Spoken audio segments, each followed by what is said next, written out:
Dr. Thorne. By Anthony Trollope. Chapter 1. The Greshams of Greshamsbury.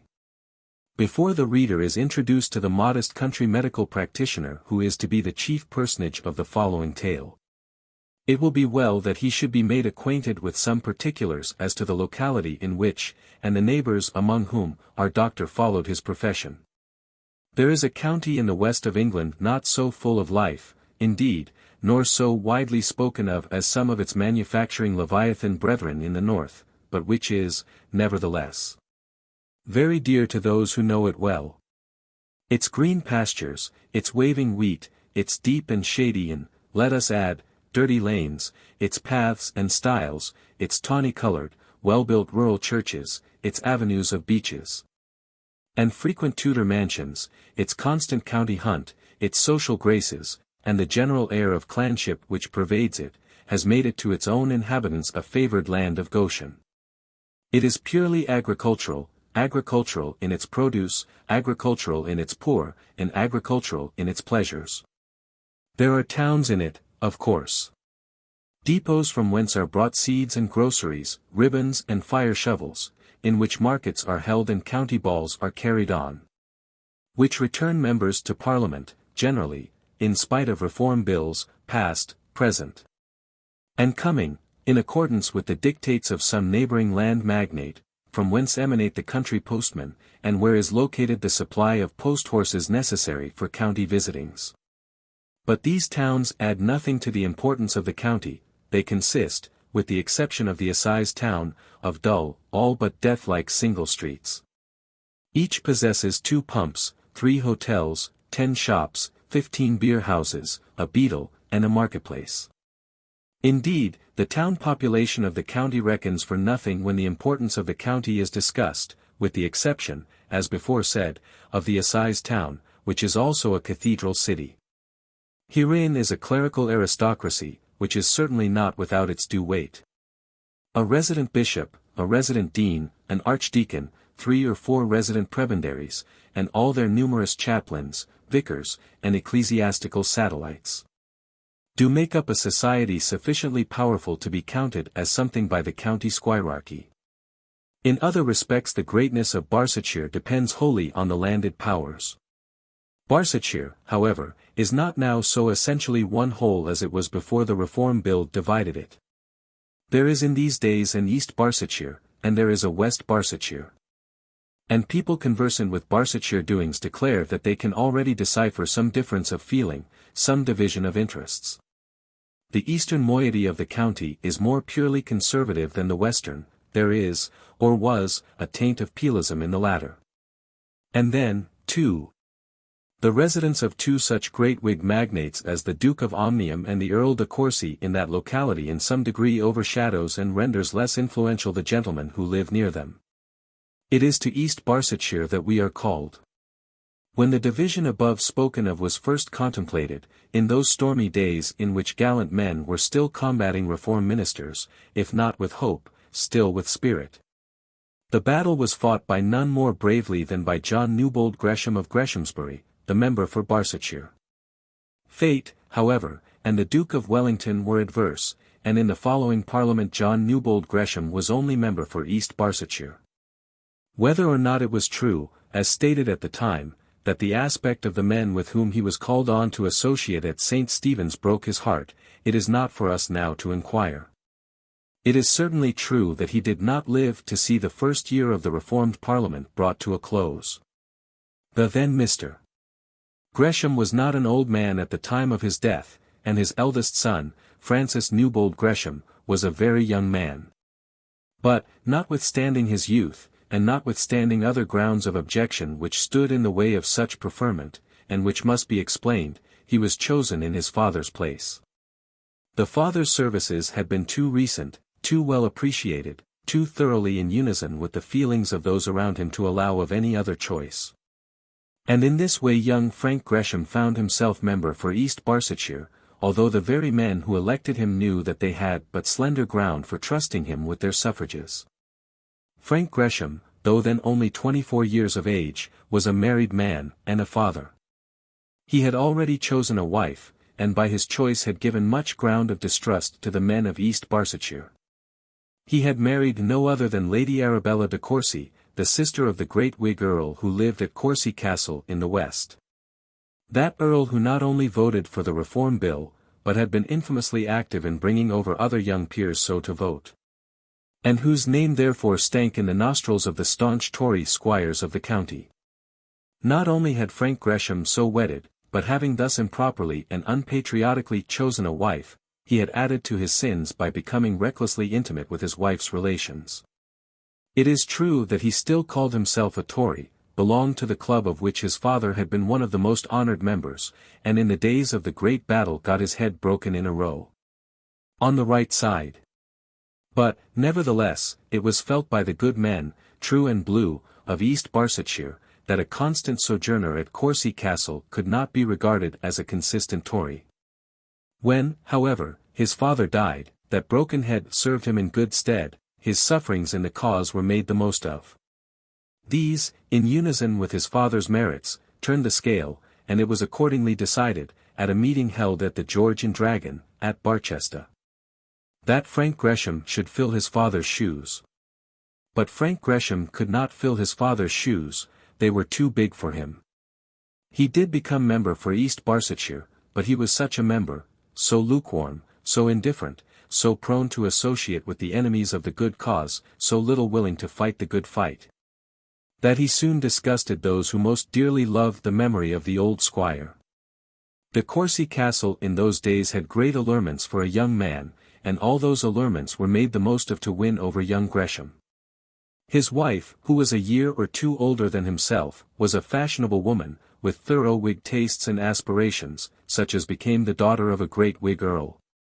She cared for politics, or thought that she cared for them, more than her husband did. For a month or two previous to her engagement she had been attached to the court, and had been made to believe that much of the policy of England's rulers depended on the political intrigues of England's women. She was one who would fain be doing something if she only knew how, and the first important attempt she made was to turn her respectable young Tory husband into a second-rate Whig bantling. As this lady's character will, it is hoped, show itself in the following pages, we need not now describe it more closely. It is not a bad thing to be son-in-law to a potent earl, member of Parliament for a county, and a possessor of a fine old English seat and a fine old English fortune. As a very young man, Frank Gresham found the life to which he was thus introduced agreeable enough. He consoled himself as best he might for the blue looks with which he was greeted by his own party, and took his revenge by consorting more thoroughly than ever with his political adversaries. Foolishly, like a foolish moth, he flew to the bright light, and, like the moths, of course he burnt his wings. Early in 1833 he had become a member of Parliament, and in the autumn of 1834 the dissolution came. Young members of 3 or 4 and 20 do not think much of dissolutions, forget the fancies of their constituents, and are too proud of the present to calculate much as to the future. So it was with Mr. Gresham. His father had been member for Barsetshire all his life, and he looked forward to similar prosperity as though it were part of his inheritance. But he failed to take any of the steps which had secured his father's seat. In the autumn of 1834 the dissolution came, and Frank Gresham, with his honourable lady wife and all the de Courcys at his back, found that he had mortally offended the county. To his great disgust another candidate was brought forward as a fellow to his late colleague, and though he manfully fought the battle, and spent £10,000 in the contest, he could not recover his position. A high Tory, with a great Whig interest to back him, is never a popular person in England. No one can trust him, though there may be those who are willing to place him, untrusted, in high positions. Such was the case with Mr. Gresham. There were many who were willing, for family considerations, to keep him in Parliament, but no one thought that he was fit to be there. The consequences were, that a bitter and expensive contest ensued. Frank Gresham, when twit with being a Whig, forswore the de Courcy family. And then, when ridiculed as having been thrown over by the Tories, forswore his father's old friends. So between the two stools he fell to the ground, and, as a politician, he never again rose to his feet. He never again rose to his feet, but twice again he made violent efforts to do so. Elections in East Barsetshire, from various causes, came quick upon each other in those days, and before he was 28 years of age Mr. Gresham had 3 times contested the county and been 3 times beaten. To speak the truth of him, his own spirit would have been satisfied with the loss of the first £10,000. But Lady Arabella was made of higher metal. She had married a man with a fine place and a fine fortune, but she had nevertheless married a commoner and had in so far derogated from her high birth. She felt that her husband should be by rights a member of the House of Lords, but, if not, that it was at least essential that he should have a seat in the lower chamber. She would by degrees sink into nothing if she allowed herself to sit down, the mere wife of a mere country squire. Thus instigated, Mr. Gresham repeated the useless contest 3 times, and repeated it each time at a serious cost. He lost his money, Lady Arabella lost her temper, and things at Greshamsbury went on by no means as prosperously as they had done in the days of the old squire. In the first 12 years of their marriage, children came fast into the nursery at Greshamsbury. The first that was born was a boy.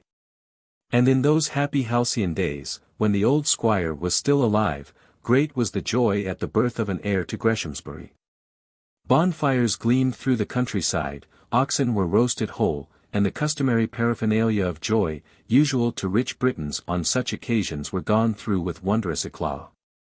But when the 10th baby, and the 9th little girl, was brought into the world, the outward show of joy was not so great. Then other troubles came on. Some of these little girls were sickly, some very sickly. Lady Arabella had her faults, and they were such as were extremely detrimental to her husband's happiness and her own. But that of being an indifferent mother was not among them. She had worried her husband daily for years because he was not in Parliament, she had worried him because he would not furnish the house in Portman Square. She had worried him because he objected to have more people every winter at Greshamsbury Park than the house would hold. But now she changed her tune and worried him because Selina coughed, because Helena was hectic, because poor Sophie's spine was weak, and Matilda's appetite was gone. Worrying from such causes was pardonable, it will be said. So it was, but the manner was hardly pardonable. Selina's cough was certainly not fairly attributable to the old-fashioned furniture in Portman Square. Nor would Sophie's spine have been materially benefited by her father having a seat in Parliament. And yet, to have heard Lady Arabella discussing those matters in family conclave, one would have thought that she would have expected such results. As it was, her poor weak darlings were carried about from London to Brighton, from Brighton to some German baths, from the German baths back to Torquay. And thence, as regarded the 4 we have named, to that bourne from whence no further journey could be made under the Lady Arabella's directions. The one son and heir to Greshamsbury was named as his father, Francis Newbold Gresham. He would have been the hero of our tale had not that place been preoccupied by the village doctor. As it is, those who please may so regard him. It is he who is to be our favourite young man, to do the love scenes, to have his trials and his difficulties, and to win through them or not, as the case may be. I am too old now to be a hard-hearted author, and so it is probable that he may not die of a broken heart. Those who don't approve of a middle-aged bachelor country doctor as a hero, may take the heir to Greshamsbury in his stead, and call the book, if it so please them, The Loves and Adventures of Francis Newbold Gresham the Younger. And Master Frank Gresham was not ill adapted for playing the part of a hero of this sort. He did not share his sister's ill health, and though the only boy of the family, he excelled all his sisters in personal appearance. The Greshams from time immemorial had been handsome. They were broad-browed, blue-eyed, fair-haired, born with dimples in their chins, and that pleasant, aristocratic dangerous curl of the upper lip which can equally express good humour or scorn. Young Frank was every inch a Gresham, and was the darling of his father's heart. The de Courcys had never been plain. There was too much hauteur, too much pride, we may perhaps even fairly say, too much nobility in their gait and manners, and even in their faces, to allow of their being considered plain. But they were not a race nurtured by Venus or Apollo. They were tall and thin, with high cheekbones, high foreheads, and large, dignified, cold eyes. The de Courcy girls had all good hair. And, as they also possessed easy manners and powers of talking, they managed to pass in the world for beauties till they were absorbed in the matrimonial market. And the world at large cared no longer whether they were beauties or not. The Misses Gresham were made in the de Courcy mould, and were not on this account the less dear to their mother. The two eldest, Augusta and Beatrice, lived, and were apparently likely to live. The four next faded and died one after another, all in the same sad year, and were laid in the neat, new cemetery at Torquay. Then came a pair, born at one birth, weak, delicate, frail little flowers, with dark hair and dark eyes, and thin, long, pale faces, with long, bony hands, and long bony feet, whom men looked on as fated to follow their sisters with quick steps. Hitherto, however, they had not followed them, nor had they suffered as their sisters had suffered. And some people at Greshamsbury attributed this to the fact that a change had been made in the family medical practitioner. Then came the youngest of the flock, she whose birth we have said was not heralded with loud joy. For when she came into the world, four others, with pale temples, wan, worn cheeks, and skeleton, white arms, were awaiting permission to leave it. Such was the family when, in the year 1854, the eldest son came of age. He had been educated at Harrow, and was now still at Cambridge, but, of course, on such a day as this he was at home. That coming of age must be a delightful time to a young man born to inherit broad acres and wide wealth. Those full-mouthed congratulations. Those warm prayers with which his manhood is welcomed by the grey-haired seniors of the county. The affectionate, all but motherly caresses of neighbouring mothers who have seen him grow up from his cradle, of mothers who have daughters, perhaps, fair enough, and good enough. And sweet enough even for him.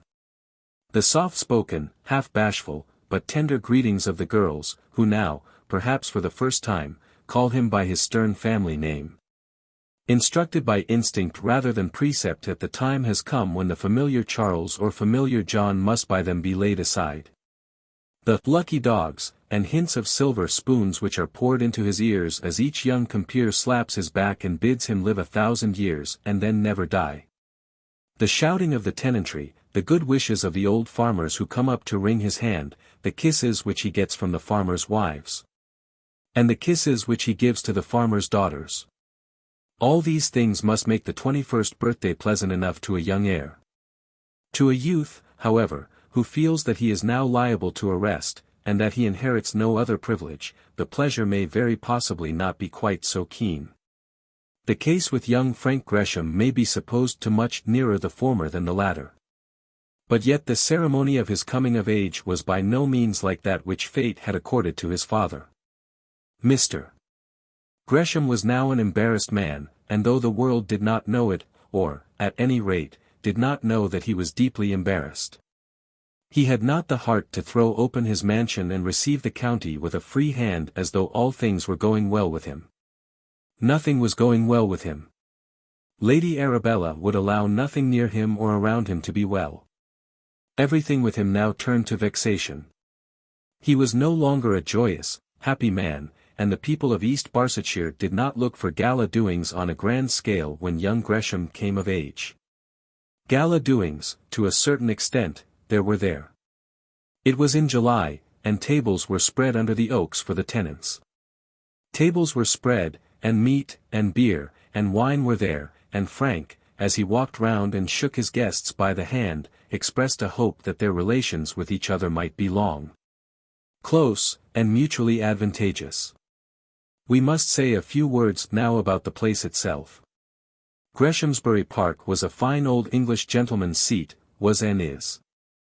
But we can assert it more easily in past tense, as we are speaking of it with reference to a past time. We have spoken of Greshamsbury Park. There was a park so called, but the mansion itself was generally known as Greshamsbury House, and did not stand in the park. We may perhaps best describe it by saying that the village of Greshamsbury consisted of one long, straggling street, a mile in length, which in the centre turned sharp round. so that one half of the street lay directly at right angles to the other. In this angle stood Greshamsbury House, and the gardens and grounds around it filled up the space so made. There was an entrance with large gates at each end of the village, and each gate was guarded by the effigies of two huge pagans with clubs, such being the crest borne by the family. From each entrance a broad road, quite straight, running through to a majestic avenue of limes, led up to the house. This was built in the richest, perhaps we should rather say in the purest, style of Tudor architecture. So much so that, though Greshamsbury is less complete than Longleat, less magnificent than Hatfield, it may in some sense be said to be the finest specimen of Tudor architecture of which the country can boast. It stands amid a multitude of trim gardens and stone-built terraces. Divided one from another, these to our eyes are not so attractive as that broad expanse of lawn by which our country houses are generally surrounded. But the gardens of Greshamsbury have been celebrated for 2 centuries. And any Gresham who would have altered them would have been considered to have destroyed one of the well-known landmarks of the family. Greshamsbury Park, properly so called, spread far away on the other side of the village. Opposite to the 2 great gates leading up to the mansion were 2 smaller gates, the one opening on to the stables, kennels, and farmyard, and the other to the deer park. This latter was the principal entrance to the domain, and a grand and picturesque entrance it was. The avenue of limes which on one side stretched up to the house, was on the other extended for a quarter of a mile, and then appeared to be terminated only by an abrupt rise in the ground. At the entrance there were 4 savages and 4 clubs, 2 to each portal, and what with the massive iron gates, surmounted by a stone wall, on which stood the family arms supported by 2 other club-bearers, the stone-built lodges, the Doric, ivy-covered columns which surrounded the circle, the 4 grim savages. And the extent of the space itself through which the high road ran, and which just abutted on the village, the spot was sufficiently significant of old family greatness. Those who examined it more closely might see that under the arms was a scroll bearing the Gresham motto, and that the words were repeated in smaller letters under each of the savages. Guard as Gresham, had been chosen in the days of motto choosing probably by some herald at arms as an appropriate legend for signifying the peculiar attributes of the family. Now, however, unfortunately, men were not of one mind as to the exact idea signified. Some declared, with much heraldic warmth, that it was an address to the savages, calling on them to take care of their patron. While others, with whom I myself am inclined to agree, averred with equal certainty that it was an advice to the people at large. Especially to those inclined to rebel against the aristocracy of the county, that they should beware the Gresham. The latter signification would betoken strength, so said the holders of this doctrine, the former weakness. Now the Greshams were ever a strong people, and never addicted to a false humility. We will not pretend to decide the question. Alas! Either construction was now equally unsuited to the family fortunes. Such changes had taken place in England since the Greshams had founded themselves that no savage could any longer in any way protect them. They must protect themselves like common folk, or live unprotected. Nor now was it necessary that any neighbor should shake in his shoes when the Gresham frowned. It would have been to be wished that the present Gresham himself could have been as indifferent to the frowns of some of his neighbors. But the old symbols remained, and may such symbols long remain among us, they are still lovely and fit to be loved. They tell us of the true and manly feelings of other times. And to him who can read aright, they explain more fully, more truly than any written history can do, how Englishmen have become what they are. England is not yet a commercial country in the sense in which that epithet is used for her, and let us still hope that she will not soon become so. She might surely as well be called feudal England, or chivalrous England. If in Western civilized Europe there does exist a nation among whom there are high seigneurs, and with whom the owners of the land are the true aristocracy. The aristocracy that is trusted as being best and fittest to rule, that nation is the English. Choose out the 10 leading men of each great European people. Choose them in France, in Austria, Sardinia, Prussia, Russia, Sweden, Denmark, Spain. And then select the 10 in England whose names are best known as those of leading statesmen.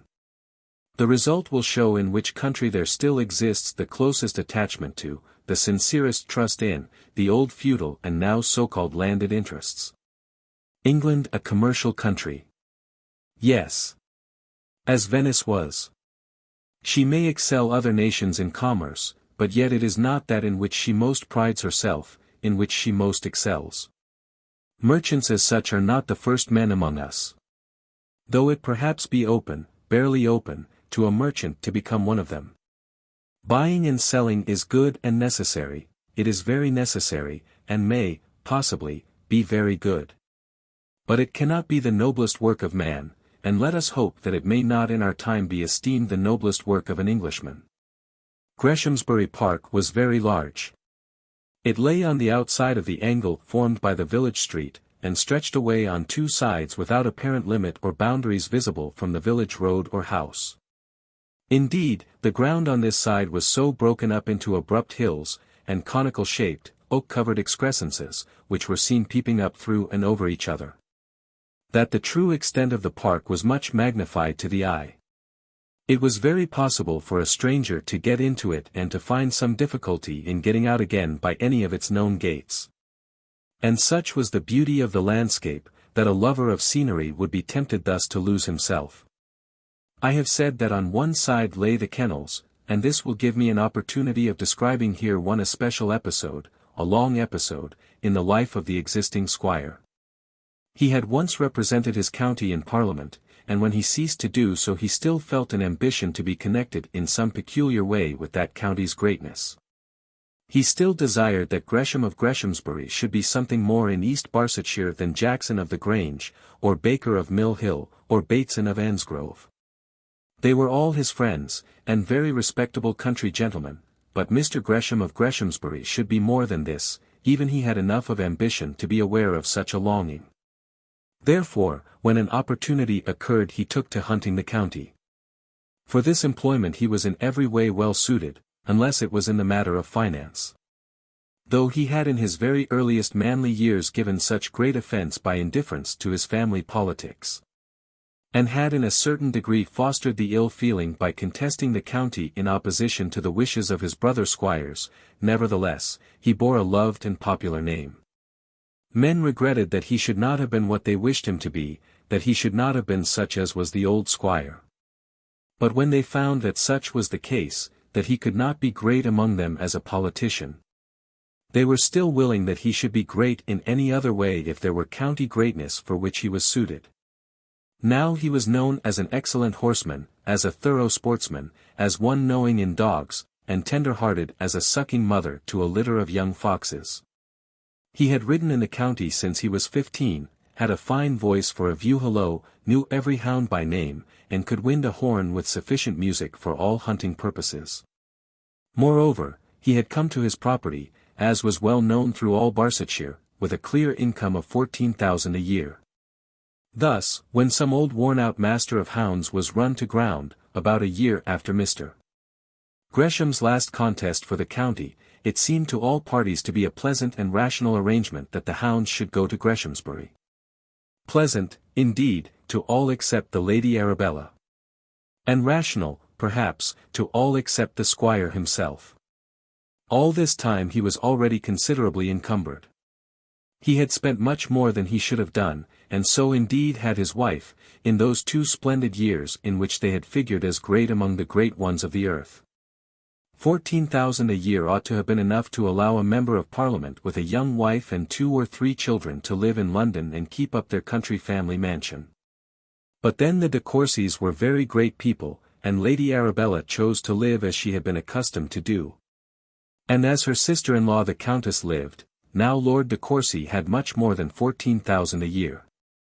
Then came the 3 elections, with their vast attendant cost, and then those costly expedients to which gentlemen are forced to have recourse who have lived beyond their income, and find it impossible so to reduce their establishments as to live much below it. Thus when the hounds came to Greshamsbury, Mr. Gresham was already a poor man. Lady Arabella said much to oppose their coming. But Lady Arabella, though it could hardly be said of her that she was under her husband's rule, certainly was not entitled to boast that she had him under hers. She then made her first grand attack as to the furniture in Portman Square. And was then for the first time specially informed that the furniture there was not matter of much importance, as she would not in future be required to move her family to that residence during the London seasons. The sort of conversations which grew from such a commencement may be imagined. Had Lady Arabella worried her lord less, he might perhaps have considered with more coolness the folly of encountering so prodigious an increase to the expense of his establishment.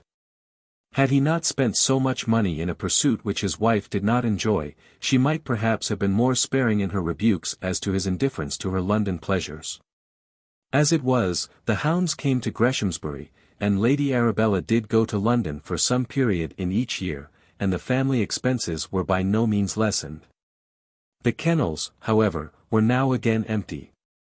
2 years previous to the time at which our story begins, the hounds had been carried off to the seat of some richer sportsman. This was more felt by Mr. Gresham than any other misfortune which he had yet incurred. He had been master of hounds for 10 years, and that work he had at any rate done well. The popularity among his neighbours which he had lost as a politician he had regained as a sportsman, and he would fain have remained autocratic in the hunt, had it been possible. But he so remained much longer than he should have done, and at last they went away, not without signs and sounds of visible joy on the part of Lady Arabella. But we have kept the Greshamsbury tenantry waiting under the oak trees by far too long. Yes. When young Frank came of age there was still enough left at Greshamsbury, still means enough at the squire's disposal, to light one bonfire, to roast, whole in its skin, one bullock. Frank's virility came on him not quite unmarked, as that of the parson's son might do, or the son of the neighbouring attorney.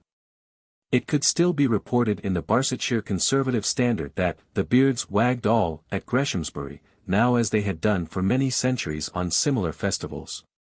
Yes. It was so reported. But this, like so many other such reports, had but a shadow of truth in it. They poured the liquor in, certainly, those who were there. But the beards did not wag as they had been wont to wag in former years. Beards won't wag for the telling. The squire was at his wit's end for money, and the tenants one and all had so heard. Rents had been raised on them, timber had fallen fast, the lawyer on the estate was growing rich, tradesmen in Barchester, nay, in Greshamsbury itself, were beginning to mutter. And the squire himself would not be merry. Under such circumstances the throats of a tenantry will still swallow, but their beards will not wag. I minds well, said Farmer Oaklerath to his neighbour, when the squire hisself come of age. Lord love ye. There was fun going that day. There was more ale drank than thence been brewed at the big house these 2 years. Told squire was a wonner. And I minds when squire was born. Minds it well, said an old farmer sitting opposite. Them was the days. It ain't that long ago neither. Squire ain't to come o' 50 yet, no, nor ain't nigh it, though he looks it. Things be altered at Greensbury, such was the rural pronunciation, altered sadly, neighbour Oaklerath. Well, well, I'll soon be gone, I will, and so it ain't no use talking. But arter paying £1.15 for them acres for more nor 50 year, I didn't think I'd ever be axed for 40 shilling. Such was the style of conversation which went on at the various tables. It had certainly been of a very different tone when the squire was born, when he came of age, and when, just 2 years subsequently, his son had been born.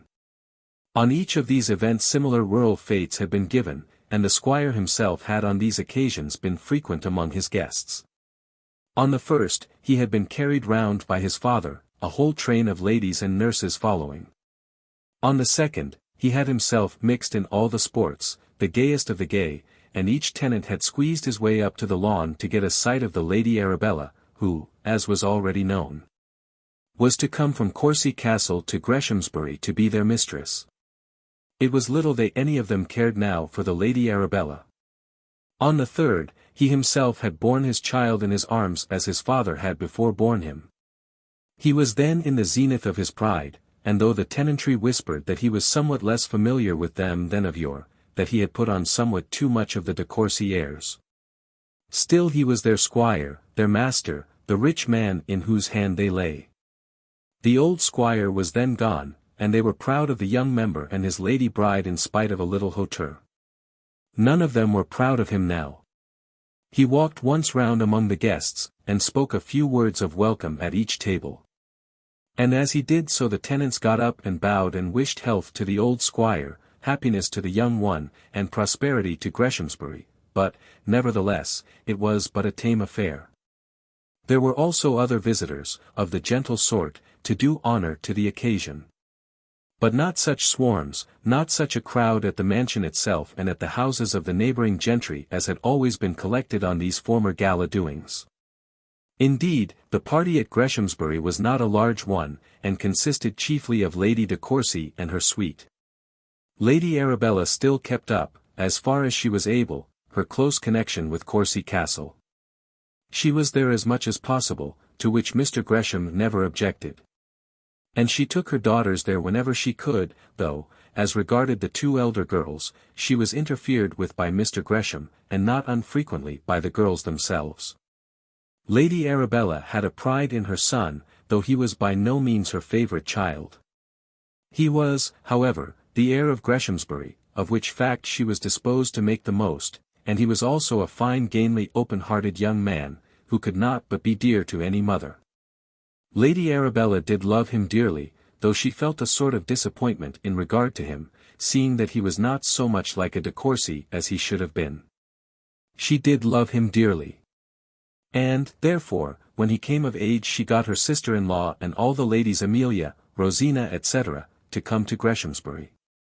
And she also, with some difficulty, persuaded the Honourable George and the Honourable Johns to be equally condescending. Lord de Courcy himself was in attendance at the court, or said that he was, and Lord Porlock, the eldest son, simply told his aunt when he was invited that he never bored himself with those sort of things. Then there were the Bakers, and the Batesons, and the Jacksons, who all lived near and returned home at night. There was the Reverend Caleb Oriel, the High Church rector, with his beautiful sister, Patience Oriel. There was Mr. Yates Umbleby, the attorney and agent, and there was Dr.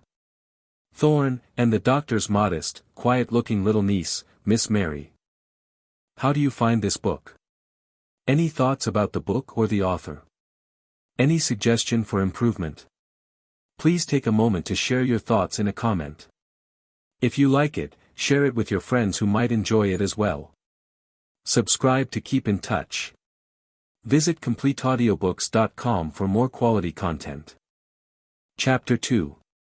Long, long ago. As Dr. Thorne is our hero, or I should rather say my hero, a privilege of selecting for themselves in this respect being left to all my readers, and as Miss Mary Thorne is to be our heroine.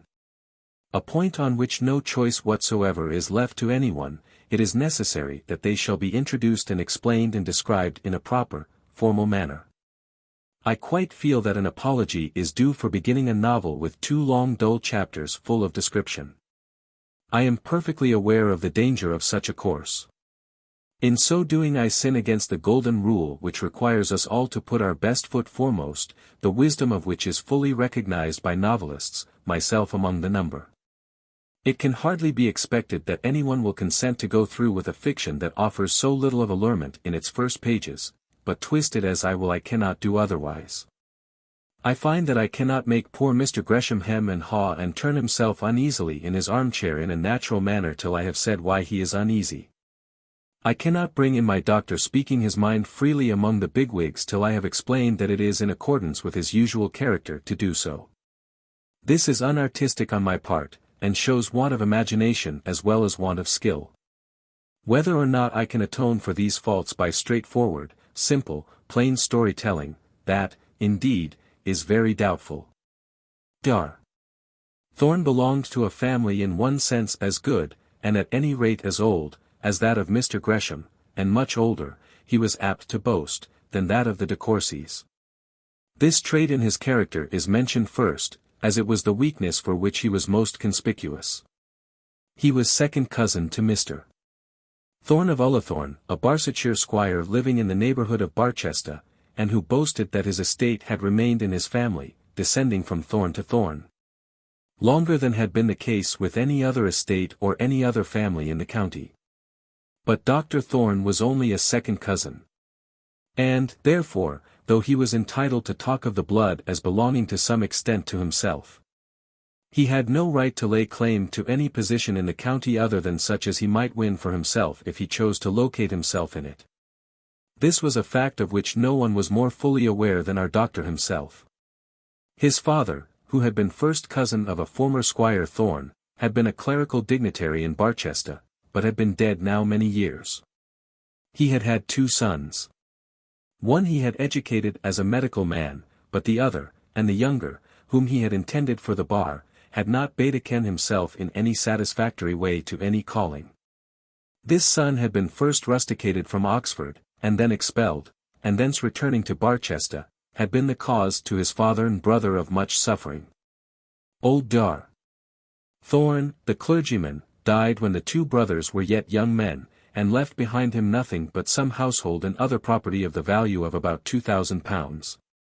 Which he bequeathed to Thomas, the elder son, much more than that having been spent in liquidating debts contracted by the younger. Up to that time there had been close harmony between the Ullathorne family and that of the clergyman. But a month or 2 before the doctor's death, the period of which we are speaking was about 22 years before the commencement of our story, the then Mr. Thorne of Ullathorne had made it understood that he would no longer receive at his house his cousin Henry, whom he regarded as a disgrace to the family. Fathers are apt to be more lenient to their sons than uncles to their nephews, or cousins to each other. Dr.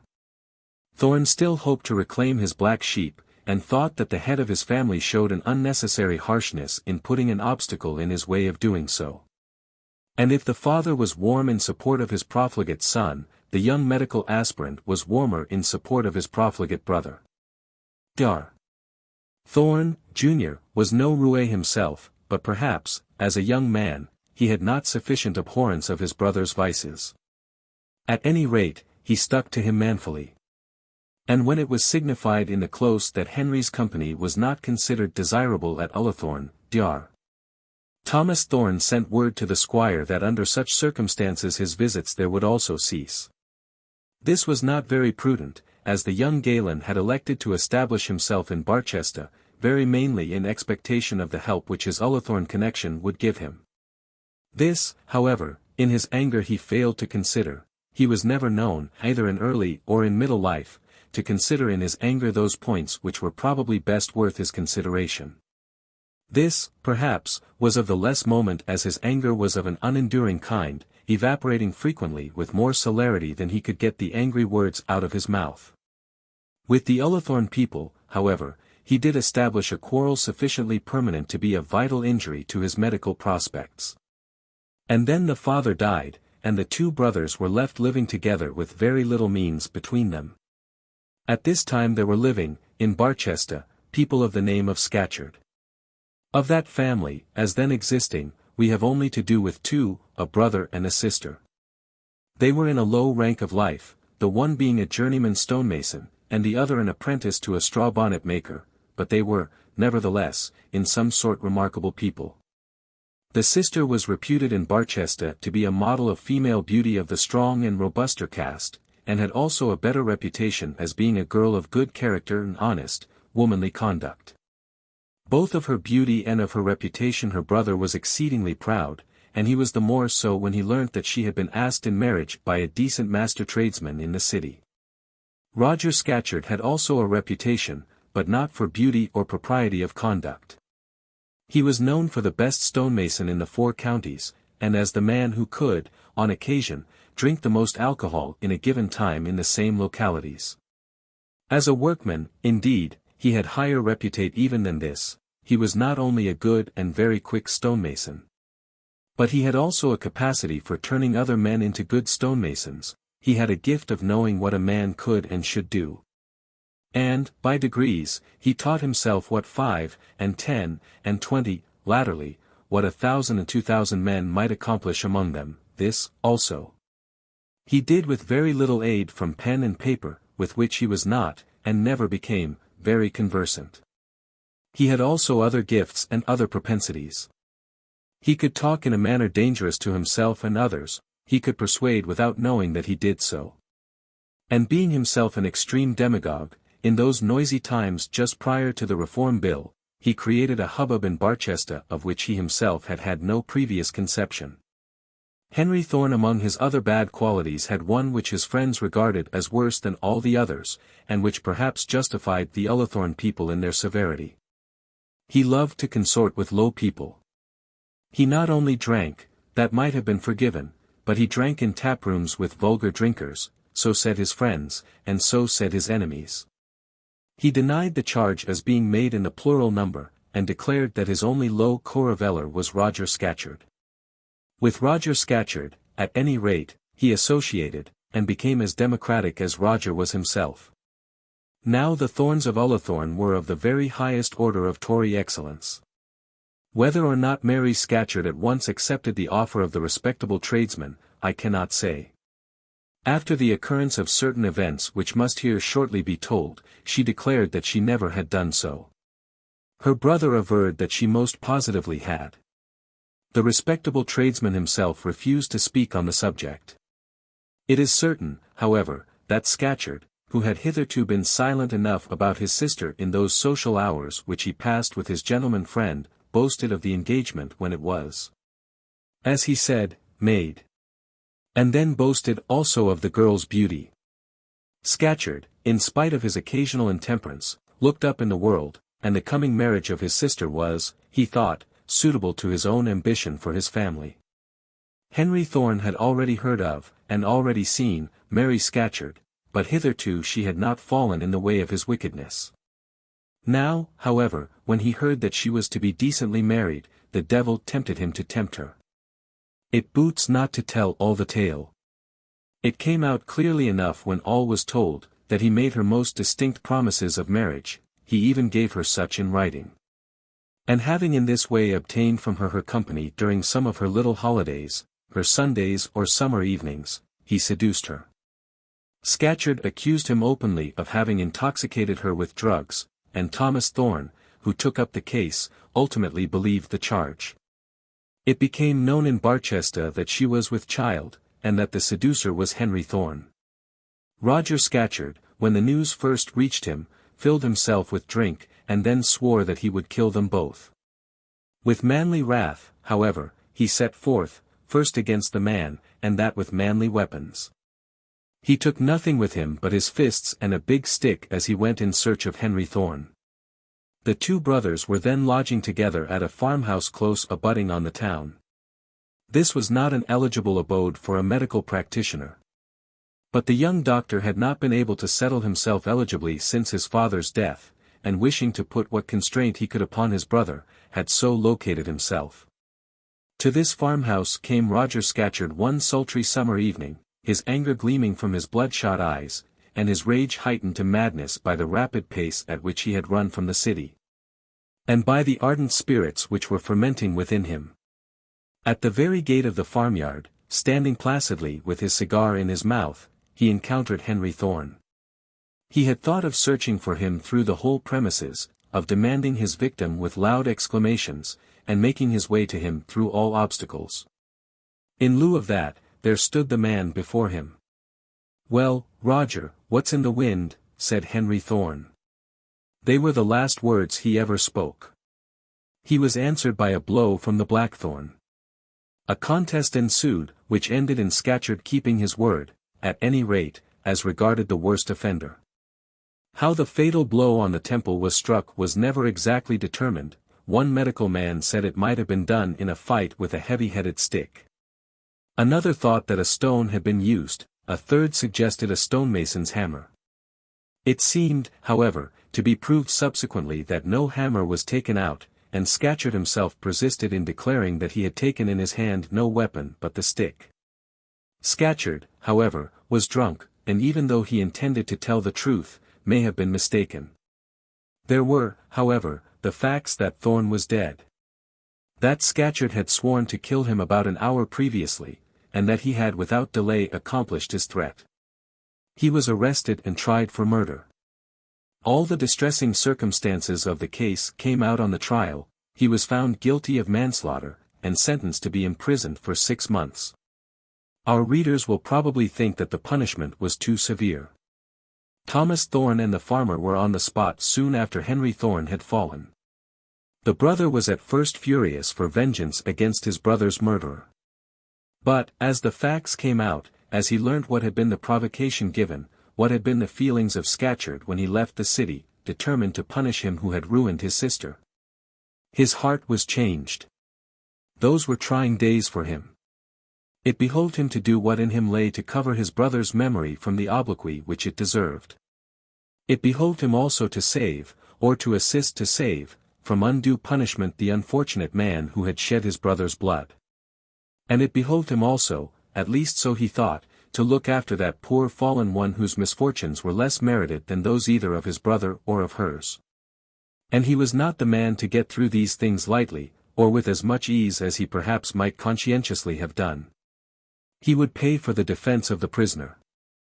He would pay for the defense of his brother's memory, and he would pay for the poor girl's comforts. He would do this, and he would allow no one to help him. He stood alone in the world, and insisted on so standing. Old Mr. Thorne of Ullathorne offered again to open his arms to him. But he had conceived a foolish idea that his cousin's severity had driven his brother on to his bad career, and he would consequently accept no kindness from Ullathorne. Miss Thorne, the old squire's daughter, a cousin considerably older than himself, to whom he had at one time been much attached, sent him money, and he returned it to her under a blank cover. He had still enough for those unhappy purposes which he had in hand. As to what might happen afterwards, he was then mainly indifferent. The affair made much noise in the county, and was inquired into closely by many of the county magistrates, by none more closely than by John Newbold Gresham, who was then alive. Mr.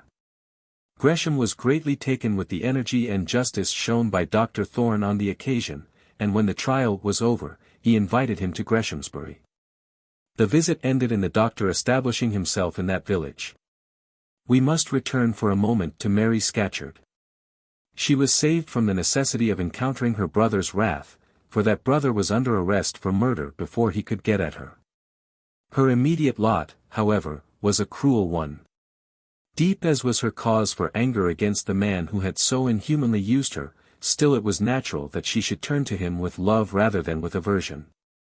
To whom else could she in such plight look for love? When, therefore, she heard that he was slain, her heart sank within her. She turned her face to the wall, and laid herself down to die a double death, for herself and the fatherless babe that was now quick within her. But, in fact, life had still much to offer, both to her and to her child. For her it was still destined that she should, in a distant land, be the worthy wife of a good husband, and the happy mother of many children. For that embryo one it was destined, but that may not be so quickly told. To describe her destiny this volume has yet to be written. Even in those bitterest days God tempered the wind to the shorn lamb. Dar. Thorne was by her bedside soon after the bloody tidings had reached her, and did for her more than either her lover or her brother could have done. When the baby was born, Scatcherd was still in prison, and had still 3 months more confinement to undergo. The story of her great wrongs and cruel usage was much talked of, and men said that one who had been so injured should be regarded as having in no wise sinned at all. One man, at any rate, so thought. At twilight, one evening, Thorne was surprised by a visit from a demure Barchester hardware dealer, whom he did not remember ever to have addressed before. This was the former lover of poor Mary Scatcherd. He had a proposal to make, and it was this: if Mary would consent to leave the country at once, to leave it without notice from her brother, or talk or eclat on the matter. He would sell all that he had, marry her, and emigrate. There was but one condition: she must leave her baby behind her. The hardware man could find it in his heart to be generous and true to his love. But he could not be generous enough to father the seducer's child. I could never abide it, sir, if I took it, said he, and she, why in course she would always love it the best. In praising his generosity, who can mingle any censure for such manifest prudence? He would still make her the wife of his bosom, defiled in the eyes of the world as she had been. But she must be to him the mother of his own children, not the mother of another's child. And now again our doctor had a hard task to win through. He saw at once that it was his duty to use his utmost authority to induce the poor girl to accept such an offer. She liked the man. And here was open to her a course which would have been most desirable, even before her misfortune. But it is hard to persuade a mother to part with her first babe. Harder, perhaps, when the babe had been so fathered and so born than when the world has shone brightly on its earliest hours.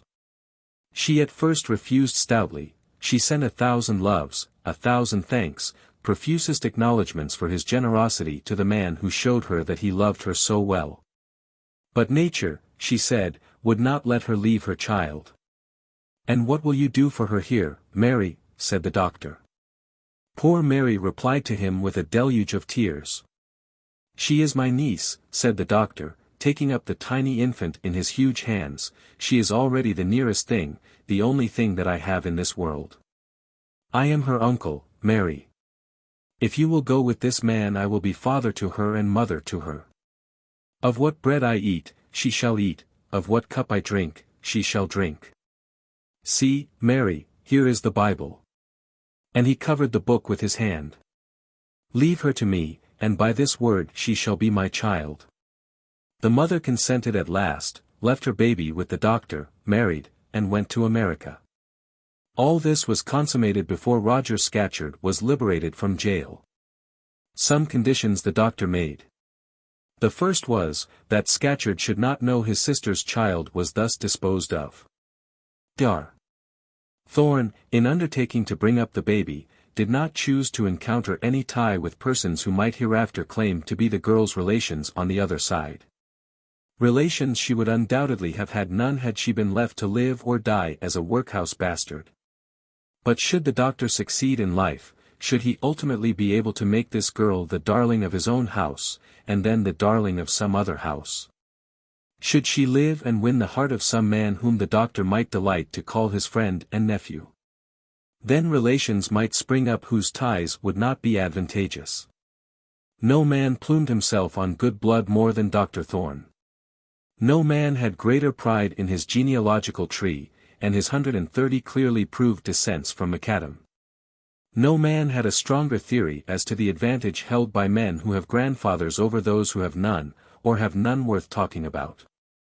Let it not be thought that our doctor was a perfect character. No, indeed, most far from perfect. He had within him an inner, stubborn, self-admiring pride, which made him believe himself to be better and higher than those around him.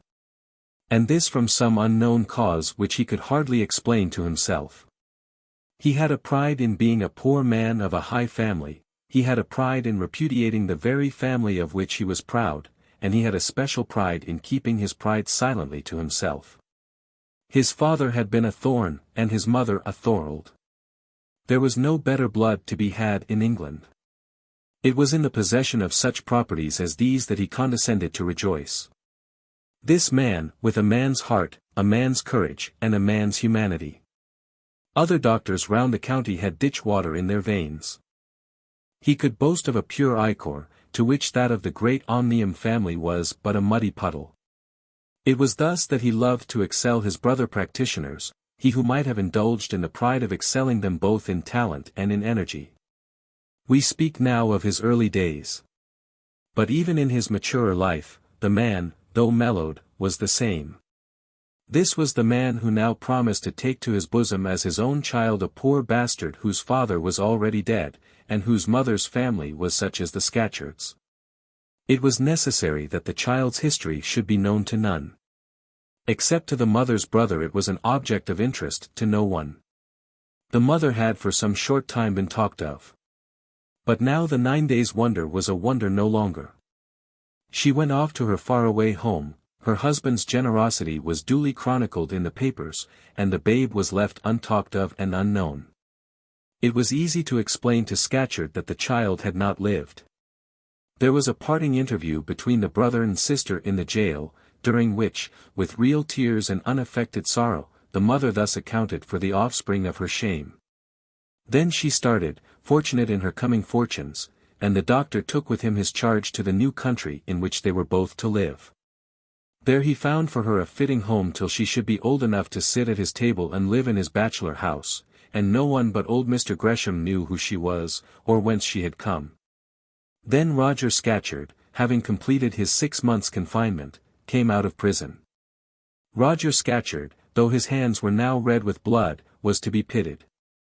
A short time before the days of Henry Thorne's death he had married a young wife in his own class of life, and had made many resolves that henceforward his conduct should be such as might become a married man, and might not disgrace the respectable brother-in-law he was about to have given him. Such was his condition when he first heard of his sister's plight. As has been said, he filled himself with drink and started off on the scent of blood. During his prison days his wife had to support herself as she might. The decent articles of furniture which they had put together were sold. She gave up their little house, and, bowed down by misery, she also was brought near to death. When he was liberated he at once got work. But those who have watched the lives of such people know how hard it is for them to recover lost ground. She became a mother immediately after his liberation, and when her child was born they were in direst want, for Scatcherd was again drinking, and his resolves were blown to the wind. The doctor was then living at Greshamsbury. He had gone over there before the day on which he undertook the charge of poor Mary's baby, and soon found himself settled as the Greshamsbury doctor. This occurred very soon after the birth of the young heir. His predecessor in this career had bettered himself, or endeavored to do so, by seeking the practice of some large town, and Lady Arabella, at a very critical time, was absolutely left with no other advice than that of a stranger, picked up, as she declared to Lady de Courcy, somewhere about Barchester jail, or Barchester courthouse, she did not know which. Of course Lady Arabella could not suckle the young heir herself. Ladies Arabella never can. They are gifted with the powers of being mothers, but not nursing mothers. Nature gives them bosoms for show, but not for use. So Lady Arabella had a wet nurse. At the end of 6 months the new doctor found Master Frank was not doing quite so well as he should do. And after a little trouble it was discovered that the very excellent young woman who had been sent express from Courcy Castle to Greshamsbury, a supply being kept up on the lord's domain for the family use, was fond of brandy. She was at once sent back to the castle, of course, and, as Lady de Courcy was too much in dudgeon to send another, Dr. Thorne was allowed to procure one. He thought of the misery of Roger Scatcherd's wife, thought also of her health, and strength, and active habits, and thus Mrs. Scatcherd became the foster mother to young Frank Gresham. One other episode we must tell of past times. Previous to his father's death, Dr. Thorne was in love. Nor had he altogether sighed and pleaded in vain. Though it had not quite come to that the young lady's friends, or even the young lady herself, had actually accepted his suit. At that time his name stood well in Barchester. His father was a prebendary, his cousins and his best friends were the Thornes of Ullathorne, and the lady, who shall be nameless, was not thought to be injudicious in listening to the young doctor. But when Henry Thorne went so far astray, when the old doctor died, when the young doctor quarrelled with Ullathorne, when the brother was killed in a disgraceful quarrel, and it turned out that the physician had nothing but his profession and no settled locality in which to exercise it. Then, indeed, the young lady's friends thought that she was injudicious, and the young lady herself had not spirit enough, or love enough, to be disobedient. In those stormy days of the trial she told Dr. Thorne that perhaps it would be wise that they should not see each other any more. Dr. Thorne, so counselled, at such a moment, so informed then, when he most required comfort from his love, at once swore loudly that he agreed with her. He rushed forth with a bursting heart, and said to himself that the world was bad, all bad. He saw the lady no more, and, if I am rightly informed, never again made matrimonial overtures to anyone. Chapter 3. Dr. Thorne. And thus Dr. Thorne became settled for life in the little village of Greshamsbury. As was then the wont with many country practitioners, and as should be the wont with them all if they consulted their own dignity a little less and the comforts of their customers somewhat more. He added the business of a dispensing apothecary to that of physician. In doing so, he was of course much reviled. Many people around him declared that he could not truly be a doctor, or, at any rate, a doctor to be so called. And his brethren in the art living around him, though they knew that his diplomas, degrees, and certificates were all en règle, rather countenanced the report. There was much about this newcomer which did not endear him to his own profession. In the first place he was a newcomer, and, as such, was of course to be regarded by other doctors as being de trop. Greshamsbury was only 15 miles from Barchester, where there was a regular depot of medical skill, and but 8 from Silverbridge, where a properly established physician had been in residence for the last 40 years. Dr. Thorne's predecessor at Greshamsbury had been a humble-minded general practitioner, gifted with a due respect for the physicians of the county. And he, though he had been allowed to physic the servants, and sometimes the children of Greshamsbury, had never had the presumption to put himself on a par with his betters.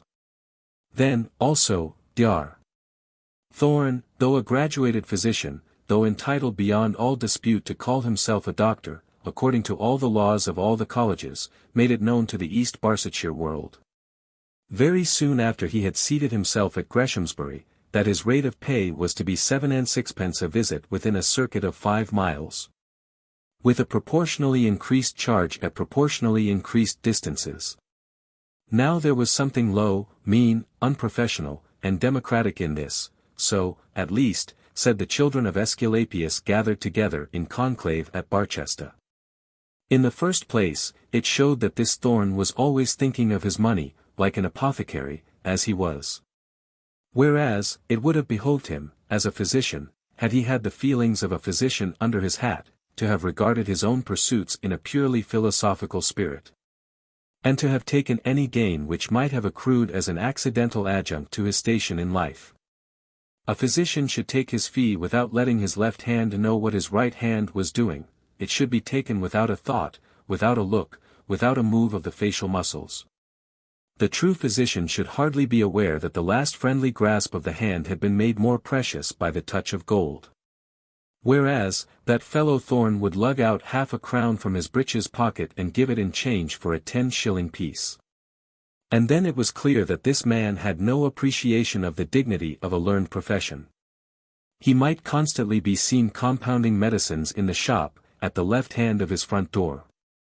Not making experiments philosophically in materia medica for the benefit of coming ages, which, if he did, he should have done in the seclusion of his study. Far from profane eyes, but positively putting together common powders for rural bowels, or spreading vulgar ointments for agricultural ailments. A man of this sort was not fit society for Dr. Filgrave of Barchester. That must be admitted. And yet he had been found to be fit society for the old squire of Greshamsbury, whose shoe-ribbons Dr. Filgrave would not have objected to tie, so high did the old squire stand in the county just previous to his death. But the spirit of the Lady Arabella was known by the medical profession of Barsetshire, and when that good man died it was felt that Thorne's short tenure of Greshamsbury favour was already over. The Barsetshire regulars were, however, doomed to disappointment. Our doctor had already contrived to endear himself to the heir. And though there was not even then much personal love between him and the Lady Arabella, he kept his place at the great house unmoved, not only in the nursery and in the bedrooms, but also at the squire's dining table. Now there was in this, it must be admitted, quite enough to make him unpopular with his brethren, and this feeling was soon shown in a marked and dignified manner. Dr. Filgrave, who had certainly the most respectable professional connection in the county, who had a reputation to maintain, and who was accustomed to meet, on almost equal terms, the great medical baronets from the metropolis at the houses of the nobility, Dr. Filgrave declined to meet Dr. Thorne in consultation. He exceedingly regretted, he said, most exceedingly, the necessity which he felt of doing so, he had never before had to perform so painful a duty. But, as a duty which he owed to his profession, he must perform it. With every feeling of respect for Lady, a sick guest at Greshamsbury, and for Mr. Gresham, he must decline to attend in conjunction with Dr. Thorne. If his services could be made available under any other circumstances, he would go to Greshamsbury as fast as post-horses could carry him. Then, indeed, there was war in Barsetshire. If there was on Dr. Thorne's cranium one bump more developed than another, it was that of combativeness. Not that the doctor was a bully, or even pugnacious, in the usual sense of the word. He had no disposition to provoke a fight, no propense love of quarrelling, but there was that in him which would allow him to yield to no attack. Neither in argument nor in contest would he ever allow himself to be wrong, never at least to anyone but to himself, and on behalf of his special hobbies, he was ready to meet the world at large. It will therefore be understood, that when such a gauntlet was thus thrown in his very teeth by Dr. Filgrave, he was not slow to take it up. He addressed a letter to the Barsetshire Conservative Standard, in which he attacked Dr. Filgrave with some considerable acerbity. Dr. Filgrave responded in 4 lines, saying that on mature consideration he had made up his mind not to notice any remarks that might be made on him by Dr. Thorne in the public press. The Greshamsbury doctor then wrote another letter, more witty and much more severe than the last, and as this was copied into the Bristol, Exeter, and Gloucester papers, Dr. Filgrave found it very difficult to maintain the magnanimity of his reticence. It is sometimes becoming enough for a man to wrap himself in the dignified toga of silence, and proclaim himself indifferent to public attacks. But it is a sort of dignity which it is very difficult to maintain. As well might a man, when stung to madness by wasps, endeavor to sit in his chair without moving a muscle, as endure with patience and without reply the courtesies of a newspaper opponent. Dr. Thorne wrote a 3rd letter, which was too much for medical flesh and blood to bear. Dr. Filgrave answered it, not, indeed, in his own name, but in that of a brother doctor. And then the war raged merrily. It is hardly too much to say that Dr. Filgrave never knew another happy hour. Had he dreamed of what materials was made that young compounder of doses at Greshamsbury, he would have met him in consultation, morning, noon, and night, without objection. But having begun the war, he was constrained to go on with it, his brethren would allow him no alternative. Thus he was continually being brought up to the fight, as a prize-fighter may be seen to be, who is carried up round after round, without any hope on his own part, and who, in each round, drops to the ground before the very wind of his opponents blows. But Dr. Filgrave, though thus weak himself, was backed in practice and in countenance by nearly all his brethren in the county. The guinea fee, the principle of giving advice and of selling no medicine, the great resolve to keep a distinct barrier between the physician and the apothecary, and, above all, the hatred of the contamination of a bill, were strong in the medical mind of Barsetshire. Dr. Thorne had the provincial medical world against him, and so he appealed to the metropolis. The Lancet took the matter up in his favour, but the Journal of Medical Science was against him. The Weekly Chirurgeon, noted for its medical democracy, upheld him as a medical prophet, but the Scalping Knife, a monthly periodical got up in dead opposition to the Lancet, showed him no mercy. So the war went on, and our doctor, to a certain extent, became a noted character. He had, moreover, other difficulties to encounter in his professional career. It was something in his favour that he understood his business, something that he was willing to labour at it with energy, and resolved to labour at it conscientiously. He had also other gifts, such as conversational brilliancy, an aptitude for true good fellowship, firmness in friendship, and general honesty of disposition, which stood him in stead as he advanced in life. But, at his first starting, much that belonged to himself personally was against him.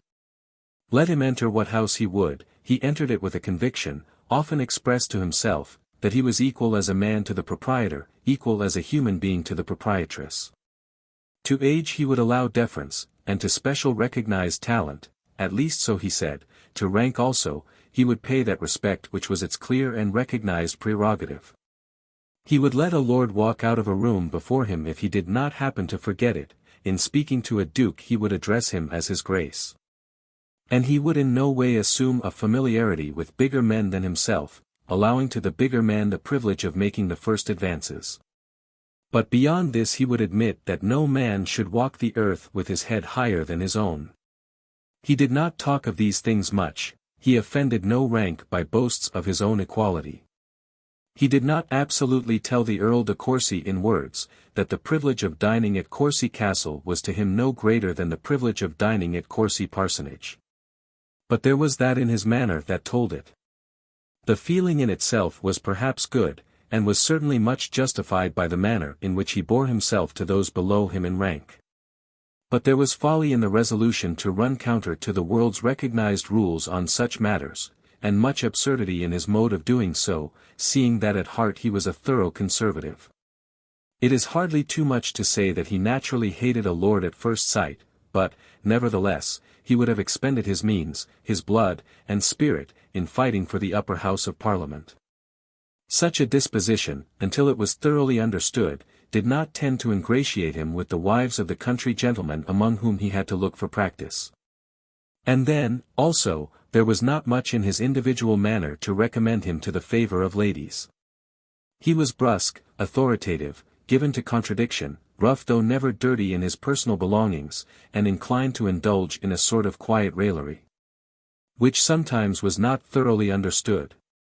People did not always know whether he was laughing at them or with them, and some people were, perhaps, inclined to think that a doctor should not laugh at all when called in to act doctorially. When he was known, indeed, when the core of the fruit had been reached, when the huge proportions of that loving trusting heart had been learned, and understood, and appreciated. When that honesty had been recognized, that manly, and almost womanly tenderness had been felt, then, indeed, the doctor was acknowledged to be adequate in his profession.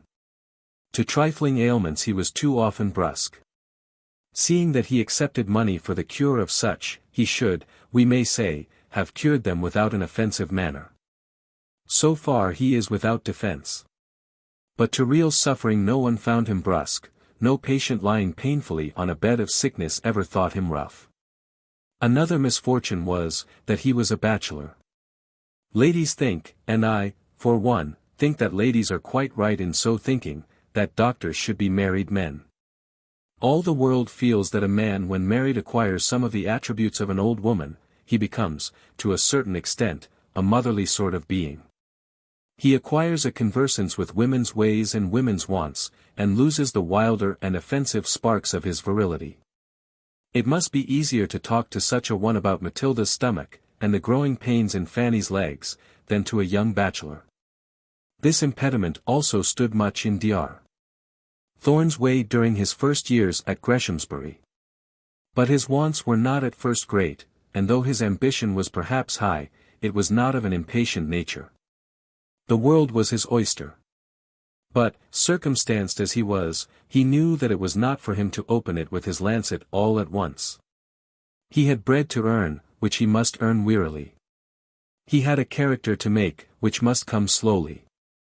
It satisfied his soul that, in addition to his immortal hopes, he had a possible future in this world to which he could look forward with clear eyes, and advance with a heart that would know no fainting. On his first arrival at Greshamsbury he had been put by the squire into a house, which he still occupied when that squire's grandson came of age.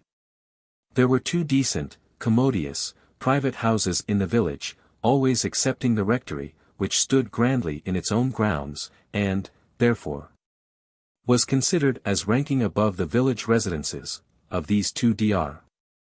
Thorne had the smaller. They stood exactly at the angle before described, on the outer side of it, and at right angles to each other. They both possessed good stables and ample gardens.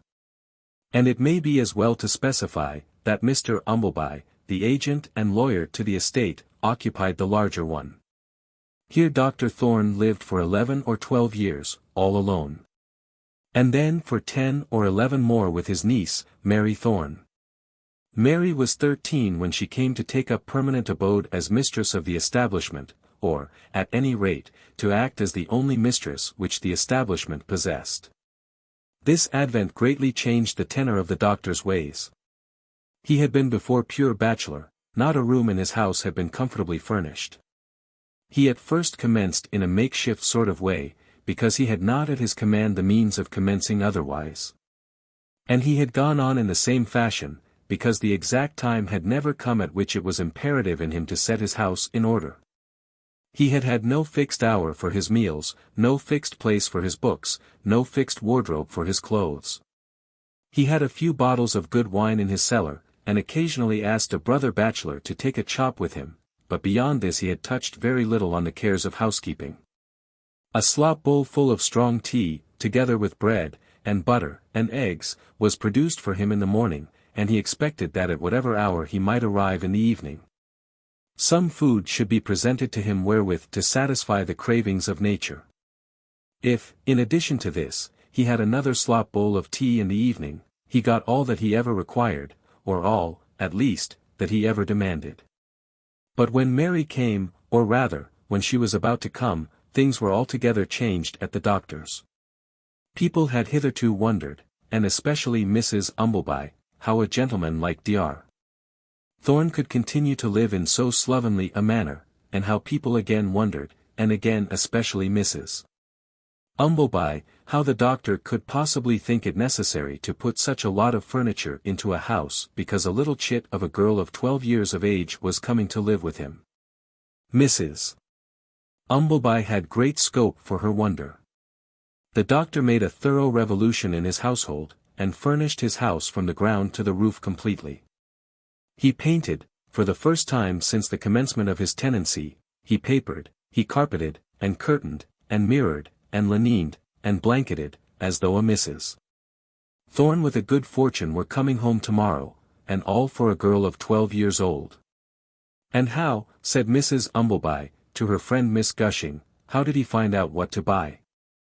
As though the doctor had been brought up like a wild beast, ignorant of the nature of tables and chairs, and with no more developed ideas of drawing-room drapery than an hippopotamus. To the utter amazement of Mrs. Umbleby and Miss Gushing, the doctor did it all very well. He said nothing about it to anyone, he never did say much about such things, but he furnished his house well and discreetly. And when Mary Thorne came home from her school at Bath, to which she had been taken some 6 years previously, she found herself called upon to be the presiding genius of a perfect paradise.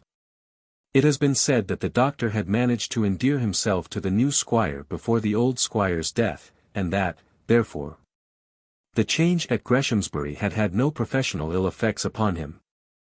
Such was the case at the time, but, nevertheless, all did not go smoothly in the Greshamsbury medical department. There was 6 or 7 years difference in age between Mr.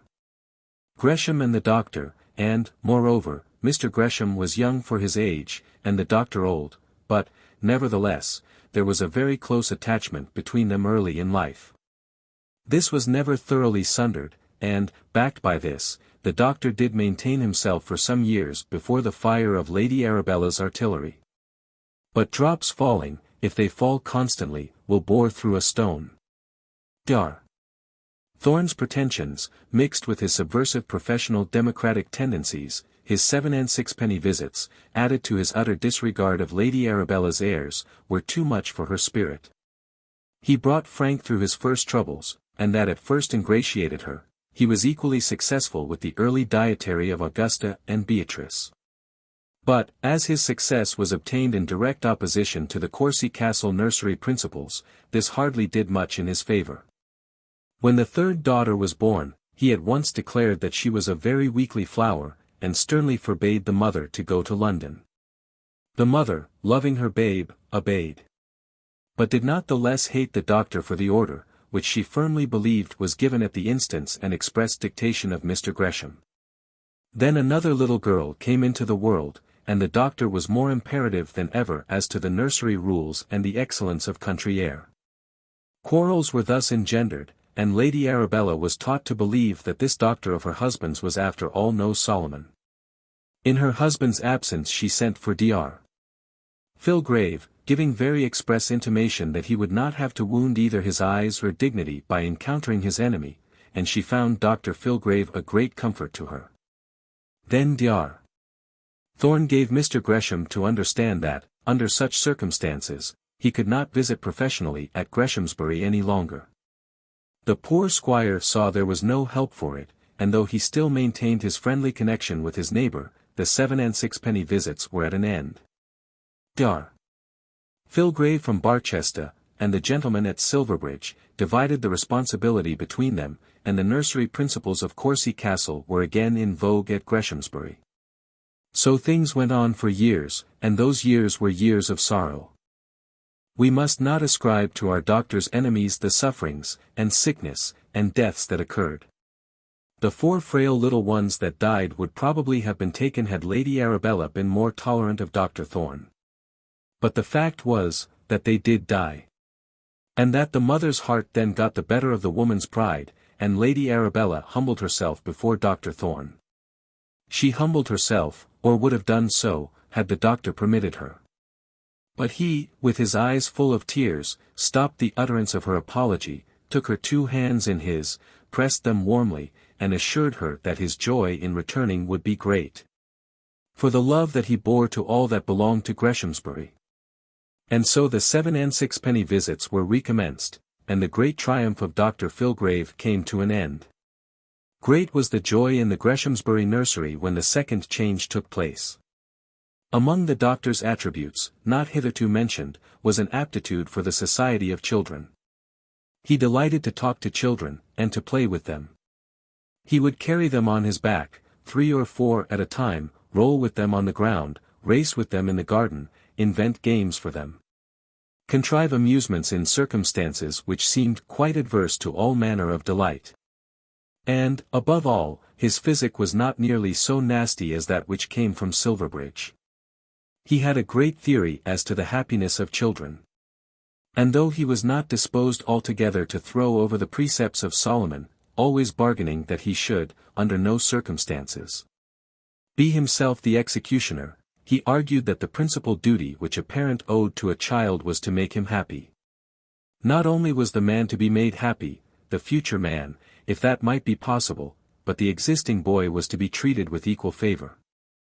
And his happiness, so said the doctor, was of much easier attainment. Why struggle after future advantage at the expense of present pain, seeing that the results were so very doubtful?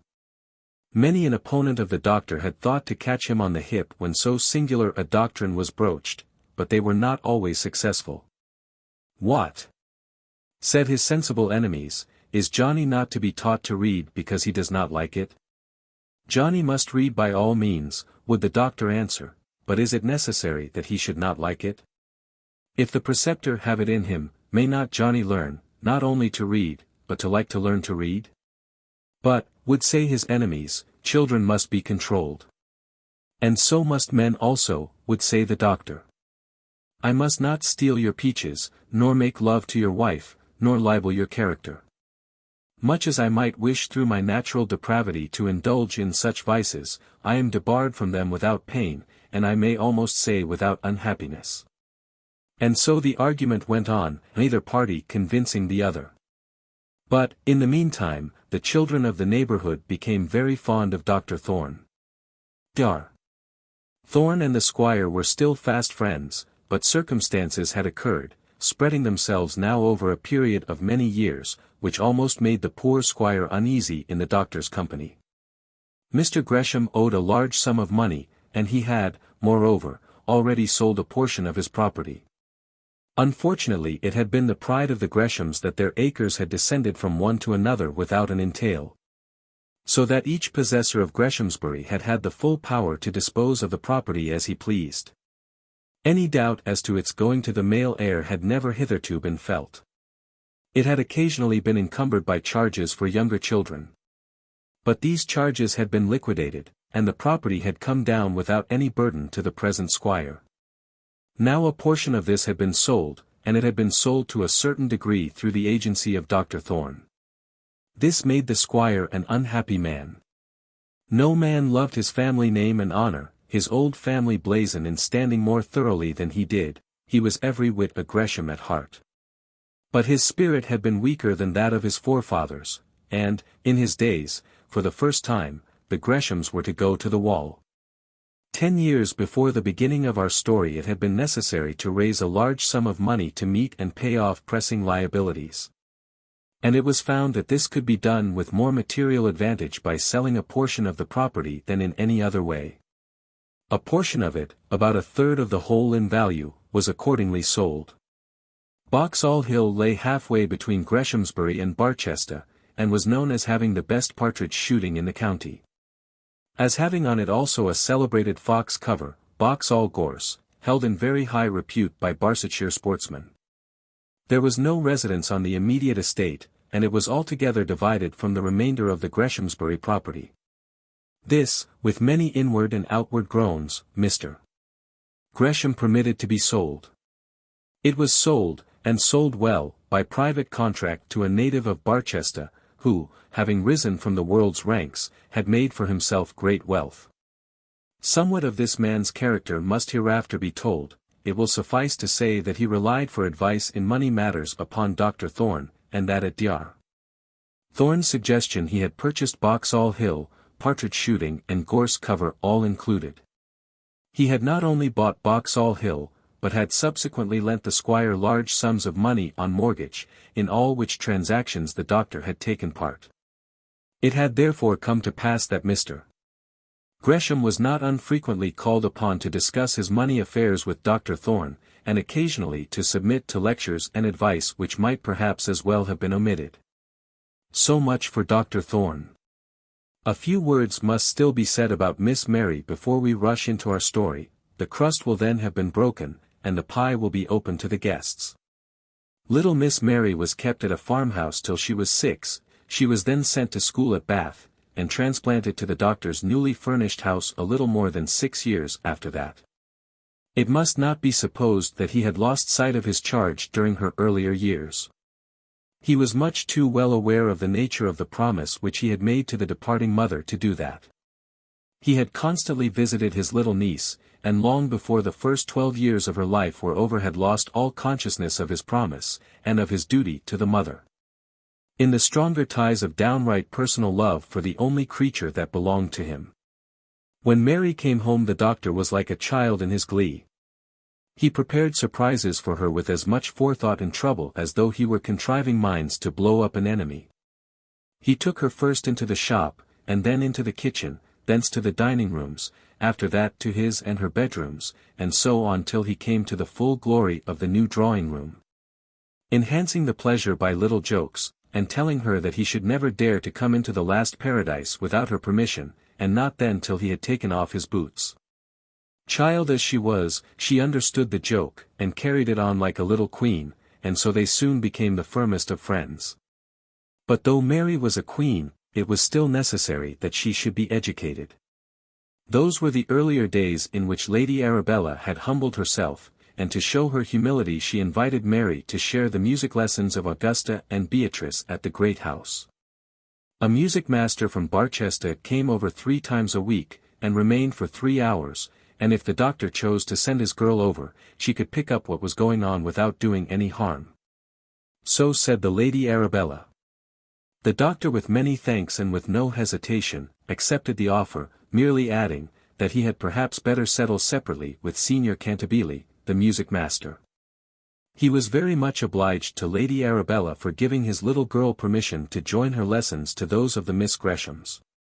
It need hardly be said that the Lady Arabella was on fire at once. Settle with Signor Cantabile. No, indeed, she would do that. There must be no expense whatever incurred in such an arrangement on Miss Thorne's account. But here, as in most things, the doctor carried his point. It being the time of the lady's humility, she could not make as good a fight as she would otherwise have done. And thus she found, to her great disgust, that Mary Thorne was learning music in her schoolroom on equal terms, as regarded payment, with her own daughters. The arrangement having been made could not be broken, especially as the young lady in no wise made herself disagreeable, and more especially as the Miss Greshams themselves were very fond of her.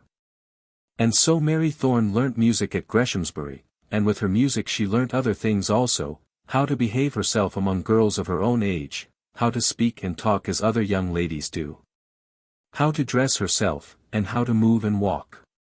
All which, she, being quick to learn, learnt without trouble at the great house. Something also she learnt of French, seeing that the Greshamsbury French governess was always in the room. And then, some few years later, there came a rector, and a rector's sister. And with the latter Mary studied German, and French also. From the doctor himself she learnt much. The choice, namely, of English books for her own reading, and habits of thought somewhat akin to his own, though modified by the feminine softness of her individual mind. And so Mary Thorne grew up and was educated. Of her personal appearance it certainly is my business as an author to say something.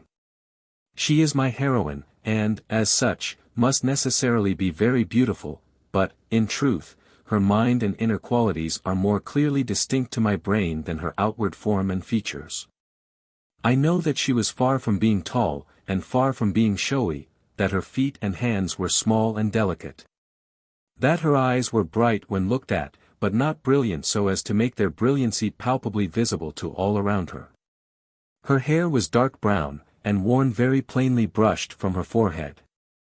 Her lips were thin, and her mouth, perhaps, in general inexpressive, but when she was eager in conversation it would show itself to be animated with curves of wondrous energy.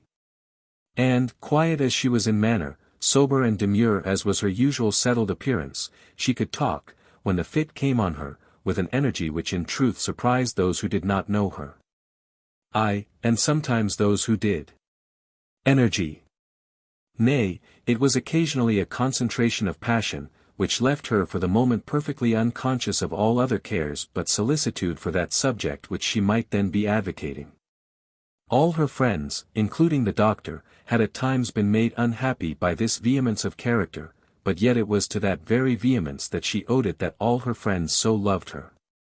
It had once nearly banished her in early years from the Greshamsbury schoolroom. And yet it ended in making her claim to remain there so strong, that Lady Arabella could no longer oppose it, even when she had the wish to do so. A new French governess had lately come to Greshamsbury, and was, or was to be, a great pet with Lady Arabella, having all the great gifts with which a governess can be endowed. And being also a protégée from the castle. The castle, in Greshamsbury parlance, always meant that of Courcy. Soon after this a valued little locket belonging to Augusta Gresham was missing. The French governess had objected to its being worn in the schoolroom, and it had been sent up to the bedroom by a young servant girl, the daughter of a small farmer on the estate. The locket was missing, and after a while, a considerable noise in the matter having been made, was found, by the diligence of the governess, somewhere among the belongings of the English servant. Great was the anger of Lady Arabella, loud were the protestations of the girl, mute the woe of her father, piteous the tears of her mother, inexorable the judgment of the Greshamsbury world. But something occurred, it matters now not what, to separate Mary Thorne in opinion from that world at large. Out she then spoke, and to her face accused the governess of the robbery. For 2 days Mary was in disgrace almost as deep as that of the farmer's daughter. But she was neither quiet nor dumb in her disgrace. When Lady Arabella would not hear her, she went to Mr. Gresham. She forced her uncle to move in the matter. She gained over to her side, one by one, the potentates of the parish, and ended by bringing Mamselle Laurent down on her knees with a confession of the facts. From that time Mary Thorne was dear to the tenantry of Greshamsbury. And specially dear at one small household, where a rough-spoken father of a family was often heard to declare, that for Miss Mary Thorne he'd face man or magistrate, duke or devil. And so Mary Thorne grew up under the doctor's eye, and at the beginning of our tale she was one of the guests assembled at Greshamsbury on the coming of age of the heir. She herself having then arrived at the same period of her life. Chapter 4. Lessons from Courcy Castle. It was the 1st of July, young Frank Gresham's birthday, and the London season was not yet over. Nevertheless, Lady de Courcy had managed to get down into the country to grace the coming of age of the heir, bringing with her all the ladies Amelia, Rosina, Margaretta, and Alexandrina. Together with such of the Honourable Johns and Georges as could be collected for the occasion. The Lady Arabella had contrived this year to spend 10 weeks in town, which, by a little stretching, she made to pass for the season. And had managed, moreover, at last to refurnish, not ingloriously, the Portman Square drawing-room. She had gone up to London under the pretext, imperatively urged, of Augusta's teeth, young ladies' teeth are not unfrequently of value in this way. And having received authority for a new carpet, which was really much wanted, had made such dexterous use of that sanction as to run up an upholsterer's bill of £600 or £700. She had of course had her carriage and horses, the girls of course had gone out, it had been positively necessary to have a few friends in Portman Square. And, altogether, the 10 weeks had not been unpleasant, and not inexpensive. For a few confidential minutes before dinner, Lady de Courcy and her sister-in-law sat together in the latter's dressing-room, discussing the unreasonableness of the squire, who had expressed himself with more than ordinary bitterness as to the folly, he had probably used some stronger word, of these London proceedings. "Heavens," said the Countess, with much eager animation, "what can the man expect? What does he wish you to do? He would like to sell the house in London, and bury us all here forever. Mind, I was there only for 10 weeks. Barely time for the girls to get their teeth properly looked at. But Arabella, what does he say?" Lady de Courcy was very anxious to learn the exact truth of the matter, and ascertain, if she could, whether Mr. Gresham was really as poor as he pretended to be. "Why, he said yesterday that he would have no more going to town at all. That he was barely able to pay the claims made on him, and keep up the house here, and that he would not." "Would not what?" asked the Countess. "Why, he said that he would not utterly ruin poor Frank." "Ruin Frank? That's what he said. But, surely, Arabella, it is not so bad as that. What possible reason can there be for him to be in debt? He is always talking of those elections. But, my dear, Boxall Hill paid all that off. Of course Frank will not have such an income as there was when you married into the family, we all know that. And whom will he have to thank but his father? But Boxall Hill paid all those debts, and why should there be any difficulty now?" "It was those nasty dogs, Rosina," said the Lady Arabella, almost in tears. "Well, I for one never approved of the hounds coming to Greshamsbury.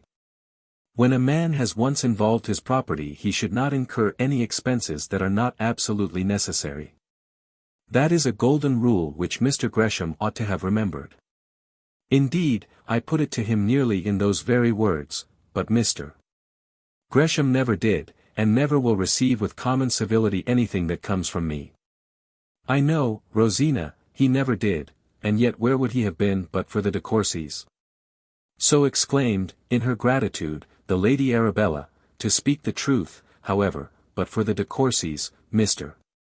Gresham might have been at this moment on the top of Boxall Hill, monarch of all he surveyed. "As I was saying," continued the Countess, "I never approved of the hounds coming to Greshamsbury.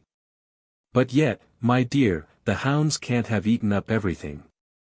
A man with 10,000 a year ought to be able to keep hounds, particularly as he had a subscription. He says the subscription was little or nothing. That's nonsense, my dear.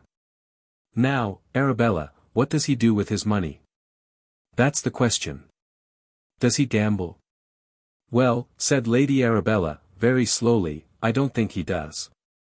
If the squire did gamble he must have done it very slyly, for he rarely went away from Greshamsbury, and certainly very few men looking like gamblers were in the habit of coming thither as guests. I don't think he does gamble." Lady Arabella put her emphasis on the word gamble, as though her husband, if he might perhaps be charitably acquitted of that vice, was certainly guilty of every other known in the civilized world. "I know he used," said Lady de Courcy, looking very wise, and rather suspicious. She certainly had sufficient domestic reasons for disliking the propensity. "I know he used. And when a man begins, he is hardly ever cured." "Well, if he does, I don't know it," said the Lady Arabella. "The money, my dear, must go somewhere. What excuse does he give when you tell him you want this and that, all the common necessaries of life, that you have always been used to? He gives no excuse. Sometimes he says the family is so large. Nonsense. Girls cost nothing, there's only Frank, and he can't have cost anything yet. Can he be saving money to buy back Boxall Hill?" "Oh no," said the Lady Arabella, quickly. He is not saving anything, he never did, and never will save, though he is so stingy to me. He is hard pushed for money, I know that. Then where has it gone? Said the Countess de Courcy, with a look of stern decision. Heaven only knows. Now, Augusta is to be married. I must of course have a few £100.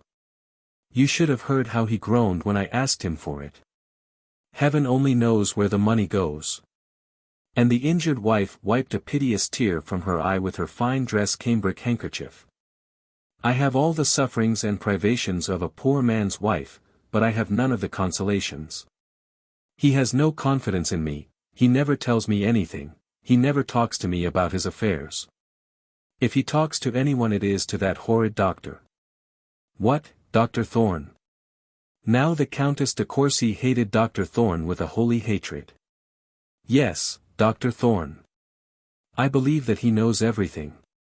And advises everything, too. Whatever difficulties poor Gresham may have, I do believe Dr. Thorne has brought them about. I do believe it, Rosina.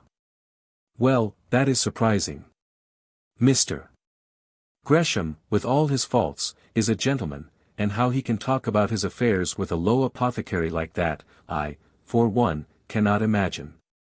Lord de Courcy has not always been to me all that he should have been, far from it. And Lady de Courcy thought over in her mind injuries of a much graver description than any that her sister-in-law had ever suffered, but I have never known anything like that at Courcy Castle. Surely Umbleby knows all about it, doesn't he?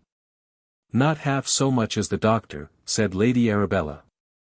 The Countess shook her head slowly, the idea of Mr. Gresham, a country gentleman of good estate like him, making a confidant of a country doctor was too great a shock for her nerves. And for a while she was constrained to sit silent before she could recover herself. One thing at any rate is certain, Arabella, said the Countess, as soon as she found herself again sufficiently composed to offer counsel in a properly dictatorial manner. One thing at any rate is certain, if Mr. Gresham be involved so deeply as you say, Frank has but one duty before him. He must marry money. The heir of 14,000 a year may indulge himself in looking for blood, as Mr. Gresham did, my dear. It must be understood that there was very little compliment in this, as the Lady Arabella had always conceived herself to be a beauty, or for beauty, as some men do. Continued the Countess, thinking of the choice that the present Earl de Courcy had made. But Frank must marry money. I hope he will understand this early. Do make him understand this before he makes a fool of himself.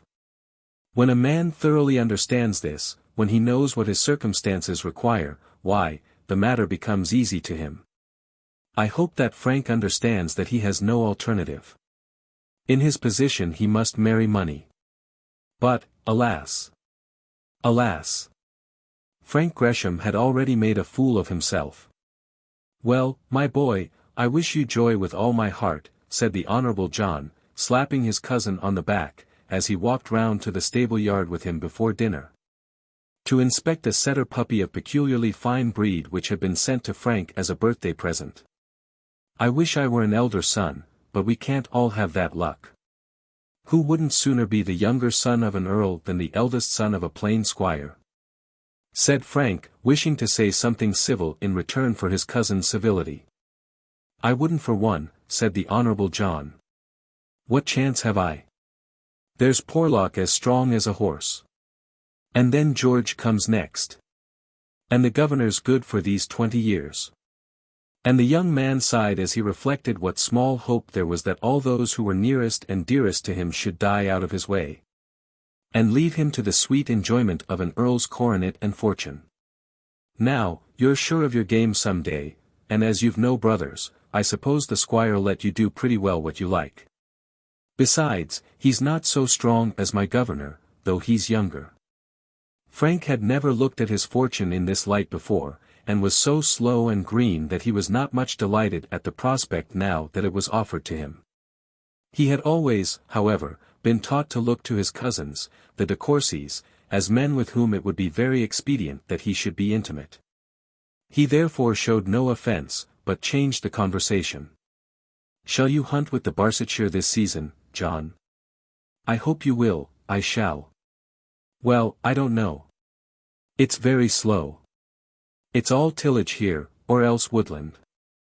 I rather fancy I shall go to Leicestershire when the partridge shooting is over. What sort of a lot do you mean to come out with, Frank? Frank became a little red as he answered, "Oh, I shall have two," he said, "that is, the mare I have had these 2 years, and the horse my father gave me this morning." "What? Only those two? And the mare is nothing more than a pony." "She is 15 hands," said Frank, offended. "Well, Frank, I certainly would not stand that," said the Honourable John.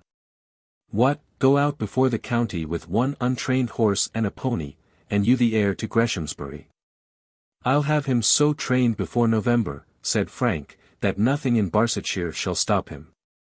Peter says," Peter was the Greshamsbury stud groom, "that he tucks up his hind legs beautifully.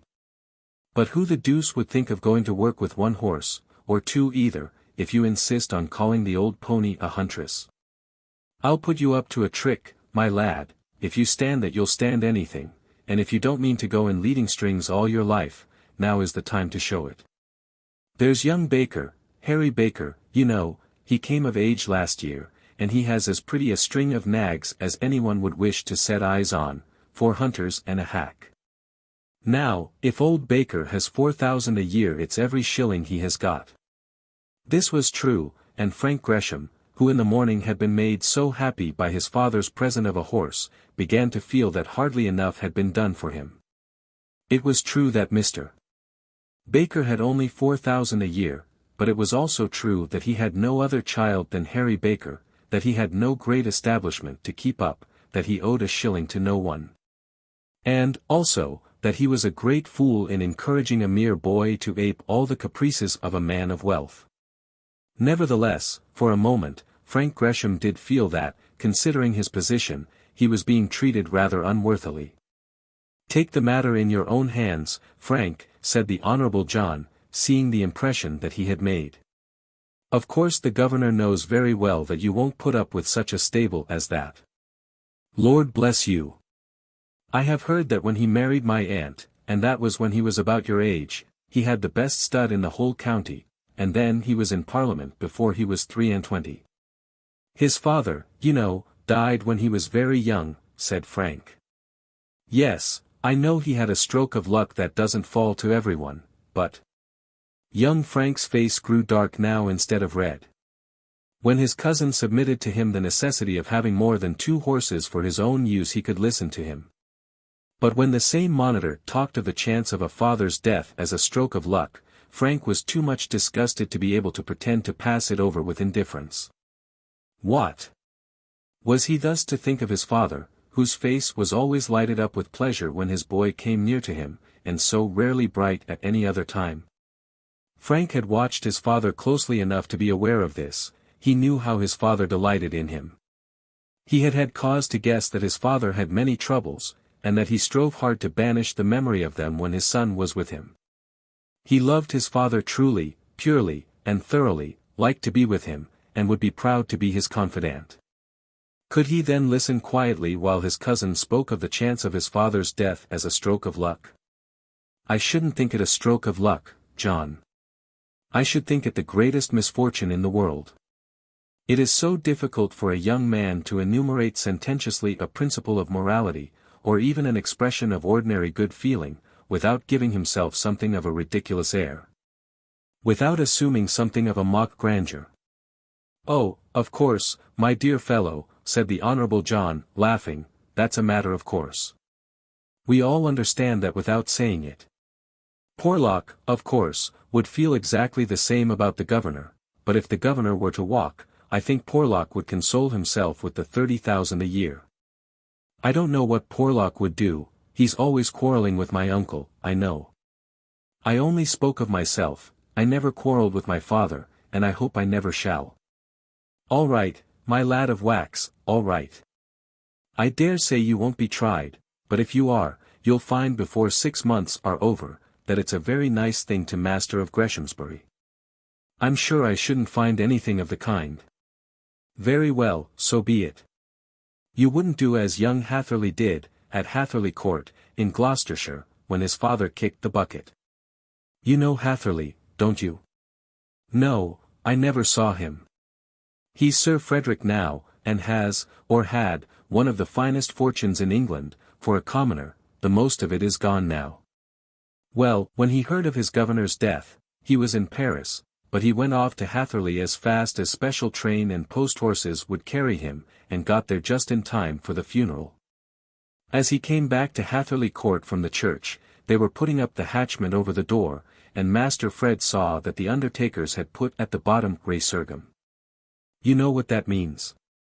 Oh, yes, said Frank. I'll come back again, said the Honourable John, construing the Latin for the benefit of his cousin. No, said Fred Hatherley, looking up at the hatchment, I'm blessed if you do, old gentleman. That would be too much of a joke, I'll take care of that. So he got up at night, and he got some fellows with him, and they climbed up and painted out, resurgam, and they painted into its place, requiescat in pace. Which means, you know, you'd a great deal better stay where you are. Now I call that good. Fred Hatherley did that as sure as anything. Frank could not help laughing at the story, especially at his cousin's mode of translating the undertaker's mottos, and then they sauntered back from the stables into the house to dress for dinner. Dr. Thorne had come to the house somewhat before dinner time, at Mr. Gresham's request, and was now sitting with the squire in his own book-room, so called, while Mary was talking to some of the girls upstairs. I must have 10 or 12,000 pounds. 10 at the very least, said the squire, who was sitting in his usual armchair, close to his littered table, with his head supported on his hand. Looking very unlike the father of an heir of a noble property, who had that day come of age. It was the 1st of July, and of course there was no fire in the grate. But, nevertheless, the doctor was standing with his back to the fireplace, with his coat-tails over his arms, as though he were engaged, now in summer as he so often was in winter, in talking. And roasting his hinder person at the same time. 12,000 pounds. It's a very large sum of money. I said 10, said the squire. 10,000 pounds is a very large sum of money. There is no doubt he'll let you have it. Scatcherd will let you have it, but I know he'll expect to have the title deeds. What? For 10,000 pounds, said the squire. There is not a registered debt against the property but his own and Armstrong's. But his own is very large already. Armstrong's is nothing, about 24,000 pounds. Yes. But he comes first, Mr. Gresham. Well, what of that? To hear you talk, one would think that there was nothing left of Greshamsbury. What's 24,000 pounds? Does Scatcherd know what rent roll is? Oh, yes, he knows it well enough, I wish he did not. Well, then, why does he make such a bother about a few £1,000s? The title deeds, indeed.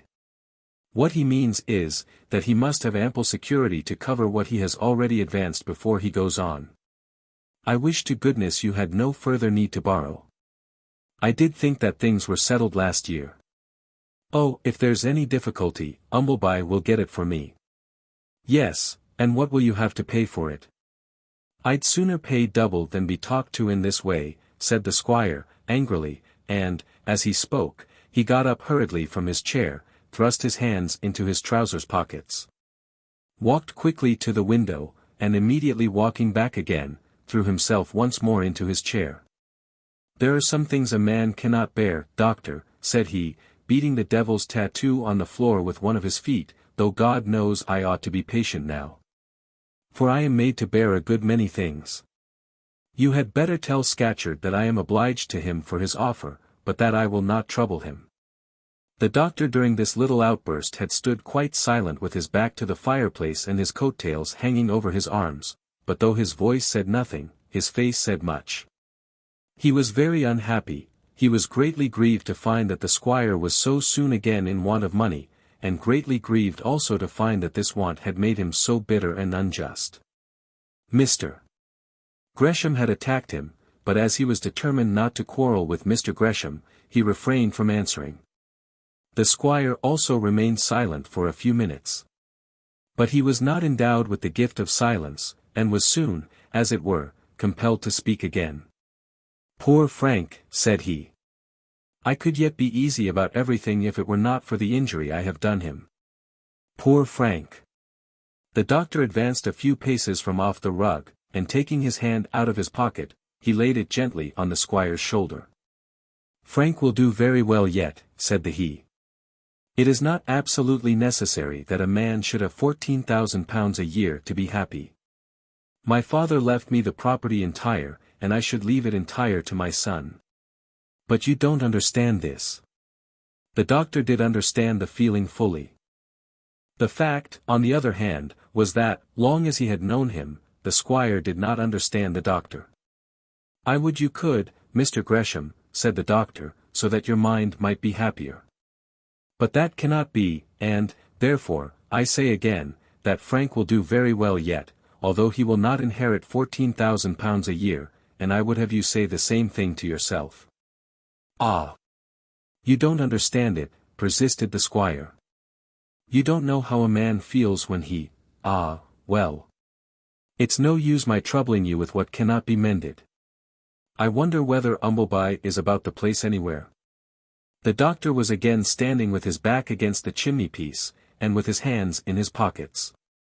"You did not see Umbleby as you came in?" again asked the squire. "No, I did not, and if you will take my advice you will not see him now, at any rate with reference to this money. I tell you I must get it from someone. You say Scatcherd won't let me have it." "No, Mr. Gresham, I did not say that." "Well, you said what was as bad. Augusta is to be married in September, and the money must be had. I have agreed to give Moffat £6,000, and he is to have the money down in hard cash." £6,000, said the doctor. "Well, I suppose that is not more than your daughter should have. But then, 5 times 6 are 30, £30,000 will be a large sum to make up." The father thought to himself that his younger girls were but children, and that the trouble of arranging their marriage portions might well be postponed a while. "Sufficient for the day is the evil thereof." "That Moffat is a griping, hungry fellow," said the squire. "I suppose Augusta likes him, and, as regards money, it is a good match. If Miss Gresham loves him, that is everything. I am not in love with him myself, but then, I am not a young lady. The de Courcys are very fond of him. Lady de Courcy says that he is a perfect gentleman, and thought very much of in London." "Oh! If Lady de Courcy says that, of course, it's all right," said the doctor, with a quiet sarcasm, that was altogether thrown away on the squire.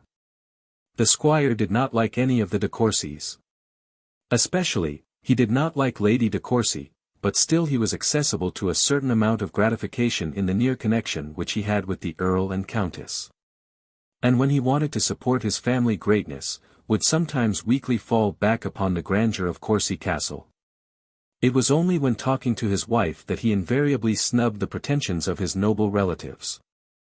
The two men after this remained silent for a while. And then the doctor, renewing the subject for which he had been summoned into the book-room, remarked, that as Scatcherd was now in the country, he did not say, was now at Boxall Hill.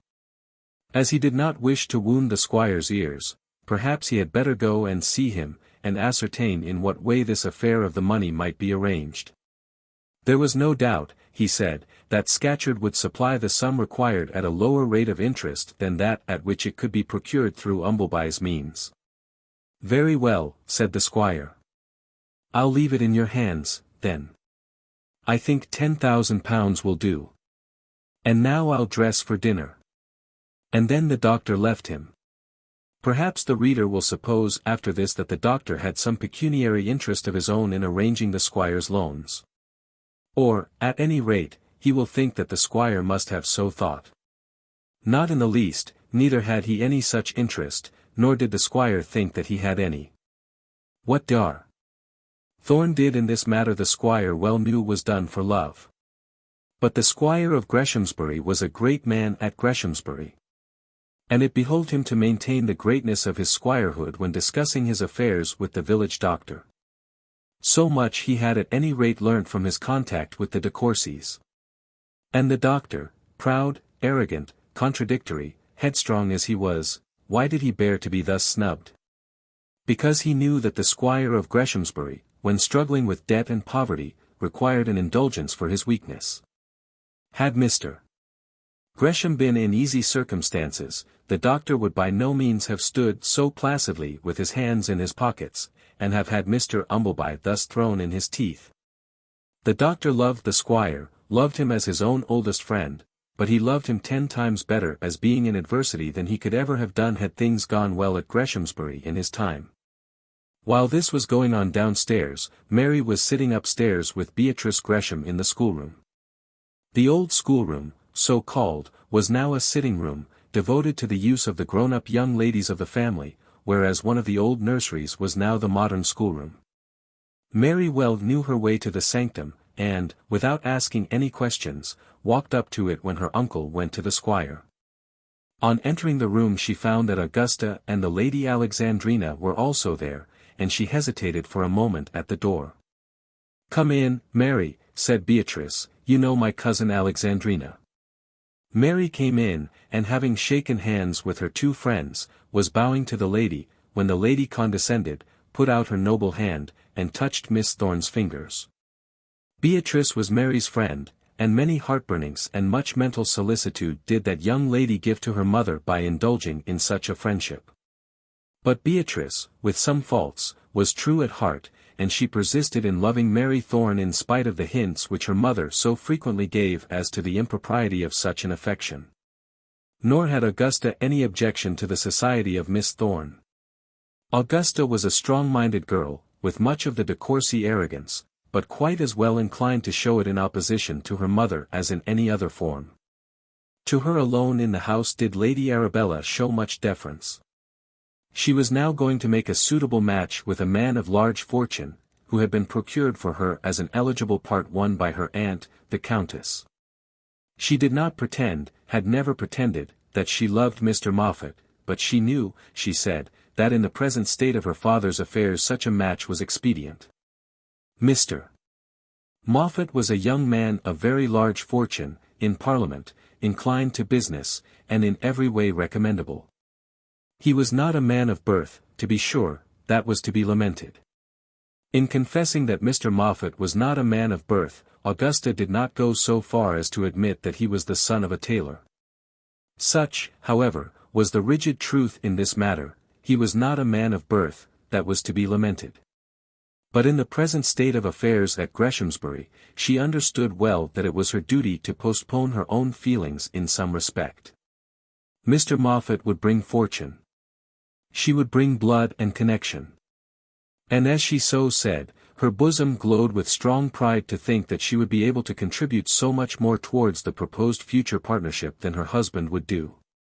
'Twas thus that Miss Gresham spoke of her match to her dear friends, her cousins the de Courcys for instance, to Miss Oriel, her sister Beatrice, and even to Mary Thorne. She had no enthusiasm, she admitted, but she thought she had good judgment. She thought she had shown good judgment in accepting Mr. Moffat's offer, though she did not pretend to any romance of affection. And, having so said, she went to work with considerable mental satisfaction, choosing furniture, carriages, and clothes, not extravagantly as her mother would have done. Not in deference to sterner dictates of the latest fashion as her aunt would have done, with none of the girlish glee in new purchases which Beatrice would have felt, but with sound judgment. She bought things that were rich, for her husband was to be rich, and she meant to avail herself of his wealth.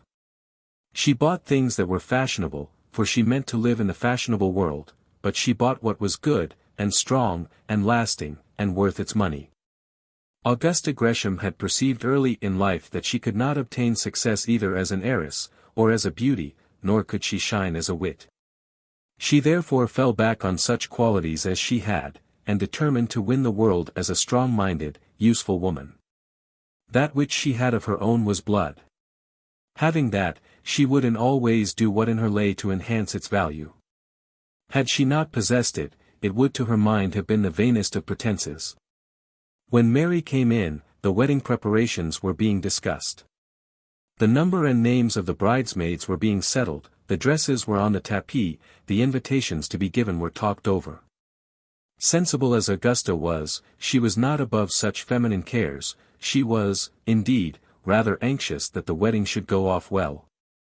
She was a little ashamed of her tailor's son, and therefore anxious that things should be as brilliant as possible. The bridesmaids' names had just been written on a card as Mary entered the room. There were the ladies Amelia, Rosina, Margaretta, and Alexandrina of course at the head of it, then came Beatrice and the twins. Then Miss Oriel, who, though only a parson's sister, was a person of note, birth, and fortune. After this there had been here a great discussion whether or not there should be any more. If there were to be one more there must be two. Now Miss Moffat had expressed a direct wish, and Augusta, though she would much rather have done without her, hardly knew how to refuse. Alexandrina, we hope we may be allowed to drop the lady, for the sake of brevity, for the present scene only, was dead against such an unreasonable request. We none of us know her, you know. And it would not be comfortable. Beatrice strongly advocated the future sister-in-law's acceptance into the bevy. She had her own reasons. She was pained that Mary Thorne should not be among the number, and if Miss Moffat were accepted, perhaps Mary might be brought in as her colleague. If you have Miss Moffat, said Alexandrina, you must have dear Pussy too, and I really think that Pussy is too young, it will be troublesome. Pussy was the youngest Miss Gresham, who was now only 8 years old, and whose real name was Nina. Augusta, said Beatrice, speaking with some slight hesitation, some soupçon of doubt, before the high authority of her noble cousin. If you do have Miss Moffat, would you mind asking Mary Thorne to join her?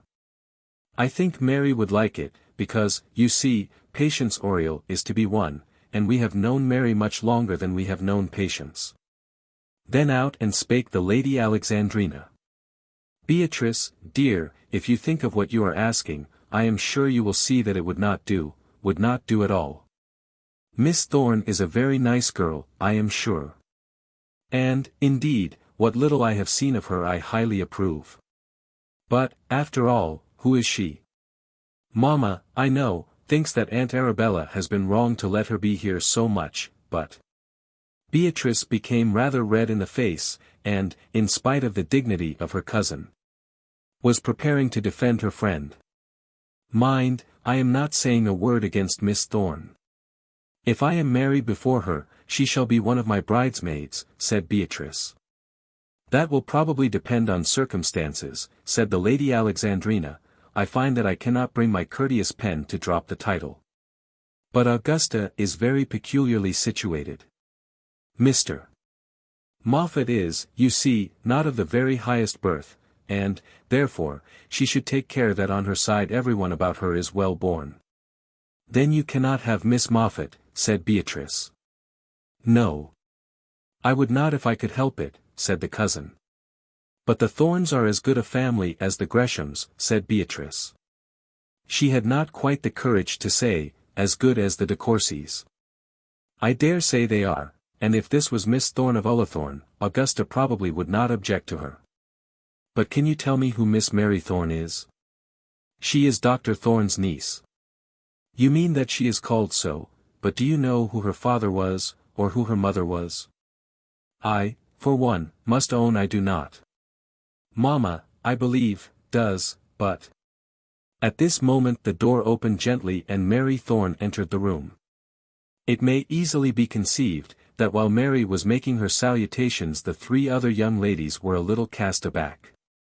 The Lady Alexandrina, however, quickly recovered herself, and, by her inimitable presence of mind and facile grace of manner, soon put the matter on a proper footing. We were discussing Miss Gresham's marriage, said she. I am sure I may mention to an acquaintance of so long standing as Miss Thorne, that the 1st of September has been now fixed for the wedding. Miss Gresham. Acquaintance of so long standing. Why, Mary and Augusta Gresham had for years, we will hardly say now for how many, passed their mornings together in the same schoolroom. Had quarrelled, and squabbled, and caressed and kissed, and been all but as sisters to each other. Acquaintance indeed. Beatrice felt that her ears were tingling, and even Augusta was a little ashamed. Mary, however, knew that the cold words had come from a de Courcy, and not from a Gresham, and did not, therefore, resent them. "So it's settled, Augusta, is it?" said she, the 1st of September. "I wish you joy with all my heart," and, coming round, she put her arm over Augusta's shoulder and kissed her. The Lady Alexandrina could not but think that the doctor's niece uttered her congratulations very much as though she were speaking to an equal. Very much as though she had a father and mother of her own. "You will have delicious weather," continued Mary. "September, and the beginning of October, is the nicest time of the year. If I were going honeymooning, it is just the time of year I would choose." "I wish you were, Mary," said Beatrice. "So do not I, dear, till I have found some decent sort of a body to honeymoon along with me. I won't stir out of Greshamsbury till I have sent you off before me, at any rate." "And where will you go, Augusta?" "We have not settled that," said Augusta. "Mr. Moffat talks of Paris." "Who ever heard of going to Paris in September?" said the Lady Alexandrina. "Or who ever heard of the gentleman having anything to say on the matter?" said the doctor's niece. "Of course Mr. Moffat will go wherever you are pleased to take him." The Lady Alexandrina was not pleased to find how completely the doctor's niece took upon herself to talk, and sit, and act at Greshamsbury as though she was on a par with the young ladies of the family. That Beatrice should have allowed this would not have surprised her, but it was to be expected that Augusta would have shown better judgment. These things require some tact in their management. "Some delicacy when high interests are at stake," said she. "I agree with Miss Thorne in thinking that, in ordinary circumstances, with ordinary people, perhaps, the lady should have her way.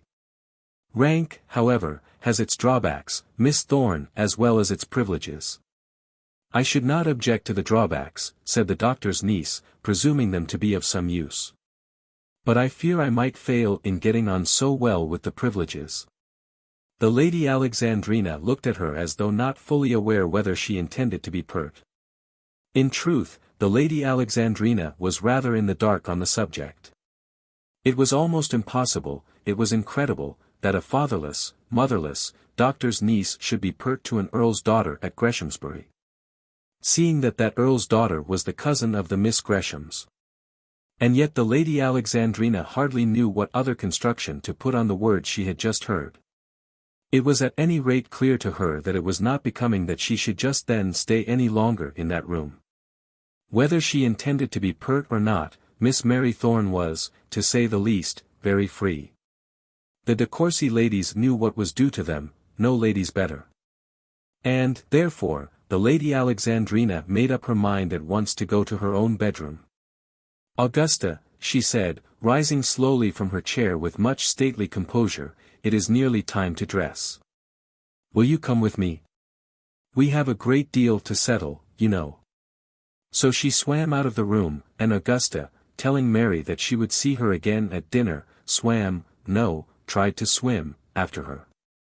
Miss Gresham had had great advantages, but she had not been absolutely brought up at Courcy Castle, and could not as yet quite assume the Courcy style of swimming. "There," said Mary, as the door closed behind the rustling muslins of the ladies. "There, I have made an enemy forever, perhaps two, that's satisfactory." "And why have you done it, Mary?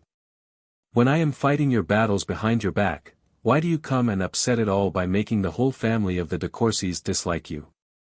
In such a matter as that, they'll all go together." "I am sure they will," said Mary. "Whether they would be equally unanimous in a case of love and charity, that, indeed, is another question. But why should you try to make my cousin angry? You that ought to have so much sense. Don't you remember what you were saying yourself the other day, of the absurdity of combating pretenses which the world sanctions?" "I do, Trishy, I do. Don't scold me now.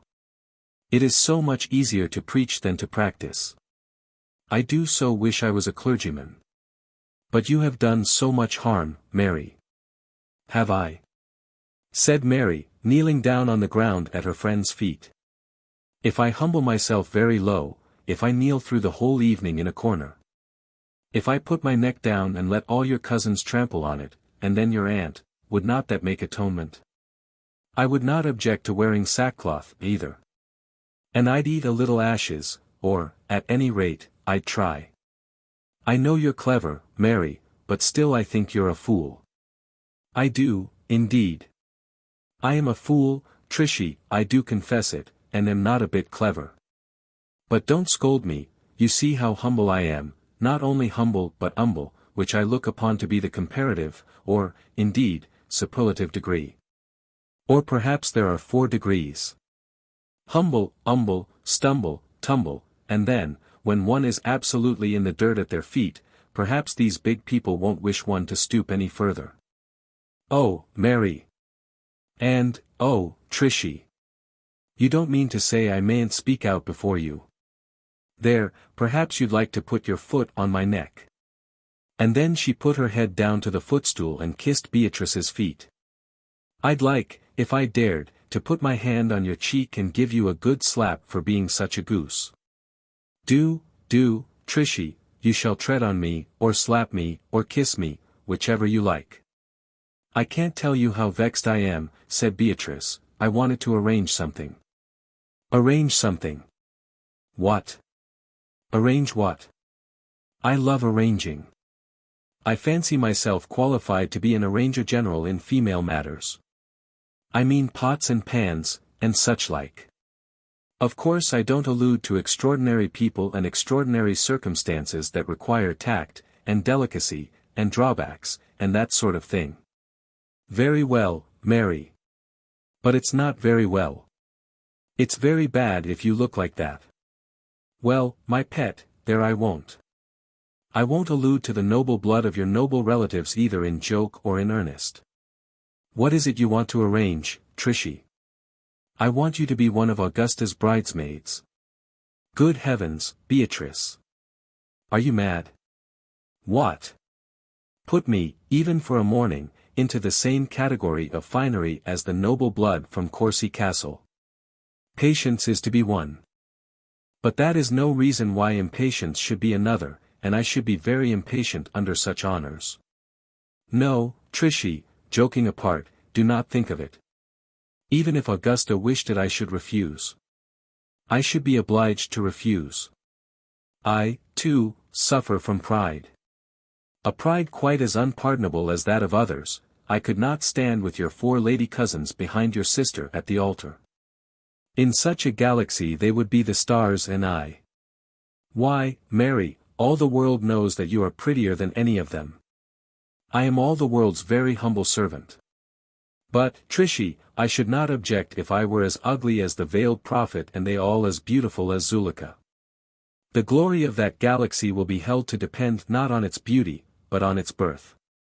You know how they would look at me, how they would scorn me, and there, in church, at the altar, with all that is solemn round us, I could not return their scorn as I might do elsewhere. In a room I'm not a bit afraid of them all. And Mary was again allowing herself to be absorbed by that feeling of indomitable pride, of antagonism to the pride of others, which she herself in her cooler moments was the first to blame. You often say, Mary, that sort of arrogance should be despised and passed over without notice. So it should, Trishie. I tell you that as a clergyman tells you to hate riches. But though the clergyman tells you so, he is not the less anxious to be rich himself. I particularly wish you to be one of Augusta's bridesmaids. And I particularly wish to decline the honor. Which honor has not been, and will not be, offered to me. No, Trishie. I will not be Augusta's bridesmaid, but what, dearest? But, Trishie, when someone else is married, when the new wing has been built to a house that you know of. Now, Mary, hold your tongue, or you know you'll make me angry. I do so like to see you angry. And when that time comes, when that wedding does take place, then I will be a bridesmaid, Trishie. Yes. Even though I am not invited. Yes. Though all the de Courcys in Barsetshire should tread upon me and obliterate me. Though I should be as dust among the stars, though I should creep up in calico among their satins and lace, I will nevertheless be there, close, close to the bride.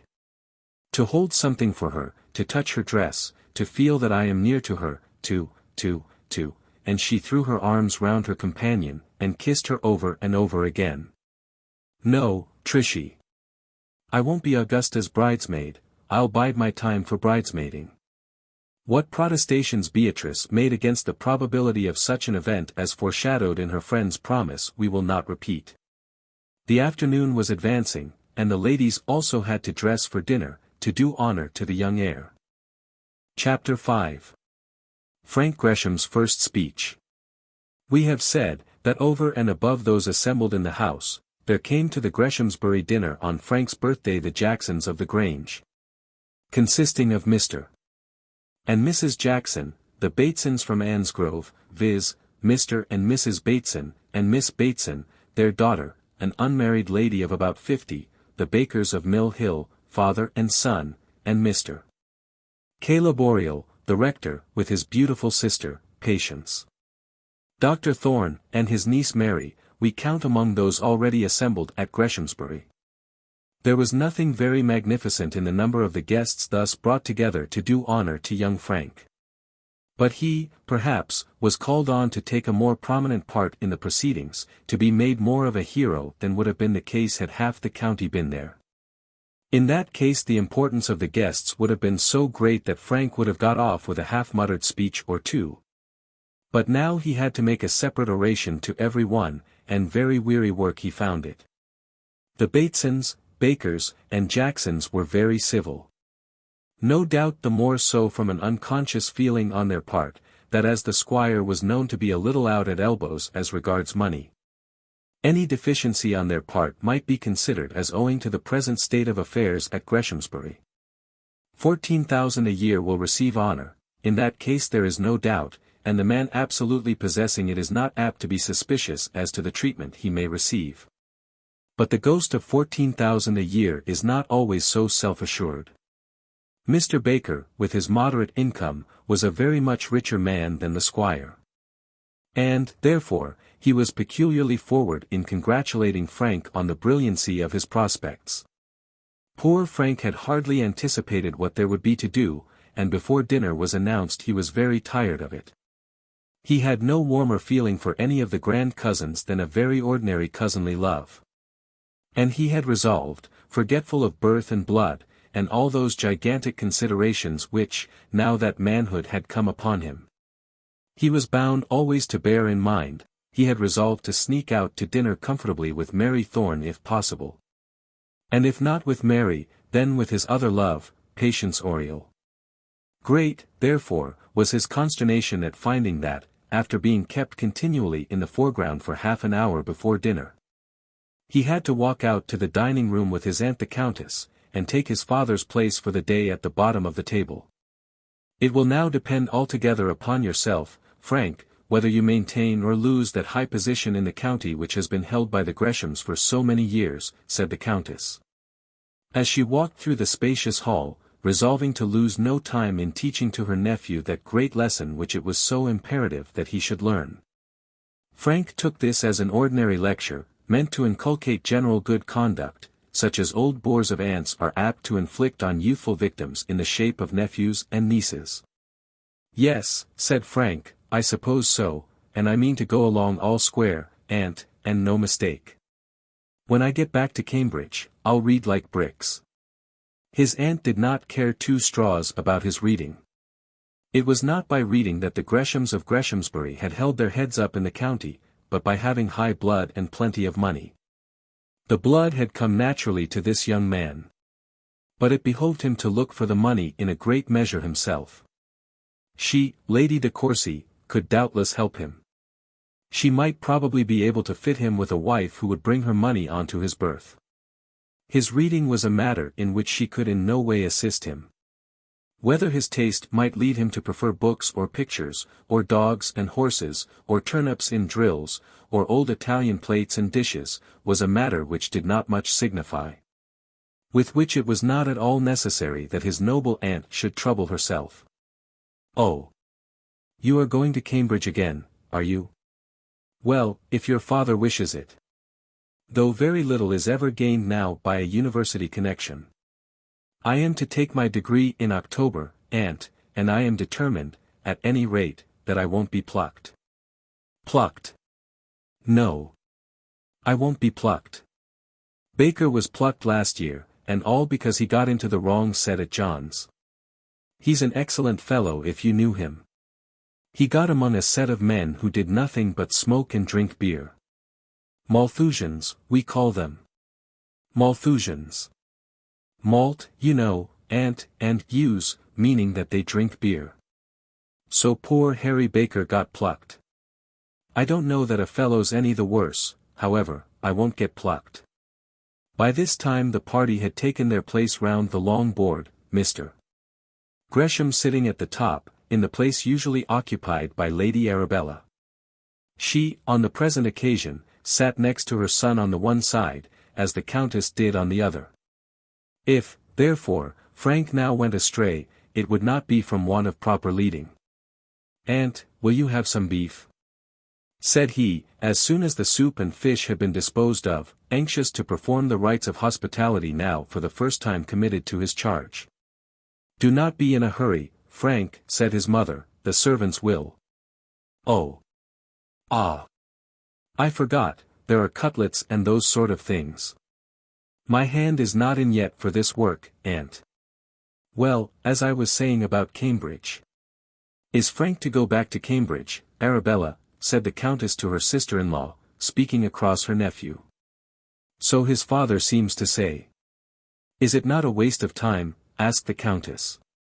"You know I never interfere," said the Lady Arabella. "I never liked the idea of Cambridge myself at all. All the de Courcys were Christ Church men. But the Greshams, it seems, were always at Cambridge. Would it not be better to send him abroad at once?" "Much better, I would think," said the Lady Arabella. "But you know, I never interfere, perhaps you would speak to Mr. Gresham." The Countess smiled grimly, and shook her head with a decidedly negative shake.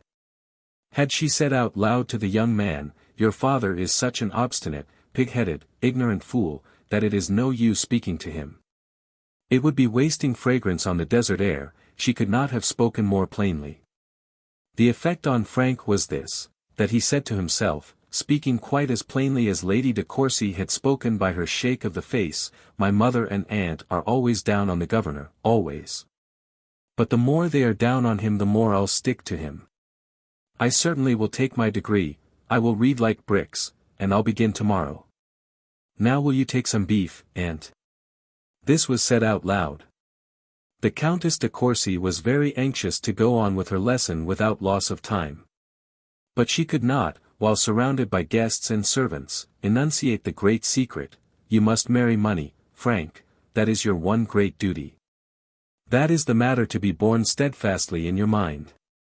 She could not now, with sufficient weight and impressive emphasis, pour this wisdom into his ears. The more especially as he was standing up to his work of carving, and was deep to his elbows in horseradish, fat, and gravy. So the Countess sat silent while the banquet proceeded. "Beef, Harry!" shouted the young heir to his friend Baker. "Oh! But I see it isn't your turn yet. I beg your pardon, Miss Bateson," and he sent to that lady 1.5 pounds of excellent meat, cut out with great energy in one slice, about 1/2 inch thick. And so the banquet went on. Before dinner Frank had found himself obliged to make numerous small speeches in answer to the numerous individual congratulations of his friends. But these were as nothing to the one great accumulated onus of an oration which he had long known that he should have to sustain after the cloth was taken away. Someone of course would propose his health, and then there would be a clatter of voices, ladies and gentlemen, men and girls. And when that was done he would find himself standing on his legs, with the room about him, going round and round and round. Having had a previous hint of this, he had sought advice from his cousin, the Honourable George, whom he regarded as a dab at speaking. At least, so he had heard the Honourable George say of himself. What the deuce is a fellow to say, George, when he stands up after the clatter is done? Oh, It's the easiest thing in life, said the cousin. Only remember this, you mustn't get astray, that is what they call presence of mind, you know. I'll tell you what I do, and I'm often called up, you know. At our agriculturals I always propose the farmers' daughters. Well, what I do is this, I keep my eye steadfastly fixed on one of the bottles, and never move it. On one of the bottles, said Frank. Wouldn't it be better if I made a mark of some old covey's head? I don't like looking at the table. The old covey'd move, and then you'd be done.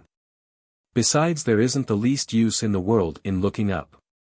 I've heard people say, who go to those sort of dinners every day of their lives, that whenever anything witty is said, the fellow who says it is sure to be looking at the mahogany.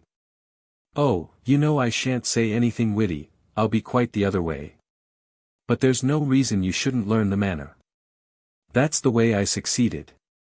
Fix your eye on one of the bottles, put your thumbs in your waistcoat pockets, stick out your elbows, bend your knees a little, and then go ahead. Oh, ah. Go ahead.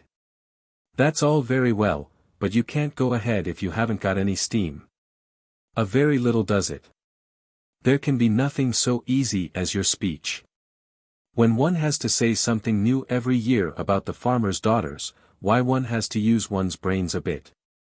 Let's see, how will you begin? Of course, you'll say that you are not accustomed to this sort of thing, that the honor conferred upon you is too much for your feelings. That the bright array of beauty and talent around you quite overpowers your tongue, and all that sort of thing. Then declare you're a Gresham to the backbone. Oh, they know that. Well, tell them again. Then of course you must say something about us, or you'll have the Countess as black as old Nick. But my aunt, George. What on earth can I say about her when she's there herself before me? Before you. Of course, that's just the reason. Oh, say any lie you can think of, you must say something about us. You know we've come down from London on purpose. Frank, in spite of the benefit he was receiving from his cousin's erudition, could not help wishing in his heart that they had all remained in London, but this he kept to himself. He thanked his cousin for his hints, and though he did not feel that the trouble of his mind was completely cured, he began to hope that he might go through the ordeal without disgracing himself. Nevertheless, he felt rather sick at heart, and Mr. Baker got up to propose the toast as soon as the servants were gone. The servants, that is, were gone officially. But they were there in a body, men and women, nurses, cooks, and ladies' maids, coachmen, grooms, and footmen, standing in two doorways to hear what Master Frank would say. The old housekeeper headed the maids at one door, standing boldly inside the room, and the butler controlled the men at the other, marshalling them back with a drawn corkscrew. Mr. Baker did not say much, but what he did say, he said well. They had all seen Frank Gresham grow up from a child, and were now required to welcome as a man amongst them one who was well qualified to carry on the honor of that loved and respected family. His young friend, Frank, was every inch a Gresham. Mr. Baker omitted to make mention of the infusion of de Courcy blood, and the Countess, therefore, drew herself up on her chair and looked as though she were extremely bored. He then alluded tenderly to his own long friendship with the present squire, Francis Newbold Gresham the elder, and sat down, begging them to drink health, prosperity, long life, and an excellent wife to their dear young friend, Francis Newbold Gresham the younger. There was a great jingling of glasses, of course, made the merrier and the louder by the fact that the ladies were still there as well as the gentlemen. Ladies don't drink toasts frequently, and, therefore, the occasion coming rarely was the more enjoyed. God bless you, Frank. Your good health, Frank. And especially a good wife, Frank. 2 or 3 of them, Frank. Good health and prosperity to you, Mr. Gresham. More power to you, Frank, my boy. May God bless you and preserve you, my dear boy. And then a merry, sweet, eager voice from the far end of the table, Frank. Frank. Do look at me, pray do, Frank, I am drinking your health in real wine, ain't I, Papa? Such were the addresses which greeted Mr. Francis Newbold Gresham the younger as he essayed to rise up on his feet for the first time since he had come to man's estate. When the clatter was at an end, and he was fairly on his legs, he cast a glance before him on the table, to look for a decanter. He had not much liked his cousin's theory of sticking to the bottle. Nevertheless, in the difficulty of the moment, it was well to have any system to go by. But, as misfortune would have it, though the table was covered with bottles, his eye could not catch one. Indeed, his eye first could catch nothing, for the things swam before him, and the guests all seemed to dance in their chairs. Up he got, however, and commenced his speech. As he could not follow his preceptor's advice as touching the bottle, he adopted his own crude plan of making a mark on some old covey's head, and therefore looked dead at the doctor. "Upon my word, I am very much obliged to you, gentlemen and ladies and gentlemen, I should say, for drinking my health, and doing me so much honor, and all that sort of thing. Upon my word I am. Especially to Mr. Baker. I don't mean you, Harry, you're not Mr. Baker. As much as you're Mr. Gresham, Master Frank. But I am not Mr. Gresham. And I don't mean to be for many a long year if I can help it, not at any rate till we have had another coming of age here." "Bravo, Frank, and whose will that be?" "That will be my son, and a very fine lad he will be, and I hope he'll make a better speech than his father. Mr. Baker said I was every inch a Gresham. Well, I hope I am." Here the Countess began to look cold and angry. "I hope the day will never come when my father won't own me for one." "There's no fear, said the doctor, who was almost put out of countenance by the orator's intense gaze. The Countess looked colder and more angry, and muttered something to herself about a bear garden. "Gardes Gresham, eh? Harry. Mind that when you're sticking in a gap and I'm coming after you. Well, I am sure I am very obliged to you for the honor you have all done me, especially the ladies, who don't do this sort of thing on ordinary occasions. I wish they did, don't you, Doctor?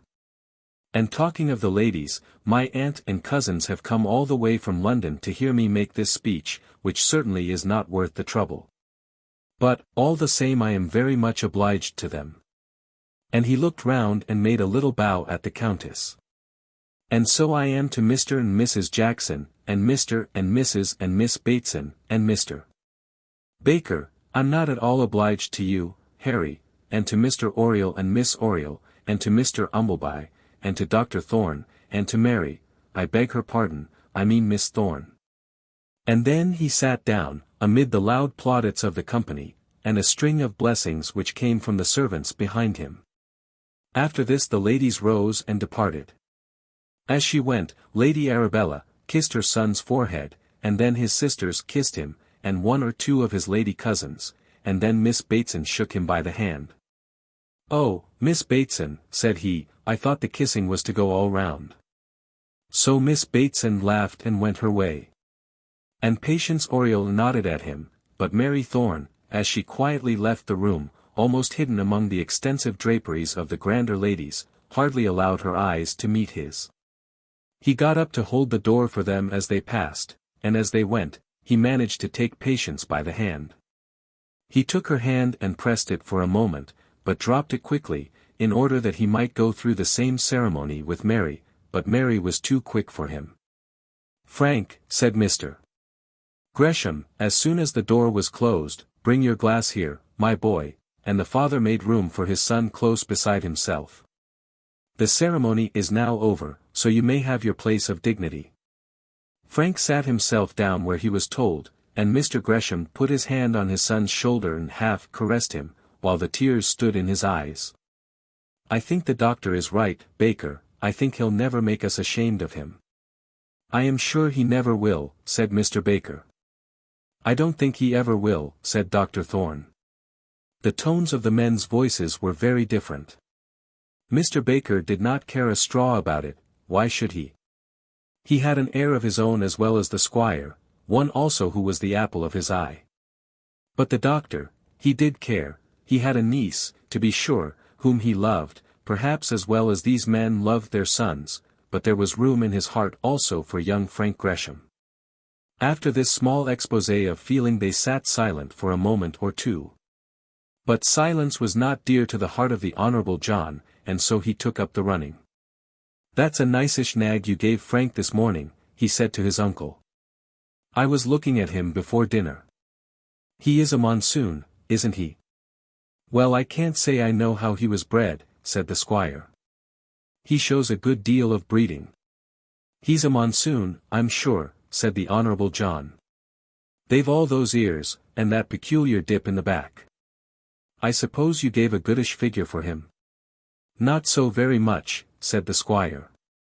"He's a trained hunter, I suppose?" "If not, he soon will be," said the squire. "Let Frank alone for that," said Harry Baker. "He jumps beautifully, sir," said Frank.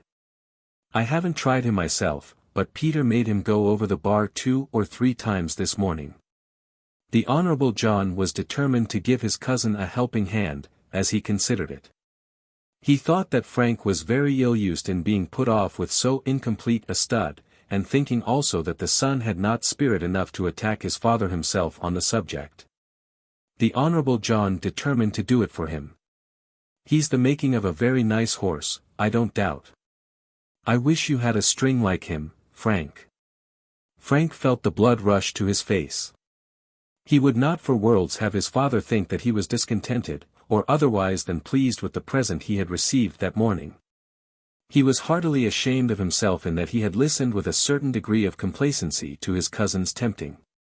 But he had no idea that the subject would be repeated, and then repeated, too, before his father, in a manner to vex him on such a day as this, before such people as were assembled there. He was very angry with his cousin, and for a moment forgot all his hereditary respect for a de Courcy. "I tell you what, John," said he, "do you choose your day, some day early in the season, and come out on the best thing you have, and I'll bring, not the black horse, but my old mare.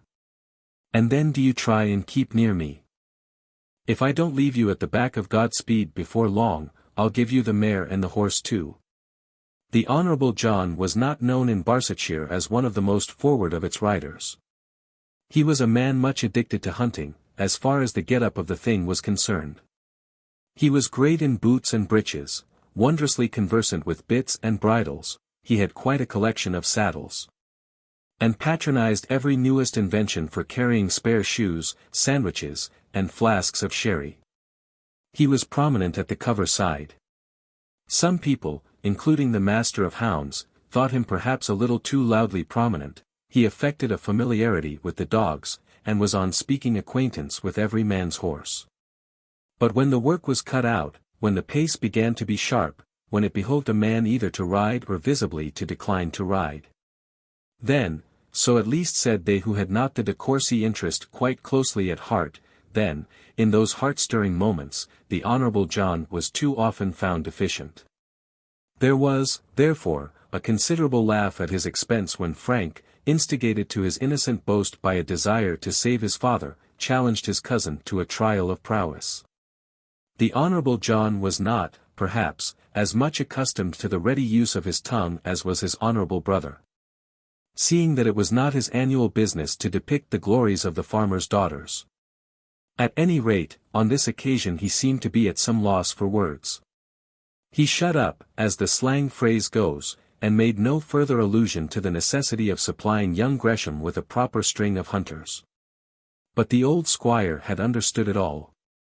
Had understood the meaning of his nephew's attack, had thoroughly understood also the meaning of his son's defence, and the feeling which actuated it. He also had thought of the stableful of horses which had belonged to himself when he came of age, and of the much more humble position which his son would have to fill than that which his father had prepared for him. He thought of this, and was sad enough, though he had sufficient spirit to hide from his friends around him the fact, that the Honourable John's arrow had not been discharged in vain. "He shall have champion," said the father to himself. "It is time for me to give it up."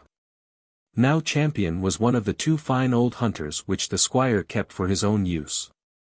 And it might have been said of him now, at the period of which we are speaking, that the only really happy moments of his life were those which he spent in the field. So much as to its being time for him to give up Chapter 6. Frank Gresham's Early Loves. It was, we have said, the 1st of July, and such being the time of the year, the ladies, after sitting in the drawing-room for half an hour or so, began to think that they might as well go through the drawing-room windows onto the lawn. First one slipped out a little way, and then another, and then they got onto the lawn, and then they talked of their hats. Till, by degrees, the younger ones of the party, and at last of the elder also, found themselves dressed for walking. The windows, both of the drawing-room and the dining-room, looked out onto the lawn, and it was only natural that the girls should walk from the former to the latter. It was only natural that they, being there, should tempt their swains to come to them by the sight of their broad-brimmed hats and evening dresses. And natural, also, that the temptation should not be resisted. The squire, therefore, and the elder male guests soon found themselves alone round their wine. "Upon my word, we were enchanted by your eloquence, Mr. Gresham, were we not?" said Miss Oriel, turning to one of the De Courcy girls who was with her. Miss Oriel was a very pretty girl. A little older than Frank Gresham, perhaps a year or so.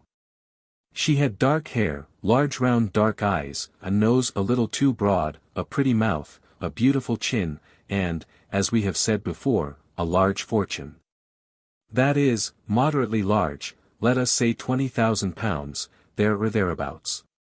She and her brother had been living at Greshamsbury for the last 2 years, the living having been purchased for him, such were Mr. Gresham's necessities, during the lifetime of the last old incumbent. Miss Oriel was in every respect a nice neighbour. She was good-humoured, ladylike, lively, neither too clever nor too stupid, belonging to a good family, sufficiently fond of this world's good things, as became a pretty young lady so endowed. And sufficiently fond, also, of the other world's good things, as became the mistress of a clergyman's house. "Indeed, yes," said the Lady Margaretta. "Frank is very eloquent. When he described our rapid journey from London, he nearly moved me to tears. But well as he talks, I think he carves better. I wish you'd had to do it, Margaretta, both the carving and talking." "Thank you, Frank, you're very civil. But there's one comfort, Miss Oriel, it's over now, and done. A fellow can't be made to come of age twice. But you'll take your degree, Mr. Gresham, and then, of course, there'll be another speech. And then you'll get married, and there will be 2 or 3 more. I'll speak at your wedding, Miss Oriel, long before I do at my own. I shall not have the slightest objection. It will be so kind of you to patronize my husband. But, by Jove, will he patronize me? I know you'll marry some awful bigwig, or some terribly clever fellow, won't she, Margaretta? Miss Oriel was saying so much in praise of you before you came out, said Margaretta, that I began to think that her mind was intent on remaining at Greshamsbury all her life. Frank blushed, and Patience laughed. There was but a year's difference in their age. Frank, however, was still a boy, though Patience was fully a woman. "I am ambitious, Lady Margaretta," said she. "I own it, but I am moderate in my ambition.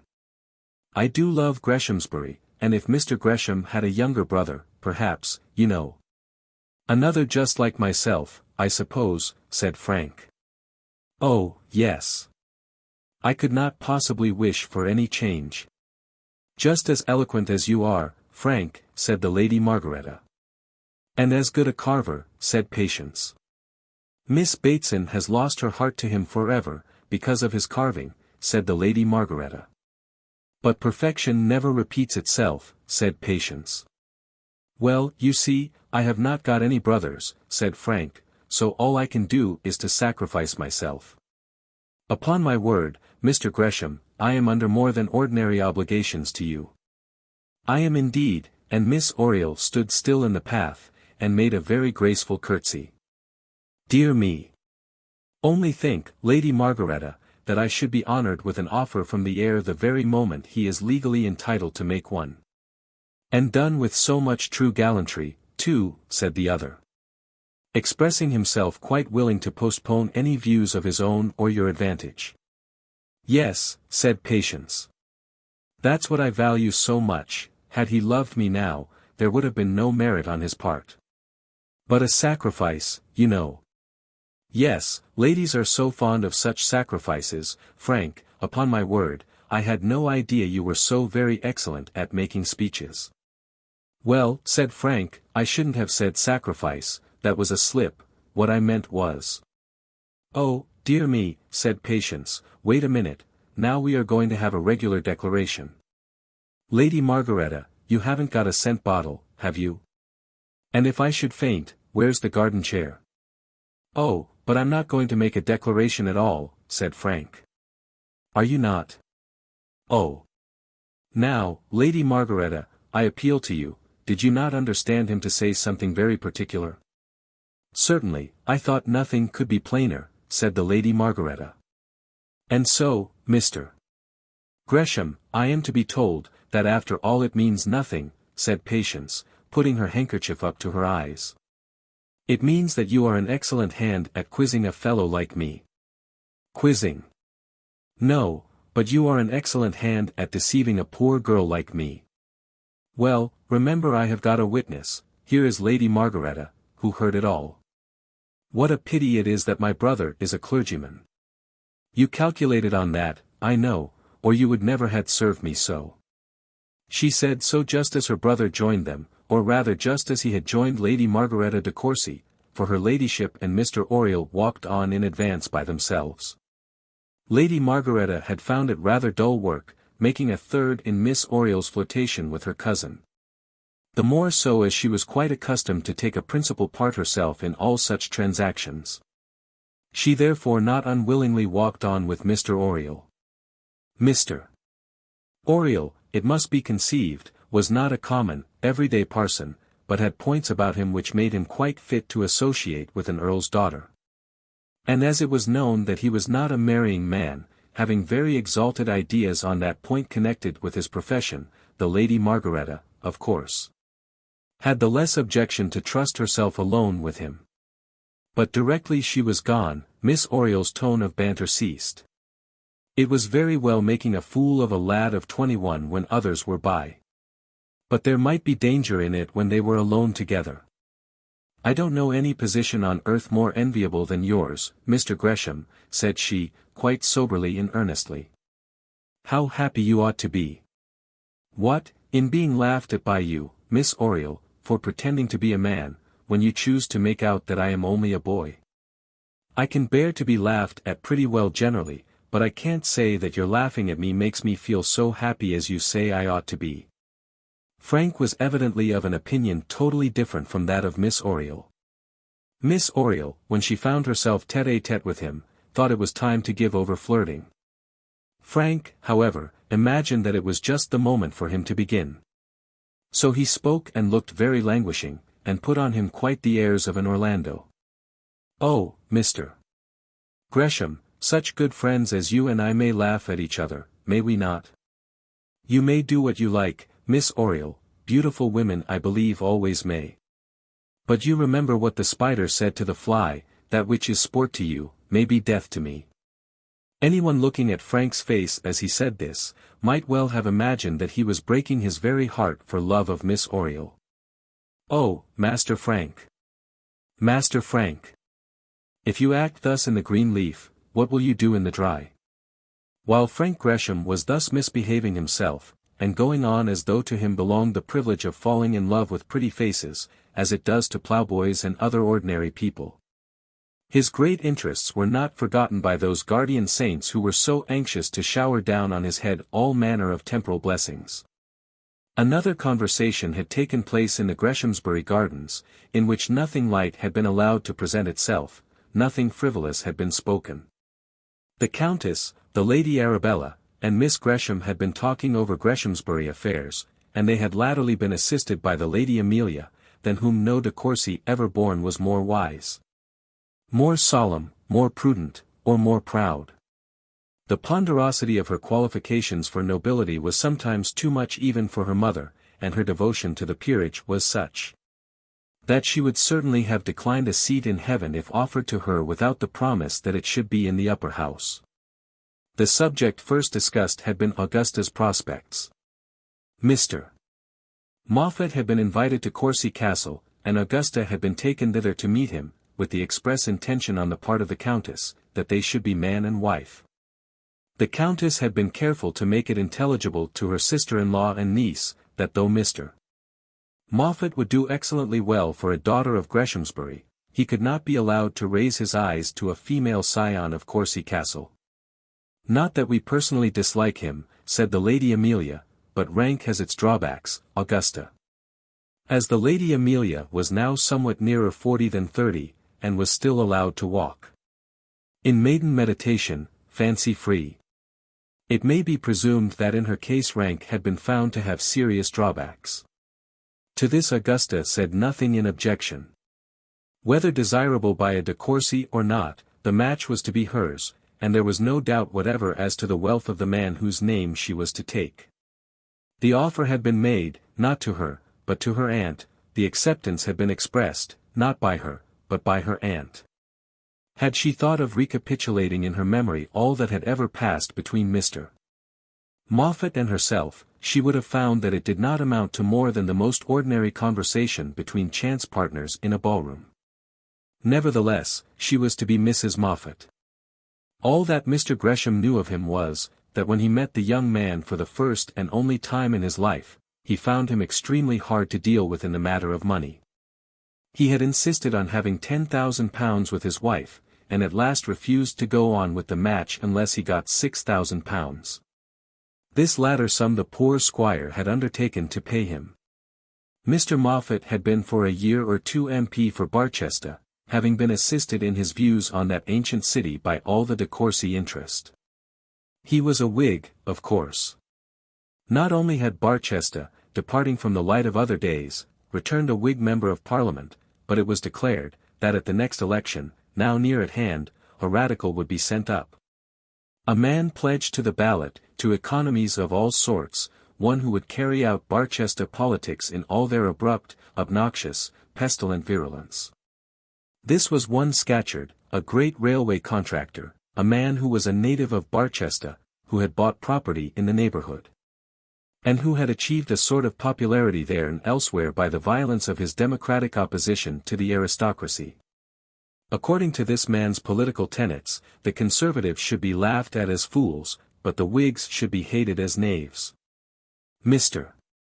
Moffat was now coming down to Courcy Castle to look after his electioneering interests, and Miss Gresham was to return with her aunt to meet him. The Countess was very anxious that Frank should also accompany them. Her great doctrine, that he must marry money, had been laid down with authority, and received without doubt. She now pushed it further, and said that no time should be lost, that he should not only marry money, but do so very early in life. There was always danger in delay. The Greshams, of course she alluded only to the males of the family, were foolishly soft-hearted, no one could say what might happen. There was that Miss Thorne always at Greshamsbury. This was more than the Lady Arabella could stand. She protested that there was at least no ground for supposing that Frank would absolutely disgrace his family. Still the Countess persisted, perhaps not, she said, but when young people of perfectly different ranks were allowed to associate together, there was no saying what danger might arise. They all knew that old Mr. Bateson, the present Mr. Bateson's father, had gone off with the governess, and young Mr. Everbury, near Taunton, had only the other day married a cook-maid. But Mr. Everbury was always drunk, aunt, said Augusta, feeling called upon to say something for her brother.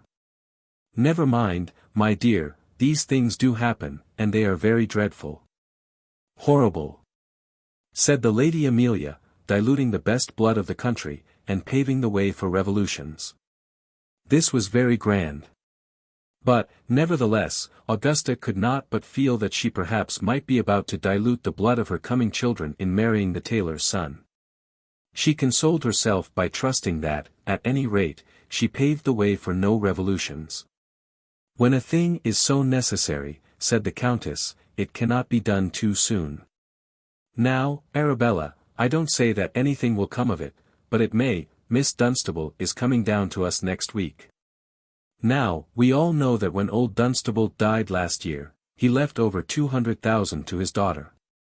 It is a great deal of money, certainly, said Lady Arabella. It would pay off everything, and a great deal more, said the Countess. It was ointment, was it not, aunt? Said Augusta. I believe so, my dear. Something called the ointment of Lebanon, or something of that sort, but there's no doubt about the money. But how old is she, Rosina? Asked the anxious mother. About 30, I suppose. But I don't think that much signifies. 30, said Lady Arabella, rather dolefully. And what is she like? I think that Frank already begins to like girls that are young and pretty. But surely, aunt, said the Lady Amelia, now that he has come to man's discretion, he will not refuse to consider all that he owes to his family. A Mr. Gresham of Greshamsbury has a position to support. The de Courcy scion spoke these last words in the sort of tone that a parish clergyman would use in warning some young farmer's son that he should not put himself on an equal footing with the ploughboys. It was at last decided that the Countess should herself convey to Frank a special invitation to Courcy Castle, and that when she got him there, she should do all that lay in her power to prevent his return to Cambridge, and to further the Dunstable marriage. We did think of Miss Dunstable for Porlock, once, she said, naively, but when we found that it wasn't much over 200,000, why, that idea fell to the ground. The terms on which the de Courcy blood might be allowed to dilute itself were, it must be presumed, very high indeed. Augusta was sent off to find her brother, and to send him to the Countess in the small drawing-room. Here the Countess was to have her tea, apart from the outer common world, and here, without interruption, she was to teach her great lesson to her nephew. Augusta did find her brother, and found him in the worst of bad society, so at least the stern de Courcys would have thought. Old Mr. Bateson and the governess, Mr. Everbury and his cook's diluted blood, and ways paved for revolutions, all presented themselves to Augusta's mind when she found her brother walking with no other company than Mary Thorne. And walking with her, too, in much too close proximity.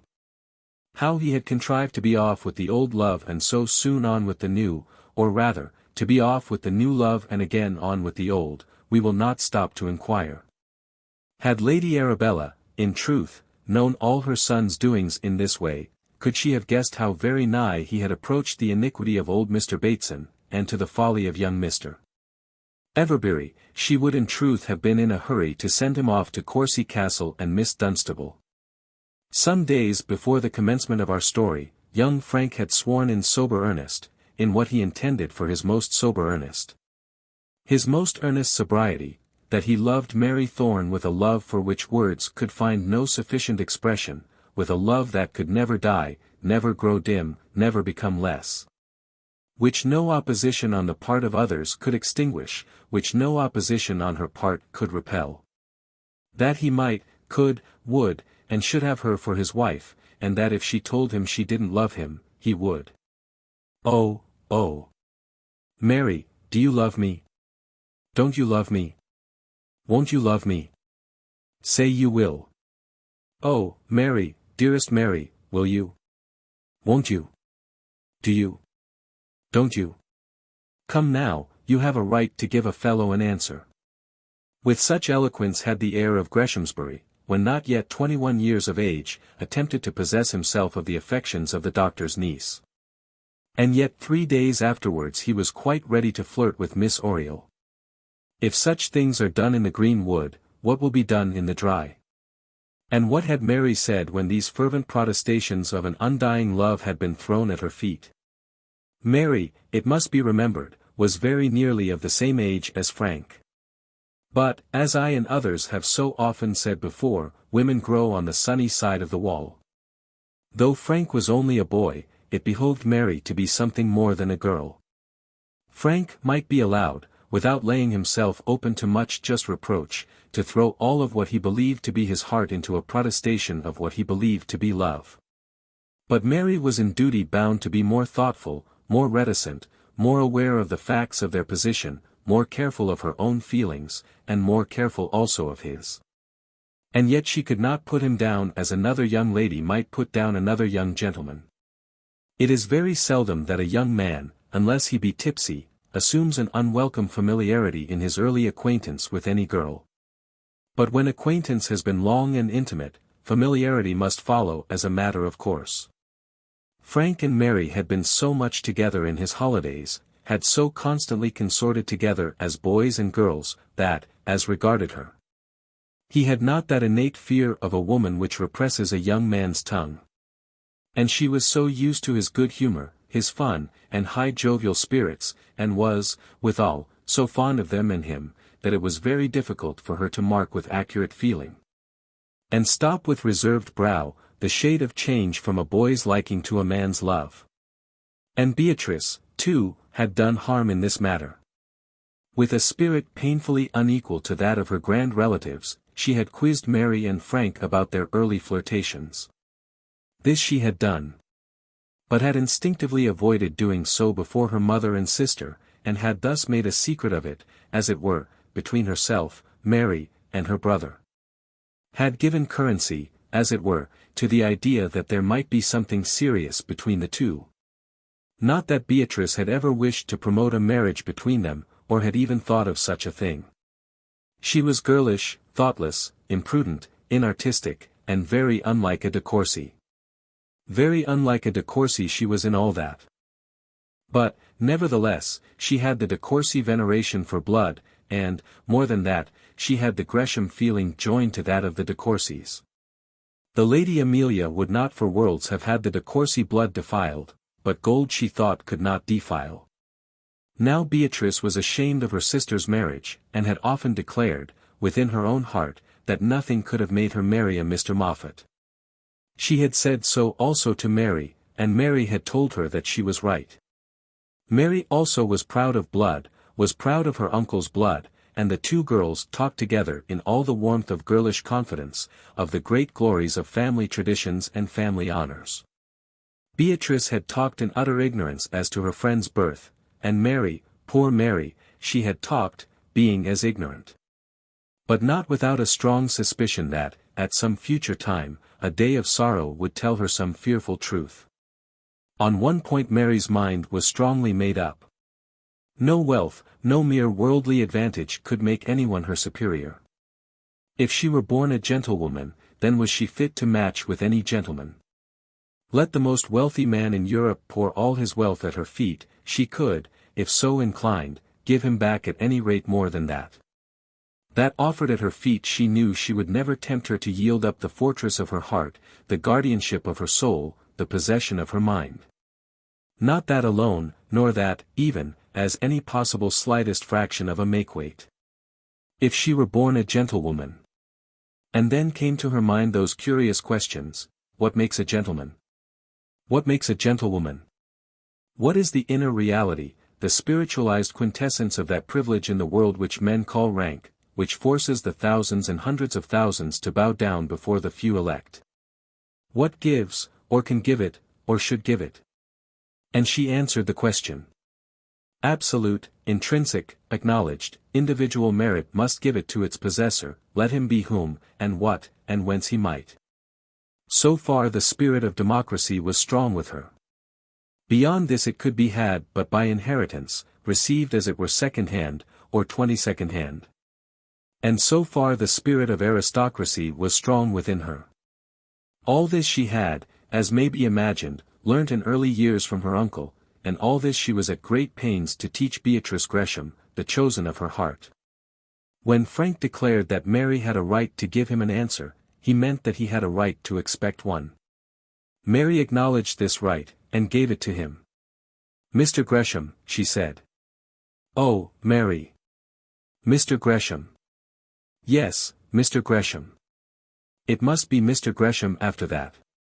And, moreover, it must be Miss Thorne as well. I'll be shot if it shall, Mary." "Well, I can't say that I shall be shot if it be not so, but if it be not so, if you do not agree that it shall be so, I shall be turned out of Greshamsbury." "What?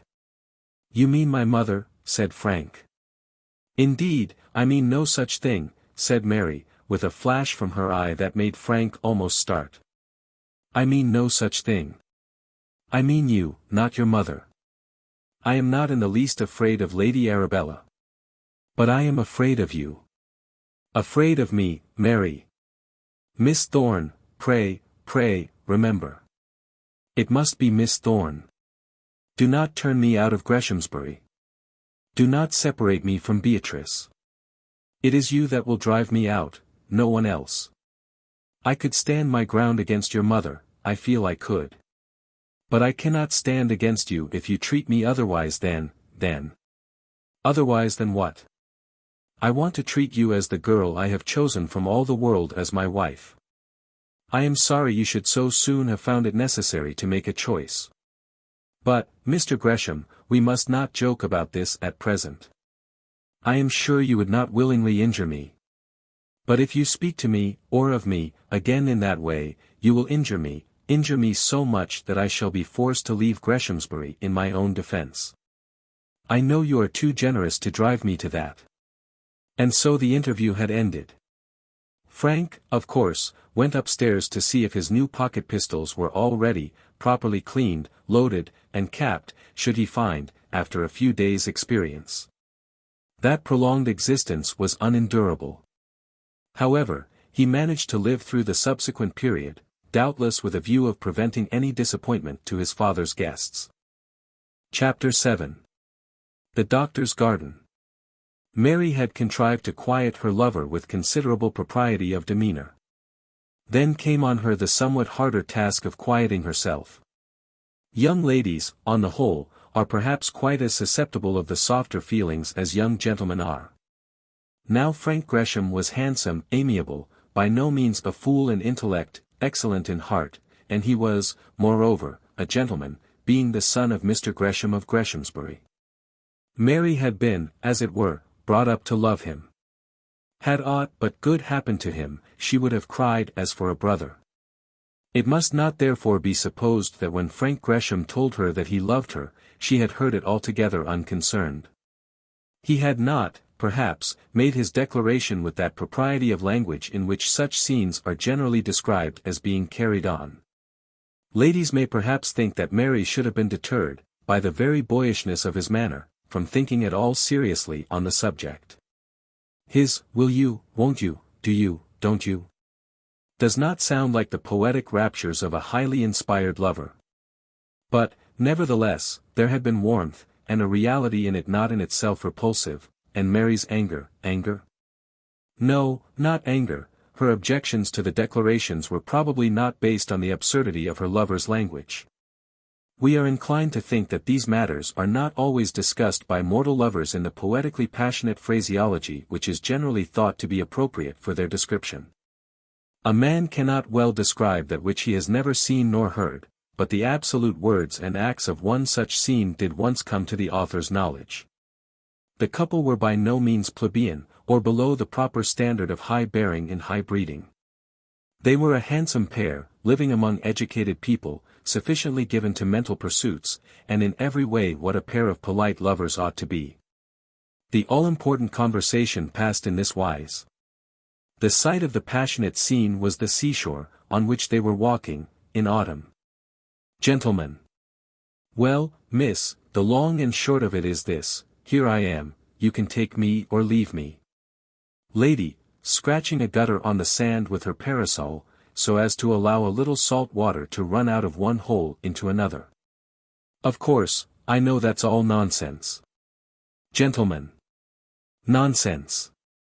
By Jove, it isn't nonsense at all. Come, Jane, here I am, come, at any rate you can say something. Lady. Yes, I suppose I can say something. Gentlemen. Well, which is it to be? Take me or leave me.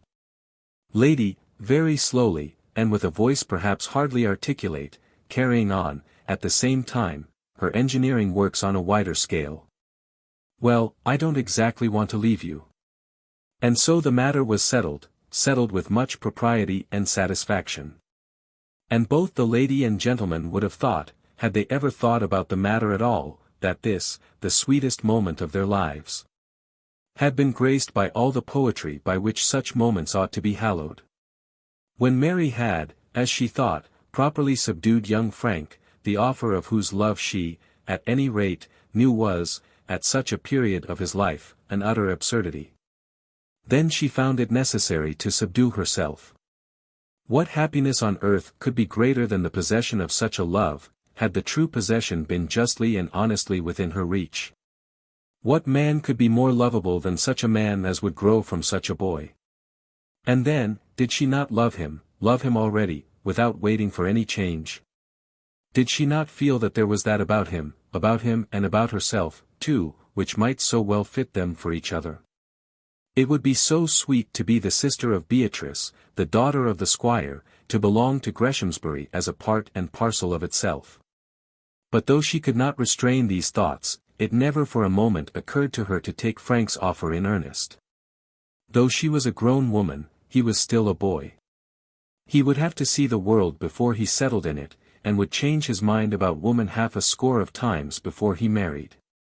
Then, too, though she did not like the Lady Arabella, she felt that she owed something, if not to her kindness, at least to her forbearance.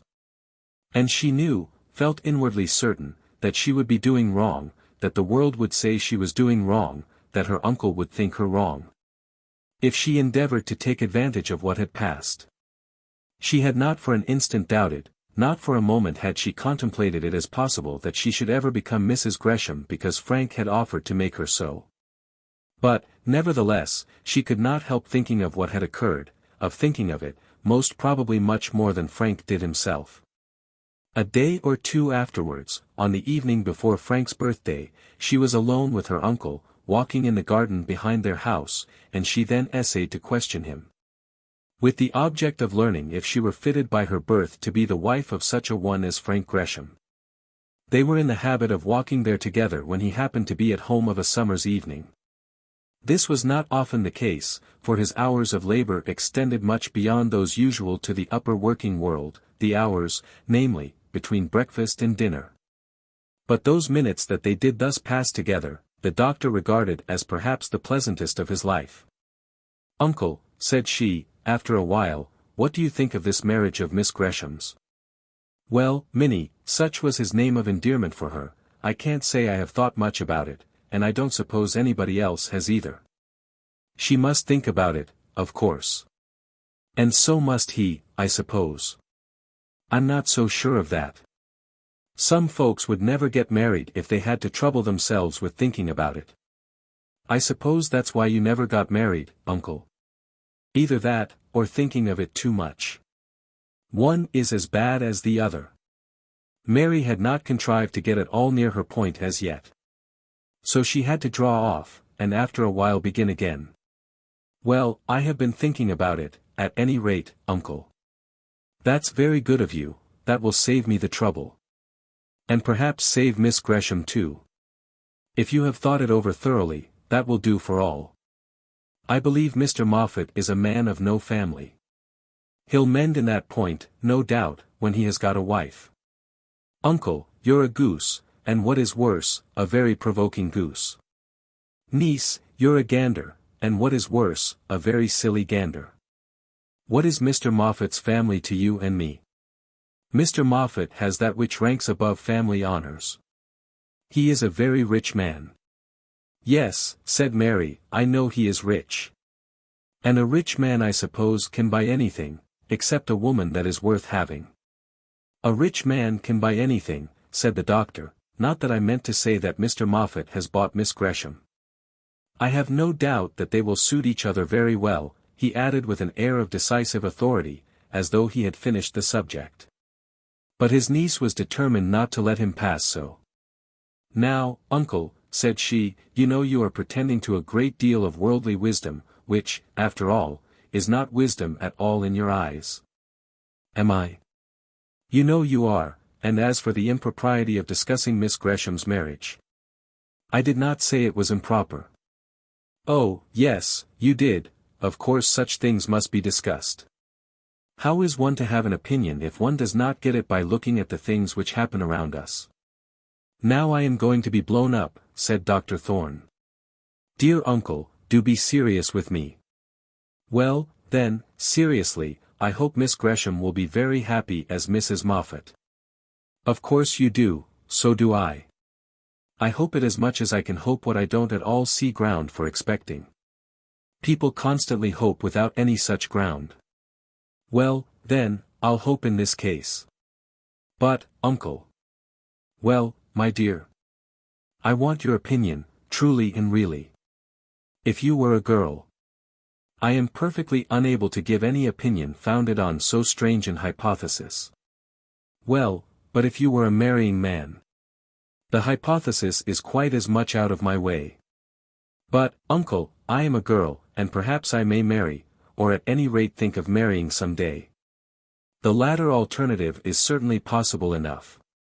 Therefore, in seeing a friend taking such a step, I cannot but speculate on the matter as though I were myself in her place. If I were Miss Gresham, should I be right? But, Minnie, you are not Miss Gresham. No, I am Mary Thorne. It is a very different thing, I know. I suppose I might marry anyone without degrading myself. It was almost ill-natured of her to say this, but she had not meant to say it in the sense which the sound seemed to bear. She had failed in being able to bring her uncle to the point she wished by the road she had planned, and in seeking another road, she had abruptly fallen into unpleasant places. I should be very sorry that my niece should think so, said he, and am sorry, too, that she should say so. But, Mary, to tell the truth, I hardly know at what you are driving. You are, I think, not so clear-minded, certainly, not so clear-worded, as is usual with you. I will tell you, uncle. And, instead of looking up into his face, she turned her eyes down on the green lawn beneath her feet. Well, Minnie, what is it? And he took both her hands in his. I think that Miss Gresham should not marry Mr. Moffat. I think so because her family is high and noble, and because he is low and ignoble. When one has an opinion on such matters, one cannot but apply it to things and people around one, and having applied my opinion to her, the next step naturally is to apply it to myself. Were I Miss Gresham, I would not marry Mr. Moffat though he rolled in gold. I know where to rank Miss Gresham. What I want to know is, where I ought to rank myself. They had been standing when she commenced her last speech, but as she finished it, the doctor moved on again, and she moved with him. He walked on slowly without answering her. And she, out of her full mind, pursued aloud the tenor of her thoughts. If a woman feels that she would not lower herself by marrying in a rank beneath herself, she ought also to feel that she would not lower a man that she might love by allowing him to marry into a rank beneath his own, that is, to marry her. That does not follow, said the doctor quickly. A man raises a woman to his own standard, but a woman must take that of the man she marries. Again they were silent, and again they walked on, Mary holding her uncle's arm with both her hands. She was determined, however, to come to the point, and after considering for a while how best she might do it, she ceased to beat any longer about the bush, and asked him a plain question. The Thornes are as good a family as the Greshams, are they not? In absolute genealogy they are, my dear. That is, when I choose to be an old fool and talk of such matters in a sense different from that in which they are spoken of by the world at large, I may say that the Thornes are as good, or perhaps better, than the Greshams, but I should be sorry to say so seriously to anyone. The Greshams now stand much higher in the county than the Thornes do. But they are of the same class. Yes, yes. Wilfred Thorne of Ullathorne, and our friend the squire here, are of the same class. But, uncle, I and Augusta Gresham, are we of the same class? Well, Minnie, you would hardly have me boast that I am the same class with the squire, I, a poor country doctor. You are not answering me fairly, dear uncle. Dearest uncle, do you not know that you are not answering me fairly? You know what I mean. Have I a right to call the Thornes of Ullathorne my cousins? Mary, Mary, Mary, said he after a minute's pause, still allowing his arm to hang loose, that she might hold it with both her hands. Mary, Mary, Mary. I would that you had spared me this. I could not have spared it to you forever, uncle. I would that you could have done so, I would that you could. It is over now, uncle, it is told now. I will grieve you no more. Dear, dear, dearest. I should love you more than ever now, I would if that were possible. What should I be but for you? What must I have been but for you?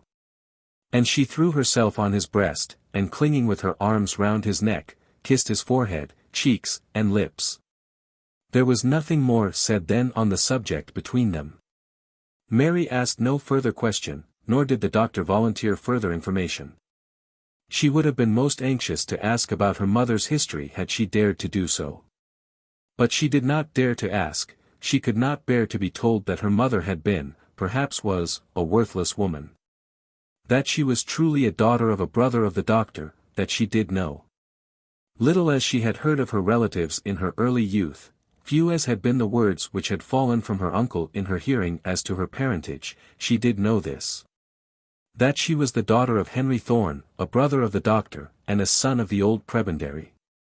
Trifling little things that had occurred, accidents which could not be prevented, had told her this, but not a word had ever passed anyone's lips as to her mother.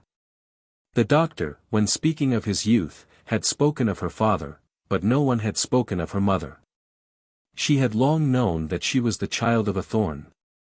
Now she knew also that she was no cousin of the Thornes of Ullathorne. No cousin, at least, in the world's ordinary language, no niece indeed of her uncle, unless by his special permission that she should be so. When the interview was over, she went up alone to the drawing-room, and there she sat thinking. She had not been there long before her uncle came up to her. He did not sit down, or even take off the hat which he still wore. But coming close to her, and still standing, he spoke thus. "Mary, after what has passed I should be very unjust and very cruel to you not to tell you one thing more than you have now learned. Your mother was unfortunate in much, not in everything, but the world, which is very often stern in such matters, never judged her to have disgraced herself. I tell you this, my child, in order that you may respect her memory," and so saying, he again left her without giving her time to speak a word. What he then told her he had told in mercy. He felt what must be her feelings when she reflected that she had to blush for her mother, that not only could she not speak of her mother, but that she might hardly think of her with innocence. And to mitigate such sorrow as this, and also to do justice to the woman whom his brother had so wronged, he had forced himself to reveal so much as is stated above. And then he walked slowly by himself, backwards and forwards through the garden, thinking of what he had done with reference to this girl, and doubting whether he had done wisely and well. He had resolved, when first the little infant was given over to his charge, that nothing should be known of her or by her as to her mother. He was willing to devote himself to this orphan child of his brother, this last seedling of his father's house. But he was not willing so to do this as to bring himself in any manner into familiar contact with the Scatcherds. He had boasted to himself that he, at any rate, was a gentleman. And that she, if she were to live in his house, sit at his table, and share his hearth, must be a lady. He would tell no lie about her. He would not to anyone make her out to be aught other or aught better than she was. People would talk about her of course, only let them not talk to him. He conceived of himself, and the conception was not without due ground, that should any do so, he had that within him which would silence them. He would never claim for this little creature, thus brought into the world without a legitimate position in which to stand, he would never claim for her any station that would not properly be her own. He would make for her a station as best he could. As he might sink or swim, so should she. So he had resolved, but things had arranged themselves, as they often do, rather than been arranged by him. During 10 or 12 years no one had heard of Mary Thorne, the memory of Henry Thorne and his tragic death had passed away. The knowledge that an infant had been born whose birth was connected with that tragedy, a knowledge never widely spread, had faded down into utter ignorance. At the end of these 12 years, Dr. Thorne had announced, that a young niece, a child of a brother long since dead, was coming to live with him. As he had contemplated, no one spoke to him. But some people did no doubt talk among themselves. Whether or not the exact truth was surmised by any, it matters not to say, with absolute exactness, probably not. With great approach to it, probably yes.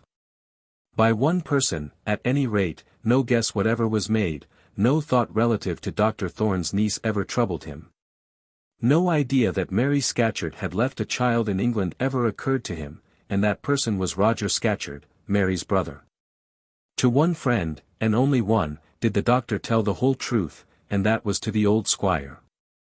"I have told you," said the doctor, "partly that you may know that the child has no right to mix with your children if you think much of such things. Do you, however, see to this? I would rather that no one else should be told." No one else had been told. And the squire had seen to it, by accustoming himself to look at Mary Thorne running about the house with his own children as though she were of the same brood. Indeed, the squire had always been fond of Mary, had personally noticed her, and, in the affair of Mamselle Laron, had declared that he would have her placed at once on the bench of magistrates. Much to the disgust of the Lady Arabella. And so things had gone on, and had not been thought of with much downright thinking. Till now, when she was 21 years of age, his niece came to him, asking as to her position, and inquiring in what rank of life she was to look for a husband. And so the doctor walked backwards and forwards through the garden, slowly, thinking now with some earnestness what if, after all, he had been wrong about his niece. What if by endeavoring to place her in the position of a lady, he had falsely so placed her, and robbed her of all legitimate position? What if there was no rank of life to which she could now properly attach herself? And then, how had it answered, that plan of his of keeping her all to himself? He, Dr. Thorne, was still a poor man. The gift of saving money had not been his. He had ever had a comfortable house for her to live in, and, in spite of Doctors Filgrave, Century, Rerechild, and others, had made from his profession an income sufficient for their joint wants. But he had not done as others do, he had no £3,000 or £4,000 in the 3% on which Mary might live in some comfort when he should die. Late in life he had insured his life for £800, and to that, and that only, had he to trust for Mary's future maintenance. How had it answered, then, this plan of letting her be unknown to, and undreamed of by, those who were as near to her on her mother's side as he was on the father's? On that side, though there had been utter poverty, there was now absolute wealth. But when he took her to himself, had he not rescued her from the very depths of the lowest misery, from the degradation of the workhouse, from the scorn of honest-born charity children? From the lowest of the world's low conditions? Was she not now the apple of his eye, his one great sovereign comfort, his pride, his happiness, his glory? Was he to make her over, to make any portion of her over to others, if, by doing so, she might be able to share the wealth, as well as the coarse manners and uncouth society of her at present unknown connections? He, who had never worshipped wealth on his own behalf, he, who had scorned the idol of gold, and had ever been teaching her to scorn it. Was he now to show that his philosophy had all been false as soon as the temptation to do so was put in his way? But yet, what man would marry this bastard child, without a sixpence, and bring not only poverty, but ill blood also on his own children? It might be very well for him, Dr. Thorne. For him whose career was made, whose name, at any rate, was his own, for him who had a fixed standing ground in the world. It might be well for him to indulge in large views of a philosophy antagonistic to the world's practice, but had he a right to do it for his niece? What man would marry a girl so placed? For those among whom she might have legitimately found a level, education had now utterly unfitted her. And then, he well knew that she would never put out her hand in token of love to anyone without telling all she knew and all she surmised as to her own birth. And that question of this evening, had it not been instigated by some appeal to her heart? Was there not already within her breast some cause for disquietude which had made her so pertinacious? Why else had she told him then, for the first time, that she did not know where to rank herself? If such an appeal had been made to her, it must have come from young Frank Gresham. What, in such case, would it behove him to do? Should he pack up his all, his lancet cases, pestle and mortar, and seek a new fresh ground in a new world, leaving behind a huge triumph to those learned enemies of his, Filgrave, Century, and Rerechild? Better that than remain at Greshamsbury at the cost of his child's heart and pride. And so he walked slowly backwards and forwards through his garden, meditating these things painfully enough. Chapter 8. Matrimonial Prospects. It will of course be remembered that Mary's interview with the other girls at Greshamsbury took place some 2 or 3 days subsequently to Frank's generous offer of his hand and heart. Mary had quite made up her mind that the whole thing was to be regarded as a folly, and that it was not to be spoken of to anyone, but yet her heart was sore enough. She was full of pride, and yet she knew she must bow her neck to the pride of others. Being, as she was herself, nameless, she could not but feel a stern, unflinching antagonism, the antagonism of a democrat, to the pretensions of others who were blessed with that of which she had been deprived. She had this feeling, and yet, of all the things that she coveted, she most coveted that, for glorying in which, she was determined to heap scorn on others. She said to herself, proudly, that God's handiwork was the inner man, the inner woman, the naked creature animated by a living soul, that all other adjuncts were but man's clothing for the creature. All others, whether stitched by tailors or contrived by kings. Was it not within her capacity to do as nobly, to love as truly, to worship her God in heaven with as perfect a faith, and her God on earth with as leal a troth? As though blood had descended to her purely through scores of purely born progenitors. So to herself she spoke. And yet, as she said it, she knew that were she a man, such a man as the heir of Greshamsbury should be, nothing would tempt her to sully her children's blood by mating herself with anyone that was base-born. She felt that were she an Augusta Gresham, no Mr. Moffat, let his wealth be what it might, should win her hand unless he too could tell of family honours and a line of ancestors. And so, with a mind at war with itself, she came forth armed to do battle against the world's prejudices, those prejudices she herself loved so well. And was she to give up her old affections, her feminine loves, because she found that she was a cousin to nobody? Was she no longer to pour out her heart to Beatrice Gresham with all the girlish volubility of an equal? Was she to be severed from Patience Oriel, and banished, or rather was she to banish herself, from the free place she had maintained in the various youthful female conclaves held within that parish of Greshamsbury? Hitherto, what Mary Thorne would say, what Miss Thorne suggested in such or such a matter, was quite as frequently asked as any opinion from Augusta Gresham, quite as frequently. Unless when it chanced that any of the de Courcy girls were at the house. Was this to be given up? These feelings had grown up among them since they were children, and had not hitherto been questioned among them. Now they were questioned by Mary Thorne. Was she in fact to find that her position had been a false one, and must be changed? Such had been her feelings when she protested that she would not be Augusta Gresham's bridesmaid, and offered to put her neck beneath Beatrice's foot. When she drove the Lady Margaretta out of the room, and gave her own opinion as to the proper grammatical construction of the word humble. Such also had been her feelings when she kept her hand so rigidly to herself while Frank held the dining-room door open for her to pass through.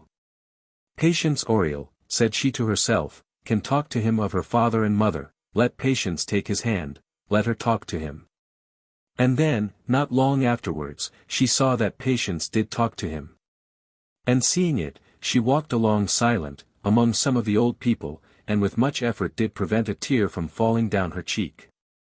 But why was the tear in her eye? Had she not proudly told Frank that his love-making was nothing but a boy's silly rhapsody? Had she not said so while she had yet reason to hope that her blood was as good as his own? Had she not seen at a glance that his love tirade was worthy of ridicule, and of no other notice?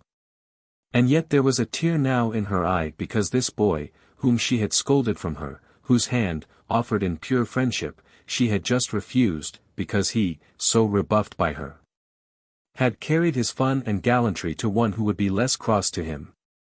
She could hear as she was walking, that while Lady Margaretta was with them, their voices were loud and merry.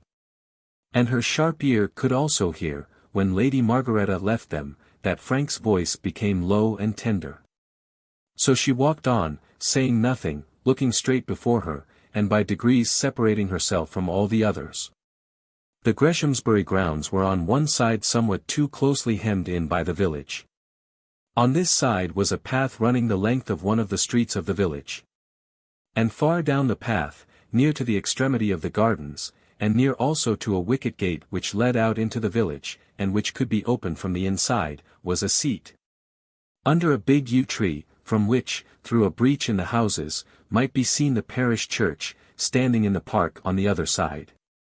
Hither Mary walked alone, and here she seated herself, determined to get rid of her tears and their traces before she again showed herself to the world. "I shall never be happy here again," said she to herself, "never. I am no longer one of them, and I cannot live among them unless I am so." And then an idea came across her mind that she hated Patience Oriel, and then, instantly another idea followed it, quick as such thoughts are quick, that she did not hate Patience Oriel at all. That she liked her, nay, loved her, that Patience Oriel was a sweet girl, and that she hoped the time would come when she might see her the Lady of Greshamsbury. And then the tear, which had been no whit controlled, which indeed had now made itself master of her, came to a head, and, bursting through the floodgates of the eye, came rolling down. And in its fall, wetted her hand as it lay on her lap. "What a fool! What an idiot! What an empty-headed cowardly fool I am," said she, springing up from the bench on her feet. As she did so, she heard voices close to her, at the little gate.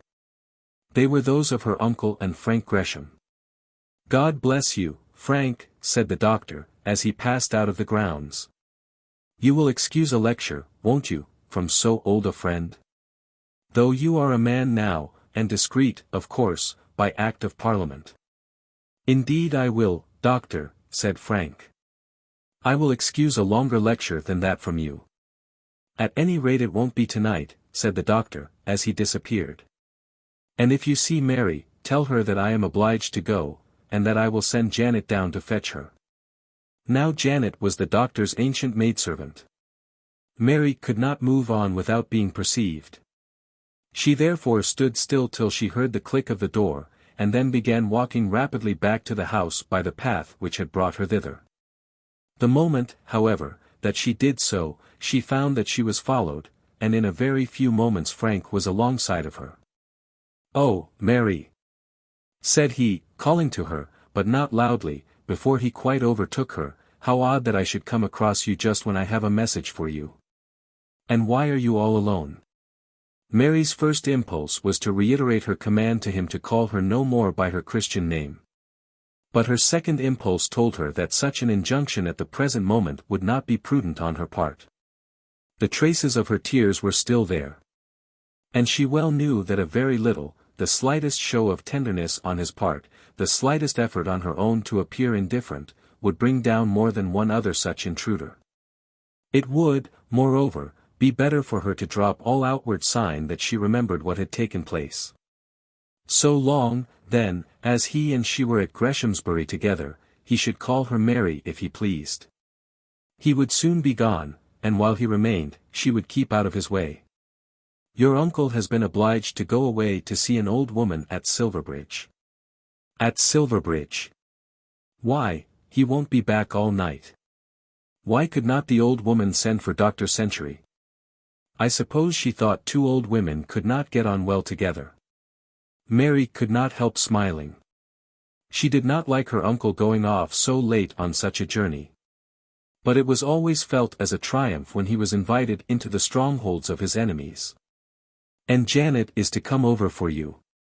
However, I told him it was quite unnecessary to disturb another old woman, for that I should of course see you home. "Oh, no, Mr. Gresham, indeed you'll not do that." "Indeed, and indeed, I shall." "What? On this great day, when every lady is looking for you, and talking of you? I suppose you want to set the Countess against me forever.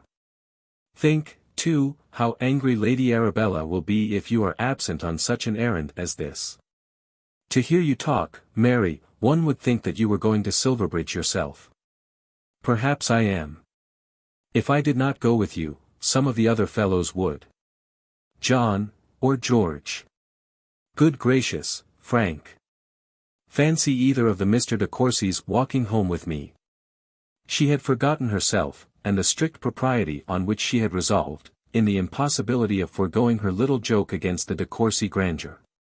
She had forgotten herself, and had called him Frank in her old, former, eager, free tone of voice. And then, remembering she had done so, she drew herself up, bit her lips, and determined to be doubly on her guard in the future. "Well, it shall be either one of them or I," said Frank. "Perhaps you would prefer my cousin George to me?" "I should prefer Janet to either, seeing that with her I should not suffer the extreme nuisance of knowing that I was a bore." "A bore? Mary, to me?" "Yes, Mr. Gresham, a bore to you. Having to walk home through the mud with village young ladies is boring. All gentlemen feel it to be so. There is no mud. If there were you would not be allowed to walk at all." "Oh. Village young ladies never care for such things, though fashionable gentlemen do." "I would carry you home, Mary, if it would do you a service," said Frank, with considerable pathos in his voice. "Oh, dear me. Pray do not, Mr. Gresham." "I should not like it at all," said she. "A wheelbarrow would be preferable to that." "Of course. Anything would be preferable to my arm, I know." "Certainly, anything in the way of a conveyance.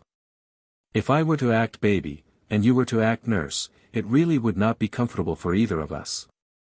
Frank Gresham felt disconcerted, though he hardly knew why. He was striving to say something tender to his lady-love, but every word that he spoke she turned into joke. Mary did not answer him coldly or unkindly, but, nevertheless, he was displeased. One does not like to have one's little offerings of sentimental service turned into burlesque when one is in love in earnest. Mary's jokes had appeared so easy too. They seemed to come from a heart so little troubled. This, also, was cause of vexation to Frank. If he could but have known all, he would, perhaps, have been better pleased. He determined not to be absolutely laughed out of his tenderness. When, 3 days ago, he had been repulsed, he had gone away owning to himself that he had been beaten. Owning so much, but owning it with great sorrow and much shame. Since that he had come of age, since that he had made speeches, and speeches had been made to him. Since that he had gained courage by flirting with Patience Oriel. No faint heart ever won a fair lady, as he was well aware. He resolved, therefore, that his heart should not be faint, and that he would see whether the fair lady might not be won by becoming audacity. "Mary," said he, stopping in the path, for they were now near the spot where it broke out upon the lawn, and they could already hear the voices of the guests, "Mary, you are unkind to me." "I am not aware of it, Mr. Gresham, but if I am, do not you retaliate. I am weaker than you, and in your power, do not you, therefore, be unkind to me. You refused my hand just now," continued he. "Of all the people here at Greshamsbury, you are the only one that has not wished me joy, the only one. I do wish you joy, I will wish you joy. There is my hand," and she frankly put out her unloved hand. "You are quite man enough to understand me. There is my hand, I trust you use it only as it is meant to be used." He took it in his and pressed it cordially, as he might have done that of any other friend in such a case, and then, did not drop it as he should have done. He was not St. Anthony, and it was most imprudent in Miss Thorne to subject him to such a temptation. "Mary," said he, "dear Mary. Dearest Mary. If you did but know how I love you." As he said this, holding Miss Thorne's hand, he stood on the pathway with his back towards the lawn and house, and, therefore, did not at first see his sister Augusta, who had just at that moment come upon them. Mary blushed up to her straw hat, and, with a quick jerk, recovered her hand. Augusta saw the motion, and Mary saw that Augusta had seen it. From my tedious way of telling it, the reader will be led to imagine that the hand-squeezing had been protracted to a duration quite incompatible with any objection to such an arrangement on the part of the lady. But the fault is mine, in no part hers. Were I possessed of a quick spasmodic style of narrative, I should have been able to include it all: Frank's misbehavior, Mary's immediate anger, Augusta's arrival, and keen, Argus-eyed inspection. And then Mary's subsequent misery, in 5 words and half a dozen dashes and inverted commas. The thing should have been so told, for, to do Mary justice, she did not leave her hand in Frank's a moment longer than she could help herself. Frank, feeling the hand withdrawn, and hearing, when it was too late, the step on the gravel, turned sharply round. "Oh, it's you, is it, Augusta? Well, what do you want?" Augusta was not naturally very ill-natured, seeing that in her veins the high de Courcy blood was somewhat tempered by an admixture of the Gresham attributes. Nor was she predisposed to make her brother her enemy by publishing to the world any of his little tender peccadilloes. But she could not but bethink herself of what her aunt had been saying as to the danger of any such encounters as that she just now had beheld. She could not but start at seeing her brother thus, on the very brink of the precipice of which the Countess had specially forewarned her mother. She, Augusta, was, as she well knew, doing her duty by her family by marrying a tailor's son for whom she did not care a chip, seeing the tailor's son was possessed of untold wealth. Now when one member of a household is making a struggle for a family, it is painful to see the benefit of that struggle negatived by the folly of another member. The future Mrs.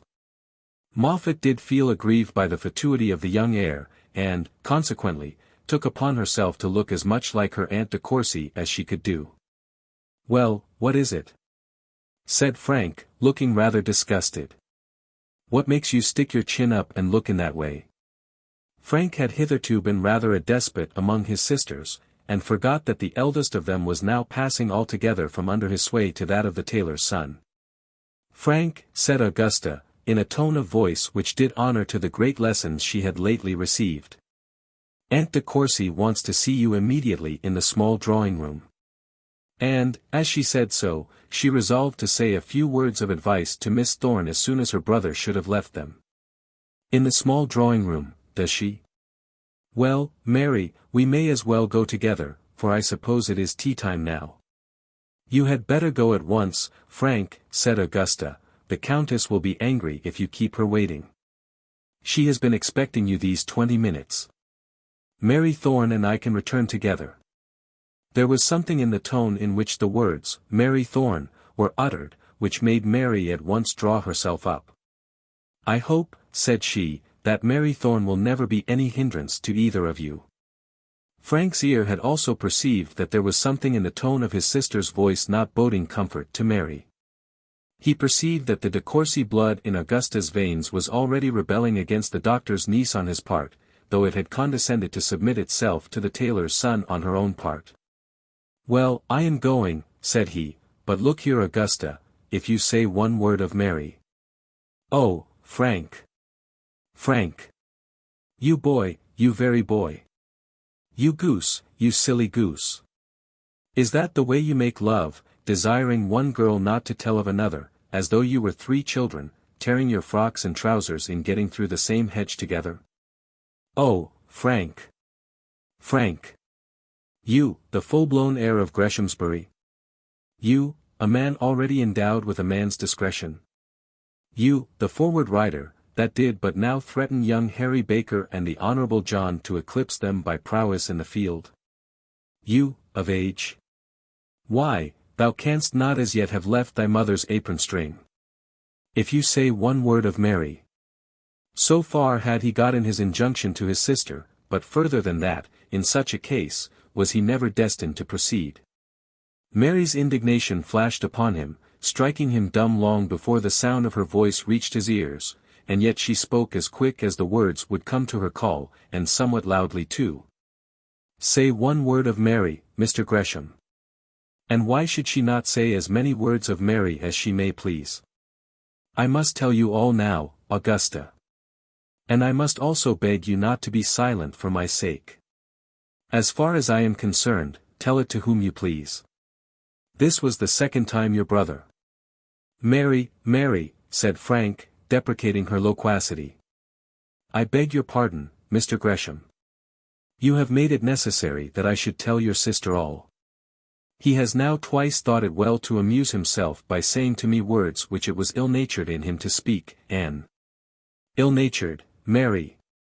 Ill-natured in him to speak," continued Mary, "and to which it would be absurd for me to listen.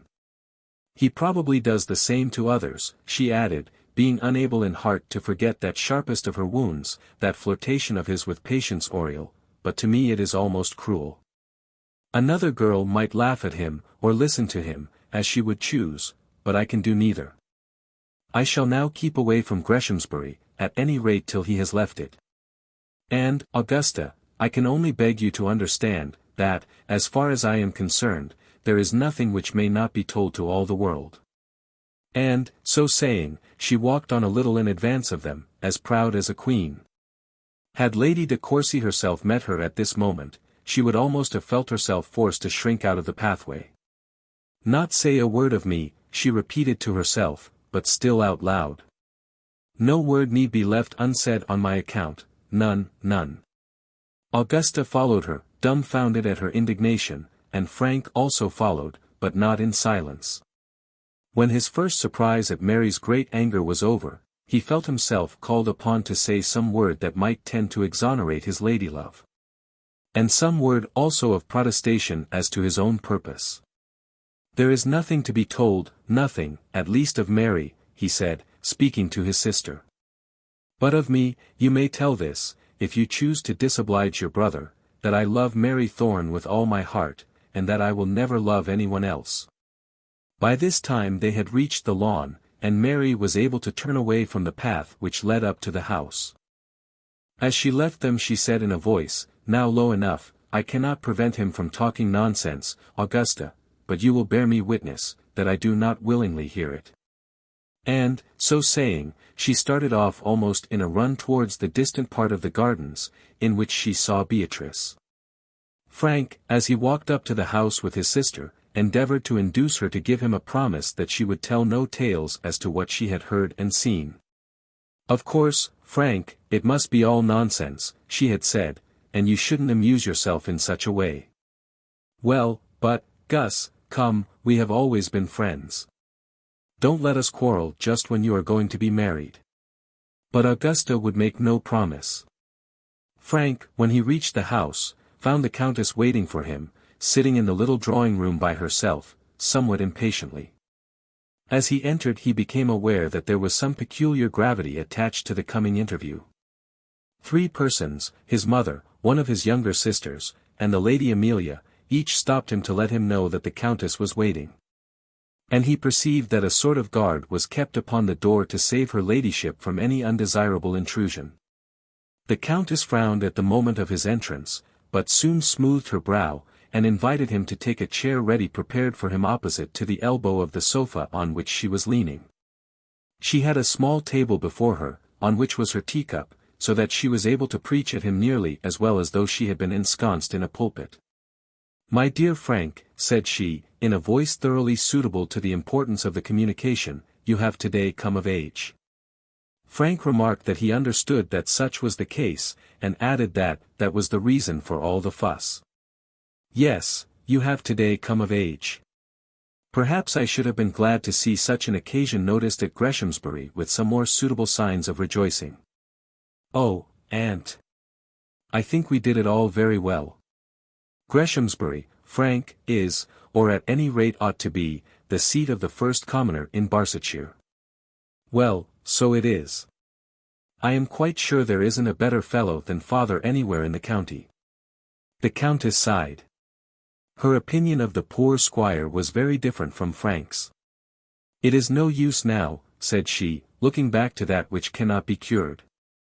The first commoner in Barsetshire should hold a position, I will not of course say equal to that of a peer. Oh dear no. Of course not, said Frank, and a bystander might have thought that there was a touch of satire in his tone. No, not equal to that of a peer, but still of very paramount importance. Of course my first ambition is bound up in Porlock. Of course, said Frank, thinking how very weak was the staff on which his aunt's ambition rested. For Lord Porlock's youthful career had not been such as to give unmitigated satisfaction to his parents. Is bound up in Porlock, and then the Countess plumed herself, but the mother sighed. And next to Porlock, Frank, my anxiety is about you. Upon my honor, aunt, I am very much obliged. I shall be all right, you'll see. Greshamsbury, my dear boy, is not now what it used to be. Isn't it? Asked Frank. No, Frank, by no means. I do not wish to say a word against your father. It may, perhaps, have been his misfortune, rather than his fault. She is always down on the governor, always, said Frank to himself. Resolving to stick bravely to the side of the house to which he had elected to belong. But there is the fact, Frank, too plain to us all, Greshamsbury is not what it was. It is your duty to restore it to its former importance. My duty, said Frank, rather puzzled. Yes, Frank, your duty. It all depends on you now. Of course you know that your father owes a great deal of money. Frank muttered something. Tidings had in some shape reached his ear that his father was not comfortably circumstances as regarded money. And then, he has sold Boxall Hill. It cannot be expected that Boxall Hill shall be repurchased, as some horrid man, a railway maker, I believe. Yes, that's Scatcherd. Well, he has built a house there, I'm told. So I presume that it cannot be bought back, but it will be your duty, Frank, to pay all the debts that there are on the property, and to purchase what, at any rate, will be equal to Boxall Hill. Frank opened his eyes wide and stared at his aunt, as though doubting much whether or no she were in her right mind. He pay off the family debts. He buy up property of £4,000 a year. He remained, however, quite quiet, waiting the elucidation of the mystery. Frank, of course you understand me. Frank was obliged to declare, that just at the present moment he did not find his aunt so clear as usual. You have but one line of conduct left you, Frank. Your position, as heir to Greshamsbury, is a good one. But your father has unfortunately so hampered you with regard to money, that unless you set the matter right yourself, you can never enjoy that position. Of course you must marry money. Marry money, said he, considering for the first time that in all probability Mary Thorne's fortune would not be extensive. Marry money. Yes, Frank. I know no man whose position so imperatively demands it, and luckily for you, no man can have more facility for doing so. In the first place you are very handsome. Frank blushed like a girl of 16. And then, as the matter is made plain to you at so early an age, you are not of course hampered by any indiscreet tie, by any absurd engagement. Frank blushed again, and then saying to himself, how much the old girl knows about it, felt a little proud of his passion for Mary Thorne, and of the declaration he had made to her. And your connection with Courcy Castle, continued the Countess, now carrying up the list of Frank's advantages to its great climax, will make the matter so easy for you, that really, you will hardly have any difficulty. Frank could not but say how much obliged he felt to Courcy Castle and its inmates. Of course I would not wish to interfere with you in any underhand way, Frank. But I will tell you what has occurred to me. You have heard, probably, of Miss Dunstable, the daughter of the ointment of Lebanon man. And of course you know that her fortune is immense, continued the Countess, not deigning to notice her nephew's allusion to the ointment. Quite immense when compared with the wants and position of any commoner. Now she is coming to Courcy Castle, and I wish you to come and meet her. But, aunt, just at this moment I have to read for my degree like anything. I go up, you know, in October. Degree, said the Countess. Why, Frank, I am talking to you of your prospects in life, of your future position, of that on which everything hangs, and you tell me of your degree. Frank, however, obstinately persisted that he must take his degree, and that he should commence reading hard at 6 a.m. tomorrow morning. You can read just as well at Courcy Castle. Miss Dunstable will not interfere with that, said his aunt, who knew the expediency of yielding occasionally, but I must beg you will come over and meet her. You will find her a most charming young woman, remarkably well educated I am told, and— How old is she? Asked Frank. I really cannot say exactly, said the Countess. But it is not, I imagine, matter of much moment. Is she 30? Asked Frank, who looked upon an unmarried woman of that age as quite an old maid. I dare say she may be about that age, said the Countess, who regarded the subject from a very different point of view. 30. Said Frank out loud, but speaking, nevertheless, as though to himself. It is a matter of no moment, said his aunt, almost angrily. When the subject itself is of such vital importance, objections of no real weight should not be brought into view. If you wish to hold up your head in the country, if you wish to represent your county in Parliament, as has been done by your father, your grandfather, and your great-grandfathers. If you wish to keep a house over your head, and to leave Greshamsbury to your son after you, you must marry money. What does it signify whether Miss Dunstable be 28 or 30? She has got money, and if you marry her, you may then consider that your position in life is made. Frank was astonished at his aunt's eloquence. But, in spite of that eloquence, he made up his mind that he would not marry Miss Dunstable. How could he, indeed, seeing that his troth was already plighted to Mary Thorne in the presence of his sister? This circumstance, however, he did not choose to plead to his aunt, so he recapitulated any other objections that presented themselves to his mind. In the first place, he was so anxious about his degree that he could not think of marrying at present. Then he suggested that it might be better to postpone the question till the season's hunting should be over. He declared that he could not visit Courcy Castle till he got a new suit of clothes home from the tailor, and ultimately remembered that he had a particular engagement to go fly fishing with Mr. Oriel on that day week. None, however, of these valid reasons were sufficiently potent to turn the Countess from her point. "Nonsense, Frank," said she, "I wonder that you can talk of fly fishing when the property of Greshamsbury is at stake. You will go with Augusta and myself to Courcy Castle tomorrow." "Tomorrow, aunt," he said, in the tone in which a condemned criminal might make his ejaculation on hearing that a very near day had been named for his execution. "Tomorrow." "Yes, we return tomorrow, and shall be happy to have your company. My friends, including Miss Dunstable, come on Thursday. I am quite sure you will like Miss Dunstable. I have settled all that with your mother, so we need say nothing further about it. And now, good night, Frank." Frank, finding that there was nothing more to be said, took his departure, and went out to look for Mary. But Mary had gone home with Janet half an hour since, so he betook himself to his sister Beatrice. "Beatrice," said he, "I am to go to Courcy Castle tomorrow. So I heard mamma say. Well, I only came of age today, and I will not begin by running counter to them. But I tell you what, I won't stay above a week at Courcy Castle for all the de Courcys in Barsetshire. Tell me, Beatrice, did you ever hear of a Miss Dunstable?" Chapter 9. Sir Roger Scatcherd.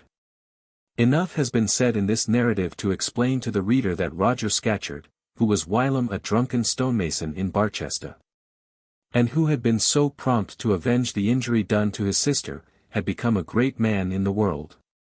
He had become a contractor, first for little things, such as half a mile or so of a railway embankment, or 3 or 4 canal bridges, and then a contractor for great things, such as government hospitals, locks, docks, and quays, and had latterly had in his hands the making of whole lines of railway. He had been occasionally in partnership with one man for one thing, and then with another for another, but had, on the whole, kept his interests to himself, and now at the time of our story, he was a very rich man. And he had acquired more than wealth. There had been a time when the government wanted the immediate performance of some extraordinary piece of work, and Roger Scatcherd had been the man to do it. There had been some extremely necessary bit of a railway to be made in half the time that such work would properly demand, some speculation to be incurred requiring great means and courage as well. And Roger Scatcherd had been found to be the man for the time. He was then elevated for the moment to the dizzy pinnacle of a newspaper hero, and became one of those whom the king delighteth to honor. He went up one day to kiss Her Majesty's hand, and come down to his new grand house at Boxall Hill, Sir Roger Scatcherd, Bart. "And now, my lady," said he, when he explained to his wife the high state to which she had been called by his exertions and the Queen's prerogative, "let's have a bit of dinner. And a drop of sommat hot. Now the drop of sommet hot signified a dose of alcohol sufficient to send 3 ordinary men very drunk to bed. While conquering the world, Roger Scatcherd had not conquered his old bad habits. Indeed, he was the same man at all points that he had been when formerly seen about the streets of Barsetshire with his stonemason's apron tucked up round his waist. The apron he had abandoned, but not the heavy prominent thoughtful brow, with the wildly flashing eye beneath it. He was still the same good companion, and still also the same hard-working hero. In this only had he changed, that now he would work, and some said equally well, whether he were drunk or sober. Those who were mostly inclined to make a miracle of him, and there was a school of worshippers ready to adore him as their idea of a divine, superhuman, miracle-moving, inspired prophet, declared that his wondrous work was best done, his calculations most quickly and most truly made, that he saw with most accurate eye into the far distant balance of profit and loss, when he was under the influence of the rosy god. To these worshippers his breakings out, as his periods of intemperance were called in his own set, were his moments of peculiar inspiration, his divine frenzies, in which he communicated most closely with those deities who preside over trade transactions. His Eleusinian mysteries, to approach him in which was permitted only to a few of the most favored. Scatcherd has been drunk this week past, they would say one to another. When the moment came at which it was to be decided whose offer should be accepted for constructing a harbour to hold all the commerce of Lancashire, or to make a railway from Bombay to Canton. Scatcherd has been drunk this week past, I am told that he has taken over 3 gallons of brandy. And then they felt sure that none but Scatcherd would be called upon to construct the dock or make the railway. But be this as it may, be it true or false that Sir Roger was most efficacious when in his cups, there can be no doubt that he could not wallow for a week in brandy, 6 or 7 times every year, without in a great measure injuring, and permanently injuring, the outward man. Whatever immediate effect such symposiums might have on the inner mind, symposiums indeed they were not, posiums I will call them, if I may be allowed. For in latter life, when he drank heavily, he drank alone, however little for evil, or however much for good the working of his brain might be affected, his body suffered greatly. It was not that he became feeble or emaciated, old-looking or inactive, that his hand shook, or that his eye was watery. But that in the moments of his intemperance his life was often not worth a day's purchase. The frame which God had given to him was powerful beyond the power of ordinary men. Powerful to act in spite of these violent perturbations, powerful to repress and conquer the qualms and headaches and inward sicknesses to which the votaries of Bacchus are ordinarily subject. But this power was not without its limit. If encroached on too far, it would break and fall and come asunder, and then the strong man would at once become a corpse. Scatcherd had but one friend in the world. And, indeed, this friend was no friend in the ordinary acceptance of the word. He neither ate with him nor drank with him, nor even frequently talked with him. Their pursuits in life were wide asunder. Their tastes were all different. The society in which each moved very seldom came together. Scatcherd had nothing in unison with this solitary friend, but he trusted him, and he trusted no other living creature on God's earth. He trusted this man, but even him he did not trust thoroughly, not at least as one friend should trust another. He believed that this man would not rob him, would probably not lie to him, would not endeavor to make money of him, would not count him up or speculate on him, and make out a balance of profit and loss, and, therefore, he determined to use him. But he put no trust whatever in his friend's counsel, in his modes of thought, none in his theory, and none in his practice. He disliked his friend's counsel, and, in fact, disliked his society, for his friend was somewhat apt to speak to him in a manner approaching to severity. Now Roger Scatcherd had done many things in the world, and made much money, whereas his friend had done but few things, and made no money. It was not to be endured that the practical, efficient man should be taken to task by the man who proved himself to be neither practical nor efficient. Not to be endured, certainly, by Roger Scatcherd, who looked on men of his own class as the men of the day, and on himself as by no means the least among them. The friend was our friend Dr. Thorne. The doctor's first acquaintance with Scatcherd has been already explained. He was necessarily thrown into communication with the man at the time of the trial, and Scatcherd then had not only sufficient sense, but sufficient feeling also to know that the doctor behaved very well. This communication had in different ways been kept up between them. Soon after the trial Scatcherd had begun to rise, and his first savings had been entrusted to the doctor's care. This had been the beginning of a pecuniary connection which had never wholly ceased, and which had led to the purchase of Boxall Hill, and to the loan of large sums of money to the squire.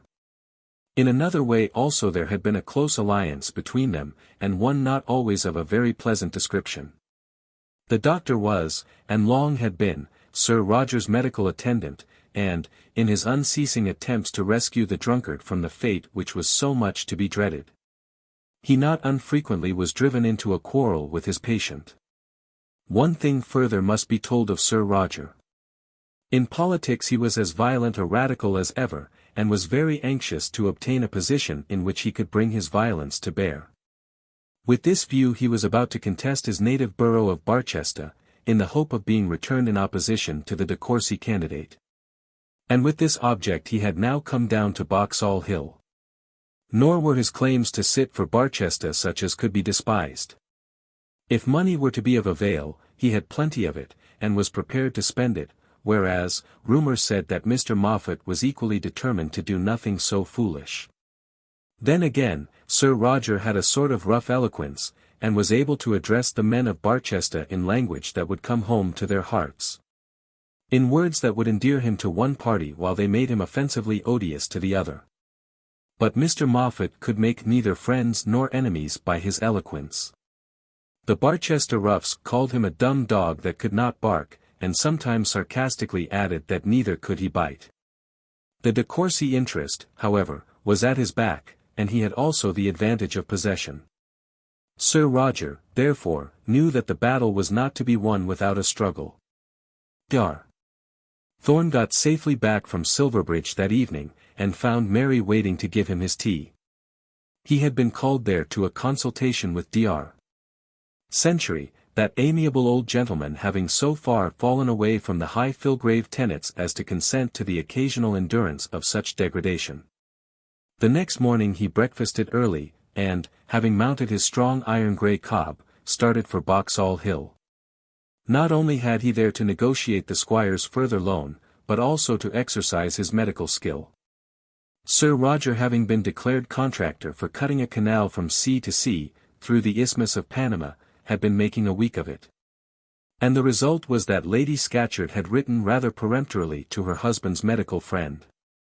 The doctor consequently trotted off to Boxall Hill on his iron grey cob. Among his other merits was that of being a good horseman, and he did much of his work on horseback. The fact that he occasionally took a day with the East Barsetshires, and that when he did so he thoroughly enjoyed it, had probably not failed to add something to the strength of the squire's friendship. "Well, my lady, how is he?" "Not much the matter, I hope," said the doctor, as he shook hands with the titled mistress of Boxall Hill in a small breakfast parlour in the rear of the house. The showrooms of Boxall Hill were furnished most magnificently, but they were set apart for company. And as the company never came, seeing that they were never invited, the grand rooms and the grand furniture were not of much material use to Lady Scatcherd. "Indeed then, doctor, he's just bad enough," said her ladyship, not in a very happy tone of voice, "just bad enough. There's been some at the back of his head, rapping, and rapping, and rapping. And if you don't do something, I'm thinking it will rap him too hard yet." "Is he in bed?" "Why, yes, he is in bed. For when he was first took he couldn't very well help hisself, so we put him to bed. And then, he don't seem to be quite right yet about the legs, so he hasn't got up. But he's got that Winterbones with him to write for him, and when Winterbones is there, Scatcherd might as well be up for any good that bed'll do him." Mr. Winterbones was confidential clerk to Sir Roger. That is to say, he was a writing machine of which Sir Roger made use to do certain work which could not well be adjusted without some contrivance. He was a little, withered, dissipated, broken-down man, whom gin and poverty had nearly burnt to a cinder, and dried to an ash. Mind he had none left, nor care for earthly things, except the smallest modicum of substantial food, and the largest allowance of liquid sustenance. All that he had ever known he had forgotten, except how to count up figures and to write. The results of his counting and his writing never stayed with him from one hour to another. Nay, not from one folio to another. Let him, however, be adequately screwed up with gin, and adequately screwed down by the presence of his master, and then no amount of counting and writing would be too much for him. This was Mr. Winterbones, confidential clerk to the great Sir Roger Scatcherd. "We must send Winterbones away, I take it," said the doctor. "Indeed, doctor, I wish you would. I wish you'd send him to Bath, or anywhere else out of the way. There is Scatcherd, he takes brandy, and there is Winterbones, he takes gin. And it'd puzzle a woman to say which is worst, master or man." It will seem from this, that Lady Scatcherd and the doctor were on very familiar terms as regarded her little domestic inconveniences. "Tell Sir Roger I am here, will you?" said the doctor. "You'll take a drop of sherry before you go up," said the lady. "Not a drop, thank you," said the doctor. "Or, perhaps, a little cordial." "Not a drop of anything, thank you, I never do, you know." "Just a thimbleful of this," said the lady, producing from some recess under a sideboard a bottle of brandy, "just a thimbleful. It's what he takes himself." When Lady Scatcherd found that even this argument failed, she led the way to the great man's bedroom. "Well, doctor. Well, doctor. Well, doctor," was the greeting with which our son of Galen was saluted some time before he entered the sick-room. His approaching step was heard, and thus the ci-devant Barchester stonemason saluted his coming friend. The voice was loud and powerful, but not clear and sonorous. What voice that is nurtured on brandy can ever be clear? It had about it a peculiar huskiness, a dissipated guttural tone, which Thorne immediately recognized as being more marked, more guttural, and more husky than heretofore. "So you've smelt me out, have you, and come for your fee? Ha! Ha! Ha! Well, I have had a sharpish bout of it, as her ladyship there no doubt has told you. Let her alone to make the worst of it. But, you see, you're too late, man. I've bilked the old gentleman again without troubling you. Anyway, I'm glad you're something better, Scatcherd." "Something. I don't know what you call something. I never was better in my life. Ask Winterbones there." "Indeed, now, Scatcherd, you ain't, you're bad enough if you only knew it. And as for Winterbones, he has no business here up in your bedroom, which stinks of gin so, it does. Don't you believe him, doctor, he ain't well, nor yet nigh well." Winterbones, when the above ill-natured allusion was made to the aroma coming from his libations, might be seen to deposit surreptitiously beneath the little table at which he sat the cup with which he had performed them. The doctor, in the meantime, had taken Sir Roger's hand on the pretext of feeling his pulse, but was drawing quite as much information from the touch of the sick man's skin and the look of the sick man's eye. "I think Mr. Winterbones had better go back to the London office," said he. "Lady Scatcherd will be your best clerk for some time, Sir Roger. Then I'll be d— if Mr. Winterbones does anything of the kind," said he, "so there's an end of that." "Very well," said the doctor. "A man can die but once. It is my duty to suggest measures for putting off the ceremony as long as possible. Perhaps, however, you may wish to hasten it." "Well, I am not very anxious about it, one way or the other," said Scatcherd. And as he spoke there came a fierce gleam from his eye, which seemed to say, "If that's the bugbear with which you wish to frighten me, you will find that you are mistaken." "Now, doctor, don't let him talk that way, don't," said Lady Scatcherd, with her handkerchief to her eyes. "Now, my lady, do you cut it?" "Cut at once," said Sir Roger, turning hastily round to his better half, and his better half, knowing that the province of a woman is to obey, did cut it.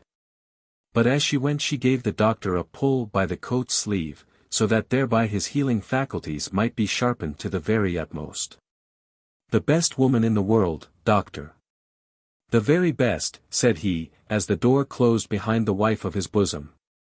"I'm sure of it," said the doctor. "Yes, till you find a better one," said Scatcherd. "Ha! Ha! Ha! But good or bad, there are some things which a woman can't understand, and some things which she ought not to be let to understand. It's natural she should be anxious about your health, you know." "I don't know that," said the contractor. "She'll be very well off. All that whining won't keep a man alive, at any rate."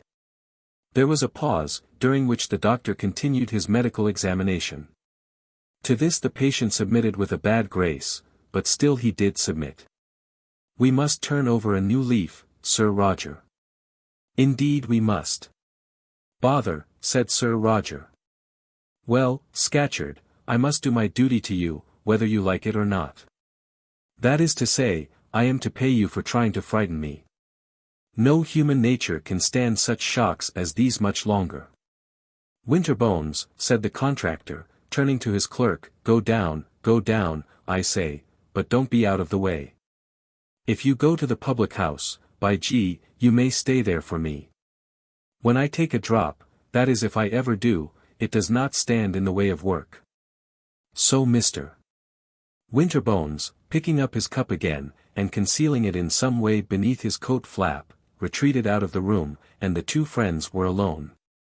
"Scatcherd," said the doctor, "you have been as near your God, as any man ever was who afterwards ate and drank in this world." "Have I, now?" said the railway hero, apparently somewhat startled. "Indeed you have, indeed you have. And now I'm all right again." "All right? How can you be all right, when you know that your limbs refuse to carry you?" "All right? Why the blood is still beating round your brain with a violence that would destroy any other brain but yours." "Ha! Ha! Ha!" laughed Scatcherd. He was very proud of thinking himself to be differently organized from other men. "Ha! Ha! Ha! Well, and what am I to do now?" The whole of the doctor's prescription we will not give at length. To some of his ordinances Sir Roger promised obedience, to others he objected violently, and to one or two he flatly refused to listen. The great stumbling block was this, that total abstinence from business for 2 weeks was enjoined, and that it was impossible, so Sir Roger said, that he should abstain for 2 days. "If you work," said the doctor, "in your present state, you will certainly have recourse to the stimulus of drink, and if you drink, most assuredly you will die." Stimulus! Why do you think I can't work without Dutch courage? "Scatcherd, I know that there is brandy in the room at this moment, and that you have been taking it within these 2 hours." "You smell that fellow's gin," said Scatcherd. "I feel the alcohol working within your veins," said the doctor, who still had his hand on his patient's arm. Sir Roger turned himself roughly in the bed so as to get away from his mentor, and then he began to threaten in his turn. "I'll tell you what it is, doctor, I've made up my mind, and I'll do it. I'll send for Filgrave." "Very well," said he of Greshamsbury, "send for Filgrave. Your case is one in which even he can hardly go wrong. You think you can hector me, and do as you like because you had me under your thumb in other days. You're a very good fellow, Thorne, but I ain't sure that you are the best doctor in all England. You may be sure I am not, you may take me for the worst if you will. But while I am here as your medical adviser, I can only tell you the truth to the best of my thinking. Now the truth is this, that another bout of drinking will in all probability kill you, and any recourse to stimulus in your present condition may do so. I'll send for Filgrave." "Well, send for Filgrave, only do it at once. Believe me at any rate in this, that whatever you do, you should do at once. Oblige me in this. Let Lady Scatcherd take away that brandy bottle till Dr. Filgrave comes. I'm d, if I do. Do you think I can't have a bottle of brandy in my room without swigging? I think you'll be less likely to swig it if you can't get at it. Sir Roger made another angry turn in his bed as well as his half-paralyzed limbs would let him. And then, after a few moments' peace, renewed his threats with increased violence. "Yes, I'll have Philgrave over here. If a man be ill, really ill, he should have the best advice he can get. I'll have Philgrave, and I'll have that other fellow from Silverbridge to meet him. What's his name, Century?" The doctor turned his head away. For though the occasion was serious, he could not help smiling at the malicious vengeance with which his friend proposed to gratify himself. "I will, and rear a child too. What's the expense?" "I suppose £5 or £6 apiece will do it, Thorne." "Oh, yes, that will be liberal I should say. But, Sir Roger, will you allow me to suggest what you ought to do?" "I don't know how far you may be joking." "Joking," shouted the baronet, "you tell a man he's dying and joking in the same breath." "You'll find I'm not joking." "Well, I dare say not. But if you have not full confidence in me—" "I have no confidence in you at all." "Then why not send to London? Expense is no object to you." "It is an object, a great object." "Nonsense. Send to London for Sir Omicron Pie, send for some man whom you will really trust when you see him. There's not one of the lot I'd trust as soon as Philgrave. I've known Philgrave all my life, and I trust him. I'll send for Philgrave and put my case in his hands. If anyone can do anything for me, Philgrave is the man." "Then in God's name send for Philgrave," said the doctor. "And now, goodbye, Scatcherd, and as you do send for him, give him a fair chance. Do not destroy yourself by more brandy before he comes." "That's my affair, and his, not yours," said the patient. "So be it, give me your hand, at any rate, before I go. I wish you well through it, and when you are well, I'll come and see you. Goodbye, goodbye, and look here, Thorne, you'll be talking to Lady Scatcherd downstairs I know, now, no nonsense. You understand me, eh? No nonsense, you know." Chapter 10. Sir Roger's Will. Dr. Thorne left the room and went downstairs, being fully aware that he could not leave the house without having some communication with Lady Scatcherd. He was not sooner within the passage than he heard the sick man's bell ring violently. And then the servant, passing him on the staircase, received orders to send a mounted messenger immediately to Barchester. Dar.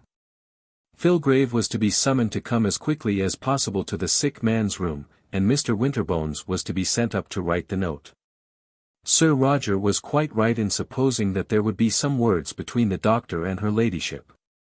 How, indeed, was the doctor to get out of the house without such, let him wish it ever so much? There were words. And these were protracted, while the doctor's cob was being ordered round, till very many were uttered which the contractor would probably have regarded as nonsense.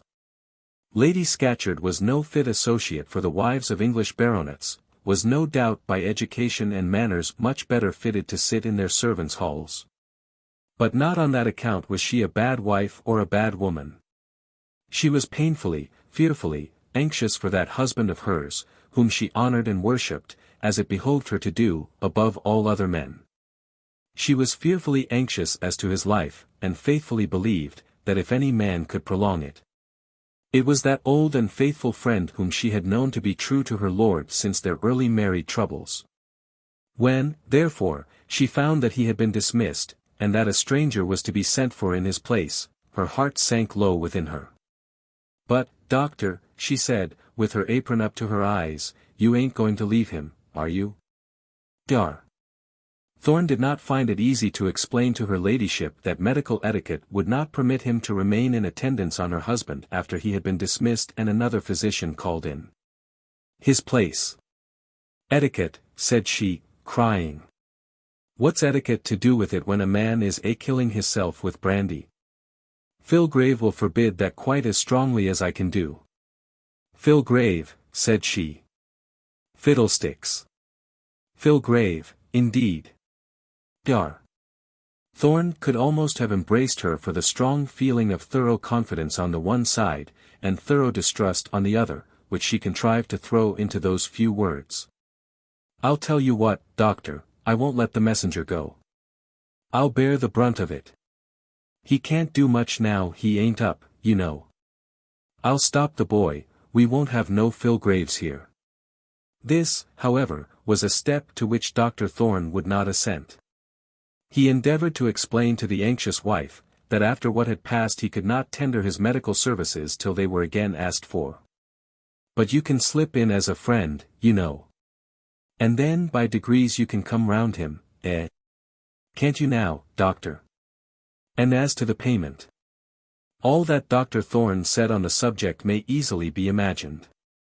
And in this way, and in partaking of the lunch which was forced upon him, an hour had nearly passed between his leaving Sir Roger's bedroom and putting his foot in the stirrup. But no sooner had the cob begun to move on the gravel sweep before the house, than one of the upper windows opened, and the doctor was summoned to another conference with the sick man. "He says you are to come back, whether or no," said Mr. Winterbones, screeching out of the window, and putting all his emphasis on the last words. "Thorne! Thorne! Thorne!" shouted the sick man from his sickbed, so loudly that the doctor heard him, seated as he was on horseback out before the house. "You're to come back, whether or no," repeated Winterbones, with more emphasis. Evidently conceiving that there was a strength of injunction in that, whether or no, which would be found quite invincible. Whether actuated by these magic words, or by some internal process of thought, we will not say. But the doctor did slowly, and as though unwillingly, dismount again from his steed, and slowly retrace his steps into the house. "It is no use," he said to himself, "for that messenger has already gone to Barchester. I have sent for Dr. Filgrave," were the first words which the contractor said to him when he again found himself by the bedside. "Did you call me back to tell me that?" said Thorne, who now really felt angry at the impertinent petulance of the man before him. "You should consider, Scatcherd, that my time may be of value to others, if not to you." "Now don't be angry, old fellow," said Scatcherd, turning to him, and looking at him with a countenance quite different from any that he had shown that day. A countenance in which there was a show of manhood, some show also of affection. "You ain't angry now because I've sent for Filgrave?" "Not in the least," said the doctor very complacently. "Not in the least. Filgrave will do as much good as I can do you. And that's none at all, I suppose, Thorne. That depends on yourself. He will do you good if you will tell him the truth, and will then be guided by him.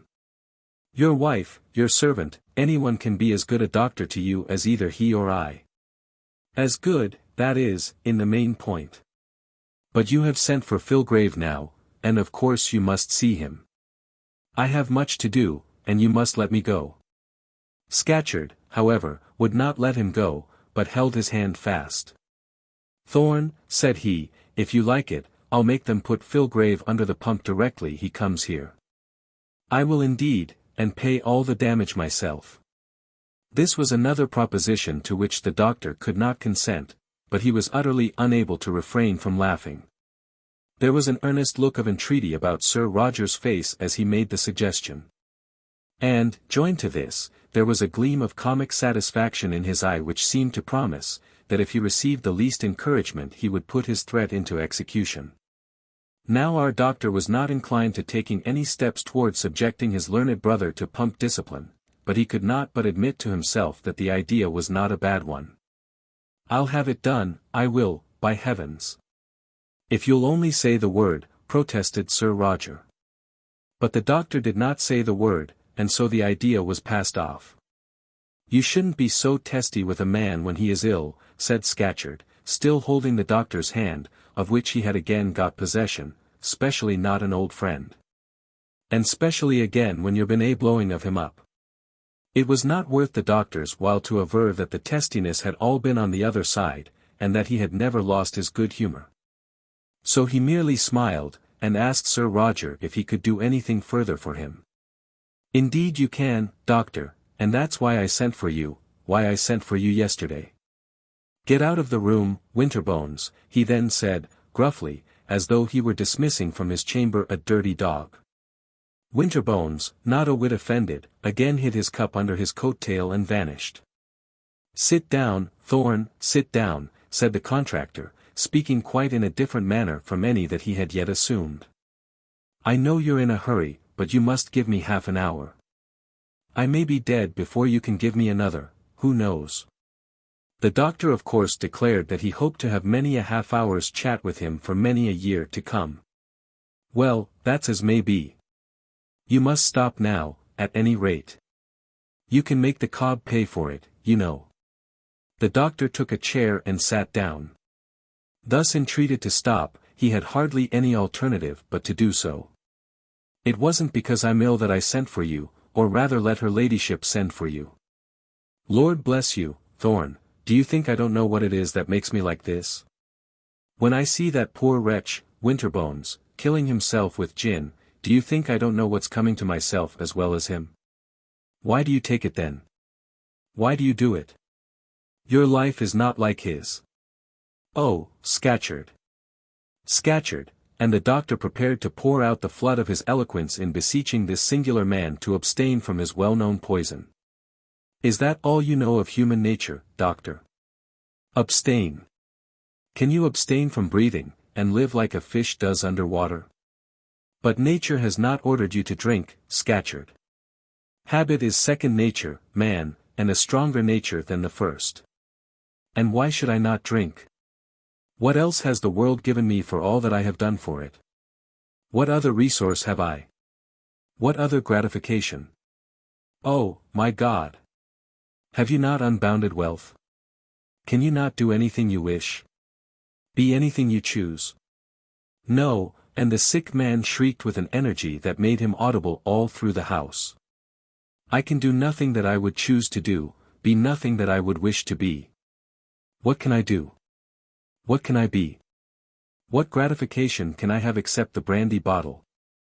If I go among gentlemen, can I talk to them? If they have anything to say about a railway, they will ask me a question. If they speak to me beyond that, I must be dumb. If I go among my workmen, can they talk to me? No. I am their master, and a stern master. They bob their heads and shake in their shoes when they see me. Where are my friends? Here," said he, and he dragged a bottle from under his very pillow. "Where are my amusements? Here," and he brandished the bottle almost in the doctor's face. "Where is my one resource, my one gratification, my only comfort after all my toils? Here, doctor. Here, here, here," and, so saying, he replaced his treasure beneath his pillow. There was something so horrifying in this, that Dr. Thorne shrank back amazed, and was for a moment unable to speak. "But, Scatcherd," he said at last, "surely you would not die for such a passion as that? Die for it? Would I live for it while I can live, and die for it when I can live no longer? Die for it? What is that for a man to do? Do not men die for a shilling a day? What is a man the worse for dying? What can I be the worse for dying? A man can die but once, you said just now. I'd die 10 times for this. You are speaking now either in madness, or else in folly, to startle me. Folly enough, perhaps, and madness enough, also. Such a life as mine makes a man a fool, and makes him mad too. What have I about me that I should be afraid to die? I'm worth 300,000 pounds.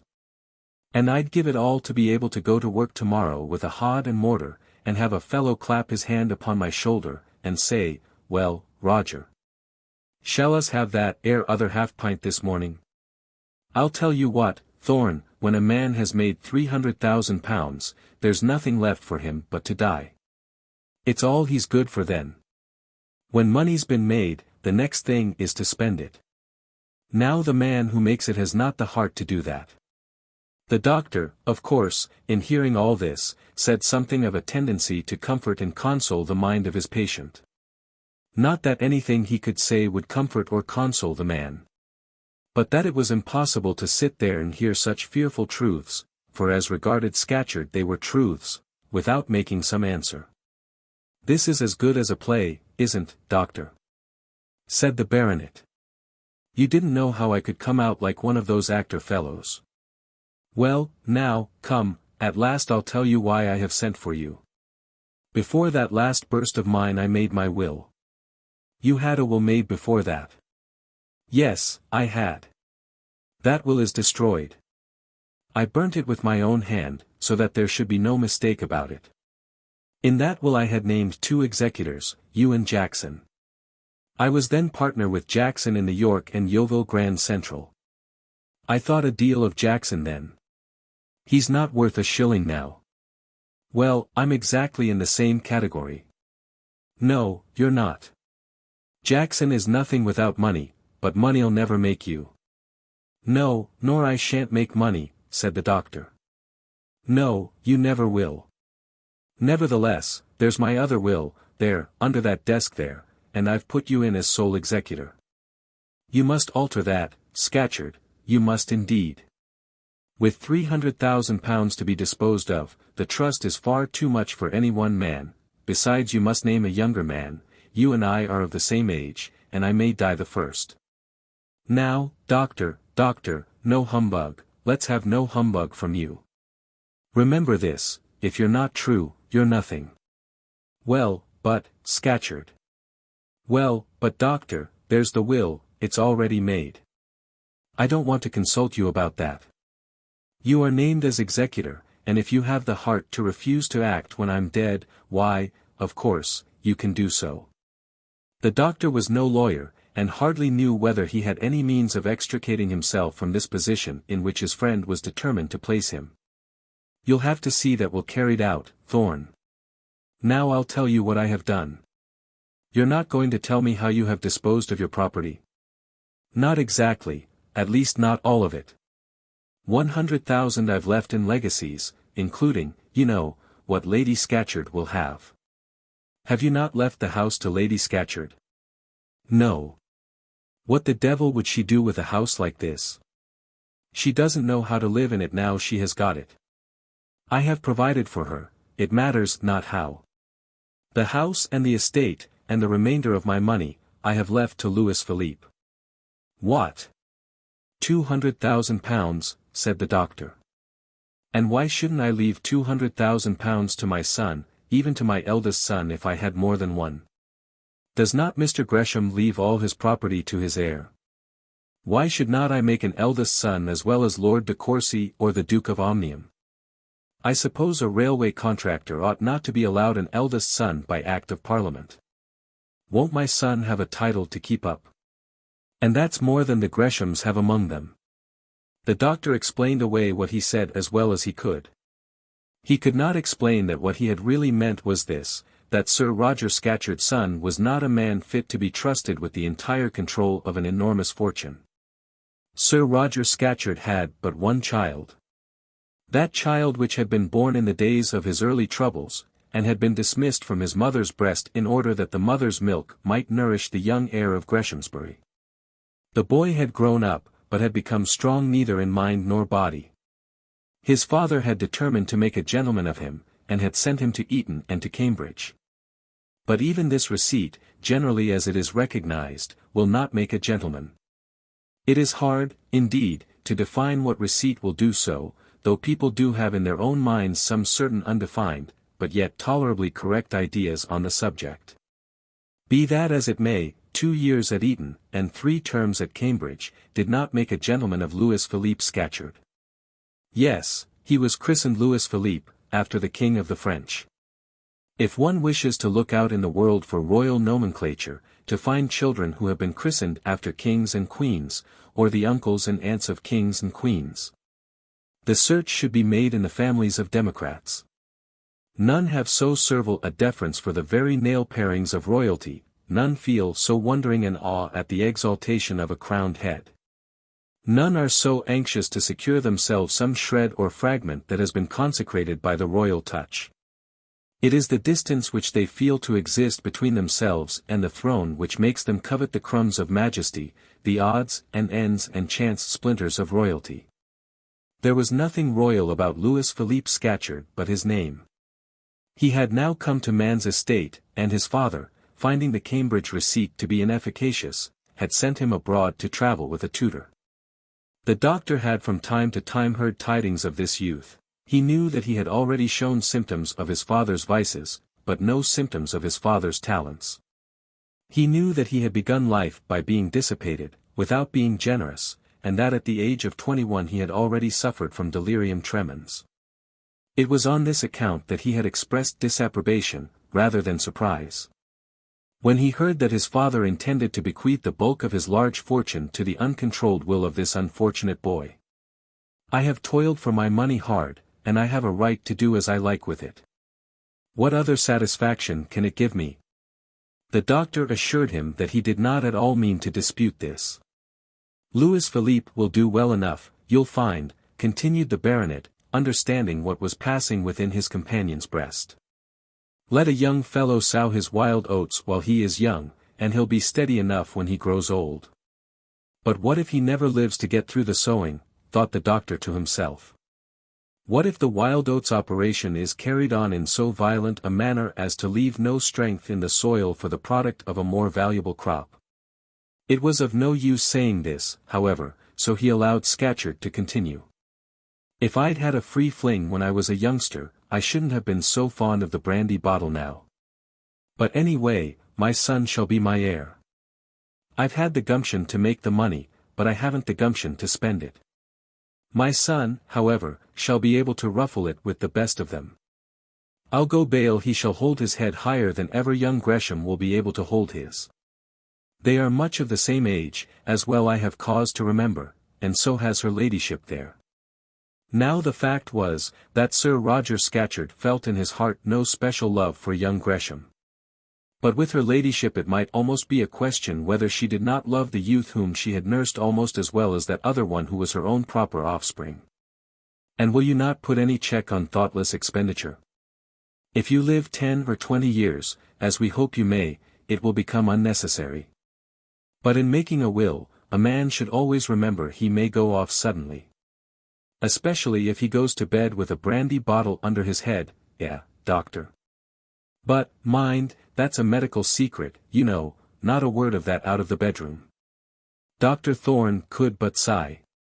What could he say on such a subject to such a man as this? "Yes, I have put a check on his expenditure. I will not let his daily bread depend on any man, I have therefore left him 500 a year at his own disposal, from the day of my death. Let him make what ducks and drakes of that he can." "500 a year certainly is not much," said the doctor. "No, nor do I want to keep him to that.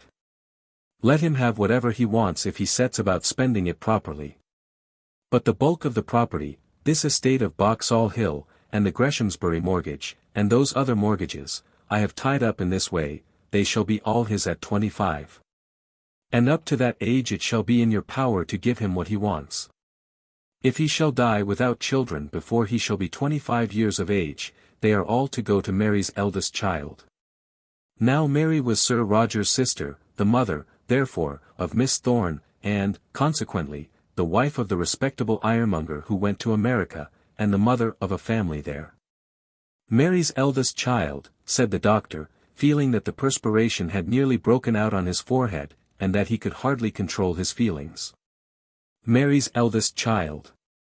Scatcherd, you should be more particular in your description, or you will leave your best legacy to the lawyers." "I don't know, and never heard the name of one of them." "But do you mean a boy or a girl?" "They may be all girls for what I know, or all boys, besides, I don't care which it is. A girl would probably do best with it. Only you'd have to see that she married some decent fellow, you'd be her guardian." "Pooh, nonsense," said the doctor. "Louis will be 25 in a year or two. In about 4 years. And for all that's come and gone yet, Scatcherd, you are not going to leave us yourself quite so soon as all that." "Not if I can help it, doctor, but that's as may be. The chances are 10 to 1 that such a clause in your will never come to bear." "Quite so, quite so. If I die, Louis Philippe won't. But I thought it right to put in something to prevent his squandering it all before he comes to his senses." "Oh.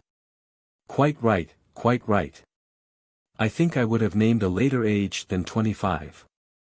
So would not I? Louis Philippe will be all right by that time. That's my lookout.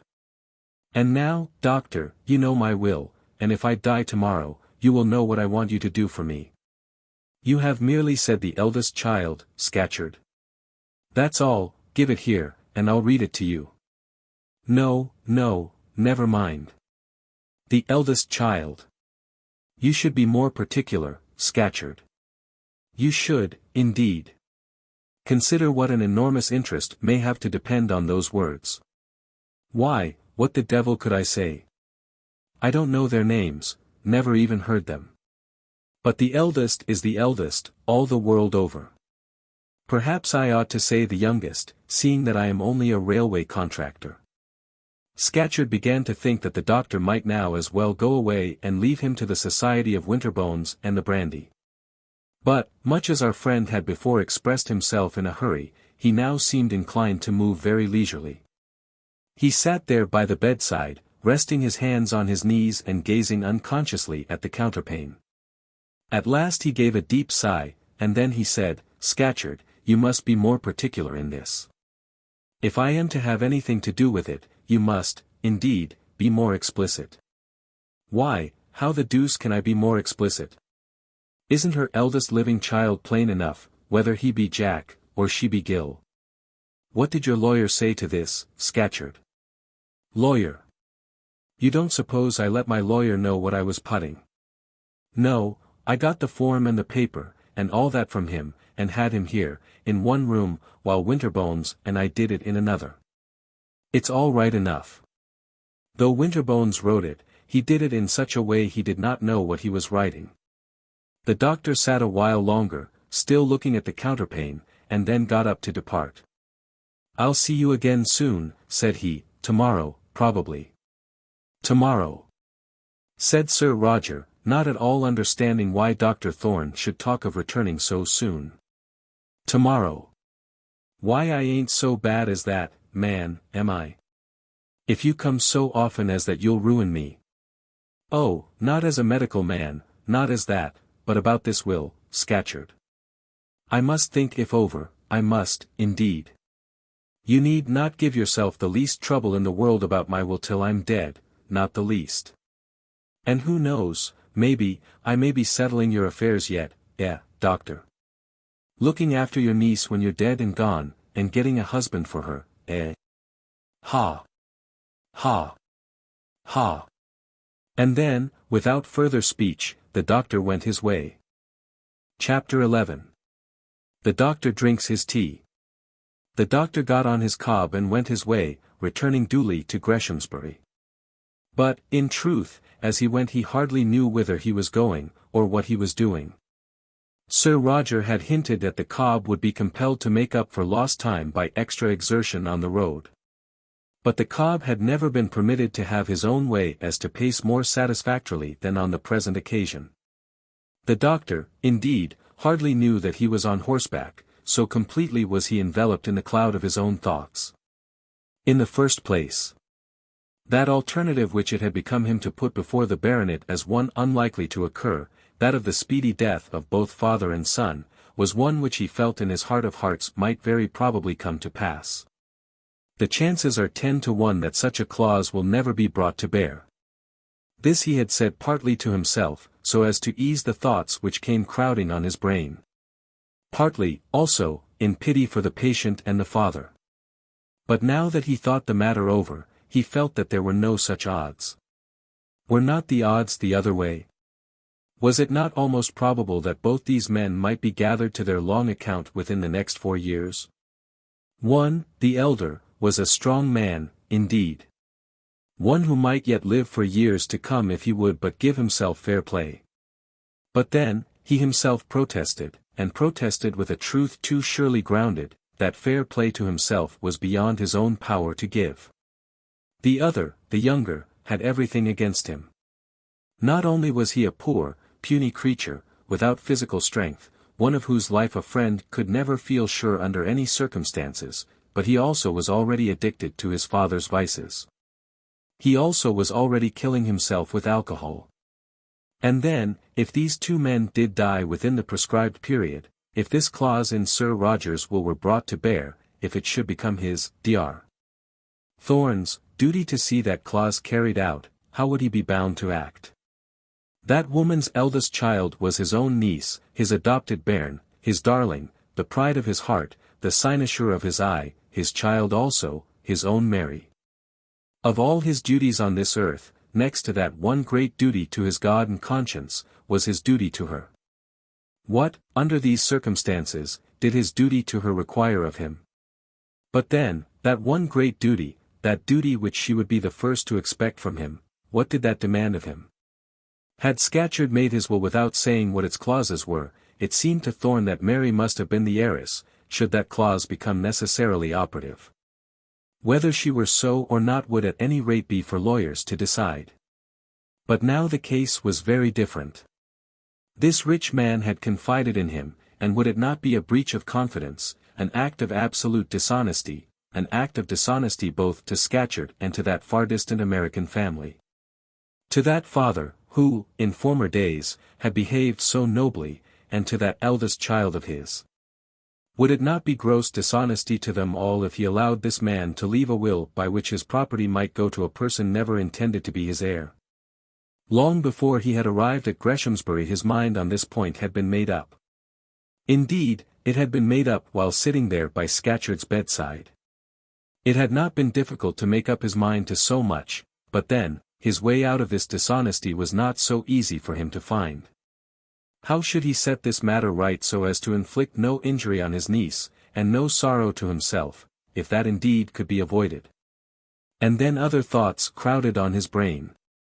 He had always professed at any rate to himself and to her, that of all the vile objects of a man's ambition, wealth merely for its own sake, was the vilest. They, in their joint school of inherent philosophy, had progressed to ideas which they might find it not easy to carry out, should they be called on by events to do so. And if this would have been difficult to either when acting on behalf of self alone, how much more difficult when one might have to act for the other? This difficulty had now come to the uncle. Should he, in this emergency, take upon himself to fling away the golden chance which might accrue to his niece if Scatcherd should be encouraged to make her partly his heir? He'd want her to go and live there, to live with him and his wife. All the money in the Bank of England would not pay her for such misery, said the doctor to himself, as he slowly rode into his own yard. On one point, and one only, had he definitely made up his mind. On the following day he would go over again to Boxall Hill, and would tell Scatcherd the whole truth. Come what might, the truth must be the best. And so, with some gleam of comfort, he went into the house, and found his niece in the drawing-room with Patience Oriel. "Mary and I have been quarrelling," said Patience. "She says the doctor is the greatest man in a village, and I say the parson is, of course." "I only say that the doctor is the most looked after," said Mary. "There's another horrid message for you to go to Silverbridge, uncle. Why can't that Dr. Century manage his own people? She says," continued Miss Oriel, "that if a parson was away for a month, no one would miss him, but that a doctor is so precious that his very minutes are counted. I am sure uncles are. They begrudge him his meals. Mr. Oriel never gets called away to Silverbridge. No, we in the church manage our parish arrangements better than you do. We don't let strange practitioners in among our flocks because the sheep may chance to fancy them. Our sheep have to put up with our spiritual doses whether they like them or not. In that respect we are much the best off. I advise you, Mary, to marry a clergyman, by all means." "I will when you marry a doctor," said she. "I am sure nothing on earth would give me greater pleasure," said Miss Oriel, getting up and curtsying very low to Dr. Thorne. "But I am not quite prepared for the agitation of an offer this morning, so I'll run away." And so she went. And the doctor, getting on his other horse, started again for Silverbridge, wearily enough. "She's happy now where she is," said he to himself, as he rode along. "They all treat her there as an equal at Greshamsbury. What though she be no cousin to the Thornes of Ullathorne?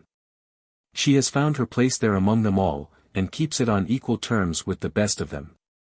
There is Miss Oriel, her family is high, she is rich, fashionable, a beauty, courted by everyone. But yet she does not look down on Mary. They are equal friends together. But how would it be if she were taken to Boxall Hill, even as a recognized niece of the rich man there? Would Patience Oriel and Beatrice Gresham go there after her? Could she be happy there as she is in my house here, poor though it be? It would kill her to pass a month with Lady Scatcherd and put up with that man's humours, to see his mode of life, to be dependent on him, to belong to him. And then the doctor, hurrying on to Silverbridge, again met Dr. Century at the old lady's bedside, and having made his endeavours to stave off the inexorable coming of the grim visitor, again returned to his own niece and his own drawing-room. "You must be dead, uncle," said Mary, as she poured out his tea for him, and prepared the comforts of that most comfortable meal, tea, dinner, and supper, all in one. "I wish Silverbridge was 50 miles off. That would only make the journey worse, but I am not dead yet, and, what is more to the purpose, neither is my patient." And as he spoke he contrived to swallow a jorum of scalding tea, containing in measure somewhat near a pint. Mary, not a whit amazed at this feat, merely refilled the jorum without any observation. And the doctor went on stirring the mixture with his spoon, evidently oblivious that any ceremony had been performed by either of them since the first supply had been administered to him. When the clatter of knives and forks was over, the doctor turned himself to the hearth-rug, and putting one leg over the other, he began to nurse it as he looked with complacency at his third cup of tea, which stood untasted beside him. The fragments of the solid banquet had been removed, but no sacrilegious hand had been laid on the teapot and the cream-jug.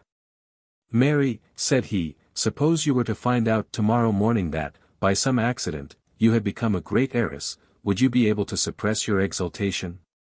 "The first thing I'd do, would be to pronounce a positive edict that you should never go to Silverbridge again, at least without a day's notice." "Well, and what next?" "What would you do next?" The next thing would be to send to Paris for a French bonnet exactly like the one Patience Oriel had on." "Did you see it?"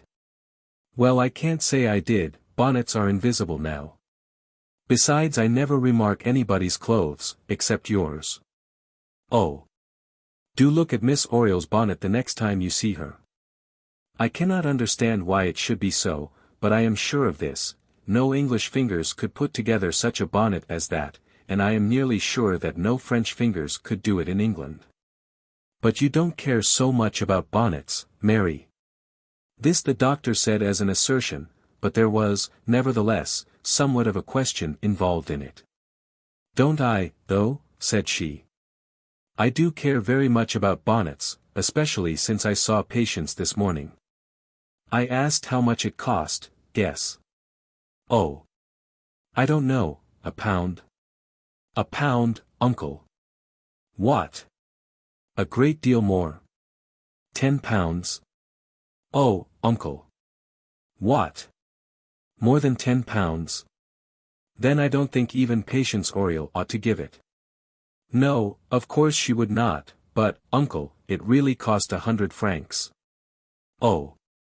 100 francs, that's £4, isn't it? Well, and how much did your last new bonnet cost?" "Mine? Oh, nothing, 5 and 9 pence, perhaps, I trimmed it myself. If I were left a great fortune, I'd send to Paris tomorrow. No, I'd go myself to Paris to buy a bonnet, and I'd take you with me to choose it." The doctor sat silent for a while meditating about this, during which he unconsciously absorbed the tea beside him, and Mary again replenished his cup. "Come, Mary," said he at last, "I'm in a generous mood, and as I am rather more rich than usual, we'll send to Paris for a French bonnet. The going for it must wait a while longer, I am afraid." "You're joking." "No, indeed. If you know the way to send, that I must confess would puzzle me, but if you'll manage the sending, I'll manage the paying, and you shall have a French bonnet." "Uncle," said she, looking up at him. "Oh, I'm not joking, I owe you a present, and I'll give you that. And if you do, I'll tell you what I'll do with it.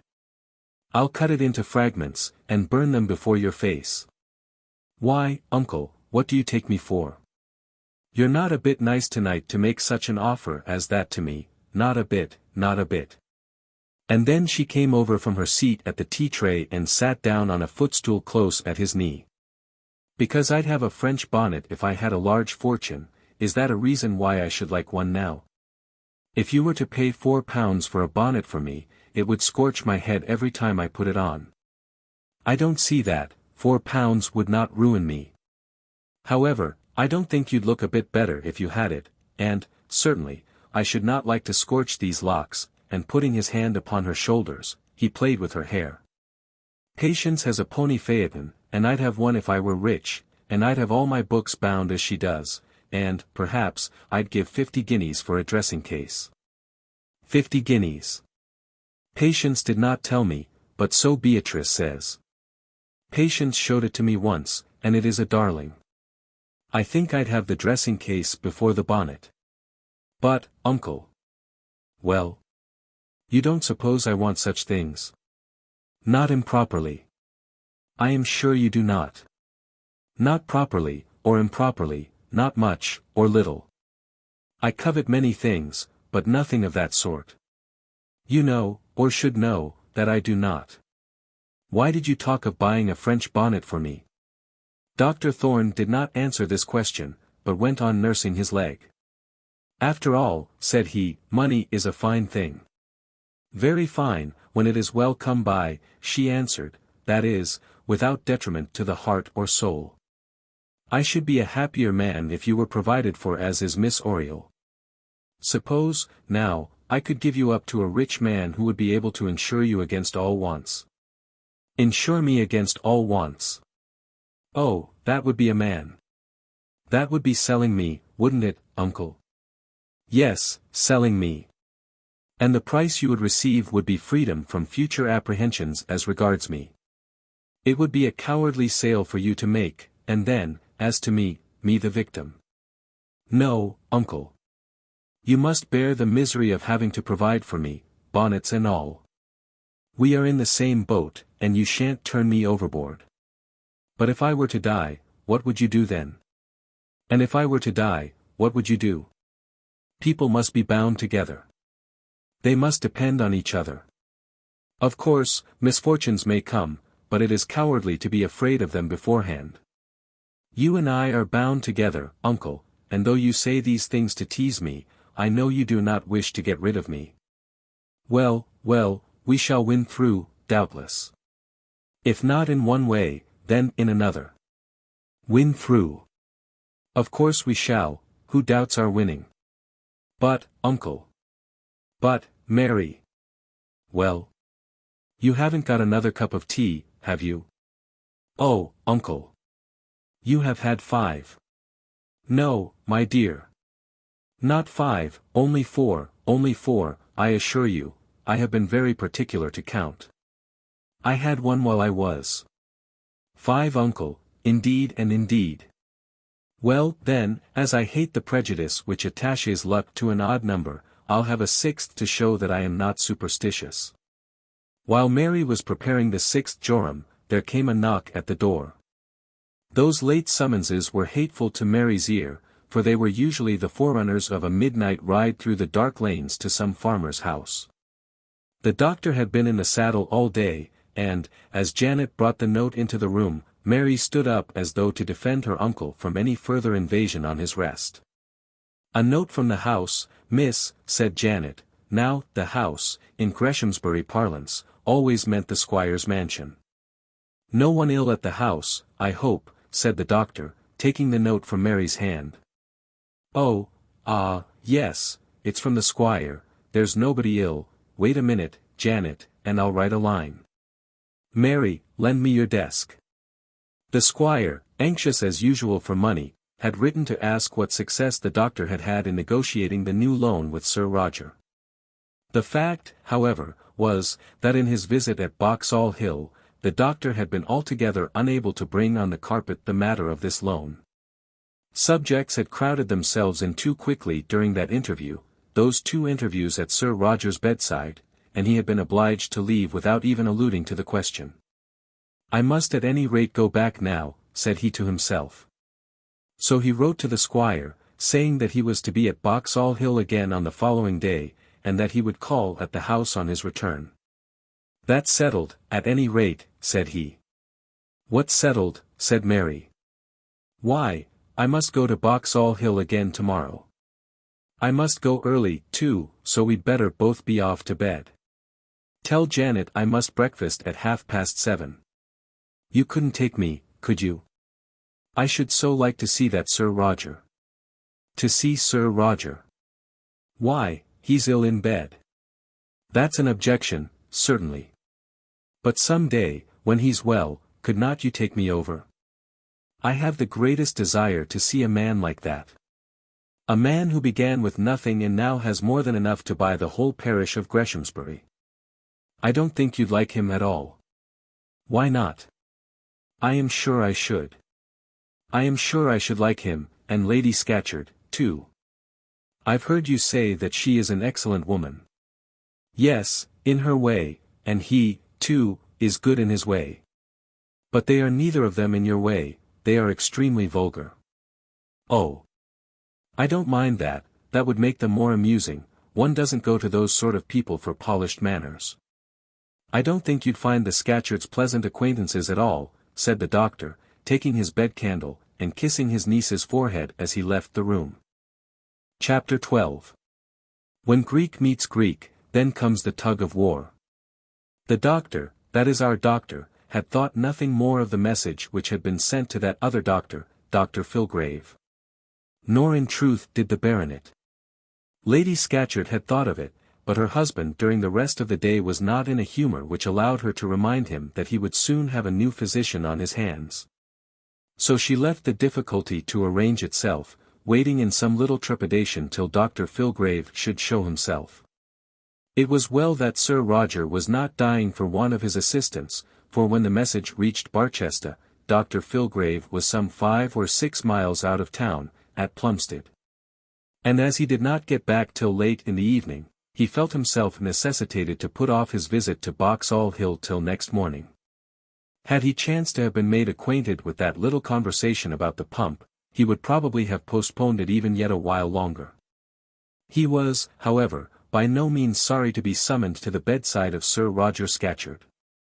It was well known at Barchester, and very well known to Dr. Filgrave, that Sir Roger and Dr. Thorne were old friends. It was very well known to him also, that Sir Roger, in all his bodily ailments, had hitherto been contented to entrust his safety to the skill of his old friend. Sir Roger was in his way a great man, and much talked of in Barchester, and rumour had already reached the ears of the Barchester Galen, that the great railway contractor was ill. When, therefore, he received a peremptory summons to go over to Boxall Hill, he could not but think that some pure light had broken in upon Sir Roger's darkness, and taught him at last where to look for true medical accomplishment. And then, also, Sir Roger was the richest man in the county, and to county practitioners a new patient with large means is a godsend. How much greater a godsend when he be not only acquired, but taken also from some rival practitioner, need hardly be explained. Dr. Filgrave, therefore, was somewhat elated when, after a very early breakfast, he stepped into the post-chaise which was to carry him to Boxall Hill. Dr. Filgrave's professional advancement had been sufficient to justify the establishment of a brougham, in which he paid his ordinary visits round Barchester. But this was a special occasion, requiring special speed, and about to produce no doubt a special guerdon, and therefore a pair of post-horses were put into request. It was hardly yet 9 when the postboy somewhat loudly rang the bell at Sir Roger's door, and then Dr. Filgrave, for the first time, found himself in the new grand hall of Boxall Hill House. "I'll tell my lady," said the servant, showing him into the grand dining-room, and there for some 15 minutes or 20 minutes Dr. Filgrave walked up and down the length of the Turkey carpet all alone. Dr. Filgrave was not a tall man, and was perhaps rather more inclined to corpulence than became his height. In his stocking feet, according to the usually received style of measurement, he was 5 feet 5. And he had a little round abdominal protuberance, which an inch and a half added to the heels of his boots hardly enabled him to carry off as well as he himself would have wished. Of this he was apparently conscious, and it gave to him an air of not being entirely at his ease. There was, however, a personal dignity in his demeanour, a propriety in his gait, and an air of authority in his gestures which should prohibit one from stigmatizing those efforts at altitude as a failure. No doubt he did achieve much. But, nevertheless, the effort would occasionally betray itself, and the story of the frog and the ox would irresistibly force itself into one's mind at those moments when it most behoved Dr. Filgrave to be magnificent. But if the bulgy roundness of his person and the shortness of his legs in any way detracted from his personal importance, these trifling defects were, he was well aware, more than atoned for by the peculiar dignity of his countenance.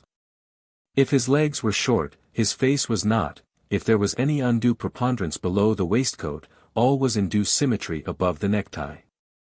His hair was grey, not grizzled nor white, but properly grey, and stood up straight from off his temples on each side with an unbending determination of purpose. His whiskers, which were of an admirable shape, coming down and turning gracefully at the angle of his jaw, were grey also, but somewhat darker than his hair. His enemies in Barsetshire declared that their perfect shade was produced by a leaden comb. His eyes were not brilliant, but were very effective, and well under command. He was rather short-sighted, and a pair of eyeglasses was always on his nose, or in his hand. His nose was long, and well pronounced, and his chin, also, was sufficiently prominent. But the great feature of his face was his mouth. The amount of secret medical knowledge of which he could give assurance by the pressure of those lips was truly wonderful. By his lips, also, he could be most exquisitely courteous, or most sternly forbidding. And not only could he be either the one or the other, but he could at his will assume any shade of difference between the two, and produce any mixture of sentiment. When Dr.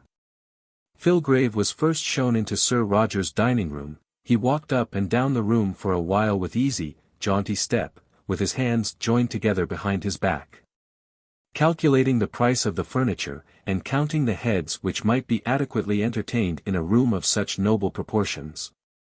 But in 7 or 8 minutes an air of impatience might have been seen to suffuse his face. Why could he not be shown into the sick man's room? What necessity could there be for keeping him there, as though he were some apothecary with a box of leeches in his pocket? He then rang the bell, perhaps a little violently. "Does Sir Roger know that I am here?" he said to the servant. "I'll tell my lady," said the man, again vanishing. For 5 minutes more he walked up and down, calculating no longer the value of the furniture, but rather that of his own importance. He was not wont to be kept waiting in this way. And though Sir Roger Scatcherd was at present a great and rich man, Dr. Filgrave had remembered him a very small and a very poor man. He now began to think of Sir Roger as the stonemason, and to chafe somewhat more violently at being so kept by such a man. When one is impatient, 5 minutes is as the duration of all time, and a quarter of an hour is eternity. At the end of 20 minutes the step of Dr.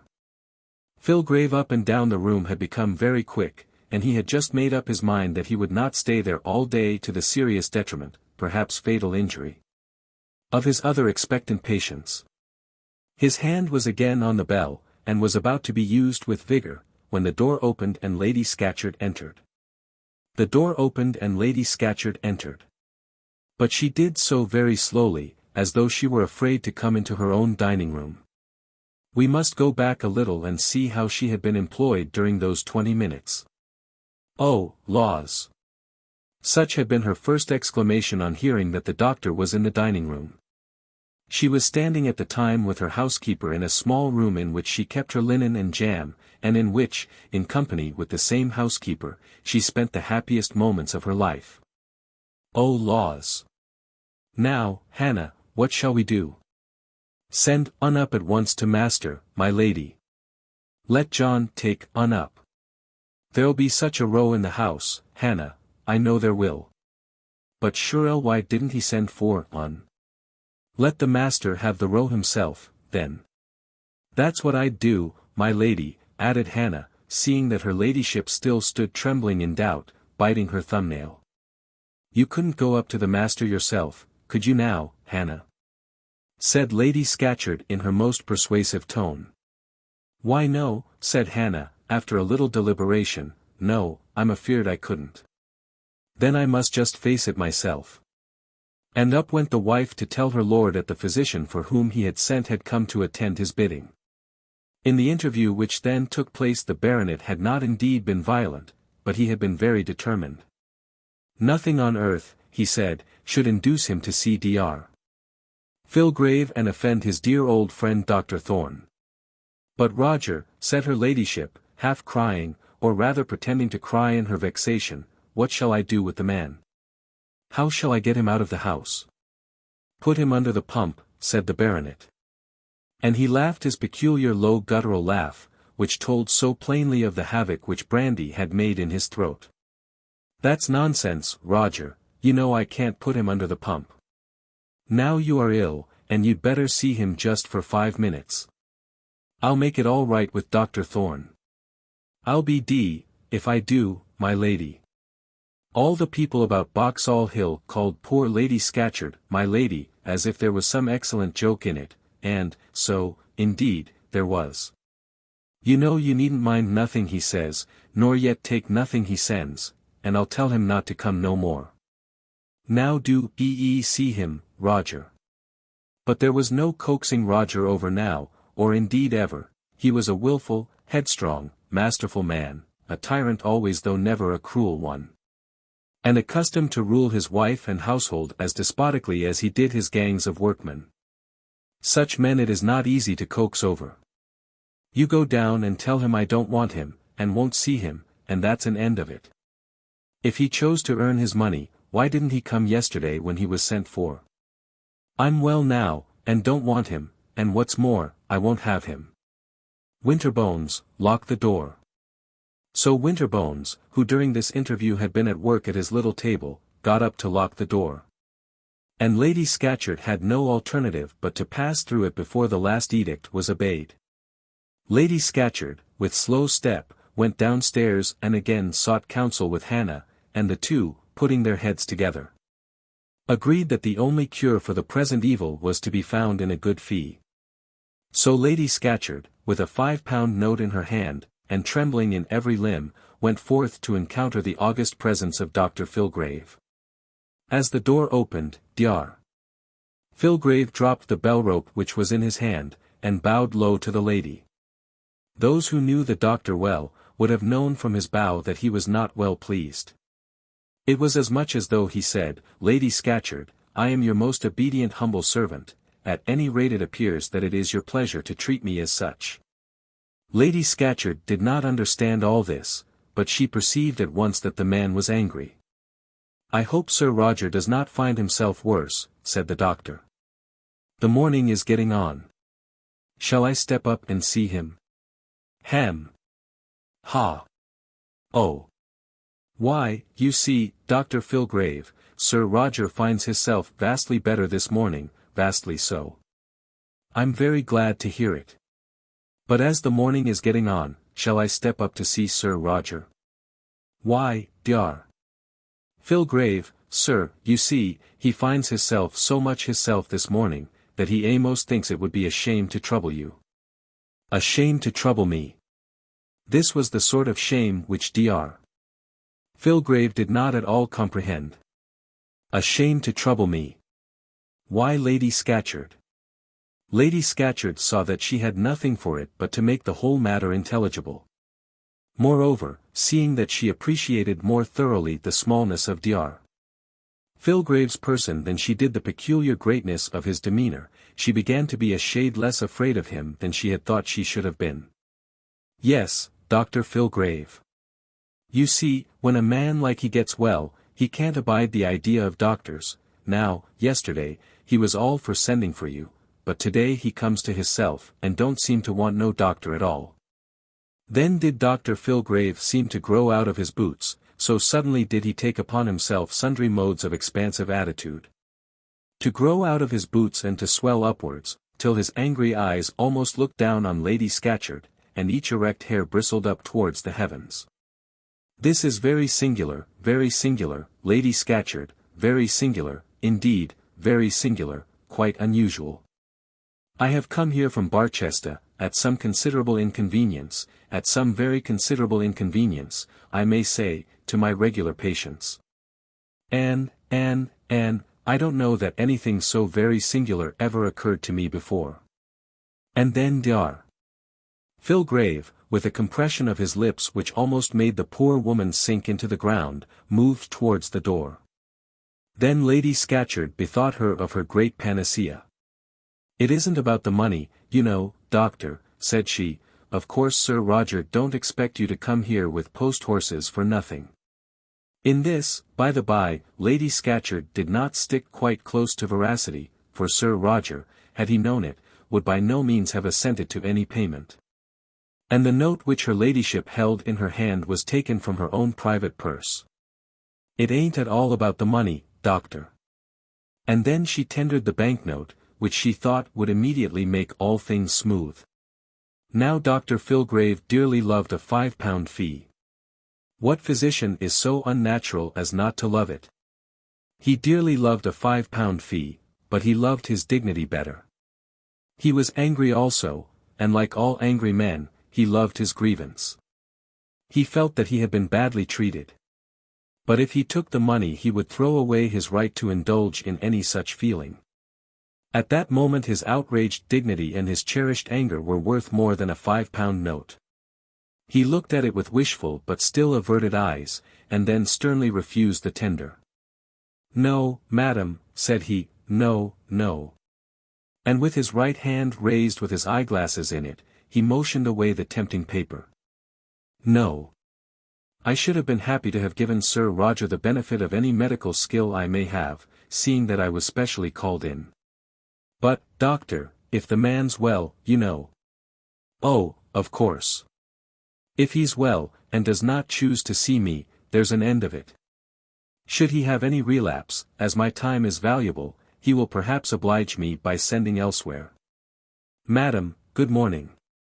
I will, if you will allow me, ring for my carriage, that is, post-chaise." "But, doctor, you'll take the money, you must take the money." "Indeed you'll take the money," said Lady Scatcherd, who had now become really unhappy at the idea that her husband's unpardonable whim had brought this man with post-horses all the way from Barchester. And that he was to be paid nothing for his time nor costs. "No, madam, no. I could not think of it. Sir Roger, I have no doubt, will know better another time. It is not a question of money, not at all. But it is a question of money, doctor. And you really shall, you must." And poor Lady Scatcherd, in her anxiety to acquit herself at any rate of any pecuniary debt to the doctor, came to personal close quarters with him, with the view of forcing the note into his hands. quite impossible," said the doctor, still cherishing his grievance, and valiantly rejecting the root of all evil. "I shall not do anything of the kind, Lady Scatcherd. Now doctor, do, to oblige me. Quite out of the question." And so, with his hands and hat behind his back, in token of his utter refusal to accept any pecuniary accommodation of his injury, he made his way backwards to the door. Her ladyship perseveringly pressing him in front. So eager had been the attack on him, that he had not waited to give his order about the post-chaise, but made his way at once towards the hall. "Now, do, take it, do, pressed Lady Scatcherd. "Utterly out of the question," said Dr. Filgrave, with great deliberation, as he backed his way into the hall. As he did so, of course he turned round, and he found himself almost in the arms of Dr. Thorne. As Burleigh must have glared at Bothwell when they rushed together in the dread encounter on the mountain-side. As Achilles may have glared at Hector when at last they met, each resolved to test in fatal conflict the prowess of the other, so did Dr. Filgrave glare at his foe from Greshamsbury, when, on turning round on his exalted heel, he found his nose on a level with the top button of Dr. Thorne's waistcoat. And here, if it be not too tedious, let us pause a while to recapitulate and add up the undoubted grievances of the Barchester practitioner. He had made no effort to ingratiate himself into the sheepfold of that other shepherd dog. It was not by his seeking that he was now at Boxall Hill, much as he hated Dr. Thorne, full sure as he felt of that man's utter ignorance, of his incapacity to administer properly even a black dose, of his murdering propensities and his low, mean, unprofessional style of practice. Nevertheless, he had done nothing to undermine him with these Scatcherds. Dr. Thorne might have sent every mother's son at Boxall Hill to his long account, and Dr. Filgrave would not have interfered unless specially and duly called upon to do so. But he had been specially and duly called on. Before such a step was taken, some words must undoubtedly have passed on the subject between Thorne and the Scatcherds. Thorne must have known what was to be done. Having been so called, Dr. Filgrave had come all the way in a post-chaise, had been refused admittance to the sick man's room, on the plea that the sick man was no longer sick. And just as he was about to retire feeless, for the want of the fee was not the less a grievance from the fact of its having been tendered and refused, feeless, dishonored, and in dudgeon. He encountered this other doctor, this very rival whom he had been sent to supplant. He encountered him in the very act of going to the sick man's room.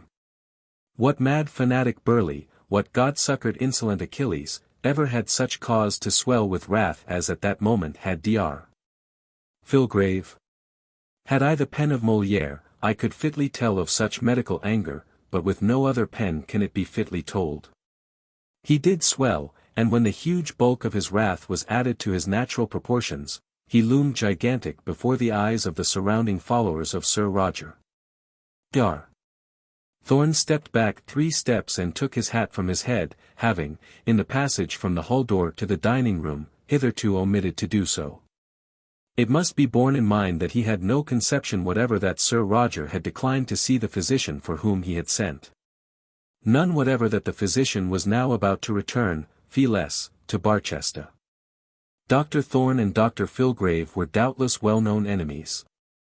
All the world of Barchester, and all that portion of the world of London which is concerned with the lancet and the scalping knife, were well aware of this. They were continually writing against each other, continually speaking against each other, but yet they had never hitherto come to that positive personal collision which is held to justify a cut direct. They very rarely saw each other. And when they did meet, it was in some casual way in the streets of Barchester or elsewhere, and on such occasions their habit had been to bow with very cold propriety. On the present occasion, Dr. Thorne of course felt that Dr. Filgrave had the whip-hand of him. And, with a sort of manly feeling on such a point, he conceived it to be most compatible with his own dignity to show, under such circumstances, more than his usual courtesy, something, perhaps, amounting almost to cordiality.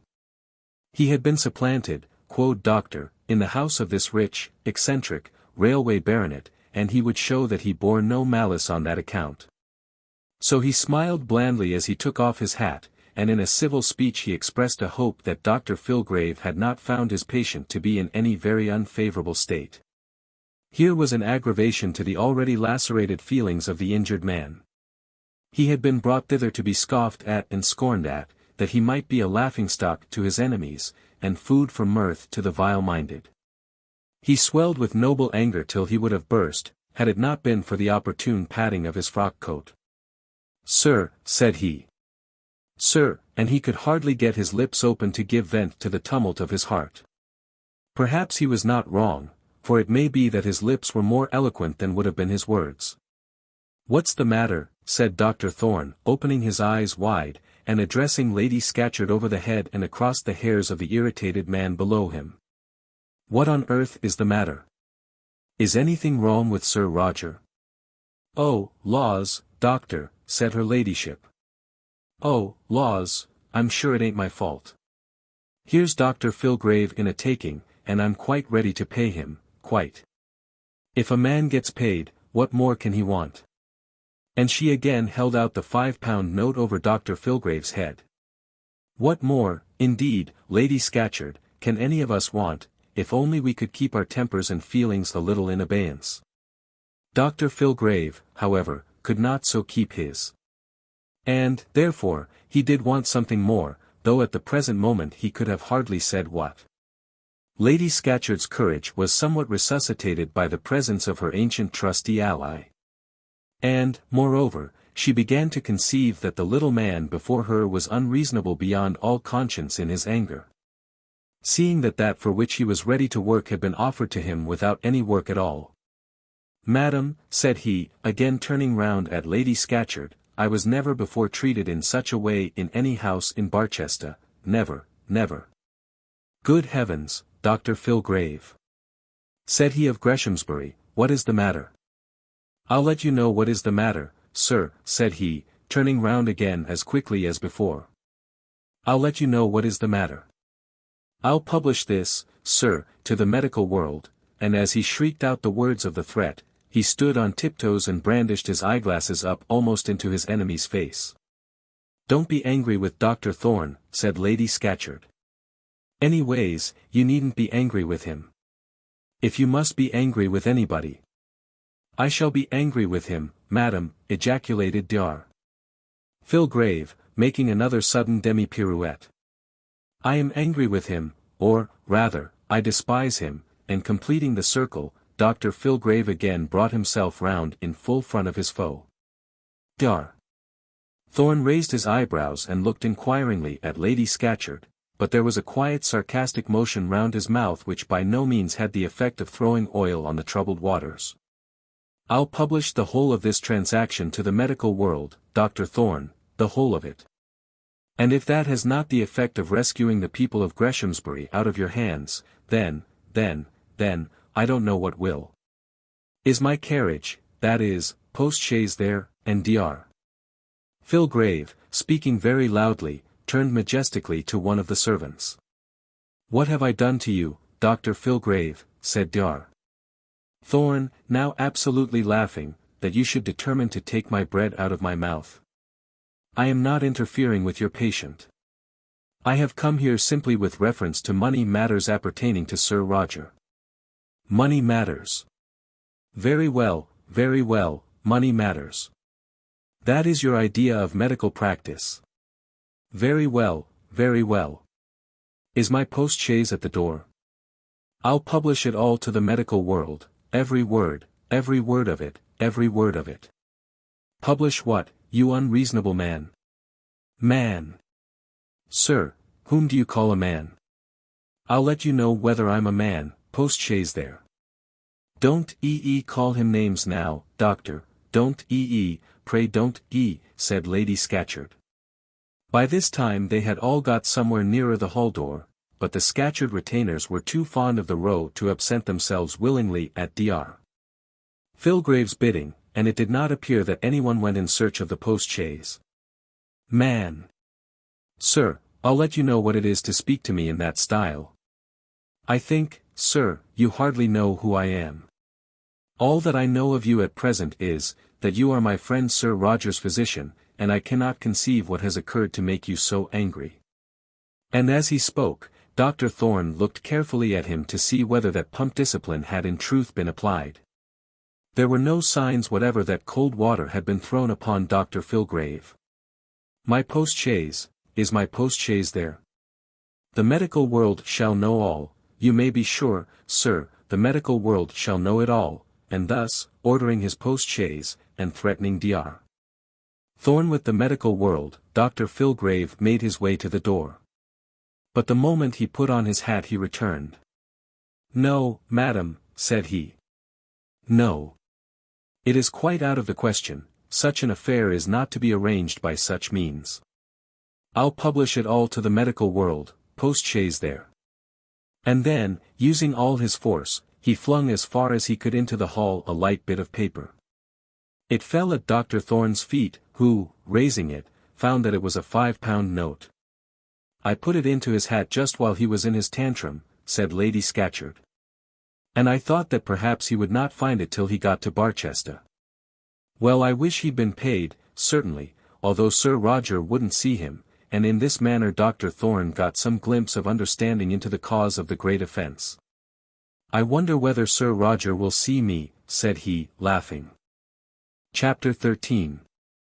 The Two Uncles. Ha! Ha! Ha! Ha! Ha! Ha! Laughed Sir Roger, lustily, as Dr. Thorne entered the room. "Well, if that ain't rich, I don't know what is. Ha! Ha! Ha! But why did they not put him under the pump, doctor?"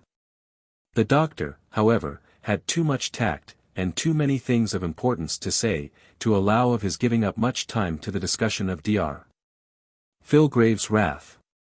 He had come determined to open the baronet's eyes as to what would be the real effect of his will, and he had also to negotiate a loan for Mr. Gresham, if that might be possible.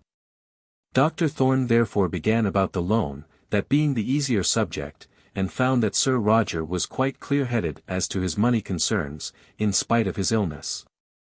Sir Roger was willing enough to lend Mr. Gresham more money, 6, 8, 10, 20,000, but then, in doing so, he should insist on obtaining possession of the title deeds. "What? The title deeds of Greshamsbury for a few £1,000s," said the doctor. "I don't know whether you call £90,000 a few thousands, but the debt will about amount to that." "Ah! That's the old debt. Old and new together, of course. Every shilling I lend more weakens my security for what I have lent before. But you have the first claim, Sir Roger.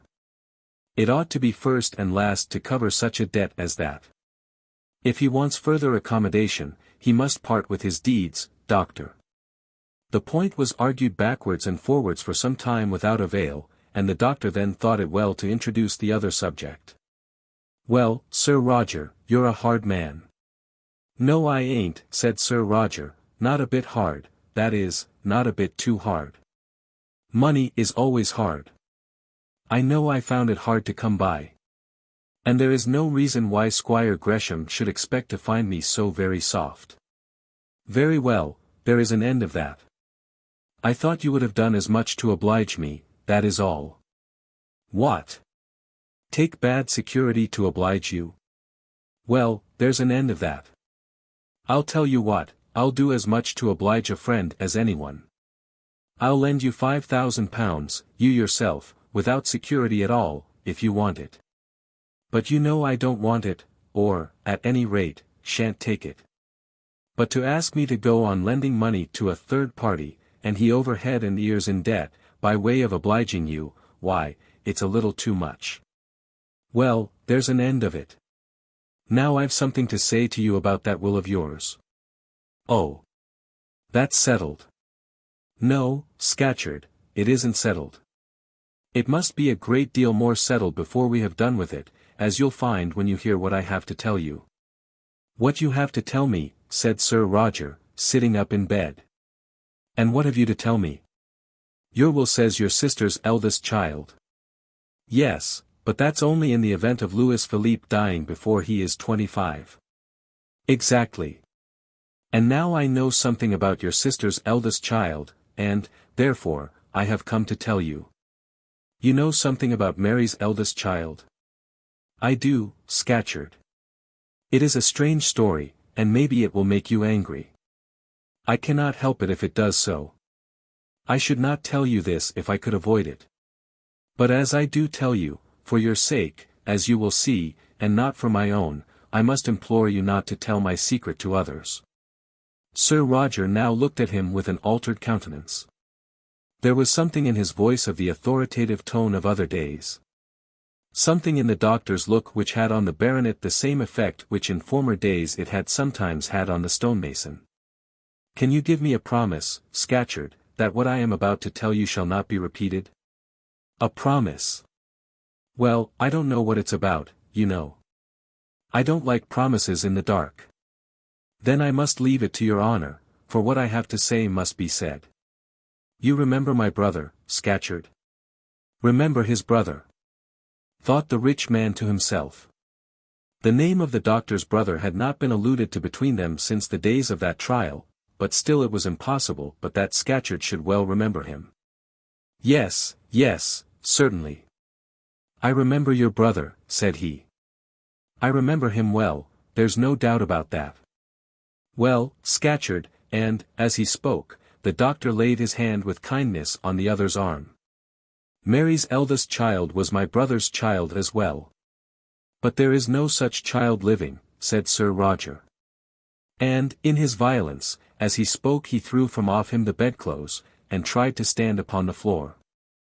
He found, however, that he had no strength for such an effort, and was obliged to remain leaning on the bed and resting on the doctor's arm. There was no such child ever lived, said he. What do you mean by this? Dr. Thorne would say nothing further till he had got the man into bed again. This he at last effected, and then he went on with the story in his own way. Yes, Scatcherd, that child is alive, and for fear that you should unintentionally make her your heir, I have thought it right to tell you this. A girl, is it? Yes, a girl. And why should you want to spite her? If she is Mary's child, she is your brother's child also. If she is my niece, she must be your niece too. Why should you want to spite her? Why should you try to do her such a terrible injury? I do not want to spite her. Where is she? Who is she? What is she called? Where does she live? The doctor did not at once answer all these questions. He had made up his mind that he would tell Sir Roger that this child was living, but he had not as yet resolved to make known all the circumstances of her history. He was not even yet quite aware whether it would be necessary to say that this foundling orphan was the cherished darling of his own house. Such a child is, at any rate, living, said he. Of that I give you my assurance, and under your will, as now worded, it might come to pass that that child should be your heir. I do not want to spite her, but I should be wrong to let you make your will without such knowledge, seeing that I am possessed of it myself. But where is the girl? I do not know that signifies. Signifies. Yes, it does signify a great deal. But, Thorne, now that I remember it, now that I can think of things, was it not you yourself who told me that the baby did not live? Very possibly. And was it a lie that you told me? If so, yes. But it is no lie that I tell you now.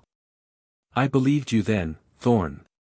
Then, when I was a poor, broken-down day laborer, lying in jail, rotting there, but I tell you fairly, I do not believe you now. You have some scheme in this. Whatever scheme I may have, you can frustrate by making another will. What can I gain by telling you this? I only do so to induce you to be more explicit in naming your heir. They both remained silent for a while, during which the baronet poured out from his hidden resource a glass of brandy and swallowed it. When a man is taken aback suddenly by such tidings as these, he must take a drop of something, doctor. Dr. Thorne did not see the necessity. But the present, he felt, was no time for arguing the point. Come, Thorne, where is the girl? You must tell me that. She is my niece, and I have a right to know. She shall come here, and I will do something for her. By the Lord! I would as soon she had the money as anyone else, if she is anything of a good un, some of it, that is. Is she a good un? Good, said the doctor, turning away his face. Yes, she is good enough. She must be grown up by now. None of your light skirts, eh? She is a good girl, said the doctor somewhat loudly and sternly. He could hardly trust himself to say much on this point. Mary was a good girl, a very good girl, and Sir Roger raised himself up in his bed with his fist clenched, as though he were again about to strike that fatal blow at the farmyard gate. But come, it's no good thinking of that, you behaved well and manly, always. And so poor Mary's child is alive, at least, you say so. I say so, and you may believe it. Why should I deceive you? No, I don't see why. But then why did you deceive me before? To this the doctor chose to make no answer, and again there was silence for a while. What do you call her, doctor? Her name is Mary. The prettiest woman's name going, there's no name like it," said the contractor, with an unusual tenderness in his voice. "Mary, yes, but Mary what? What other name does she go by?" Here the doctor hesitated. "Mary Scatcherd, eh? No. Not Mary Scatcherd. Not Mary Scatcherd. Mary what, then? You, with your pride, wouldn't let her be called Mary Thorne, I know." This was too much for the doctor. He felt that there were tears in his eyes, so he walked away to the window to dry them, unseen. Had he had 50 names, each more sacred than the other, the most sacred of them all would hardly have been good enough for her. "Mary what, doctor? Come, if the girl is to belong to me, if I am to provide for her, I must know what to call her, and where to look for her." "Who talked of your providing for her?" said the doctor, turning round at the rival uncle. "Who said that she was to belong to you? She will be no burden to you. You are only told of this that you may not leave your money to her without knowing it. She is provided for, that is, she wants nothing, she will do well enough. You need not trouble yourself about her.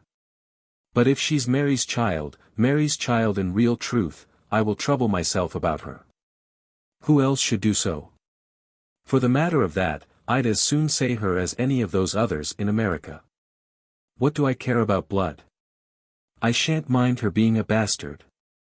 That is to say, of course, if she's decently good. Did she ever get any kind of teaching, book learning, or anything of that sort?" Dr. Thorne at this moment hated his friend the baronet with almost a deadly hatred. That he, rough brute as he was, for he was a rough brute, that he should speak in such language of the angel who gave to that home in Greshamsbury so many of the joys of paradise, that he should speak of her as in some degree his own. That he should inquire doubtingly as to her attributes and her virtues. And then the doctor thought of her Italian and French readings, of her music, of her nice books, and sweet lady ways, of her happy companionship with Patience Oriel, and her dear bosom friendship with Beatrice Gresham. He thought of her grace, and winning manners, and soft, polished feminine beauty. And, as he did so, he hated Sir Roger Scatcherd, and regarded him with loathing, as he might have regarded a wallowing hog. At last a light seemed to break in upon Sir Roger's mind. Dar. Thorne, he perceived, did not answer his last question. He perceived, also, that the doctor was affected with some more than ordinary emotion. Why should it be that this subject of Mary Scatcherd's child moved him so deeply? Sir Roger had never been at the doctor's house at Greshamsbury, had never seen Mary Thorne, but he had heard that there lived with the doctor some young female relative. And thus a glimmering light seemed to come in upon Sir Roger's bed. He had twit the doctor with his pride, had said that it was impossible that the girl should be called Mary Thorne. What if she were so called? What if she were now warming herself at the doctor's hearth? "Well, come, Thorne, what is it you call her? Tell it out, man.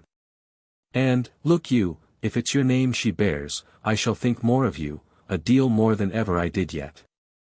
Come, Thorne, I'm her uncle too. I have a right to know. She is Mary Thorne, isn't she?" The doctor had not the hardihood or the resolution to deny it. "Yes," said he, "that is her name, she lives with me." "Yes, and lives with all those grand folks at Greshamsbury too." "I have heard of that. She lives with me, and belongs to me, and is as my daughter. She shall come over here. Lady Scatcherd shall have her to stay with her. She shall come to us. And as for my will, I'll make another. Yes, make another will, or else alter that one. But as to Miss Thorne coming here." "What? Mary?" "Well, Mary. As to Mary Thorne coming here, that I fear will not be possible. She cannot have two homes.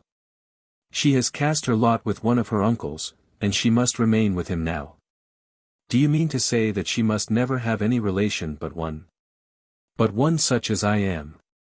She would not be happy over here. She does not like new faces. You have enough depending on you.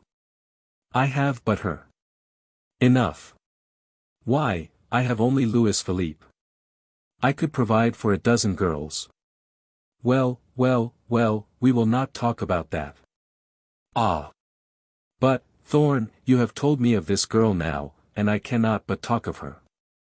If you wish to keep the matter dark, you should have said nothing about it. She is my niece as much as yours. And, Thorne, I loved my sister Mary quite as well as you loved your brother, quite as well.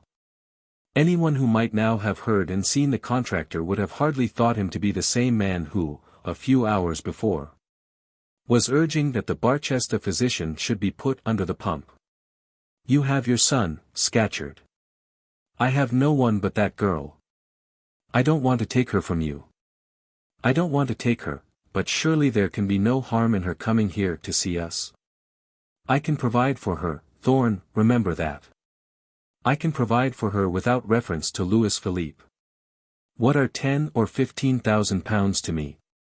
Remember that, Thorne. Dar. Thorne did remember it.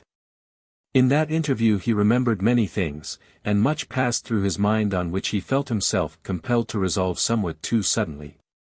Would he be justified in rejecting, on behalf of Mary, the offer of pecuniary provision which this rich relative seemed so well inclined to make? Or, if he accepted it, would he in truth be studying her interests? Scatcherd was a self-willed, obstinate man, now indeed touched by unwonted tenderness. But he was one to whose lasting tenderness Dr. Thorne would be very unwilling to trust his darling. He did resolve, that on the whole he should best discharge his duty, even to her, by keeping her to himself, and rejecting, on her behalf, any participation in the baronet's wealth. As Mary herself had said, some people must be bound together, and their destiny, that of himself and his niece, seemed to have so bound them. She had found her place at Greshamsbury, her place in the world. And it would be better for her now to keep it, than to go forth and seek another that would be richer, but at the same time less suited to her. No, Scatcherd, he said at last, she cannot come here, she would not be happy here, and, to tell the truth, I do not wish her to know that she has other relatives. Ah! She would be ashamed of her mother, you mean, and of her mother's brother too, eh? She's too fine a lady, I suppose, to take me by the hand and give me a kiss, and call me her uncle. I and Lady Scatcherd would not be grand enough for her, eh? You may say what you please, Scatcherd, I of course cannot stop you. But I don't know how you'll reconcile what you are doing to your conscience. What right can you have to throw away the girl's chance, now that she has a chance? What fortune can you give her? I have done what little I could, said Thorne, proudly. Well, well, well, well, I never heard such a thing in my life, never. Mary's child, my own Mary's child, and I'm not to see her. But, Thorne, I tell you what, I will see her. I'll go over to her, I'll go to Greshamsbury, and tell her who I am, and what I can do for her. I tell you fairly I will. You shall not keep her away from those who belong to her, and can do her a good turn. Mary's daughter, another Mary Scatcherd. I almost wish she were called Mary Scatcherd. Is she like her, Thorne? Come, tell me that, is she like her mother? I do not remember her mother, at least not in health. Not remember her. Ah, well. She was the handsomest girl in Barchester, anyhow. That was given up to her. Well, I didn't think to be talking of her again. Thorne, you cannot but expect that I shall go over and see Mary's child. Now, Scatcherd, look here, and the doctor, coming away from the window, where he had been standing, sat himself down by the bedside, you must not come over to Greshamsbury. Oh. But I shall. Listen to me, Scatcherd. I do not want to praise myself in any way, but when that girl was an infant, 6 months old, she was like to be a thorough obstacle to her mother's fortune in life. Tomlinson was willing to marry your sister, but he would not marry the child too. Then I took the baby, and I promised her mother that I would be to her as a father. I have kept my word as fairly as I have been able. She has sat at my hearth, and drunk of my cup, and been to me as my own child. After that, I have a right to judge what is best for her. Her life is not like your life, and her ways are not as your ways. Ah, that is just it, we are too vulgar for her. You may take it as you will, said the doctor, who was too much in earnest to be in the least afraid of offending his companion. I have not said so. But I do say that you and she are unlike in your way of living. She wouldn't like an uncle with a brandy bottle under his head, eh? You could not see her without letting her know what is the connection between you, of that I wish to keep her in ignorance. I never knew anyone yet who was ashamed of a rich connection. How do you mean to get a husband for her, eh? I have told you of her existence, continued the doctor, not appearing to notice what the baronet had last said. Because I found it necessary that you should know the fact of your sister having left this child behind her. You would otherwise have made a will different from that intended, and there might have been a lawsuit, and mischief and misery when we are gone. You must perceive that I have done this in honesty to you, and you yourself are too honest to repay me by taking advantage of this knowledge to make me unhappy. Oh, very well, doctor. At any rate, you are a brick, I will say that. But I'll think of all this, I'll think of it, but it does startle me to find that poor Mary has a child living so near to me. And now, Scatcherd, I will say goodbye. We part as friends, don't we? Oh, but doctor, you ain't going to leave me so. What am I to do? What doses shall I take? How much brandy may I drink? May I have a grill for dinner? Me, doctor, you have turned Filgrave out of the house. You mustn't go and desert me. Dar. Thorne laughed, and then, sitting himself down to write medically, gave such prescriptions and ordinances as he found to be necessary.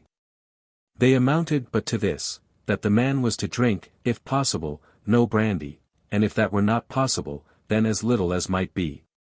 This having been done, the doctor again proceeded to take his leave, but when he got to the door he was called back. Thorne! Thorne! About that money for Mr. Gresham. Do what you like, do just what you like. 10,000, is it? Well, he shall have it. I'll make Winterbones write about it at once. 5%, isn't it? No, 4.5. Well, he shall have 10,000 more. Thank you, Scatcherd, thank you, I am really very much obliged to you, I am indeed. I wouldn't ask it if I was not sure your money is safe. Goodbye, old fellow, and get rid of that bedfellow of yours, and again he was at the door. Thorne, said Sir Roger once more. Thorne, just come back for a minute. You wouldn't let me send a present, would you, £50 or so, just to buy a few flounces? The doctor contrived to escape without giving a definite answer to this question. And then, having paid his compliments to Lady Scatcherd, remounted his cob and rode back to Greshamsbury. Chapter 14. Sentence of Exile. Dr. Thorne did not at once go home to his own house. When he reached the Greshamsbury gates, he sent his horse to its own stable by one of the people at the lodge, and then walked on to the mansion. He had to see the squire on the subject of the forthcoming loan, and he had also to see Lady Arabella. The Lady Arabella, though she was not personally attached to the doctor with quite so much warmth as some others of her family, still had reasons of her own for not dispensing with his visits to the house. She was one of his patients, and a patient fearful of the disease with which she was threatened. Though she thought the doctor to be arrogant, deficient as to properly submissive demeanour towards herself, an instigator to marital parsimony in her lord, one altogether opposed to herself and her interest in Greshamsbury politics, nevertheless, she did feel trust in him as a medical man. She had no wish to be rescued out of his hands by any Dr. Filgrave, as regarded that complaint of hers, much as she may have desired, and did desire, to sever him from all Greshamsbury counsels in all matters not touching the healing art. Now the complaint of which the Lady Arabella was afraid, was cancer, and her only present confidant in this matter was Dr. Thorne. The first of the Greshamsbury circle whom he saw was Beatrice, and he met her in the garden. "Oh, doctor," said she, "where has Mary been this age? She has not been up here since Frank's birthday." Well, that was only 3 days ago. Why don't you go down and ferret her out in the village? So I have done. I was there just now, and found her out. She was out with Patience Oriel. Patience is all and all with her now. Patience is all very well, but if they throw me over. My dear Miss Gresham, patience is and always was a virtue. A poor, beggarly, sneaking virtue after all, doctor. They should have come up, seeing how deserted I am here. There's absolutely nobody left. Has Lady de Courcy gone? Oh, yes. All the de Courcys have gone. I think, between ourselves, Mary stays away because she does not love them too well. They have all gone, and taken Augusta and Frank with them. Has Frank gone to Courcy Castle? Oh, yes, did you not hear? There was rather a fight about it. Master Frank wanted to get off, and was as hard to catch as an eel, and then the Countess was offended, and Papa said he didn't see why Frank was to go if he didn't like it. Papa is very anxious about his degree, you know. The doctor understood it all as well as though it had been described to him at full length. The Countess had claimed her prey, in order that she might carry him off to Miss Dunstable's golden embrace. The prey, not yet old enough and wise enough to connect the worship of Plutus with that of Venus, had made sundry futile feints and dodges in the vain hope of escape. Then the anxious mother had enforced the de Courcy behests with all a mother's authority. But the father, whose ideas on the subject of Miss Dunstable's wealth had probably not been consulted, had, as a matter of course, taken exactly the other side of the question. The doctor did not require to be told all this in order to know how the battle had raged. He had not yet heard of the great Dunstable scheme. But he was sufficiently acquainted with Greshamsbury tactics to understand that the war had been carried on somewhat after this fashion. As a rule, when the squire took a point warmly to heart, he was wont to carry his way against the de Courcy interest. He could be obstinate enough when it so pleased him, and had before now gone so far as to tell his wife, that her thrice noble sister-in-law might remain at home at Courcy Castle, or, at any rate, not come to Greshamsbury, if she could not do so without striving to rule him and everyone else when she got here. This had of course been repeated to the Countess, who had merely replied to it by a sisterly whisper, in which she sorrowfully intimated that some men were born brutes, and always would remain so. I think they all are, the Lady Arabella had replied. Wishing, perhaps, to remind her sister-in-law that the breed of brutes was as rampant in West Barsetshire as in the eastern division of the county. The squire, however, had not fought on this occasion with all his vigour. There had, of course, been some passages between him and his son, and it had been agreed that Frank should go for a fortnight to Courcy Castle.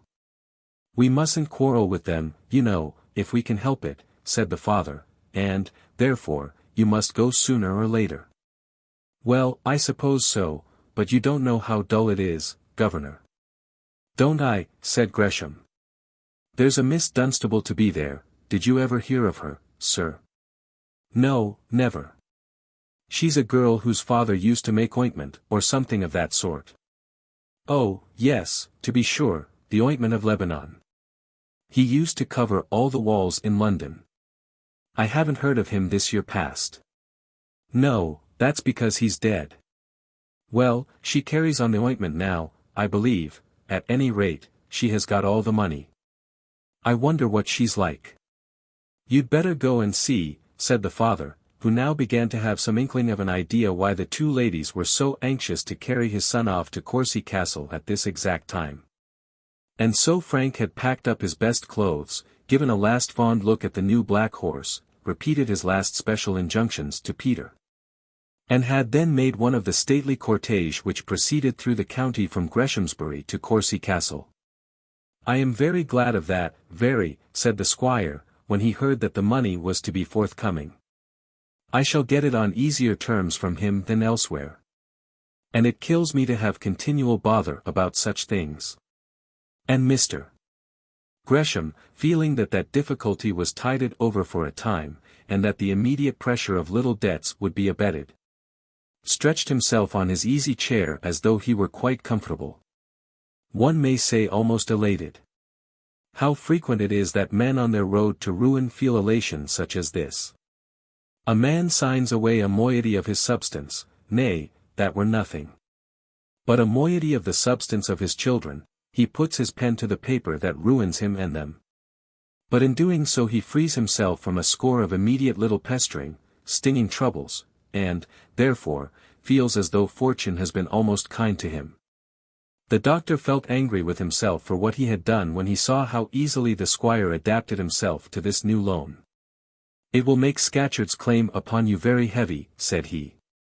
Mr. Gresham at once read all that was passing through the doctor's mind. "Well, what else can I do?" said he. "You wouldn't have me allow my daughter to lose this match for the sake of a few £1,000s? It will be well at any rate to have one of them settled. Look at that letter from Moffat." The doctor took the letter and read it. It was a long, wordy, ill-written rigmarole, in which that amorous gentleman spoke with much rapture of his love and devotion for Miss Gresham. But at the same time declared, and most positively swore, that the adverse cruelty of his circumstances was such that it would not allow him to stand up like a man at the hymeneal altar until £6,000 hard cash had been paid down at his banker's. "It may be all right," said the squire, "but in my time gentlemen were not used to write such letters as that to each other." The doctor shrugged his shoulders. He did not know how far he would be justified in saying much, even to his friend the squire, in dispraise of his future son-in-law. "I told him that he should have the money. And one would have thought that that would have been enough for him. Well, I suppose Augusta likes him. I suppose she wishes the match. Otherwise, I would give him such an answer to that letter as would startle him a little." "What settlement is he to make?" said Thorne. "Oh, that's satisfactory enough, couldn't be more so.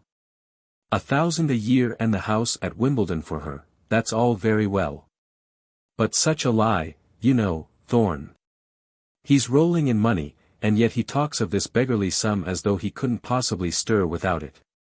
"If I might venture to speak my mind," said Thorne. "Well?"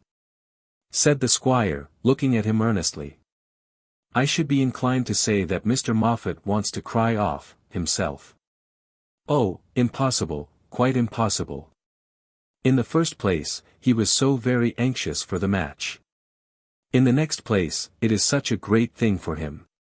And then, he would never dare, you see, he is dependent on the de Courcys for his seat. But suppose he loses his seat? But there is not much fear of that, I think. Scatcherd may be a very fine fellow, but I think they'll hardly return him at Barchester." "I don't understand much about it," said Thorne, "but such things do happen." "And you believe that this man absolutely wants to get off the match? Absolutely thinks of playing such a trick as that on my daughter, on me? I don't say he intends to do it. But it looks to me as though he were making a door for himself, or trying to make a door. If so, your having the money will stop him there." "But, Thorne, don't you think he loves the girl?" "If I thought not." The doctor stood silent for a moment, and then he said, "I am not a love-making man myself. But I think that if I were much in love with a young lady I should not write such a letter as that to her father. By heavens!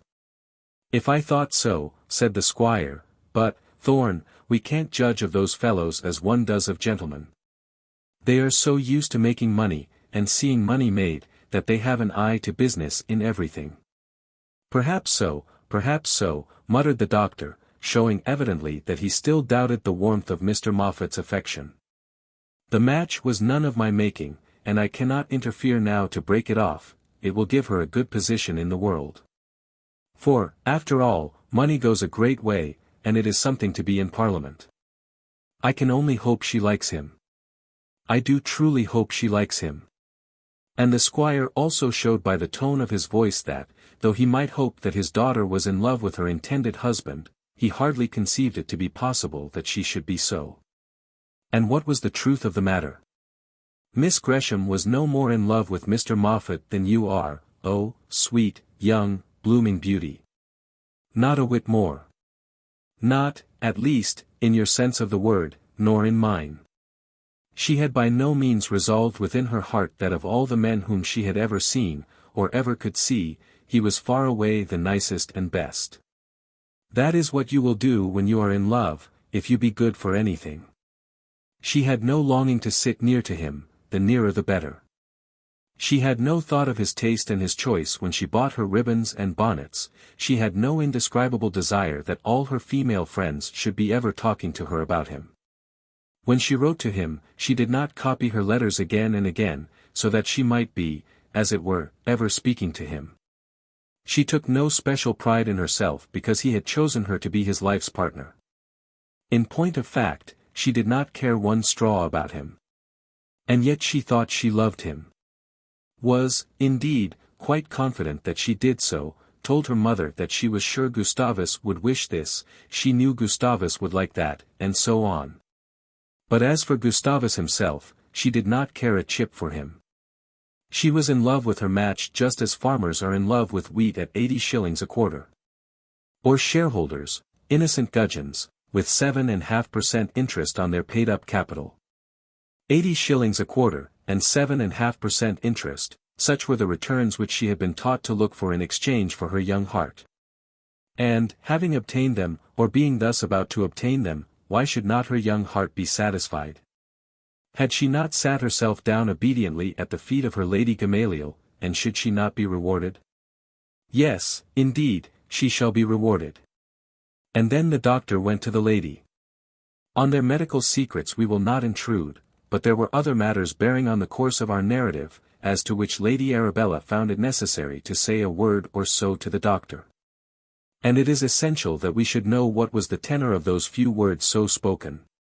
How the aspirations, and instincts, and feelings of a household become changed as the young birds begin to flutter with feathered wings, and have half-formed thoughts of leaving the parental nest. A few months back, Frank had reigned almost autocratic over the lesser subjects of the kingdom of Greshamsbury. The servants, for instance, always obeyed him, and his sisters never dreamed of telling anything which he directed should not be told. All his mischief, all his troubles, and all his loves were confided to them, with the sure conviction that they would never be made to stand in evidence against him. Trusting to this well-ascertained state of things, he had not hesitated to declare his love for Miss Thorne before his sister Augusta. But his sister Augusta had now, as it were, been received into the upper house. Having duly received, and duly profited by the lessons of her great instructress, she was now admitted to sit in conclave with the higher powers, her sympathies, of course, became changed. And her confidence was removed from the young and giddy and given to the ancient and discreet. She was as a schoolboy, who, having finished his schooling, and being fairly forced by necessity into the stern bread-earning world, undertakes the new duties of tutoring. Yesterday he was taught, and fought, of course, against the schoolmaster, today he teaches, and fights as keenly for him. So it was with Augusta Gresham, when, with careful brow, she whispered to her mother that there was something wrong between Frank and Mary Thorne. "Stop it at once, Arabella, stop it at once," the Countess had said, "that, indeed, will be ruin. If he does not marry money, he is lost. Good heavens! The doctor's niece. A girl that nobody knows where she comes from. He's going with you tomorrow, you know," said the anxious mother. "Yes. And that is so far well, if he will be led by me, the evil may be remedied before he returns, but it is very, very hard to lead young men. Arabella, you must forbid that girl to come to Greshamsbury again on any pretext whatever. The evil must be stopped at once. But she is here so much as a matter of course. Then she must be here as a matter of course no more, there has been folly, very great folly, in having her here. Of course she would turn out to be a designing creature with such temptation before her, with such a prize within her reach, how could she help it? I must say, Aunt, she answered him very properly," said Augusta. "Nonsense," said the Countess, "before you, of course she did. Arabella, the matter must not be left to the girl's propriety. I never knew the propriety of a girl of that sort to be fit to be depended upon yet. If you wish to save the whole family from ruin, you must take steps to keep her away from Greshamsbury now at once. Now is the time, now that Frank is to be away. Where so very much depends on a young man's marrying money, not one day ought to be lost. Instigated in this manner, Lady Arabella resolved to open her mind to the doctor, and to make it intelligible to him that, under present circumstances, Mary's visits at Greshamsbury had better be discontinued. She would have given much, however, to have escaped this business. She had in her time tried 1 or 2 falls with the doctor, and she was conscious that she had never yet got the better of him, and then she was in a slight degree afraid of Mary herself. She had a presentiment that it would not be so easy to banish Mary from Greshamsbury. She was not sure that that young lady would not boldly assert her right to her place in the schoolroom, appeal loudly to the squire, and perhaps, declare her determination of marrying the heir, out before them all. The squire would be sure to uphold her in that, or in anything else. And then, too, there would be the greatest difficulty in wording her request to the doctor. And Lady Arabella was sufficiently conscious of her own weakness to know that she was not always very good at words. But the doctor, when hard pressed, was never at fault. He could say the bitterest things in the quietest tone, and Lady Arabella had a great dread of these bitter things. What, also, if he should desert her himself, withdraw from her his skill and knowledge of her bodily wants and ailments now that he was so necessary to her? She had once before taken that measure of sending to Barchester for Dr. Filgrave, but it had answered with her hardly better than with Sir Roger and Lady Scatcherd. When, therefore, Lady Arabella found herself alone with the doctor, and called upon to say out her say in what best language she could select for the occasion, she did not feel to be very much at her ease. There was that about the man before her which cowed her, in spite of her being the wife of the squire, the sister of an earl, a person quite acknowledged to be of the great world, and the mother of the very important young man whose affections were now about to be called in question. Nevertheless, there was the task to be done, and with a mother's courage she essayed it. Dr. Thorne, said she, as soon as their medical conference was at an end, I am very glad you came over today, for I had something special which I wanted to say to you. So far she got, and then stopped. But, as the doctor did not seem inclined to give her any assistance, she was forced to flounder on as best she could. Something very particular indeed. You know what a respect and esteem, and I may say affection, we all have for you. Here the doctor made a low bow, and I may say for Mary also. Here the doctor bowed himself again. We have done what little we could to be pleasant neighbors. And I think you'll believe me when I say that I am a true friend to you and dear Mary. The doctor knew that something very unpleasant was coming. But he could not at all guess what might be its nature. He felt, however, that he must say something, so he expressed a hope that he was duly sensible of all the acts of kindness he had ever received from the squire and the family at large. I hope, therefore, my dear doctor, you won't take amiss what I am going to say. Well, Lady Arabella, I'll endeavour not to do so. I am sure I would not give any pain if I could help it, much less to you. But there are occasions, doctor, in which duty must be paramount. Paramount to all other considerations, you know, and, certainly, this occasion is one of them. But what is the occasion, Lady Arabella? I'll tell you, doctor. You know what Frank's position is. Frank's position. As regards what? Why, his position in life, an only son, you know. Oh, yes, I know his position in that respect. An only son, and his father's heir, and a very fine fellow, he is.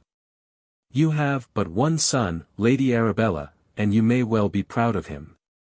Lady Arabella sighed. She did not wish at the present moment to express herself as being in any way proud of Frank. She was desirous rather, on the other hand, of showing that she was a good deal ashamed of him. Only not quite so much ashamed of him as it behoved the doctor to be of his niece. Well, perhaps so. Yes, said Lady Arabella, he is, I believe, a very good young man, with an excellent disposition, but, doctor, his position is very precarious. And he is just at that time of life when every caution is necessary. To the doctor's ears, Lady Arabella was now talking of her son as a mother might of her infant when whooping cough was abroad or croup imminent. "There is nothing on earth the matter with him, I should say," said the doctor.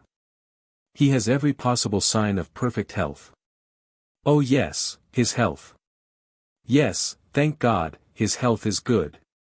That is a great blessing." And Lady Arabella thought of her 4 flowerets that had already faded. "I am sure I am most thankful to see him growing up so strong. But it is not that I mean, doctor." "Then what is it, Lady Arabella?" "Why, doctor, you know the squire's position with regard to money matters." Now the doctor undoubtedly did know the squire's position with regard to money matters, knew it much better than did Lady Arabella. But he was by no means inclined to talk on that subject to her ladyship. He remained quite silent, therefore, although Lady Arabella's last speech had taken the form of a question. Lady Arabella was a little offended at this want of freedom on his part, and become somewhat sterner in her tone, a thought less condescending in her manner. "The squire has unfortunately embarrassed the property, and Frank must look forward to inherit it with very heavy encumbrances. I fear very heavy indeed, though of what exact nature I am kept in ignorance." Looking at the doctor's face, she perceived that there was no probability whatever that her ignorance would be enlightened by him. "And, therefore, it is highly necessary that Frank should be very careful." "As to his private expenditure, you mean?" said the doctor. "No. Not exactly that, though of course he must be careful as to that, too, that's of course. But that is not what I mean, doctor. His only hope of retrieving his circumstances is by marrying money. With every other conjugal blessing that a man can have, I hope he may have that also." So the doctor replied with imperturbable face. But not the less did he begin to have a shade of suspicion of what might be the coming subject of the conference. It would be untrue to say that he had ever thought it probable that the young heir should fall in love with his niece. That he had ever looked forward to such a chance, either with complacency or with fear, nevertheless, the idea had of late passed through his mind. Some word had fallen from Mary, some closely watched expression of her eye, or some quiver in her lip when Frank's name was mentioned, had of late made him involuntarily think that such might not be impossible. And then, when the chance of Mary becoming the heiress to so large a fortune had been forced upon his consideration, he had been unable to prevent himself from building happy castles in the air. As he rode slowly home from Boxall Hill. But not a whit the more on that account was he prepared to be untrue to the squire's interest or to encourage a feeling which must be distasteful to all the squire's friends. Yes, doctor. He must marry money. And worth, Lady Arabella, and a pure feminine heart, and youth and beauty. I hope he will marry them all. Could it be possible, that in speaking of a pure feminine heart, and youth and beauty, and such like gewgaws, the doctor was thinking of his niece? Could it be that he had absolutely made up his mind to foster and encourage this odious match? The bare idea made Lady Arabella wrathful, and her wrath gave her courage. He must marry money, or he will be a ruined man. Now, doctor, I am informed that things, words that is, have passed between him and Mary which never ought to have been allowed. And now also the doctor was wrathful. What things? What words, said he, appearing to Lady Arabella as though he rose in his anger nearly a foot in altitude before her eyes. What has passed between them? And who says so? Doctor, there have been love-makings, you may take my word for it, love-makings of a very, very, very advanced description. This, the doctor could not stand. No, not for Greshamsbury and its heir, not for the squire and all his misfortunes. Not for Lady Arabella and the blood of all the de Courcys could he stand quiet and hear Mary thus accused. He sprang up another foot in height, and expanded equally in width as he flung back the insinuation. Who says so? Whoever says so, whoever speaks of Miss Thorne in such language, says what is not true. I will pledge my word. My dear doctor, what took place was quite clearly heard. There was no mistake about it, indeed. What took place? What was heard? Well, Then, I don't want, to make more of it than can be helped. The thing must be stopped, that is all. What thing? Speak out, Lady Arabella. I will not have Mary's conduct impugned by innuendos. What is it that eavesdroppers have heard? Dr. Thorne, there have been no eavesdroppers. And no talebearers either. Will your ladyship oblige me by letting me know what is the accusation which you bring against my niece? There has been most positively an offer made, Dr. Thorne. And who made it? Oh, of course I am not going to say, but what Frank must have been very imprudent. Of course he has been to blame. There has been fault on both sides, no doubt. I utterly deny it. I positively deny it. I know nothing of the circumstances, have heard nothing about it. Then of course you can't say, said Lady Arabella. I know nothing of the circumstance, have heard nothing about it, continued Dr. Thorne, but I do know my niece, and am ready to assert that there has not been fault on both sides. Whether there has been any fault on any side, that I do not yet know. I can assure you, Dr. Thorne, that an offer was made by Frank. Such an offer cannot be without its allurements to a young lady circumstanced like your niece. Allurements! Almost shouted the doctor, and, as he did so, Lady Arabella stepped back a pace or two, retreating from the fire which shot out of his eyes. But the truth is, Lady Arabella, you do not know my niece. If you will have the goodness to let me understand what it is that you desire, I will tell you whether I can comply with your wishes. Of course it will be very inexpedient that the young people should be thrown together again, for the present, I mean. Well. Frank has now gone to Courcy Castle. And he talks of going from thence to Cambridge. But he will doubtless be here, backwards and forwards. And perhaps it will be better for all parties, safer, that is, Doctor, if Miss Thorne were to discontinue her visits to Greshamsbury for a while. Very well, thundered out the doctor.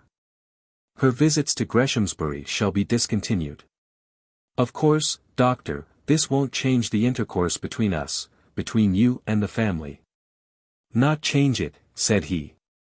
Do you think that I will break bread in a house from whence she has been ignominiously banished? Do you think that I can sit down in friendship with those who have spoken of her as you have now spoken? You have many daughters, what would you say if I accused one of them as you have accused her? Accused, Doctor? No, I don't accuse her.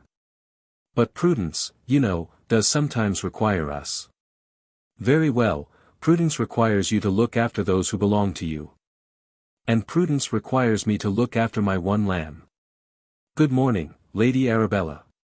But, Doctor, you are not going to quarrel with us. You will come when we want you, won't you? Quarrel. Quarrel with Greshamsbury. Angry as he was, the doctor felt that he could ill bear to quarrel with Greshamsbury. A man past 50 cannot easily throw over the ties that have taken 20 years to form, and wrench himself away from the various close ligatures with which, in such a period, he has become bound. He could not quarrel with the squire, he could ill bear to quarrel with Frank, though he now began to conceive that Frank had used him badly, he could not do so. He could not quarrel with the children, who had almost been born into his arms, nor even with the very walls, and trees, and grassy knolls with which he was so dearly intimate. He could not proclaim himself an enemy to Greshamsbury, and yet he felt that fealty to Mary required of him that, for the present, he should put on an enemy's guise. If you want me, Lady Arabella, and send for me, I will come to you, otherwise I will, if you please, share the sentence which has been passed on Mary. I will now wish you good morning. And then bowing low to her, he left the room and the house, and sauntered slowly away to his own home. What was he to say to Mary? He walked very slowly down the Greshamsbury Avenue, with his hands clasped behind his back, thinking over the whole matter, thinking of it, or rather trying to think of it. When a man's heart is warmly concerned in any matter, it is almost useless for him to endeavor to think of it. Instead of thinking, he gives play to his feelings, and feeds his passion by indulging it. Allurements, he said to himself, repeating Lady Arabella's words. A girl circumstanced like my niece. How utterly incapable is such a woman as that to understand the mind, and heart, and soul of such a one as Mary Thorne. And then his thoughts recurred to Frank. It has been ill done of him. Ill done of him, young as he is, he should have had feeling enough to have spared me this. A thoughtless word has been spoken which will now make her miserable. And then, as he walked on, he could not divest his mind of the remembrance of what had passed between him and Sir Roger. What, if after all, Mary should become the heiress to all that money? What, if she should become, in fact, the owner of Greshamsbury? For, indeed it seemed too possible that Sir Roger's heir would be the owner of Greshamsbury. The idea was one which he disliked to entertain, but it would recur to him again and again. It might be, that a marriage between his niece and the nominal heir to the estate might be of all the matches the best for young Gresham to make. How sweet would be the revenge, how glorious the retaliation on Lady Arabella, if, after what had now been said, it should come to pass that all the difficulties of Greshamsbury should be made smooth by Mary's love, and Mary's hand. It was a dangerous subject on which to ponder, and, as he sauntered down the road, the doctor did his best to banish it from his mind, not altogether successfully. But as he went he again encountered Beatrice. "Tell Mary the first went to her today," said she, "and that I expect her up here tomorrow. If she does not come, I shall be savage." "Do not be savage," said he, putting out his hand, "even though she should not come." Beatrice immediately saw that his manner with her was not playful, and that his face was serious. "I was only in joke," said she, "of course I was only joking. But is anything the matter? Is Mary ill?" "Oh, no, not ill at all, but she will not be here tomorrow, nor probably for some time." "But, Miss Gresham, you must not be savage with her." Beatrice tried to interrogate him, but he would not wait to answer her questions. While she was speaking he bowed to her in his usual old-fashioned courteous way, and passed on out of hearing. "She will not come up for some time," said Beatrice to herself. "Then mamma must have quarrelled with her." And at once in her heart she acquitted her friend of all blame in the matter, whatever it might be, and condemned her mother unheard. The doctor, when he arrived at his own house, had in no wise made up his mind as to the manner in which he would break the matter to Mary. But by the time that he had reached the drawing-room, he had made up his mind to this, that he would put off the evil hour till the morrow. He would sleep on the matter, lie awake on it, more probably, and then at breakfast, as best he could, tell her what had been said of her. Mary that evening was more than usually inclined to be playful.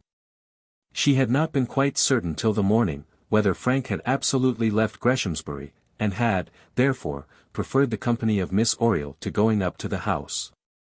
There was a peculiar cheerfulness about her friend Patience, a feeling of satisfaction with the world and those in it, which Mary always shared with her. And now she had brought home to the doctor's fireside, in spite of her young troubles, a smiling face, if not a heart altogether happy. "Uncle," she said at last, "what makes you so sombre? Shall I read to you?" "No, not tonight, dearest." "Why, uncle, what is the matter?" "Nothing, nothing." "Ah, but it is something, and you shall tell me." Getting up, she came over to his armchair, and leant over his shoulder. He looked at her for a minute in silence, and then, getting up from his chair, passed his arm round her waist and pressed her closely to his heart. "My darling," he said, almost convulsively. "My best own, truest darling," and Mary, looking up into his face, saw that big tears were running down his cheeks. But still he told her nothing that night. Chapter 15. Courcy. When Frank Gresham expressed to his father an opinion that Courcy Castle was dull, the squire, as may be remembered, did not pretend to differ from him. To men such as the squire, and such as the squire's son, Courcy Castle was dull. To what class of men it would not be dull the author is not prepared to say. But it may be presumed that the de Courcys found it to their liking, or they would have made it other than it was. The castle itself was a huge brick pile, built in the days of William III, which, though they were grand for days of the construction of the Constitution, were not very grand for architecture of a more material description. It had, no doubt, a perfect right to be called a castle, as it was entered by a castle gate which led into a court, the porter's lodge for which was built as it were into the wall.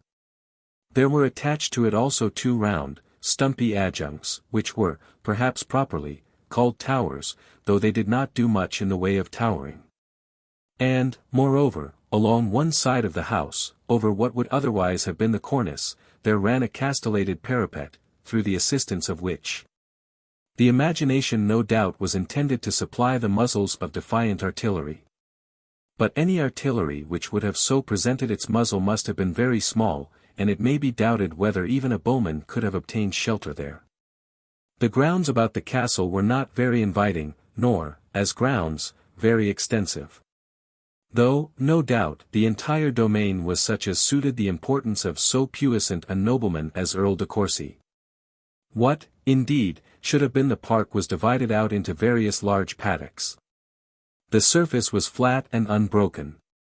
And though there were magnificent elm trees standing in straight lines, like hedgerows, the timber had not that beautiful, wild, scattered look which generally gives the great charm to English scenery. The town of Courcy, for the place claimed to rank as a town, was in many particulars like the castle. It was built of dingy red brick, almost more brown than red, and was solid, dull-looking, ugly and comfortable. It consisted of 4 streets, which were formed by 2 roads crossing each other, making at the point of junction a centre for the town. Here stood the Red Lion. Had it been called the Brown Lion, the nomenclature would have been more strictly correct. And here, in the old days of coaching, some life had been wont to stir itself at those hours in the day and night when the free traders, tallyhos, and royal mails changed their horses. But now there was a railway station a mile and a half distant, and the moving life of the town of Courcy was confined to the Red Lion omnibus, which seemed to pass its entire time in going up and down between the town and the station, quite unembarrassed by any great weight of passengers. There were, so said the Courcyites when away from Courcy, excellent shops in the place. But they were not the less accustomed, when at home among themselves, to complain to each other of the vile extortion with which they were treated by their neighbours.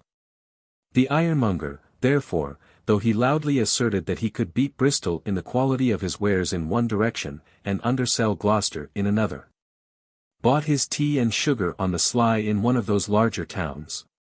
And the grocer, on the other hand, equally distrusted the pots and pans of home production. Trade, therefore, at Courcy, had not thriven since the railway had opened, and, indeed, had any patient inquirer stood at the cross through one entire day, counting customers who entered the neighbouring shops, he might well have wondered that any shops in Courcy could be kept open. And how changed has been the bustle of that once noisy inn to the present death-like silence of its green courtyard. There, a lame ostler crawls about with his hands thrust into the capacious pockets of his jacket, feeding on memory. That weary pair of omnibus jades, and 3 sorry posters, are all that now grace those stables where horses used to be stalled in close contiguity by the dozen, where 20 grains apiece, abstracted from every feed of oats consumed during the day, would have afforded a daily quart to the lucky pilferer. Come, my friend, and discourse with me. Let us know what are thy ideas of the inestimable benefits which science has conferred on us in these, our latter days. How dost thou, among others, appreciate railways and the power of steam, telegraphs, telegrams, and our new expresses? But indifferently, you say.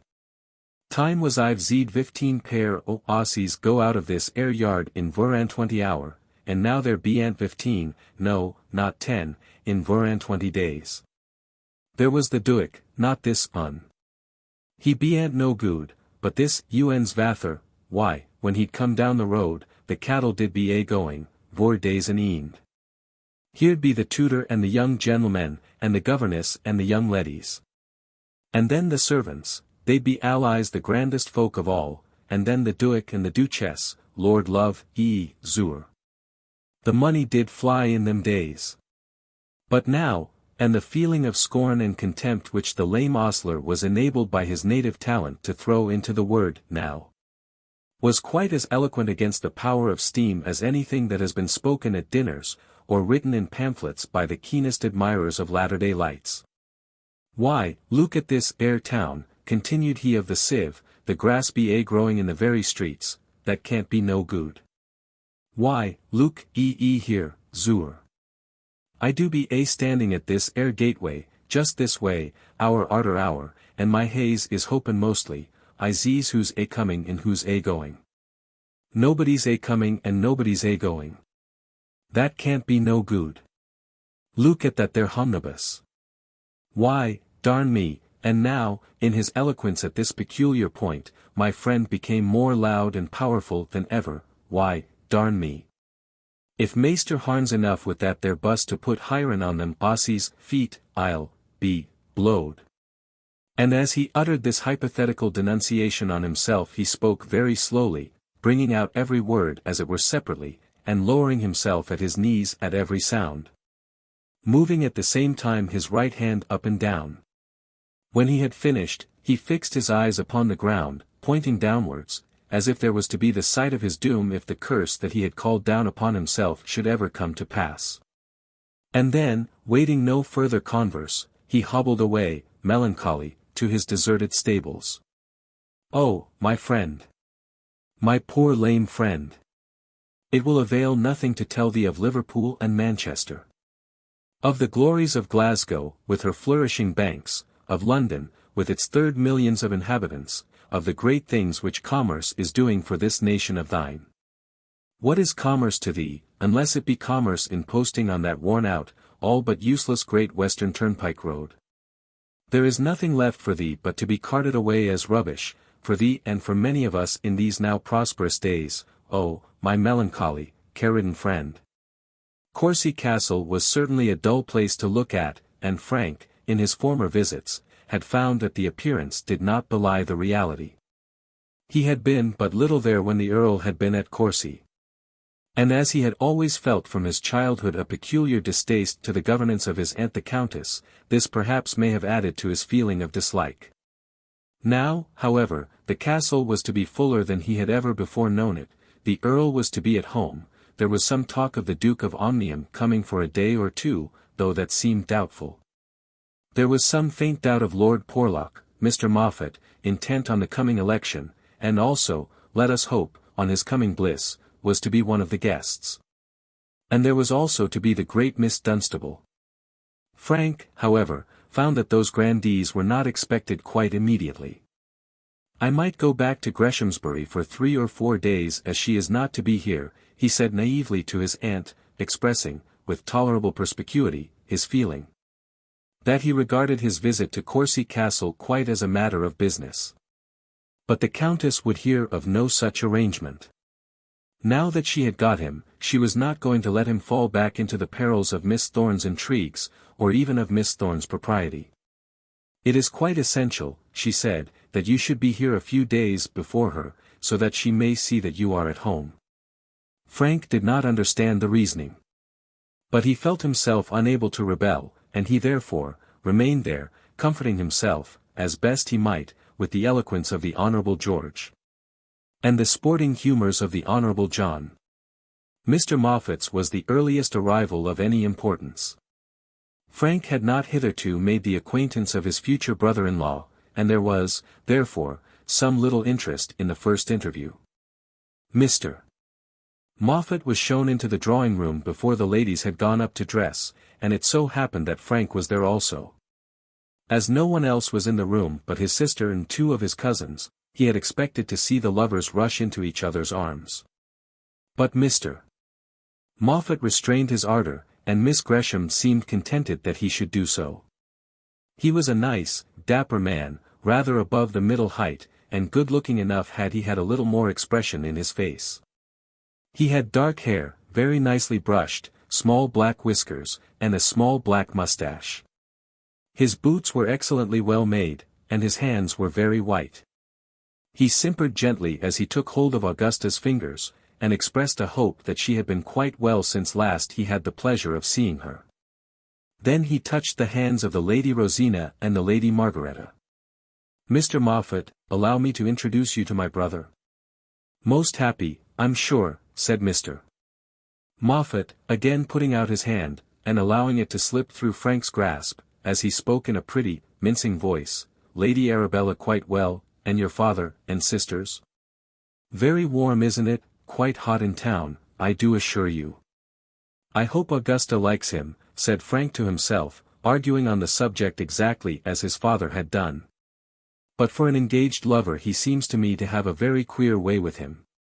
Frank, poor fellow, who was of a coarser mould, would, under such circumstances, have been all for kissing, sometimes, indeed, even under other circumstances. Mr. Moffat did not do much towards improving the conviviality of the castle. He was, of course, a good deal intent upon his coming election, and spent much of his time with Mr. Nerthawind, the celebrated parliamentary agent.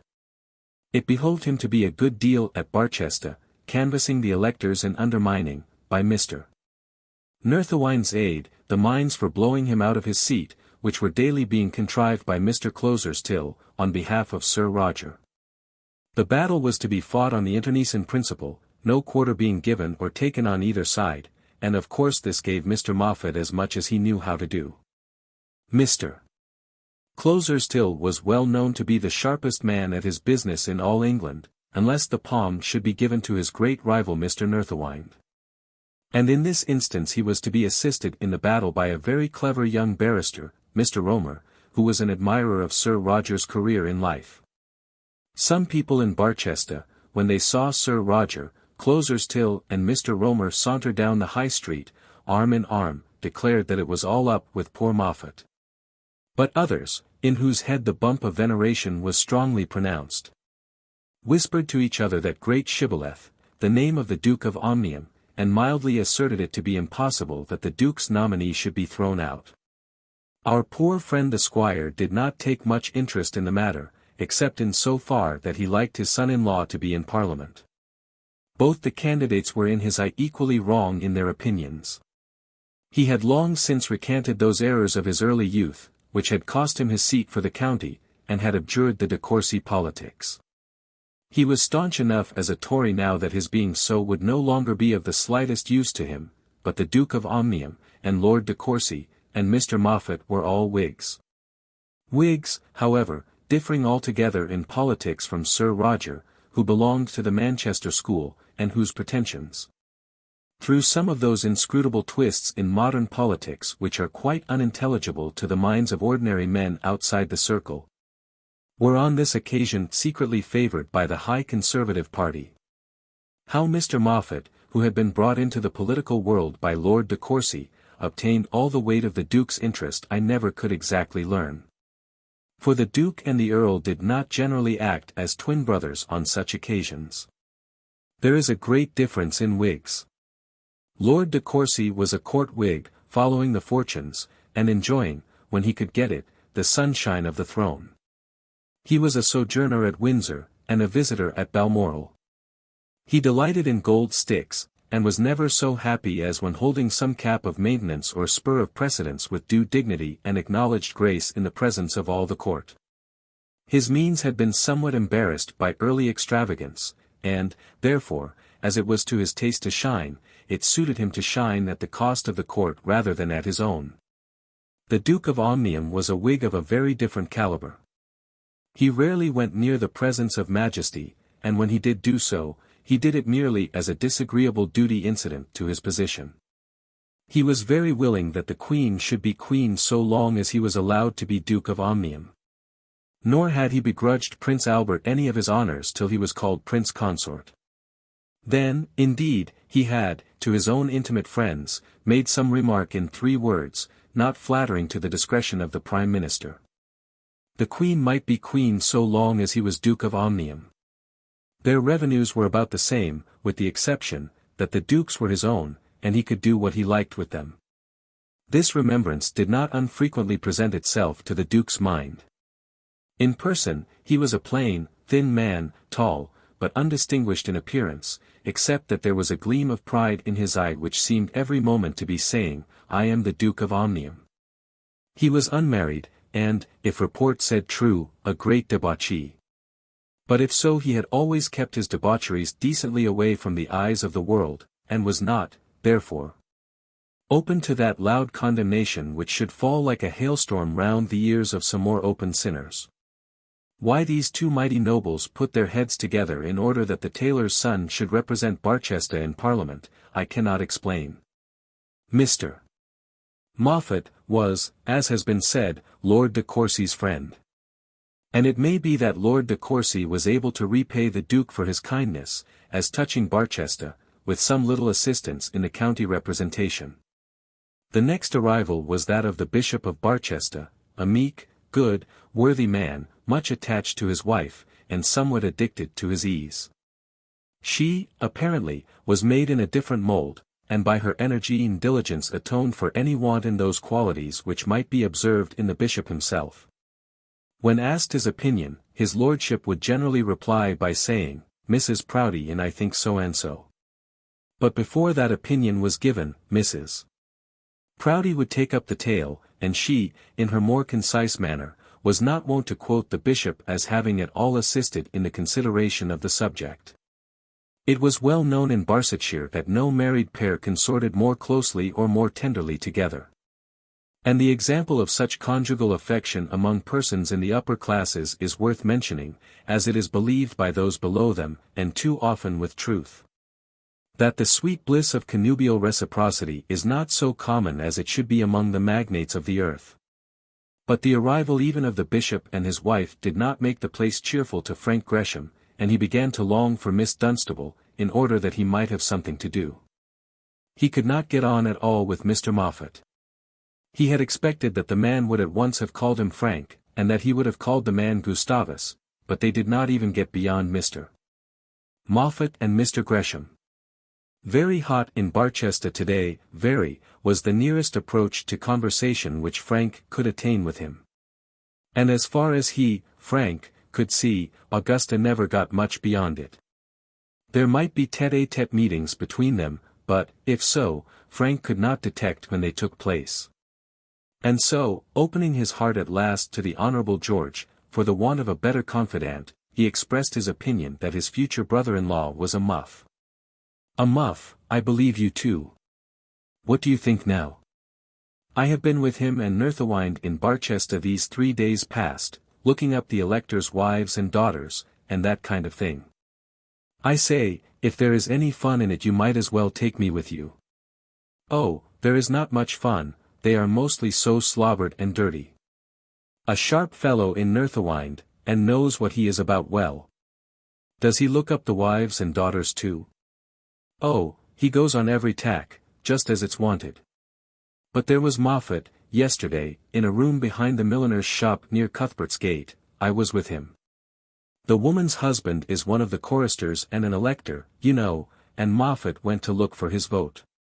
Now, there was no one there when we got there but the 3 young women, the wife, that is, and her 2 girls, very pretty women they are too.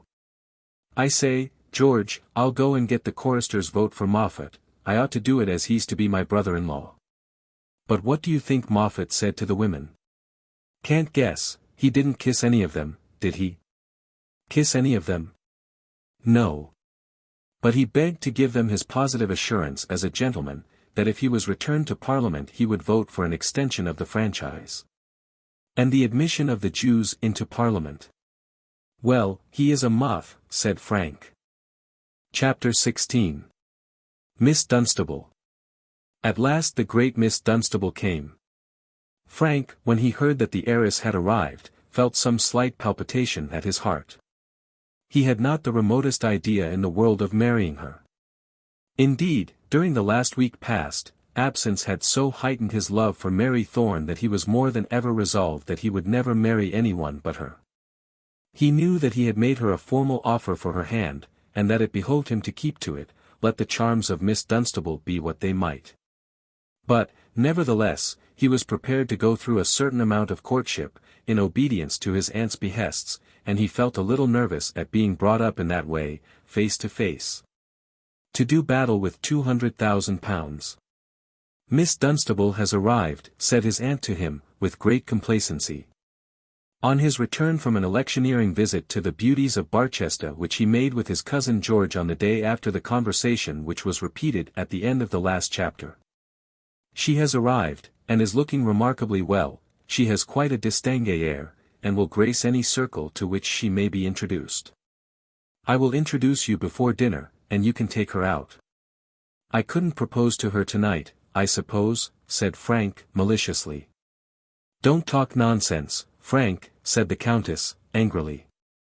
I am doing what I can for you, and taking on an infinity of trouble to endeavor to place you in an independent position, and now you talk nonsense to me. Frank muttered some sort of apology, and then went to prepare himself for the encounter. Miss Dunstable, though she had come by train, had brought with her her own carriage, her own horses, her own coachman and footman, and her own maid, of course. She had also brought with her half a score of trunks, full of wearing apparel, some of them nearly as rich as that wonderful box which was stolen a short time since from the top of a cab. But she brought all these things, not in the least because she wanted them herself, but because she had been instructed to do so.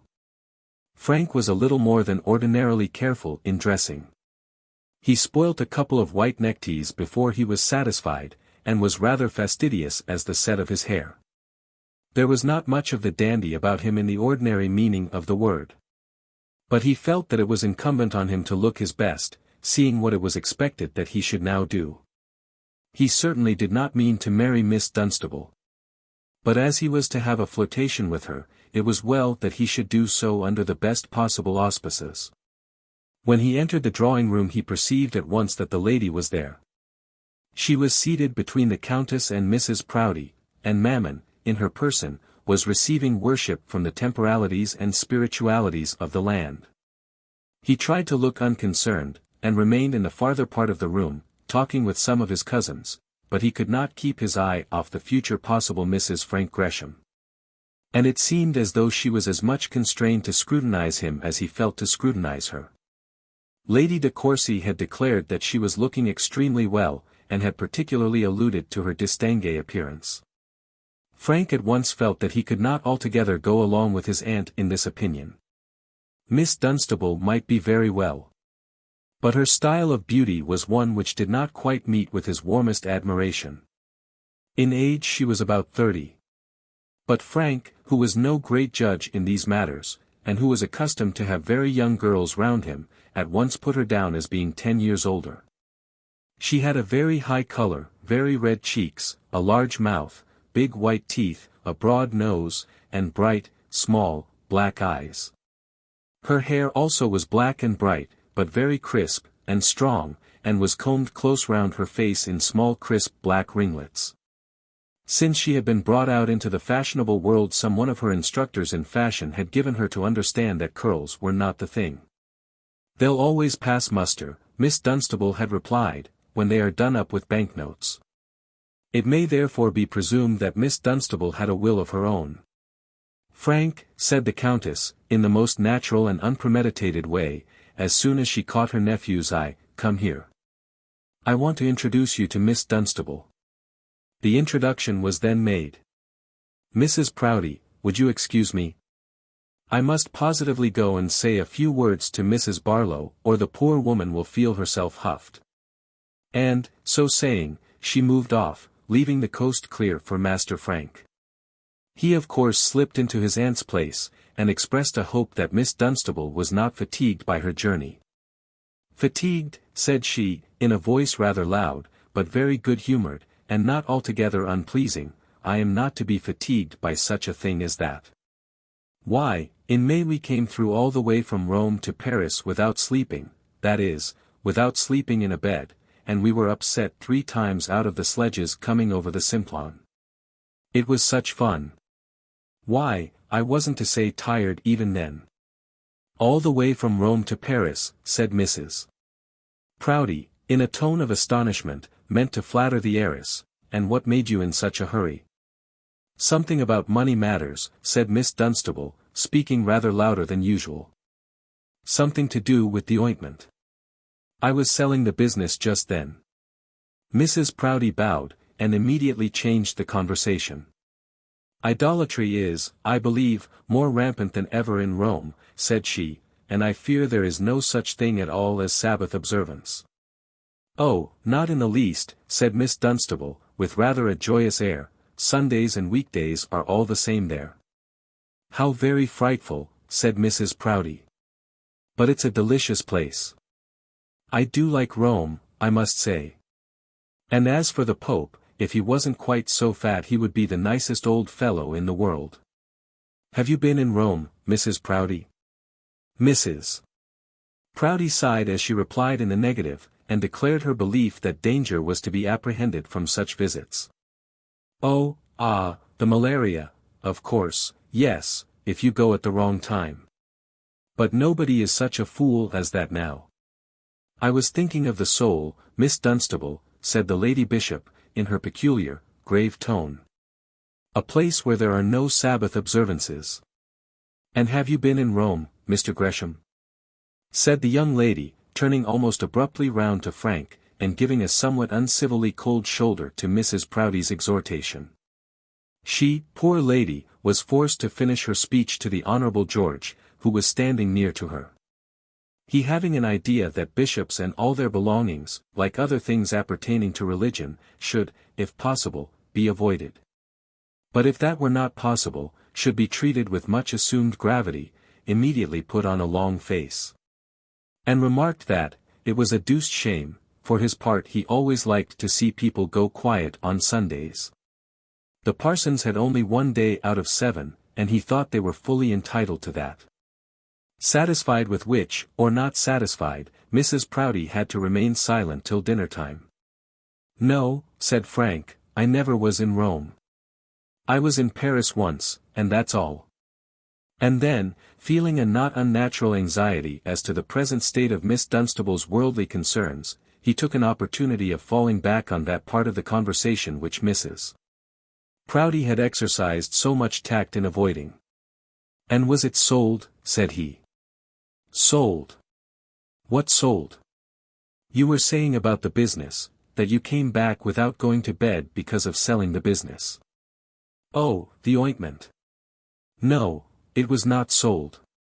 After all, the affair did not come off, and I might have remained and had another roll in the snow. Wasn't it a pity? So, said Frank to himself, if I should do it, I should be owner of the ointment of Lebanon, how odd. And then he gave her his arm and handed her down to dinner.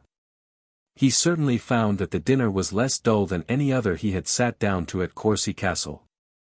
He did not fancy that he should ever fall in love with Miss Dunstable. But she certainly was an agreeable companion. She told him of her tour, and the fun she had in her journeys.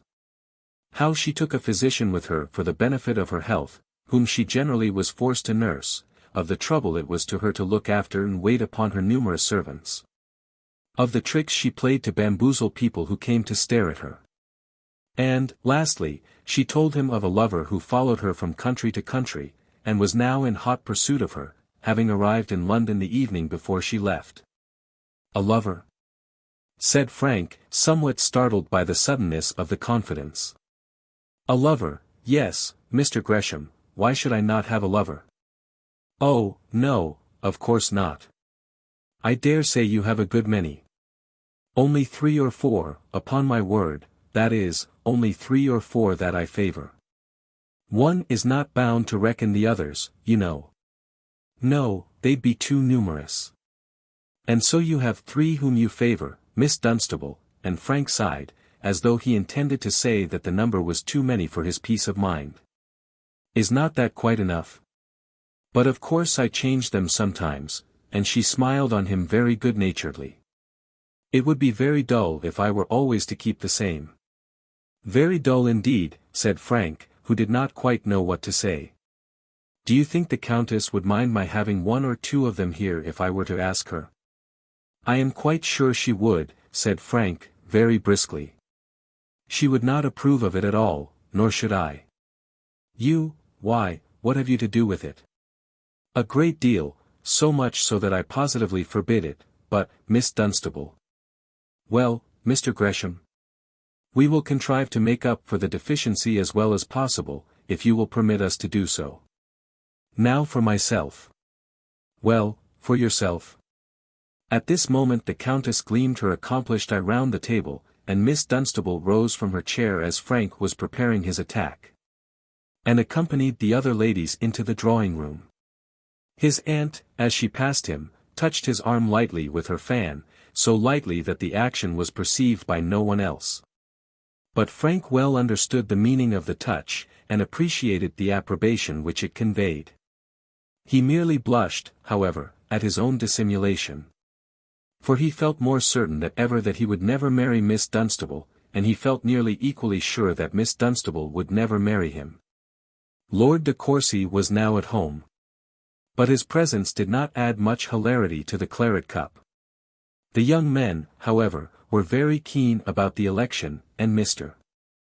Nerthawind, who was one of the party, was full of the most sanguine hopes. "I have done one good at any rate," said Frank, "I have secured the chorister's vote." "What? Bagley?" said Nerthawind. "The fellow kept out of my way, and I couldn't see him." "I haven't exactly seen him," said Frank, "but I've got his vote all the same." "What? By a letter?" said Mr. Moffat. "No, not by letter," said Frank, speaking rather low as he looked at the bishop and the earl. "I got a promise from his wife. I think he's a little in the henpecked line." "Ha, ha, ha!" laughed the good bishop, who, in spite of Frank's modulation of voice, had overheard what had passed. "Is that the way you manage electioneering matters in our cathedral city?" "Ha, ha, ha!" The idea of one of his choristers being in the henpecked line was very amusing to the bishop. "Oh, I got a distinct promise," said Frank, in his pride. And then added incautiously, "but I had to order bonnets for the whole family." "Hush, said Mr. Nerthawind, absolutely flabbergasted by such imprudence on the part of one of his client's friends. "I am quite sure that your order had no effect, and was intended to have no effect on Mr. Bagley's vote." "Is that wrong?" said Frank. "Upon my word I thought that it was quite legitimate." "One should never admit anything in electioneering matters, should one?" said George, turning to Mr. Nerthawind. "Very little, Mr. de Courcy, very little indeed, the less the better. It's hard to say in these days what is wrong and what is not. Now, there's Ready Palm, the publican, the man who has the brown bear. Well, I was there, of course, he's a voter, and if any man in Barchester ought to feel himself bound to vote for a friend of the Duke's, he ought. Now, I was so thirsty when I was in that man's house that I was dying for a glass of beer, but for the life of me I didn't dare order one." "Why not?" said Frank, whose mind was only just beginning to be enlightened by the great doctrine of purity of election as practiced in English provincial towns. "Oh, Closerstill had some fellow looking at me. Why, I can't walk down that town without having my very steps counted. I like sharp fighting myself, but I never go so sharp as that." "Nevertheless I got Bagley's vote," said Frank, persisting in praise of his own electioneering prowess, "and you may be sure of this, Mr. Nerthawind, none of Closerstill's men were looking at me when I got it." "Who'll pay for the bonnets, Frank?" said George. "Oh, I'll pay for them if Moffat won't. I think I shall keep an account there, they seem to have good gloves and those sort of things." "Very good, I have no doubt," said George. "I suppose your lordship will be in town soon after the meeting of Parliament," said the bishop, questioning the earl. "Oh. Yes, I suppose I must be there. I am never allowed to remain very long in quiet. It is a great nuisance, but it is too late to think of that now. Men in high places, my lord, never were, and never will be, allowed to consider themselves. They burn their torches not in their own behalf," said the bishop, thinking, perhaps, as much of himself as he did of his noble friend. "Rest and quiet are the comforts of those who have been content to remain in obscurity." "Perhaps so," said the earl, finishing his glass of claret with an air of virtuous resignation. "Perhaps so." His own martyrdom, however, had not been severe, for the rest and quiet of home had never been peculiarly satisfactory to his tastes. Soon after this they all went to the ladies. It was some little time before Frank could find an opportunity of recommencing his allotted task with Miss Dunstable. She got into conversation with the bishop and some other people, and, except that he took her teacup and nearly managed to squeeze one of her fingers as he did so, he made very little further progress till towards the close of the evening.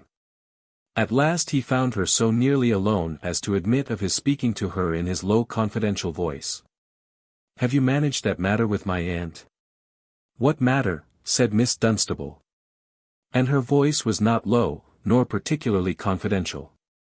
"About those 3 or 4 gentlemen whom you wish to invite here." "Oh. My attendant knights. No, indeed. You gave me such very slight hope of success, besides, you said something about my not wanting them."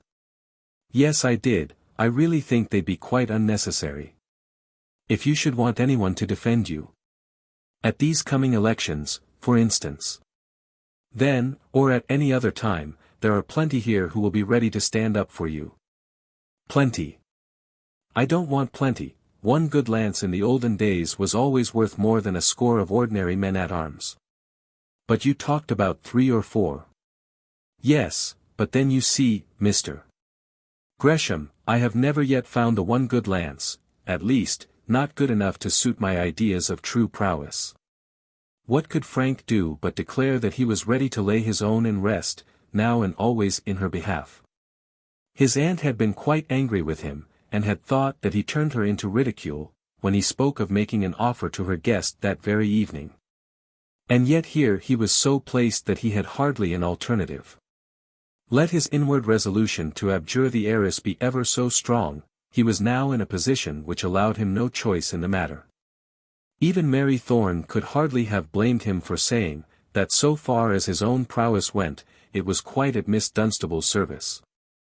Had Mary been looking on, she, perhaps, might have thought that he could have done so with less of that look of devotion which he threw into his eyes. "Well, Mr. Gresham, that's very civil indeed," said Miss Dunstable. "Upon my word, if a lady wanted a true knight she might do worse than trust to you. Only I fear that your courage is of so exalted a nature that you would be ever ready to do battle for any beauty who might be in distress, or, indeed, who might not. You could never confine your valor to the protection of one maiden." "Oh, yes. But I would though if I liked her," said Frank. "There isn't a more constant fellow in the world than I am in that way. You try me, Miss Dunstable."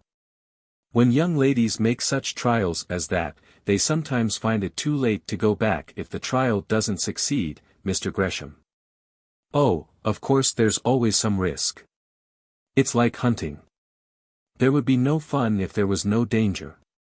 But if you get a tumble one day you can retrieve your honor the next. But a poor girl, if she once trusts a man who says that he loves her, has no such chance. For myself, I would never listen to a man unless I'd known him for 7 years at least." "7 years," said Frank, who could not help thinking that in 7 years' time Miss Dunstable would be almost an old woman. 7 days is enough to know any person. Or perhaps 7 hours, Mr. Gresham. 7 hours, well, perhaps 7 hours, if they happen to be a good deal together during the time. There's nothing after all like love at first sight, is there, Mr. Gresham? Frank knew well enough that she was quizzing him, and could not resist the temptation he felt to be revenged on her. "I am sure it's very pleasant," said he. "But as for myself, I have never experienced it." "Ha, ha, ha," laughed Miss Dunstable. "Upon my word, Mr. Gresham, I like you amazingly. I didn't expect to meet anybody down here that I should like half so much. You must come and see me in London, and I'll introduce you to my 3 knights," and so saying, she moved away and fell into conversation with some of the higher powers. Frank felt himself to be rather snubbed, in spite of the strong expression which Miss Dunstable had made in his favour. It was not quite clear to him that she did not take him for a boy. He was, to be sure, avenged on her for that by taking her for a middle-aged woman, but, nevertheless, he was hardly satisfied with himself. "I might give her a heartache yet," said he to himself, and she might find afterwards that she was left in the lurch with all her money. And so he retired, solitary, into a far part of the room, and began to think of Mary Thorne. As he did so, and as his eyes fell upon Miss Dunstable's stiff curls, he almost shuddered. And then the ladies retired.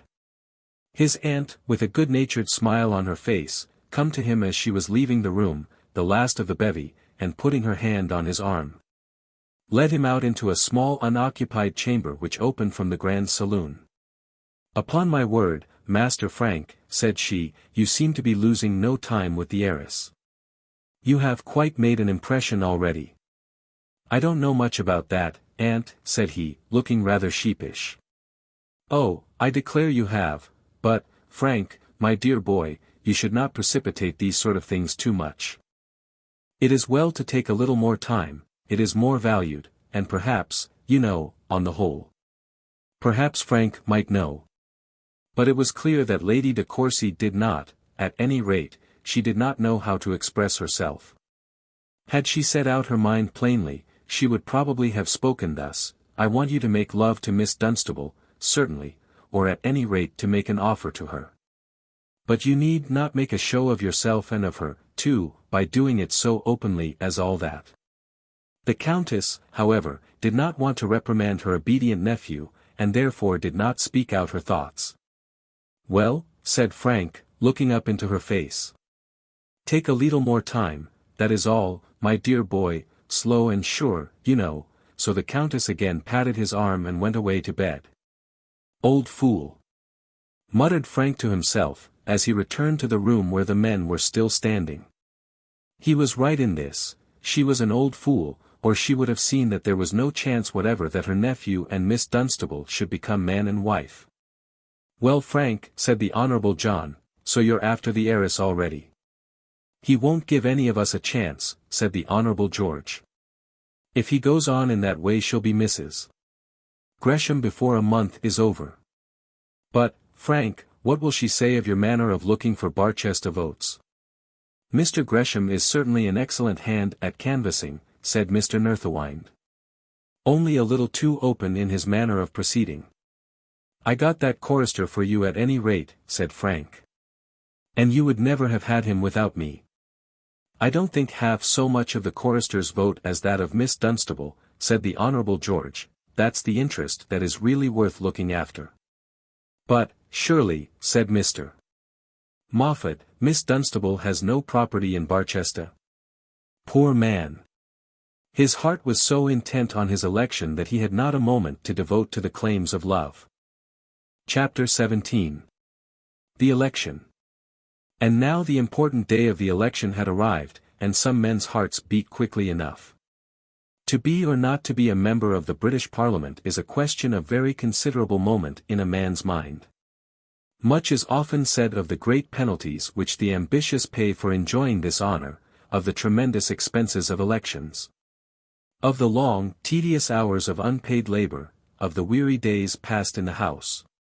But, nevertheless, the prize is one very well worth the price paid for it, well worth any price that can be paid for it short of wading through dirt and dishonour.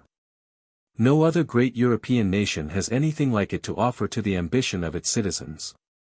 For in no other great country of Europe, not even in those which are free, has the popular constitution obtained, as with us, true sovereignty in power of rule. Here it is so. And when a man lays himself out to be a member of Parliament, he plays the highest game and for the highest stakes which the country affords. To some men, born silver-spooned, a seat in Parliament comes as a matter of course. From the time of their early manhood they hardly know what it is not to sit there. And the honour is hardly appreciated, being too much a matter of course. As a rule, they never know how great a thing it is to be in Parliament. Though, when reverse comes, as reverses occasionally will come, they fully feel how dreadful it is to be left out.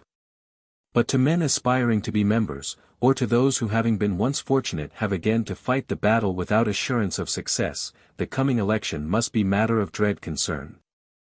Oh, how delightful to hear that the long-talked-of rival has declined the contest, and that the course is clear.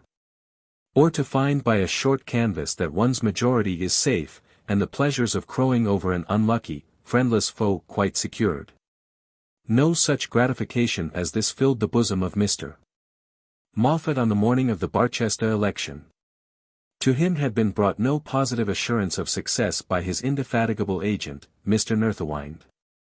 It was admitted on all sides that the contest would be a very close one, and Mr. Nerthawind would not do more than assert that they ought to win unless things went very wrong with them. Mr. Nerthawind had other elections to attend to, and had not been remaining at Courcy Castle ever since the coming of Miss Dunstable, but he had been there, and at Barchester, as often as possible. And Mr. Moffat was made greatly uneasy by reflecting how very high the bill would be. The two parties had outdone each other in the loudness of their assertions, that each would on his side conduct the election in strict conformity to law. There was to be no bribery. Bribery! Who, indeed, in these days would dare to bribe, to give absolute money for an absolute vote, and pay for such an article in downright palpable sovereigns? No. Purity was much too rampant for that, and the means of detection too well understood. But purity was to be carried much further than this. There should be no treating. No hiring of 200 voters to act as messengers at 20 shillings a day in looking up some 400 other voters, no bands were to be paid for, no carriages furnished, no ribbons supplied. British voters were to vote, if vote they would, for the love and respect they bore to their chosen candidate. If so actuated, they would not vote, they might stay away. No other inducement would be offered. So much was said loudly, very loudly, by each party, but, nevertheless, Mr. Moffat, early in these election days, began to have some misgivings about the bill. The proclaimed arrangement had been one exactly suitable to his taste, for Mr. Moffat loved his money. He was a man in whose breast the ambition of being great in the world, and of joining himself to aristocratic people was continually at war with the great cost which such tastes occasioned. His last election had not been a cheap triumph. In one way or another money had been dragged from him for purposes which had been to his mind unintelligible. And when, about the middle of his first session, he had, with much grumbling, settled all demands, he had questioned with himself whether his whistle was worth its cost. He was therefore a great stickler for purity of election. Although, had he considered the matter, he should have known that with him money was his only passport into that Elysium in which he had now lived for 2 years. He probably did not consider it. For when, in those canvassing days immediately preceding the election, he had seen that all the beer houses were open, and half the population was drunk, he had asked Mr. Nerthawind whether this violation of the treaty was taking place only on the part of his opponent, and whether, in such case, it would not be duly noticed with a view to a possible future petition. Mr. Nerthawind assured him triumphantly that half at least of the wallowing swine were his own especial friends. And that somewhat more than half of the publicans of the town were eagerly engaged in fighting his, Mr. Moffat's battle. Mr. Moffat groaned, and would have expostulated had Mr. Nerthawind been willing to hear him. But that gentleman's services had been put into requisition by Lord de Courcy rather than by the candidate. For the candidate he cared but little. To pay the bill would be enough for him. He, Mr. Nerthawind, was doing his business as he well knew how to do it, and it was not likely that he should submit to be lectured by such as Mr. Moffat on a trumpery score of expense. It certainly did appear on the morning of the election as though some great change had been made in that resolution of the candidates to be very pure. From an early hour rough bands of music were to be heard in every part of the usually quiet town. Carts and gigs, omnibuses and flies, all the old carriages from all the inn-yards, and every vehicle of any description which could be pressed into the service were in motion. If the horses and postboys were not to be paid for by the candidates, the voters themselves were certainly very liberal in their mode of bringing themselves to the poll. The election district of the city of Barchester extended for some miles on each side of the city, so that the omnibuses and flies had enough to do. Beer was to be had at the public houses, almost without question, by all who chose to ask for it, and rum and brandy were dispensed to select circles within the bars with equal profusion. As for ribbons, the mercers' shops must have been emptied of that article, as far as scarlet and yellow were concerned. Scarlet was Sir Roger's colour, while the friends of Mr. Moffat were decked with yellow. Seeing what he did see, Mr. Moffat might well ask whether there had not been a violation of the Treaty of Purity. At the time of this election there was some question whether England should go to war with all her energy, or whether it would not be better for her to save her breath to cool her porridge, and not meddle more than could be helped with foreign quarrels. The last view of the matter was advocated by Sir Roger, and his motto of course proclaimed the merits of domestic peace and quiet. Peace abroad and a big loaf at home, was consequently displayed on 4 or 5 huge scarlet banners, and carried waving over the heads of the people. But Mr. Moffat was a staunch supporter of the government, who were already inclined to be belligerent, and England's honour was therefore the legend under which he selected to do battle. It may, however, be doubted whether there was in all Barchester one inhabitant, let alone one elector, so fatuous as to suppose that England's honour was in any special manner dear to Mr. Moffat.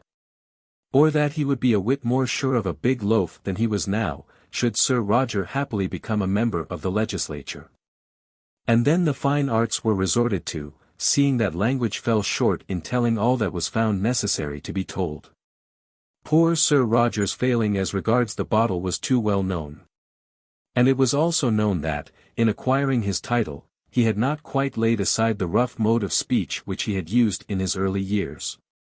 There was, consequently, a great daub painted up on sundry walls, on which a navvy, with a pimply, bloated face, was to be seen standing on a railway bank, leaning on a spade holding a bottle in one hand, while he invited a comrade to drink. "Come, Jack, shall us have a drop of summat short," were the words coming out of the navvy's mouth, and under this was painted in huge letters, "The last new baronet." But Mr. Moffat hardly escaped on easier terms. The trade by which his father had made his money was as well known as that of the railway contractor, and every possible symbol of tailordom was displayed in graphic portraiture on the walls and hoardings of the city. He was drawn with his goose, with his scissors, with his needle, with his tapes. He might be seen measuring, cutting, stitching, pressing, carrying home his bundle, and presenting his little bill. And under each of these representations was repeated his own motto, England's honour. Such were the pleasant little amenities with which the people of Barchester greeted the 2 candidates who were desirous of the honour of serving them in Parliament. The polling went on briskly and merrily. There were somewhat above 900 registered voters, of whom the greater portion recorded their votes early in the day. At 2 o'clock, according to Sir Roger's committee, the numbers were as follows: Scatcherd, 275. Moffat, 268. Whereas, by the light afforded by Mr. Moffat's people, they stood in a slightly different ratio to each other, being written thus: Moffat, 277. Scatcherd, 269. This naturally heightened the excitement, and gave additional delight to the proceedings. At 2:30 it was agreed by both sides that Mr. Moffat was ahead, the Moffatites claiming a majority of 12, and the Scatcherdites allowing a majority of 1.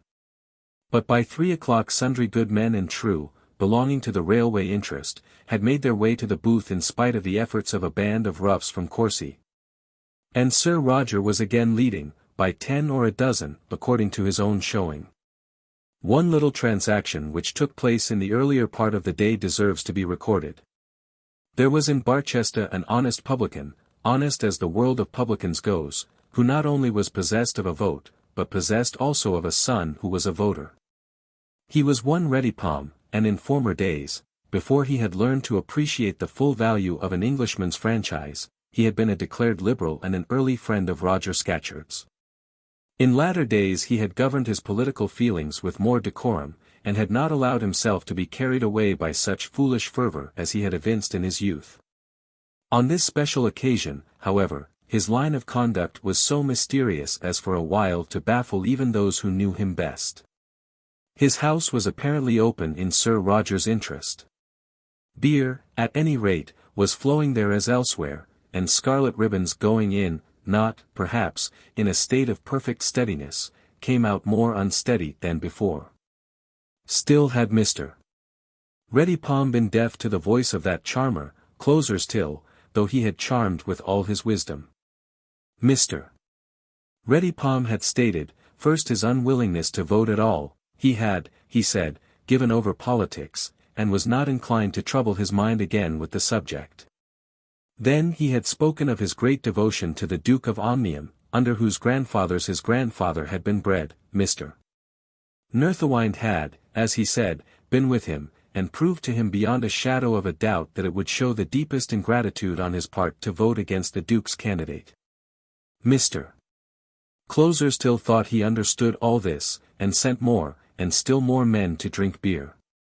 He even caused, taking infinite trouble to secure secrecy in the matter, 3 gallons of British brandy to be ordered and paid for as the best French. But, nevertheless, Mr. Ready Palm made no sign to show that he considered that the right thing had been done. On the evening before the election, he told one of Mr. Closerstill's confidential men, that he had thought a good deal about it, and that he believed he should be constrained by his conscience to vote for Mr. Moffat. We have said that Mr. Closerstill was accompanied by a learned friend of his, one Mr. Romer, a barrister, who was greatly interested in Sir Roger, and who, being a strong Liberal, was assisting in the canvass with much energy. He, hearing how matters were likely to go with this conscientious publican, and feeling himself peculiarly capable of dealing with such delicate scruples, undertook to look into the case in hand. Early, therefore, on the morning of the election, he sauntered down the cross-street in which hung out the sign of the Brown Bear, and, as he expected, found Mr. Ready Palm near his own door. Now it was quite an understood thing that there was to be no bribery. This was understood by no one better than by Mr. Romer, who had, in truth, drawn up many of the published assurances to that effect. And, to give him his due, he was fully minded to act in accordance with these assurances. The object of all the parties was to make it worth the voters while to give their votes, but to do so without bribery. Mr. Romer had repeatedly declared that he would have nothing to do with any illegal practicing. But he had also declared that, as long as all was done according to law, he was ready to lend his best efforts to assist Sir Roger. How he assisted Sir Roger, and adhered to the law, will now be seen. Oh, Mr. Romer! Mr. Romer! Is it not the case with thee that thou wouldst not play false, and yet wouldst wrongly win? Not in electioneering, Mr. Romer, any more than in other pursuits, can a man touch pitch and not be defiled, as thou, innocent as thou art, wilt soon learn to thy terrible cost. Well, Ready Palm, said Mr. Romer, shaking hands with him. Mr. Romer had not been equally cautious as Nerthawind, and had already drunk sundry glasses of ale at the Brown Bear, in the hope of softening the stern bear warden. How is it to be today? Which is to be the man? If anyone knows that, Mr. Romer, you must be the man. A poor numbskull like me knows nothing of them matters. How should I? All I looks to, Mr. Romer, is selling a trifle of drink now and then, selling it, and getting paid for it, you know, Mr. Romer. Yes, that's important, no doubt. But come, Ready Palm, such an old friend of Sir Roger as you are, a man he speaks of as one of his intimate friends, I wonder how you can hesitate about it. Now with another man, I should think that he wanted to be paid for voting. Oh, Mr. Romer, fie, fie, fie. I know it's not the case with you. It would be an insult to offer you money, even if money were going. I should not mention this, only as money is not going, neither on our side nor on the other, no harm can be done. Mr. Romer, if you speak of such a thing, you'll hurt me. I know the value of an Englishman's franchise too well to wish to sell it. I would not demean myself so low. No, not though £25 a vote was going, as there was in the good old times, and that's not so long ago neither. I am sure you wouldn't, Ready Palm, I'm sure you wouldn't. But an honest man like you should stick to old friends. Now, tell me," and putting his arm through Redipalm's, he walked with him into the passage of his own house. "Now, tell me, is there anything wrong? It's between friends, you know. Is there anything wrong?" "I wouldn't sell my vote for untold gold," said Redipalm, who was perhaps aware that untold gold would hardly be offered to him for it. "I am sure you would not," said Mr. Romer. "But," said Redipalm, "a man likes to be paid his little bill." "Surely, surely," said the barrister. "And I did say 2 years since, when your friend Mr. Closerstill brought a friend of his down to stand here, it wasn't Sir Roger then, but when he brought a friend of his down, and when I drew 2 or 3 hogsheads of ale on their side. And when my bill was questioned and only half settled, I did say that I wouldn't interfere with no election no more. And no more I will, Mr. Romer, unless it be to give a quiet vote for the nobleman under whom I and mine always lived respectable." "Oh," said Mr. Romer. "A man do like to have his bill paid, you know, Mr. Romer." Mr. Romer could not but acknowledge that this was a natural feeling on the part of an ordinary mortal publican. It goes agin the grain with a man not to have his little bill paid, and specially at election time, again urged Mr. Redipalm. Mr. Romer had not much time to think about it. But he knew well that matters were so nearly balanced, that the votes of Mr. Redipalm and his son were of inestimable value. "If it's only about your bill," said Mr. Romer, "I'll see to have that settled.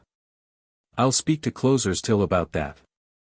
"All right," said Redipalm, seizing the young barrister's hand, and shaking it warmly, "all right." And late in the afternoon, when a vote or two became matter of intense interest, Mr. Redipalm and his son came up to the hustings and boldly tendered theirs for their old friend, Sir Roger. There was a great deal of eloquence heard in Barchester on that day. Sir Roger had by this time so far recovered as to be able to go through the dreadfully hard work of canvassing and addressing the electors from 8 in the morning till near sunset. A very perfect recovery, most men will say. Yes, a perfect recovery as regarded the temporary use of his faculties, both physical and mental. Though it may be doubted whether there can be any permanent recovery from such disease as his. What amount of brandy he consumed to enable him to perform this election work. And what lurking evil effect the excitement might have on him, of these matters no record was kept in the history of those proceedings. Sir Roger's eloquence was of a rough kind, but not perhaps the less operative on those for whom it was intended.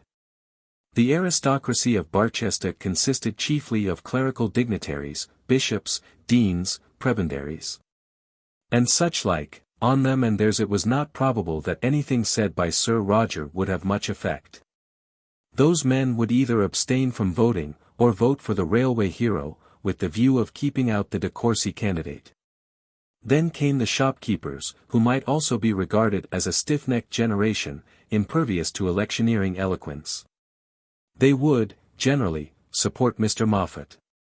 But there was an inferior class of voters, £10 freeholders, and such like, who, at this period, were somewhat given to have an opinion of their own. And over them it was supposed that Sir Roger did obtain some power by his gift of talking.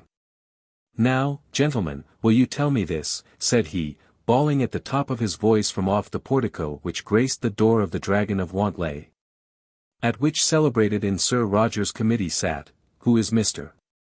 Moffat, and what has he done for us? There have been some picture-makers about the town this week past. The Lord knows who they are, I don't. These clever fellows do tell you who I am, and what I've done. I ain't very proud of the way they've painted me, though there's something about it I ain't ashamed of either. See here," and he held up on one side of him one of the great daubs of himself, "just hold it there till I can explain it," and he handed the paper to one of his friends. "That's me," said Sir Roger, putting up his stick, and pointing to the pimply-nosed representation of himself. "Hurrah! Hurrah! More power to you, we all know who you are, Roger. You're the boy. When did you get drunk last?" Such like greetings, together with a dead cat which was flung at him from the crowd, and which he dexterously parried with his stick, were the answers which he received to this exordium. Yes, said he, quite undismayed by this little missile which had so nearly reached him, that's me. And look here, this brown, dirty-looking broad streak here is intended for a railway. And that thing in my hand, not the right hand, I'll come to that presently. How about the brandy, Roger? I'll come to that presently. I'll tell you about the brandy in good time. But that thing in my left hand is a spade. Now, I never handled a spade, and never could, but, boys, I handled a chisel and mallet. And many 100 block of stone has come out smooth from under that hand, and Sir Roger lifted up his great broad palm wide open. So you did, Roger, and well we minds it. The meaning, however, of that spade is to show that I made the railway. Now I'm very much obliged to those gentlemen over at the White Horse for putting up this picture of me. It's a true picture, and it tells you who I am. I did make that railway. I have made thousands of miles of railway.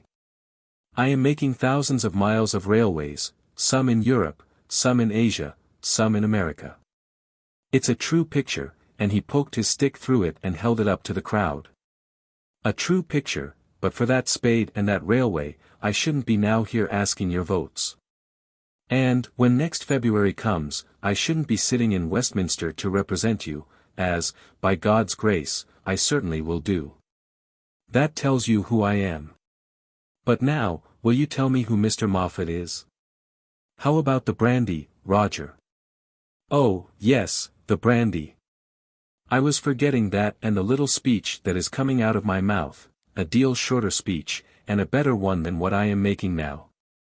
Here, in the right hand you see a brandy bottle. Well, boys, I'm not a bit ashamed of that. As long as a man does his work, and the spade shows that, it's only fair he should have something to comfort him. I'm always able to work, and few men work much harder. I'm always able to work, and no man has a right to expect more of me. I never expect more than that from those who work for me. No more you don't, Roger, a little drop's very good, ain't it, Roger? Keeps the cold from the stomach, Roger?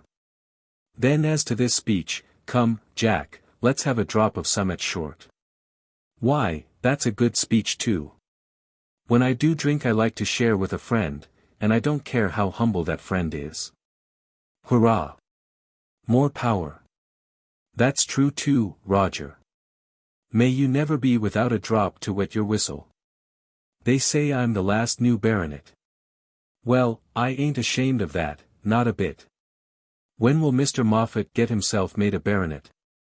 No man can truly say I'm too proud of it. I have never stuck myself up, no, nor stuck my wife up either, but I don't see much to be ashamed of because the bigwigs chose to make a baronet of me. Nor, no more the Aunt, Roger. We'd all be baronites if so be we knew the way. But now, having polished off this bit of picture, let me ask you who Mr. Moffat is? There are pictures enough about him, too, though heaven knows where they all come from. I think Sir Edwin Landseer must have done this one of the goose, it is so deadly natural. Look at it. There he is. Upon my word, whoever did that ought to make his fortune at some of these exhibitions. Here he is again, with a big pair of scissors. He calls himself England's Honour. What the deuce England's Honour has to do with tailoring, I can't tell you, perhaps Mr. Moffat can. But mind you, my friends, I don't say anything against tailoring, some of you are tailors, I dare say. Yes, we be, said a little squeaking voice from out of the crowd. And a good trade it is. When I first knew Barchester there were tailors here could lick any stonemason in the trade, I say nothing against tailors. But it isn't enough for a man to be a tailor unless he's something else along with it. You're not so fond of tailors that you'll send one up to Parliament merely because he is a tailor. We won't have no tailors. No, nor yet no cabbaging. Take a go of brandy, Roger, you're blown. No, I'm not blown yet. I've a deal more to say about Mr. Moffat before I shall be blown. What has he done to entitle him to come here before you and ask you to send him to Parliament? Why, he isn't even a tailor. I wish he were. There's always some good in a fellow who knows how to earn his own bread. But he isn't a tailor, he can't even put a stitch in towards mending England's honour. His father was a tailor. Not a Barchester tailor, mind you, so as to give him any claim on your affections, but a London tailor. Now the question is, do you want to send the son of a London tailor up to Parliament to represent you? No, we don't, nor yet we won't either. I rather think not. You've had him once, and what has he done for you? Has he said much for you in the House of Commons? Why, he's so dumb a dog that he can't bark even for a bone. I'm told it's quite painful to hear him fumbling and mumbling and trying to get up a speech there over at the White Horse. He doesn't belong to the city, he hasn't done anything for the city. And he hasn't the power to do anything for the city. Then, why on earth does he come here? I'll tell you. The Earl de Courcy brings him. He's going to marry the Earl de Courcy's niece. For they say he's very rich, this tailor's son, only they do say also that he doesn't much like to spend his money. He's going to marry Lord de Courcy's niece, and Lord de Courcy wishes that his nephew should be in Parliament. There, that's the claim which Mr. Moffat has here on the people of Barchester. He's Lord de Courcy's nominee, and those who feel themselves bound hand and foot, heart and soul, to Lord de Courcy, had better vote for him. Such men have my leave. If there are enough of such at Barchester to send him to Parliament, the city in which I was born must be very much altered since I was a young man. And so finishing his speech, Sir Roger retired within, and recruited himself in the usual manner. Such was the flood of eloquence at the Dragon of Wantley. At the White Horse, meanwhile, the friends of the de Courcy interest were treated perhaps to sounder political views, though not expressed in periods so intelligibly fluent as those of Sir Roger. Mr. Moffat was a young man, and there was no knowing to what proficiency in the parliamentary gift of public talking he might yet attain, but hitherto his proficiency was not great. He had, however, endeavoured to make up by study for any want of readiness of speech, and had come to Barchester daily, for the last 4 days, fortified with a very pretty harangue, which he had prepared for himself in the solitude of his chamber. On the 3 previous days matters had been allowed to progress with tolerable smoothness. And he had been permitted to deliver himself of his elaborate eloquence with few other interruptions than those occasioned by his own want of practice. But on this, the day of days, the Barchesterian roughs were not so complaisant. It appeared to Mr. Moffat, when he essayed to speak, that he was surrounded by enemies rather than friends. And in his heart he gave great blame to Mr. Nerthawine for not managing matters better for him. Men of Barchester, he began, in a voice which was every now and then preternaturally loud, but which, at each 4th or 5th word, gave way from want of power, and descended to its natural weak tone. Men of Barchester, electors and non-electors. We is Hall electors, haul on us, my young kiddie. Electors and non-electors, I now ask your suffrages, not for the first time. Oh! We've tried you. We know what you're made on. Go on, Snip, don't you let them put you down. I've had the honour of representing you in Parliament for the last 2 years and a deuced deal you did for us, didn't you? What could you expect from the 9th part of a man? Never mind, Snip, go on, don't you be put out by any of them. Stick to your wax and thread like a man, like the 9th part of a man, go on a little faster, Snip. For the last 2 years, here Mr. Moffat looked round to his friends for some little support, and the Honourable George, who stood close behind him, suggested that he had gone through it like a brick.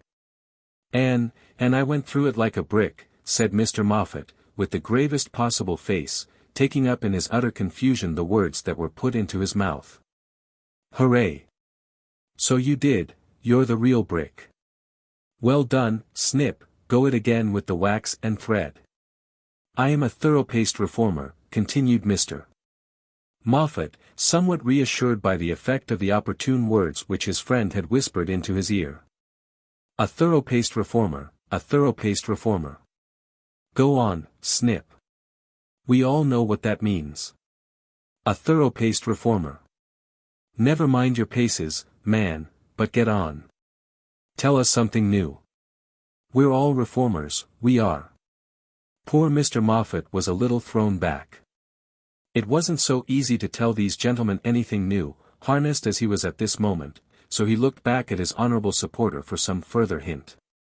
Say something about their daughters, whispered George, whose own flights of oratory were always on that subject. Had he counselled Mr. Moffat to say a word or two about the tides, his advice would not have been less to the purpose. Gentlemen, he began again, you all know that I am a thorough-paced reformer. Oh, drat your reform. He's a dumb dog.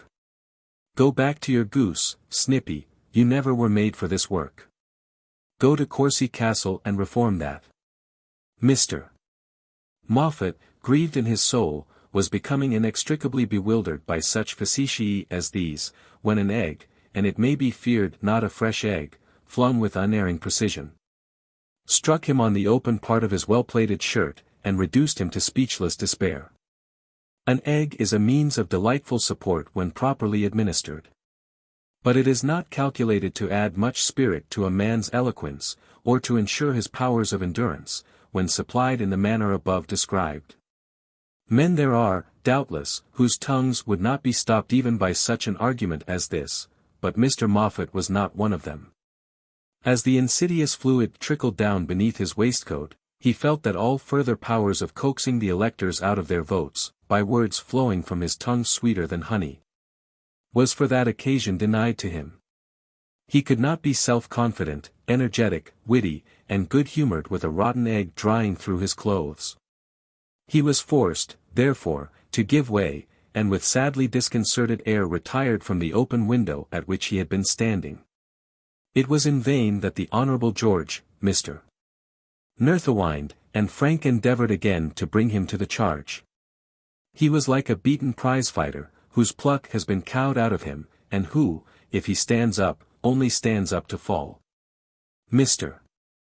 Moffat got sulky also, and when he was pressed, said that Barchester and the people in it might be d.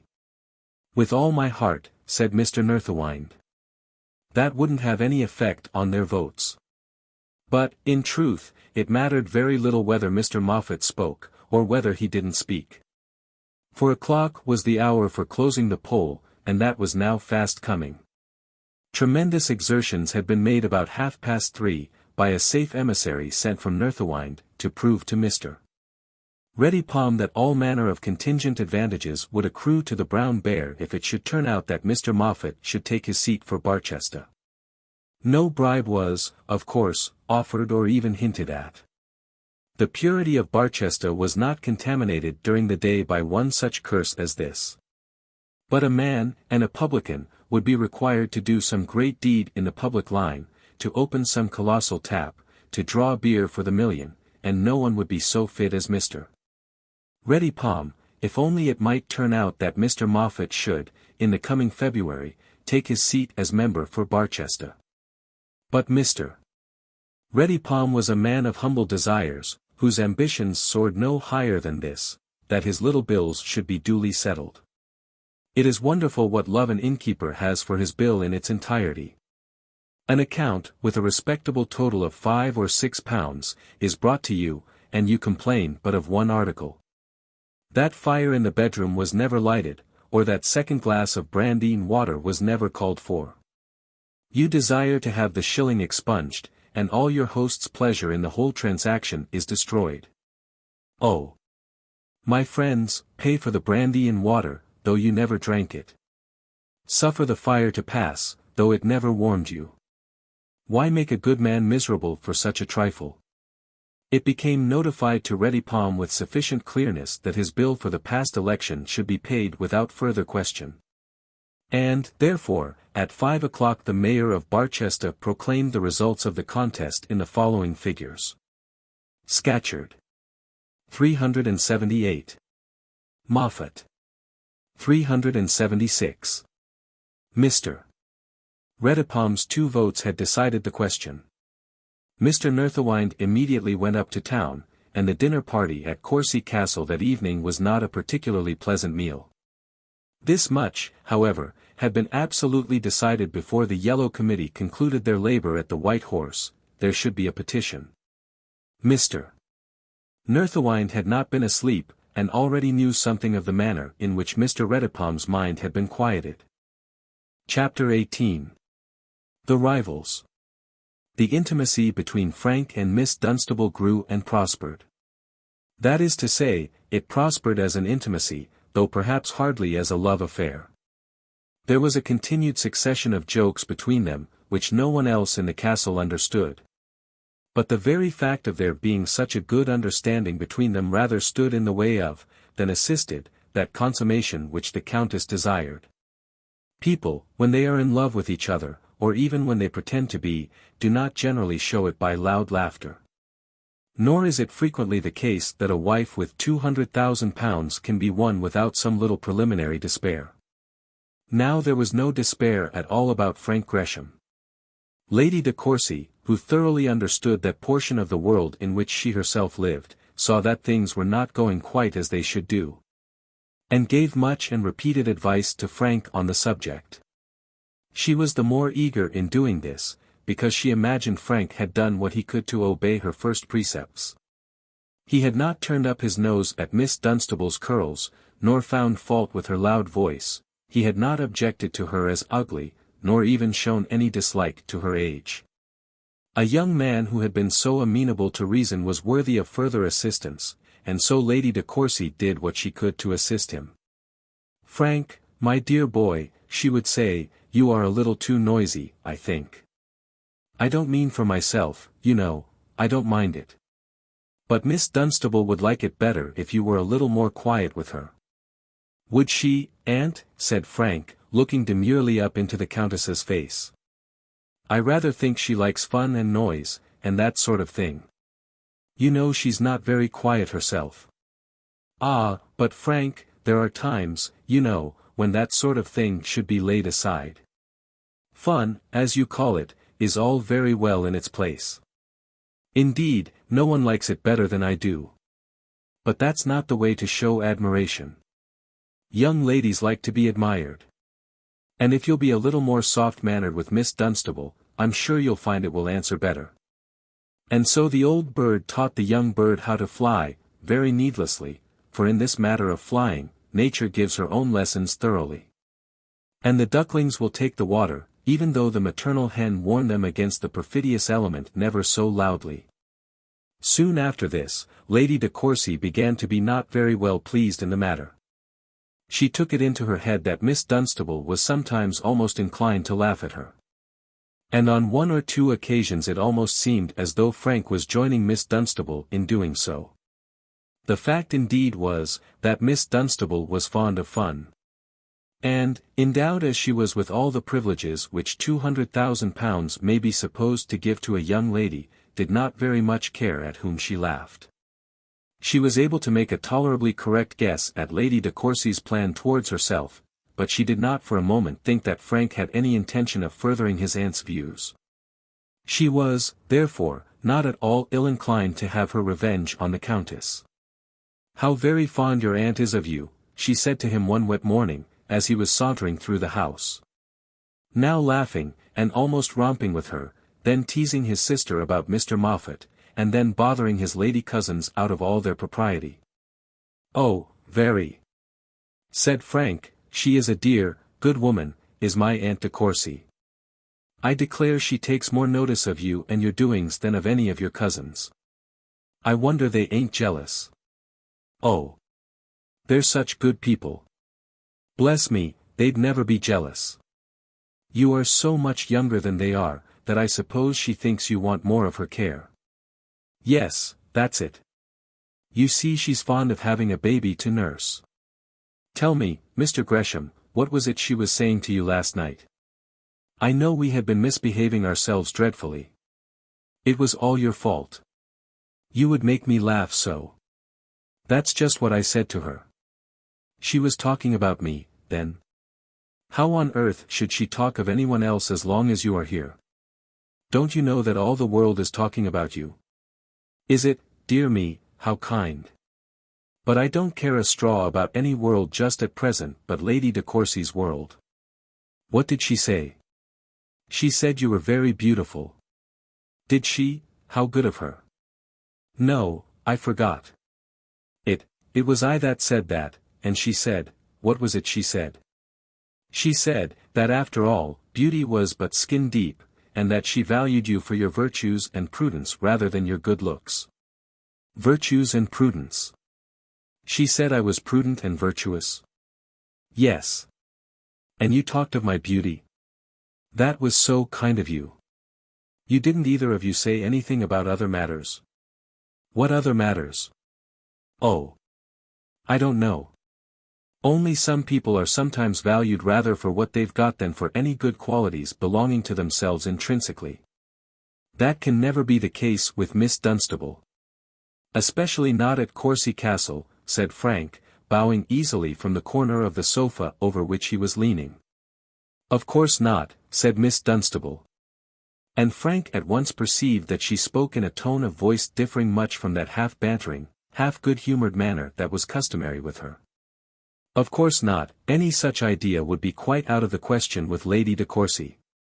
She paused for a moment, and then added in a tone different again, and unlike any that he had yet heard from her, it is, at any rate, out of the question with Mr. Frank Gresham, of that I am quite sure. Frank ought to have understood her, and have appreciated the good opinion which she intended to convey, but he did not entirely do so. He was hardly honest himself towards her, and he could not at first perceive that she intended to say that she thought him so. He knew very well that she was alluding to her own huge fortune, and was alluding also to the fact that people of fashion sought her because of it. But he did not know that she intended to express a true acquittal as regarded him of any such baseness. And did he deserve to be acquitted? Yes, upon the whole he did. To be acquitted of that special sin. His desire to make Miss Dunstable temporarily subject to his sway arose, not from a hankering after her fortune, but from an ambition to get the better of a contest in which other men around him seemed to be failing. For it must not be imagined that, with such a prize to be struggled for, all others stood aloof and allowed him to have his own way with the heiress, undisputed. The chance of a wife with £200,000 is a godsend which comes in a man's life too seldom to be neglected, let that chance be never so remote. Frank was the heir to a large embarrassed property. And, therefore, the heads of families, putting their wisdoms together, had thought it most meet that this daughter of Plutus should, if possible, fall to his lot. But not so thought the Honourable George, and not so thought another gentleman who was at that time an inmate of Courcy Castle. These suitors perhaps somewhat despised their young rival's efforts. It may be that they had sufficient worldly wisdom to know that so important a crisis of life is not settled among quips and jokes, and that Frank was too much in jest to be in earnest. But be that as it may, his love-making did not stand in the way of their love-making, nor his hopes, if he had any, in the way of their hopes. The Honourable George had discussed the matter with the Honourable John in a properly fraternal manner. It may be that John had also an eye to the heiress. But, if so, he had ceded his views to his brother's superior claims, for it came about that they understood each other very well, and John favoured George with salutary advice on the occasion. If it is to be done at all, it should be done very sharp, said John. As sharp as you like, said George. I'm not the fellow to be studying 3 months in what attitude I'll fall at a girl's feet. No, and when you are there you mustn't take 3 months more to study how you'll get up again. If you do it at all, you must do it sharp, repeated John, putting great stress on his advice. I have said a few soft words to her already, and she didn't seem to take them badly, said George. She's no chicken, you know, remarked John, and with a woman like that, beating about the bush never does any good. The chances are she won't have you, that's of course. Plums like that don't fall into a man's mouth merely for shaking the tree. But it's possible she may, and if she will, she's as likely to take you today as this day 6 months. If I were you I'd write her a letter. Write her a letter, eh? Said George, who did not altogether dislike the advice, for it seemed to take from his shoulders the burden of preparing a spoken address. Though he was so glib in speaking about the farmer's daughters, he felt that he should have some little difficulty in making known his passion to Miss Dunstable by word of mouth. Yes. Write a letter. If she'll take you at all, she'll take you that way. Half the matches going are made up by writing letters. Write her a letter and get it put on her dressing table. George said that he would, and so he did. George spoke quite truly when he hinted that he had said a few soft things to Miss Dunstable. Miss Dunstable, however, was accustomed to hear soft things. She had been carried much about in society among fashionable people since, on the settlement of her father's will, she had been pronounced heiress to all the ointment of Lebanon. And many men had made calculations respecting her similar to those which were now animating the brain of the Honourable George de Courcy. She was already quite accustomed to being the target at which spendthrifts and the needy rich might shoot their arrows, accustomed to being shot at. And tolerably accustomed to protect herself without making scenes in the world, or rejecting the advantageous establishments offered to her with any loud expressions of disdain. The Honourable George, therefore, had been permitted to say soft things very much as a matter of course. And very little more outward fracas arose from the correspondence which followed than had arisen from the soft things so said. George wrote the letter, and had it duly conveyed to Miss Dunstable's bedchamber. Miss Dunstable duly received it, and had her answer conveyed back discreetly to George's hands. The correspondence ran as follows. Courcy Castle, August, 185-. My dearest Miss Dunstable, I cannot but flatter myself that you must have perceived from my manner that you are not indifferent to me. Indeed, you are not. I may truly say, and swear, these last strong words had been put in by the special counsel of the Honourable John, that if ever a man loved a woman truly, I truly love you. You may think it very odd that I should say this in a letter instead of speaking it out before your face. But your powers of raillery are so great, touch her up about her wit, had been the advice of the Honourable John, that I am all but afraid to encounter them. Dearest Martha, oh do not blame me for so addressing you. If you will trust your happiness to me you shall never find that you have been deceived. My ambition shall be to make you shine in that circle which you are so well qualified to adorn, and to see you firmly fixed in that sphere of fashion for which all your tastes adapt you. I may safely assert, and I do assert it with my hand on my heart, that I am actuated by no mercenary motives. Far be it from me to marry any woman, no, not a princess, on account of her money. No marriage can be happy without mutual affection, and I do fully trust, no, not trust, but hope, that there may be such between you and me, dearest Miss Dunstable. Whatever settlements you might propose, I should accede to. It is you, your sweet person, that I love, not your money. For myself, I need not remind you that I am the second son of my father. And that, as such, I hold no inconsiderable station in the world. My intention is to get into Parliament, and to make a name for myself, if I can, among those who shine in the House of Commons. My elder brother, Lord Porlock, is, you are aware, unmarried. And we all fear that the family honours are not likely to be perpetuated by him, as he has all manner of troublesome liaisons which will probably prevent his settling in life. There is nothing at all of that kind in my way. It will indeed be a delight to place a coronet on the head of my lovely Martha, a coronet which can give no fresh grace to her, but which will be so much adorned by her wearing it. Dearest Miss Dunstable, I shall wait with the utmost impatience for your answer. And now, burning with hope that it may not be altogether unfavourable to my love, I beg permission to sign myself. Your own most devoted George de Courcy. The ardent lover had not to wait long for an answer from his mistress. She found this letter on her toilet table one night as she went to bed. The next morning she came down to breakfast and met her swain with the most unconcerned air in the world.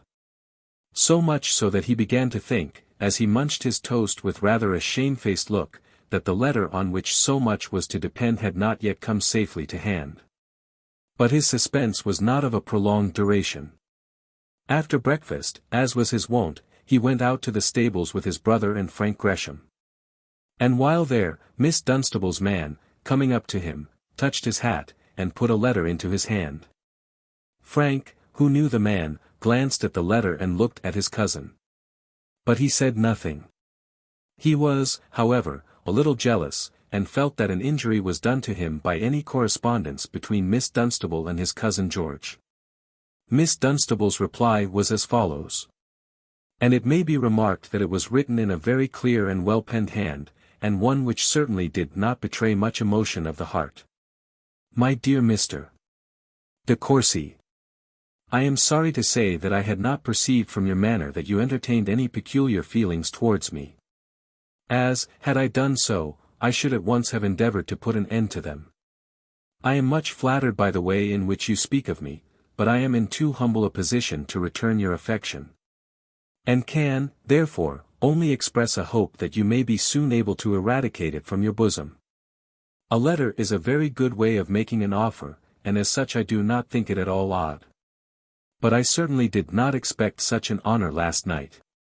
As to my raillery, I trust it has never yet hurt you. I can assure you it never shall.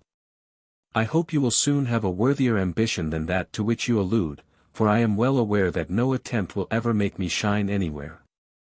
I am quite sure you have had no mercenary motives, such motives in marriage are very base, and quite below your name and lineage.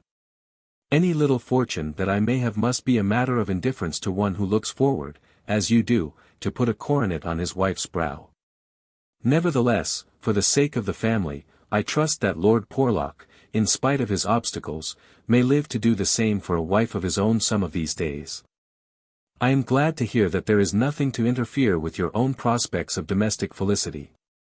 Sincerely hoping that you may be perfectly successful in your proud ambition to shine in Parliament, and regretting extremely that I cannot share that ambition with you, I beg to subscribe myself. With very great respect. Your sincere well-wisher, Martha Dunstable. The Honourable George, with that modesty which so well became him, accepted Miss Dunstable's reply as a final answer to his little proposition, and troubled her with no further courtship. As he said to his brother John, no harm had been done, and he might have better luck next time. But there was an inmate of Courcy Castle who was somewhat more pertinacious in his search after love and wealth. This was no other than Mr. Moffat, a gentleman whose ambition was not satisfied by the cares of his Barchester contest, or the possession of one affianced bride. Mr. Moffat was, as we have said, a man of wealth. But we all know, from the lessons of early youth, how the love of money increases and gains strength by its own success. Nor was he a man of so mean a spirit as to be satisfied with mere wealth. He desired also place and station, and gracious countenance among the great ones of the earth. Hence had come his adherence to the de Courcys, hence his seat in Parliament. And hence, also, his perhaps ill-considered match with Miss Gresham. There is no doubt but that the privilege of matrimony offers opportunities to money-loving young men which ought not to be lightly abused. Too many young men marry without giving any consideration to the matter whatever. It is not that they are indifferent to money, but that they recklessly miscalculate their own value, and omit to look around and see how much is done by those who are more careful. A man can be young but once, and, except in cases of a special interposition of Providence, can marry but once. The chance once thrown away may be said to be irrevocable. How, in afterlife, do men toil and turmoil through long years to attain some prospect of doubtful advancement? Half that trouble, half that care, a tithe of that circumspection would, in early youth, have probably secured to them the enduring comfort of a wife's wealth. You will see men laboring night and day to become bank directors, and even a bank direction may only be the road to ruin. Others will spend years in degrading subserviency to obtain a niche in a will, and the niche, when at last obtained and enjoyed, is but a sorry payment for all that has been endured. Others, again, struggle harder still, and go through even deeper waters. They make wills for themselves, forge stock shares, and fight with unremitting, painful labor to appear to be the thing that they are not. Now, in many of these cases, all this might have been spared had the men made adequate use of those opportunities which youth and youthful charms afford once, and once only. There is no road to wealth so easy and respectable as that of matrimony. That is of course provided that the aspirant declines the slow course of honest work. But then, we can so seldom put old heads on young shoulders. In the case of Mr. Moffat, we may perhaps say that a specimen was produced of this bird, so rare in the land. His shoulders were certainly young, seeing that he was not yet 26, but his head had ever been old. From the moment when he was first put forth to go alone, at the age of 21, his life had been one calculation how he could make the most of himself. He had allowed himself to be betrayed into no folly by an unguarded heart, no youthful indiscretion had marred his prospects. He had made the most of himself. Without wit, or depth, or any mental gift, without honesty of purpose or industry for good work, he had been for 2 years sitting member for Barsetshire, was the guest of Lord de Courcy. Was engaged to the eldest daughter of one of the best commoners' families in England, and was, when he first began to think of Miss Dunstable, sanguine that his re-election to Parliament was secure. When, however, at this period he began to calculate what his position in the world really was, it occurred to him that he was doing an ill-judged thing in marrying Miss Gresham. Why marry a penniless girl, for Augusta's trifle of a fortune was not a penny in his estimation, while there was Miss Dunstable in the world to be won. His own 6,000 or 7,000 a year, quite unembarrassed as it was certainly a great thing, but what might he not do if to that he could add the almost fabulous wealth of the great heiress? Was she not here, put absolutely in his path? Would it not be a wilful throwing away of a chance not to avail himself of it? He must, to be sure, lose the de Courcy friendship. But if he should then have secured his Barchester seat for the usual term of parliamentary session, he might be able to spare that. He would also, perhaps, encounter some Gresham enmity. This was a point on which he did think more than once, but what will not a man encounter for the sake of £200,000?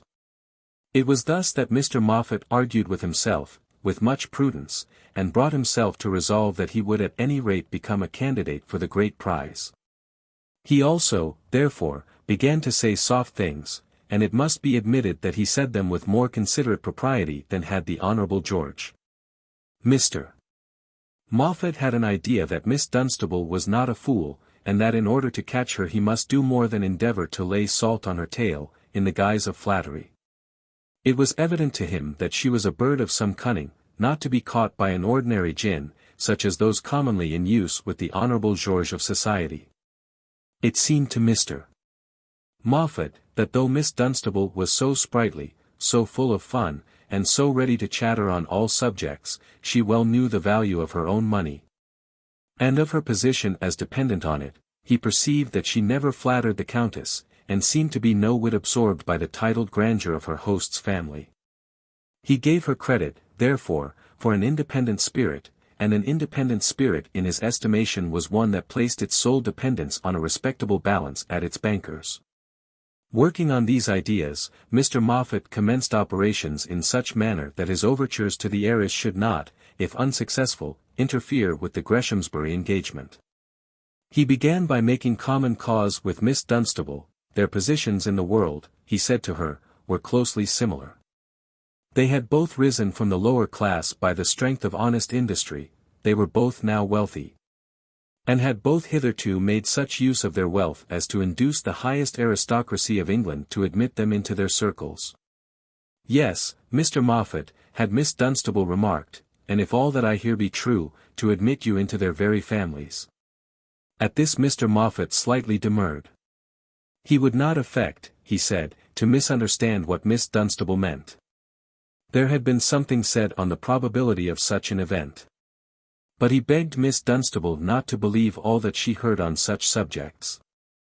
I do not believe much, said she, but I certainly did think that that might be credited. Mr. Moffat then went on to show how it behoved them both, in holding out their hands halfway to meet the aristocratic overtures that were made to them, not to allow themselves to be made use of. The aristocracy, according to Mr. Moffat, were people of a very nice sort, the best acquaintance in the world. A portion of mankind to be noticed by whom should be one of the first objects in the life of the Dunstables and the Moffats. But the Dunstables and Moffats should be very careful to give little or nothing in return. Much, very much in return, would be looked for. The aristocracy, said Mr. Moffat, were not a people to allow the light of their countenance to shine forth without looking for a quid pro quo, for some compensating value. In all their intercourse with the Dunstables and Moffats, they would expect a payment. It was for the Dunstables and Moffats to see that, at any rate, they did not pay more for the article they got than its market value. The way in which she, Miss Dunstable, and he, Mr. Moffat, would be required to pay would be by taking each of them some poor scion of the aristocracy in marriage, and thus expending their hard-earned wealth in procuring high-priced pleasures for some well-born pauper. Against this, peculiar caution was to be used. Of course, the further induction to be shown was this, that people so circumstanced should marry among themselves, the Dunstables and the Moffats each with the other, and not tumble into the pitfalls prepared for them. Whether these great lessons had any lasting effect on Miss Dunstable's mind may be doubted. Perhaps she had already made up her mind on the subject which Mr. Moffat so well discussed. She was older than Mr. Moffat, and, in spite of his 2 years of parliamentary experience, had perhaps more knowledge of the world with which she had to deal. But she listened to what he said with complacency, understood his object as well as she had that of his aristocratic rival, was no whit offended, but groaned in her spirit as she thought of the wrongs of Augusta Gresham. But all this good advice, however, would not win the money for Mr. Moffat without some more decided step. And that step he soon decided on taking, feeling assured that what he had said would have its due weight with the heiress. The party at Courcy Castle was now soon about to be broken up. The male de Courcys were going down to a Scotch mountain. The female de Courcys were to be shipped off to an Irish castle. Mr. Moffat was to go up to town to prepare his petition. Miss Dunstable was again about to start on a foreign tour in behalf of her physician and attendants, and Frank Gresham was at last to be allowed to go to Cambridge. That is to say, unless his success with Miss Dunstable should render such a step on his part quite preposterous. "I think you may speak now, Frank," said the Countess. "I really think you may. You have known her now for a considerable time, and, as far as I can judge, she is very fond of you." "Nonsense, aunt," said Frank, "she doesn't care a button for me. I think differently, and lookers-on, you know, always understand the game best. I suppose you are not afraid to ask her." "Afraid," said Frank, in a tone of considerable scorn. He almost made up his mind that he would ask her to show that he was not afraid. His only obstacle to doing so was, that he had not the slightest intention of marrying her. There was to be but one other great event before the party broke up, and that was a dinner at the Duke of Omnium's. The Duke had already declined to come to Courcy. But he had in a measure atoned for this by asking some of the guests to join a great dinner which he was about to give to his neighbours. Mr. Moffat was to leave Courcy Castle the day after the dinner party, and he therefore determined to make his great attempt on the morning of that day. It was with some difficulty that he brought about an opportunity, but at last he did so, and found himself alone with Miss Dunstable in the walks of Courcy Park. "It is a strange thing, is it not," said he, recurring to his old view of the same subject, "that I should be going to dine with the Duke of Omnium, the richest man, they say, among the whole English aristocracy? Men of that kind entertain everybody, I believe, now and then," said Miss Dunstable, not very civilly. "I believe they do, but I am not going as one of the everybodies. I am going from Lord de Courcy's house with some of his own family. I have no pride in that, not the least. I have more pride in my father's honest industry. But it shows what money does in this country of ours. Yes, indeed, money does a great deal many queer things." In saying this Miss Dunstable could not but think that money had done a very queer thing in inducing Miss Gresham to fall in love with Mr. Moffat. Yes. Wealth is very powerful. Here we are, Miss Dunstable, the most honoured guests in the house. "Oh. I don't know about that, you may be, for you are a member of Parliament, and all that." "No. Not a member now, Miss Dunstable." "Well, you will be, and that's all the same, but I have no such title to honour, thank God."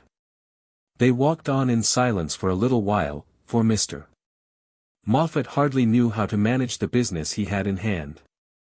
"It is quite delightful to watch these people," he said at last. "Now they accuse us of being tuft hunters." "Do they?" said Miss Dunstable. "Upon my word, I didn't know that anybody ever so accused me. I didn't mean you and me personally." "Oh. I'm glad of that. But that is what the world says of persons of our class. Now it seems to me that the toadying is all on the other side. The Countess here does toady you, and so do the young ladies." "Do they? If so, upon my word I didn't know it. But, to tell the truth, I don't think much of such things. I live mostly to myself, Mr. Moffat." "I see that you do, and I admire you for it. But, Miss Dunstable, you cannot always live so," and Mr. Moffat looked at her in a manner which gave her the first intimation of his coming burst of tenderness. "That's as may be, Mr. Moffat," said she. He went on beating about the bush for some time, giving her to understand how necessary it was that persons situated as they were should live either for themselves or for each other, and that, above all things, they should beware of falling into the mouths of voracious aristocratic lions who go about looking for prey, till they came to a turn in the grounds. At which Miss Dunstable declared her determination of going in. She had walked enough, she said. As by this time Mr. Moffat's immediate intentions were becoming visible, she thought it prudent to retire. "Don't let me take you in, Mr. Moffat, but my boots are a little damp, and Dr.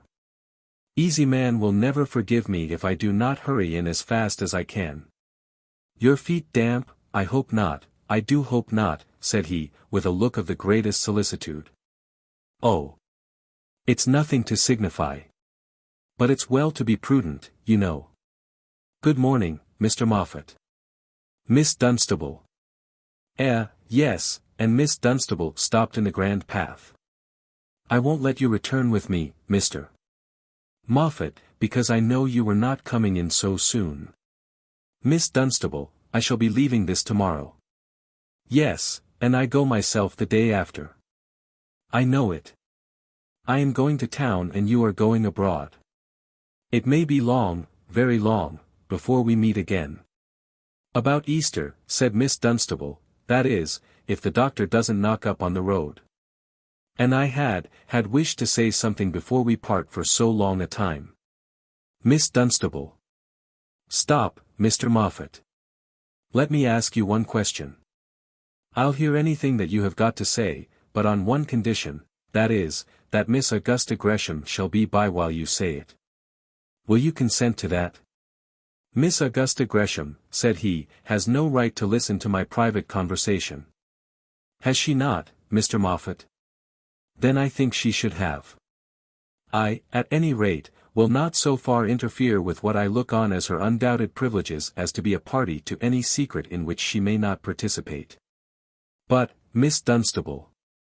And to tell you fairly, Mr. Moffat, any secret that you do tell me, I shall most undoubtedly repeat to her before dinner. Good morning, Mr. Moffat. My feet are certainly a little damp, and if I stay a moment longer, Dr. Easyman will put off my foreign trip for at least a week." And so she left him standing alone in the middle of the gravel walk. For a moment or two, Mr. Moffat consoled himself in his misfortune by thinking how he might best avenge himself on Miss Dunstable. Soon, however, such futile ideas left his brain.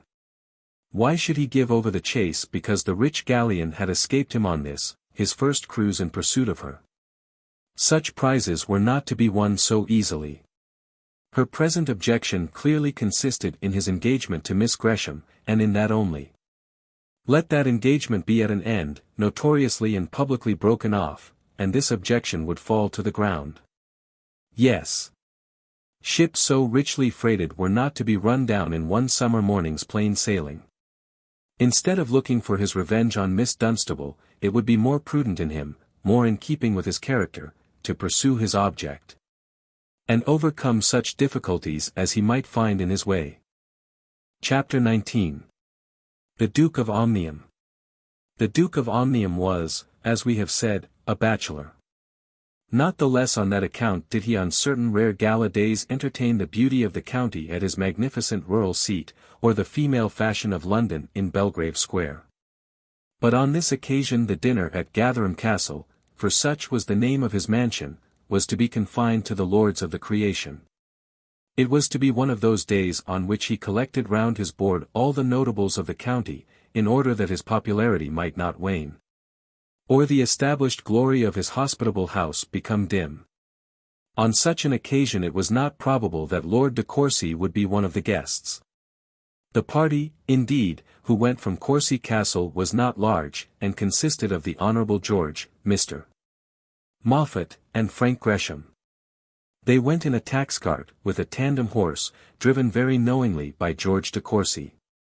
And the fourth seat on the back of the vehicle was occupied by a servant, who was to look after the horses at Gatherum. The Honourable George drove either well or luckily, for he reached the Duke's house in safety, but he drove very fast. Poor Miss Dunstable! What would have been her lot had anything but good happened to that vehicle, so richly freighted with her 3 lovers? They did not quarrel as to the prize, and all reached Gatherum Castle in good humour with each other. The castle was a new building of white stone, lately erected at an enormous cost by one of the first architects of the day. It was an immense pile, and seemed to cover ground enough for a moderate-sized town. But, nevertheless, report said that when it was completed, the noble owner found that he had no rooms to live in. And that, on this account, when disposed to study his own comfort, he resided in a house of perhaps 1/10 the size, built by his grandfather in another county. Gatherum Castle would probably be called Italian in its style of architecture, though it may, I think, be doubted whether any such edifice, or anything like it, was ever seen in any part of Italy. It was a vast edifice. Irregular in height, or it appeared to be so, having long wings on each side too high to be passed over by the eye as mere adjuncts to the mansion. And a portico so large as to make the house behind it look like another building of a greater altitude. This portico was supported by Ionic columns, and was in itself doubtless a beautiful structure. It was approached by a flight of steps, very broad and very grand. But, as an approach by a flight of steps hardly suits an Englishman's house, to the immediate entrance of which it is necessary that his carriage should drive. There was another front door in one of the wings which was commonly used. A carriage, however, could on very stupendously grand occasions, the visits, for instance, of queens and kings, and royal dukes, be brought up under the portico. As the steps had been so constructed as to admit of a road, with a rather stiff ascent, being made close in front of the wing up into the very porch. Opening from the porch was the grand hall, which extended up to the top of the house. It was magnificent, indeed. Being decorated with many-coloured marbles, and hung round with various trophies of the house of Omnium, banners were there, and armour, the sculptured busts of many noble progenitors. Full-length figures in marble of those who had been especially prominent, and every monument of glory that wealth, long years, and great achievements could bring together. If only a man could but live in his hall and be forever happy there. But the Duke of Omnium could not live happily in his hall. And the fact was, that the architect, in contriving this magnificent entrance for his own honour and fame, had destroyed the Duke's house as regards most of the ordinary purposes of residence. Nevertheless, Gatherum Castle is a very noble pile, and, standing as it does on an eminence, has a very fine effect when seen from many a distant knoll and verdant wooded hill. At 7 o'clock Mr. de Courcy and his friends got down from their drag at the smaller door, for this was no day on which to mount up under the portico. Nor was that any suitable vehicle to have been entitled to such honour. Frank felt some excitement a little stronger than that usual to him at such moments, for he had never yet been in company with the Duke of Omnium. And he rather puzzled himself to think on what points he would talk to the man who was the largest landowner in that county in which he himself had so great an interest. He, however, made up his mind that he would allow the Duke to choose his own subjects, merely reserving to himself the right of pointing out how deficient in gorse covers was West Barsetshire, that being the Duke's division. They were soon divested of their coats and hats, and, without entering on the magnificence of the great hall, were conducted through rather a narrow passage into rather a small drawing-room, small. That is, in proportion to the number of gentlemen there assembled. There might be about 30, and Frank was inclined to think that they were almost crowded. A man came forward to greet them when their names were announced. But our hero at once knew that he was not the Duke, for this man was fat and short, whereas the Duke was thin and tall. There was a great hubbub going on. For everybody seemed to be talking to his neighbor, or, in default of a neighbor, to himself. It was clear that the exalted rank of their host had put very little constraint on his guests' tongues, for they chatted away with as much freedom as farmers at an ordinary. "Which is the Duke?" At last Frank contrived to whisper to his cousin. "Oh, he's not here," said George. "I suppose he'll be in presently. I believe he never shows till just before dinner." Frank, of course, had nothing further to say. But he already began to feel himself a little snubbed. He thought that the Duke though he was, when he asked people to dinner should be there to tell them that he was glad to see them. More people flashed into the room, and Frank found himself rather closely wedged in with a stout clergyman of his acquaintance. He was not badly off, for Mr. XIII was a friend of his own, who had held a living near Greshamsbury. Lately, however, at the lamented decease of Dr. Stanhope, who had died of apoplexy at his villa in Italy, Mr. XIII had been presented with the better preferment of Eiderdown, and had, therefore, removed to another part of the county. He was somewhat of a bon vivant, and a man who thoroughly understood dinner parties, and with much good nature he took Frank under his special protection. "You stick to me, Mr. Gresham," he said, "when we go into the dining-room. I'm an old hand at the Duke's dinners, and know how to make a friend comfortable as well as myself." "But why doesn't the Duke come in?" demanded Frank. "He'll be here as soon as dinner is ready," said Mr. XIII. "Or, rather, the dinner will be ready as soon as he is here. I don't care, therefore, how soon he comes." Frank did not understand this, but he had nothing to do but to wait and see how things went. He was beginning to be impatient, for the room was now nearly full, and it seemed evident that no other guests were coming. When suddenly a bell rang, and a gong was sounded, and at the same instant a door that had not yet been used flew open, and a very plainly dressed, tall man entered the room. Frank at once knew that he was at last in the presence of the Duke of Omnium. But his Grace, late as he was in commencing the duties as host, seemed in no hurry to make up for lost time. He quietly stood on the rug, with his back to the empty grate, and spoke one or two words in a very low voice to one or two gentlemen who stood nearest to him. The crowd, in the meanwhile, became suddenly silent. Frank, when he found that the Duke did not come and speak to him, felt that he ought to go and speak to the Duke. But no one else did so, and when he whispered his surprise to Mr. XIII, that gentleman told him that this was the Duke's practice on all such occasions. "Fothergill," said the Duke, and it was the only word he had yet spoken out loud, "I believe we are ready for dinner." Now Mr. Fothergill was the Duke's land agent, and he it was who had greeted Frank and his friends at their entrance. Immediately the gong was again sounded, and another door leading out of the drawing-room into the dining-room was opened. The Duke led the way, and then the guests followed. "Stick close to me, Mr. Gresham," said XIII, "we'll get about the middle of the table, where we shall be cozy, and on the other side of the room, out of this dreadful draught. I know the place well, Mr. Gresham." "Stick to me." Mr. XIII, who was a pleasant, chatty companion, had hardly seated himself, and was talking to Frank as quickly as he could, when Mr. Fothergill, who sat at the bottom of the table, asked him to say grace. It seemed to be quite out of the question that the Duke should take any trouble with his guests whatever. Mr.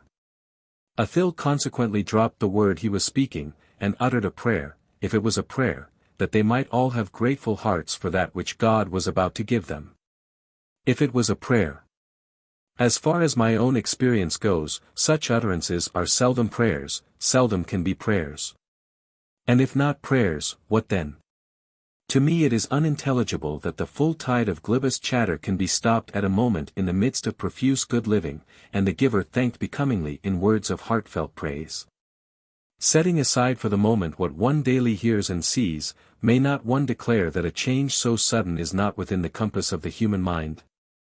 But then, to such reasoning one cannot but add what one does hear and see, one cannot but judge of the ceremony by the manner in which one sees it performed, uttered, that is, and listened to. Clergymen there are, one meets them now and then, who endeavor to give to the dinner table grace some of the solemnity of a church ritual, and what is the effect? Much the same as though one were to be interrupted for a minute in the midst of one of our church liturgies to hear a drinking song. And it will be argued, that a man need be less thankful because, at the moment of receiving, he utters no thanksgiving? Or will it be thought that a man is made thankful because what is called a grace is uttered after dinner? It can hardly be imagined that anyone will so argue, or so think. Dinner graces are, probably, the last remaining relic of certain daily services, one which the Church in olden days enjoined. Nones, complines, and vespers were others. Of the nones and complines we have happily got quit, and it might be well if we could get rid of the dinner graces also. Let any man ask himself whether, on his own part, they are acts of prayer and thanksgiving, and if not that, what then?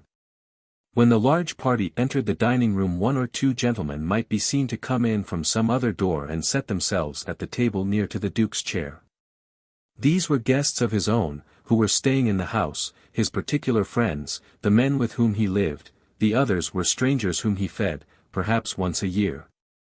In order that his name might be known in the land as that of one who distributed food and wine hospitably through the county. The food and wine, the attendance also, and the view of the vast repository of plate he vouchsafed willingly to his county neighbours, but it was beyond his good nature to talk to them. To judge by the present appearance of most of them, they were quite as well satisfied to be left alone.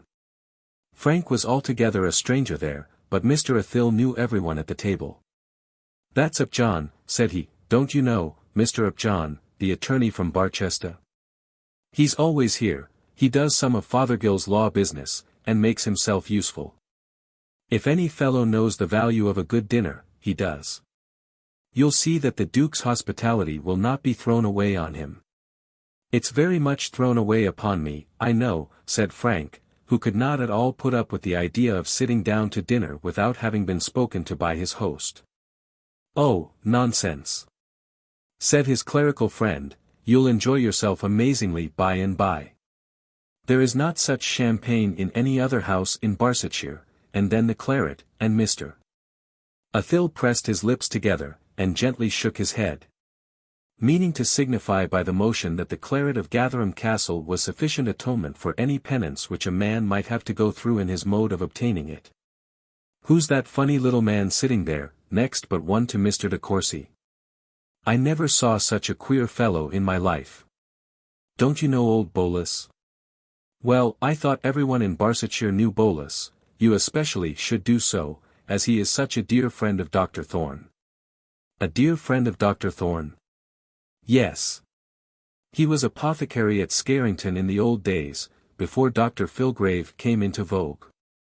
I remember when Bolus was thought to be a very good sort of doctor." Is he, whispered Frank, "is he by way of a gentleman?" "Ha! Ha! Ha! Well, I suppose we must be charitable, and say that he is quite as good, at any rate, as many others there are here, and Mr. Athil, as he spoke, whispered into Frank's ear, "You see there's Finney here, another Barchester attorney. Now, I really think where Finney goes Bolus may go too." "The more the merrier, I suppose," said Frank. "Well, something a little like that. I wonder why Thorne is not here. I'm sure he was asked. Perhaps he did not particularly wish to meet Finney and Bolus. Do you know, Mr. Athil, I think he was quite right not to come. As for myself, I wish I was anywhere else." "Ha! Ha! Ha! You don't know the Duke's ways yet, and what's more, you're young, you happy fellow. But Thorne should have more sense, he ought to show himself here. The gormandizing was now going on at a tremendous rate. Though the volubility of their tongues had been for a while stopped by the first shock of the Duke's presence, the guests seemed to feel no such constraint upon their teeth. They fed, one may almost say, rabidly, and gave their orders to the servants in an eager manner, much more impressive than that usual at smaller parties. Mr. Upjohn, who sat immediately opposite to Frank, had, by some well-planned maneuver, contrived to get before him the jowl of a salmon. But, unfortunately, he was not for a while equally successful in the article of sauce. A very limited portion, so at least thought Mr. Upjohn, had been put on his plate. And a servant, with a huge sauce tureen, absolutely passed behind his back inattentive to his audible requests. Poor Mr. Upjohn in his despair turned round to arrest the man by his coat-tails. But he was a moment too late, and all but fell backwards on the floor. As he righted himself he muttered an anathema, and looked with a face of anguish at his plate. "Anything the matter, Upjohn?" said Mr. Fothergill, kindly, seeing the utter despair written on the poor man's countenance. "Can I get anything for you?" "The sauce," said Mr. Upjohn, in a voice that would have melted a hermit. And as he looked at Mr. Fothergill, he pointed at the now distant sinner, who was dispensing his melted ambrosia at least 10 heads upwards, away from the unfortunate supplicant. Mr. Fothergill, however, knew where to look for balm for such wounds, and in a minute or two, Mr. Upjohn was employed quite to his heart's content. "Well," said Frank to his neighbour, "it may be very well once in a way, but I think that on the whole Dr. Thorne is right." "My dear Mr. Gresham, see the world on all sides," said Mr. XIII, who had also been somewhat intent on the gratification of his own appetite, though with an energy less evident than that of the gentleman opposite. "See the world on all sides if you have an opportunity, and, believe me, a good dinner now and then is a very good thing." "Yes, but I don't like eating it with hogs." "Wish H. Softly, softly, Mr. Gresham, or you'll disturb Mr. Upjohn's digestion. Upon my word, he'll want it all before he has done. Now, I like this kind of thing once in a way." "Do you?" said Frank, in a tone that was almost savage. "Yes, indeed I do. One sees so much character. And after all, what harm does it do? My idea is that people should live with those whose society is pleasant to them." "Live, yes, Mr. Gresham, I agree with you there. It wouldn't do for me to live with the Duke of Omnium. I shouldn't understand, or probably approve, his ways. Nor should I, perhaps, much like the constant presence of Mr. Upjohn. But now and then, once in a year or so, I do own I like to see them both. Here's the cup, now, whatever you do, Mr. Gresham, don't pass the cup without tasting it." And so the dinner passed on, slowly enough as Frank thought, but all too quickly for Mr. Upjohn. It passed away, and the wine came circulating freely. The tongues again were loosed, the teeth being released from their labours, and under the influence of the claret the Duke's presence was forgotten. But very speedily the coffee was brought. "This will soon be over now," said Frank, to himself, thankfully, for, though he by no means despised good claret, he had lost his temper too completely to enjoy it at the present moment. But he was much mistaken, the farce as yet was only at its commencement. The Duke took his cup of coffee, and so did the few friends who sat close to him. But the beverage did not seem to be in great request with the majority of the guests. When the Duke had taken his modicum, he rose up and silently retired, saying no word and making no sign. And then the farce commenced. "Now, gentlemen," said Mr. Fothergill, cheerily, "we are all right. Upjohn, is there claret there? Mr. Bolus, I know you stick to the Madeira. You are quite right, for there isn't much of it left, and my belief is there'll never be more like it." And so the Duke's hospitality went on, and the Duke's guests drank merrily for the next 2 hours. "Shan't we see any more of him?" asked Frank. "Any more of whom?" said Mr. XIII. "Of the Duke? Oh, no, you'll see no more of him. He always goes when the coffee comes. It's brought in as an excuse. We've had enough of the light of his countenance to last till next year. The Duke and I are excellent friends, and have been so these 15 years, but I never see more of him than that. I shall go away, said Frank. Nonsense. Mr. De Courcy and your other friend won't stir for this hour yet. I don't care. I shall walk on, and they may catch me. I may be wrong. But it seems to me that a man insults me when he asks me to dine with him and never speaks to me. I don't care if he be 10 times Duke of Omnium. He can't be more than a gentleman, and as such I am his equal. And then, having thus given vent to his feelings in somewhat high-flown language, he walked forth and trudged away along the road towards Courcy.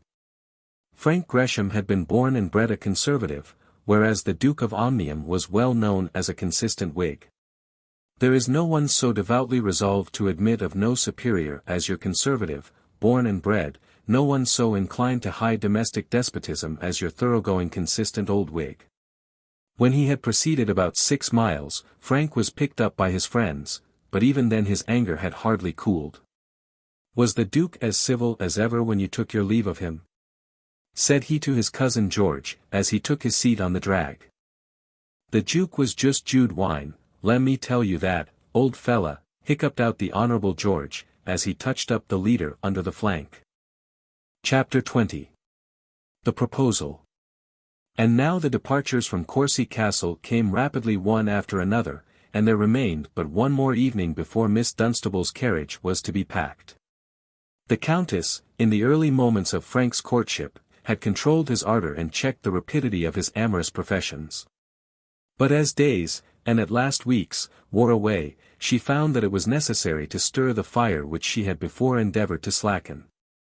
There will be nobody here tonight but our own circle, said she to him, and I really think you should tell Miss Dunstable what your intentions are. She will have fair ground to complain of you if you do not. Frank began to feel that he was in a dilemma. He had commenced making love to Miss Dunstable partly because he liked the amusement, and partly from a satirical propensity to quiz his aunt by appearing to fall into her scheme. But he had overshot the mark, and did not know what answer to give when he was thus called upon to make a downright proposal. And then, although he did not care 2 rushes about Miss Dunstable in the way of love, he nevertheless experienced a sort of jealousy when he found that she appeared to be indifferent to him. And that she corresponded the meanwhile with his cousin George. Though all their flirtations had been carried on both sides palpably by way of fun, though Frank had told himself 10 times a day that his heart was true to Mary Thorne. Yet he had an undefined feeling that it behoved Miss Dunstable to be a little in love with him. He was not quite at ease in that she was not a little melancholy now that his departure was so nigh, and, above all, he was anxious to know what were the real facts about that letter. He had in his own breast threatened Miss Dunstable with a heartache, and now, when the time for their separation came, he found that his own heart was the more likely to ache of the two. I suppose I must say something to her, or my aunt will never be satisfied, said he to himself as he sauntered into the little drawing-room on that last evening. But at the very time he was ashamed of himself, for he knew he was going to ask badly. His sister and one of his cousins were in the room, but his aunt, who was quite on the alert, soon got them out of it, and Frank and Miss Dunstable were alone. So all our fun and all our laughter is come to an end, said she, beginning the conversation.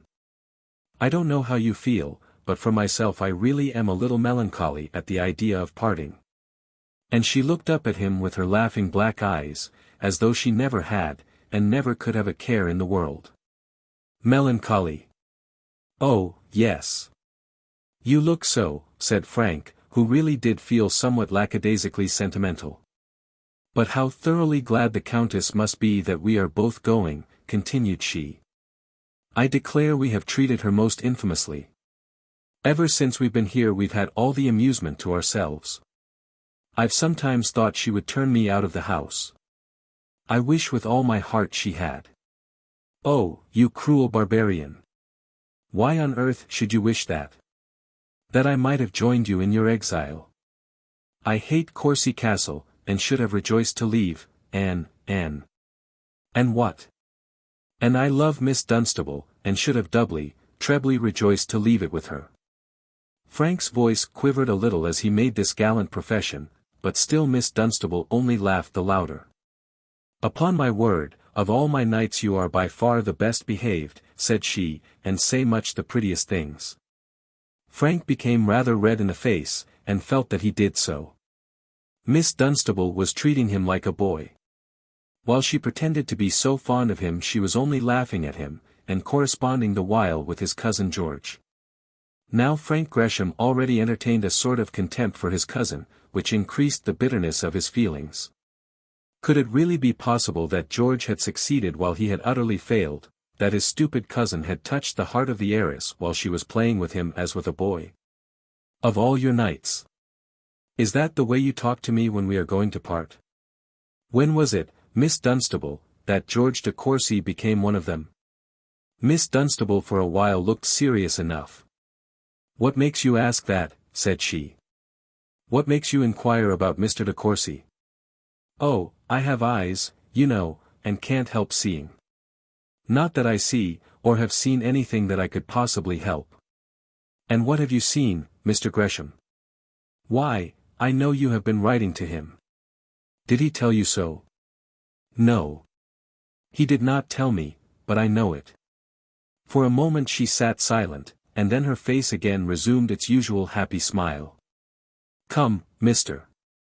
Gresham, you are not going to quarrel with me, I hope, even if I did write a letter to your cousin. Why should I not write to him? I correspond with all manner of people. I'll write to you some of these days if you'll let me, and will promise to answer my letters. Frank threw himself back on the sofa on which he was sitting, and, in doing so, brought himself somewhat nearer to his companion than he had been. He then drew his hand slowly across his forehead, pushing back his thick hair, and as he did so he sighed somewhat plaintively. I do not care, said he, for the privilege of correspondence on such terms. If my cousin George is to be a correspondent of yours also, I will give up my claim. And then he sighed again, so that it was piteous to hear him. He was certainly an arrant puppy, and an egregious ass into the bargain. But then, it must be remembered in his favour that he was only 21, and that much had been done to spoil him. Miss Dunstable did remember this, and therefore abstained from laughing at him. Why, Mr. Gresham, what on earth do you mean? In all human probability I shall never write another line to Mr. de Courcy, but, if I did, what possible harm could it do you? Oh, Miss Dunstable! You do not in the least understand what my feelings are. Don't I? Then I hope I never shall. I thought I did. I thought they were the feelings of a good, true-heart friend. Feelings that I could sometimes look back upon with pleasure as being honest when so much that one meets is false. I have become very fond of you, Mr. Gresham, and I should be sorry to think that I did not understand your feelings. This was almost worse and worse. Young ladies like Miss Dunstable, for she was still to be numbered in the category of young ladies, do not usually tell young gentlemen that they are very fond of them. To boys and girls they may make such a declaration. Now Frank Gresham regarded himself as one who had already fought his battles, and fought them not without glory. He could not therefore endure to be thus openly told by Miss Dunstable that she was very fond of him. Fond of me, Miss Dunstable? I wish you were. So I am, very. You little know how fond I am of you, Miss Dunstable, and he put out his hand to take hold of hers. She then lifted up her own, and slapped him lightly on the knuckles. And what can you have to say to Miss Dunstable that can make it necessary that you should pinch her hand? I tell you fairly, Mr. Gresham, if you make a fool of yourself, I shall come to a conclusion that you are all fools, and that it is hopeless to look out for anyone worth caring for. Such advice as this, so kindly given, so wisely meant, so clearly intelligible, he should have taken and understood, young as he was. But even yet he did not do so. A fool of myself. Yes. I suppose I must be a fool if I have so much regard for Miss Dunstable as to make it painful for me to know that I am to see her no more. A fool, yes. Of course I am a fool, a man is always a fool when he loves. Miss Dunstable could not pretend to doubt his meaning any longer, and was determined to stop him, let it cost what it would. She now put out her hand, not over white, and, as Frank soon perceived, gifted with a very fair allowance of strength. "Now, Mr. Gresham," said she, "before you go any further you shall listen to me. Will you listen to me for a moment without interrupting me?" Frank was of course obliged to promise that he would do so. "You are going, or rather you were going, for I shall stop you, to make a profession of love." "A profession," said Frank, making a slight unsuccessful effort to get his hand free. "Yes. A profession, a false profession, Mr. Gresham, a false profession, a false profession. Look into your heart of hearts. I know you at any rate have a heart, look into it closely. Mr. Gresham, you know you do not love me, not as a man should love the woman whom he swears to love." Frank was taken aback. So appealed to, he found that he could not any longer say that he did love her. He could only look into her face with all his eyes, and sit there listening to her. "How is it possible that you should love me? I am heaven knows how many years your senior. I am neither young nor beautiful, nor have I been brought up as she should be whom you in time will really love and make your wife. I have nothing that should make you love me, but I am rich." "It is not that," said Frank, stoutly, feeling himself imperatively called upon to utter something in his own defense. "Ah, Mr. Gresham, I fear it is that. For what other reason can you have laid your plans to talk in this way to such a woman as I am?" "I have laid no plans," said Frank, now getting his hand to himself. "At any rate, you wrong me there, Miss Dunstable. I like you so well, nay, love you, if a woman may talk of love in the way of friendship, that if money alone would make you happy, you should have it heaped on you. If you want it, Mr. Gresham, you shall have it." "I have never thought of your money," said Frank, surlily. "But it grieves me," continued she, "it does grieve me, to think that you, so young, so gay, so bright, that you should have looked for it in this way. From others I have taken it just as the wind that whistles." And now two big slow tears escaped from her eyes, and would have rolled down her rosy cheeks were it not that she brushed them off with the back of her hand. "You have utterly mistaken me, Miss Dunstable," said Frank. "If I have, I will humbly beg your pardon," said she. But. You have, indeed you have. How can I have mistaken you?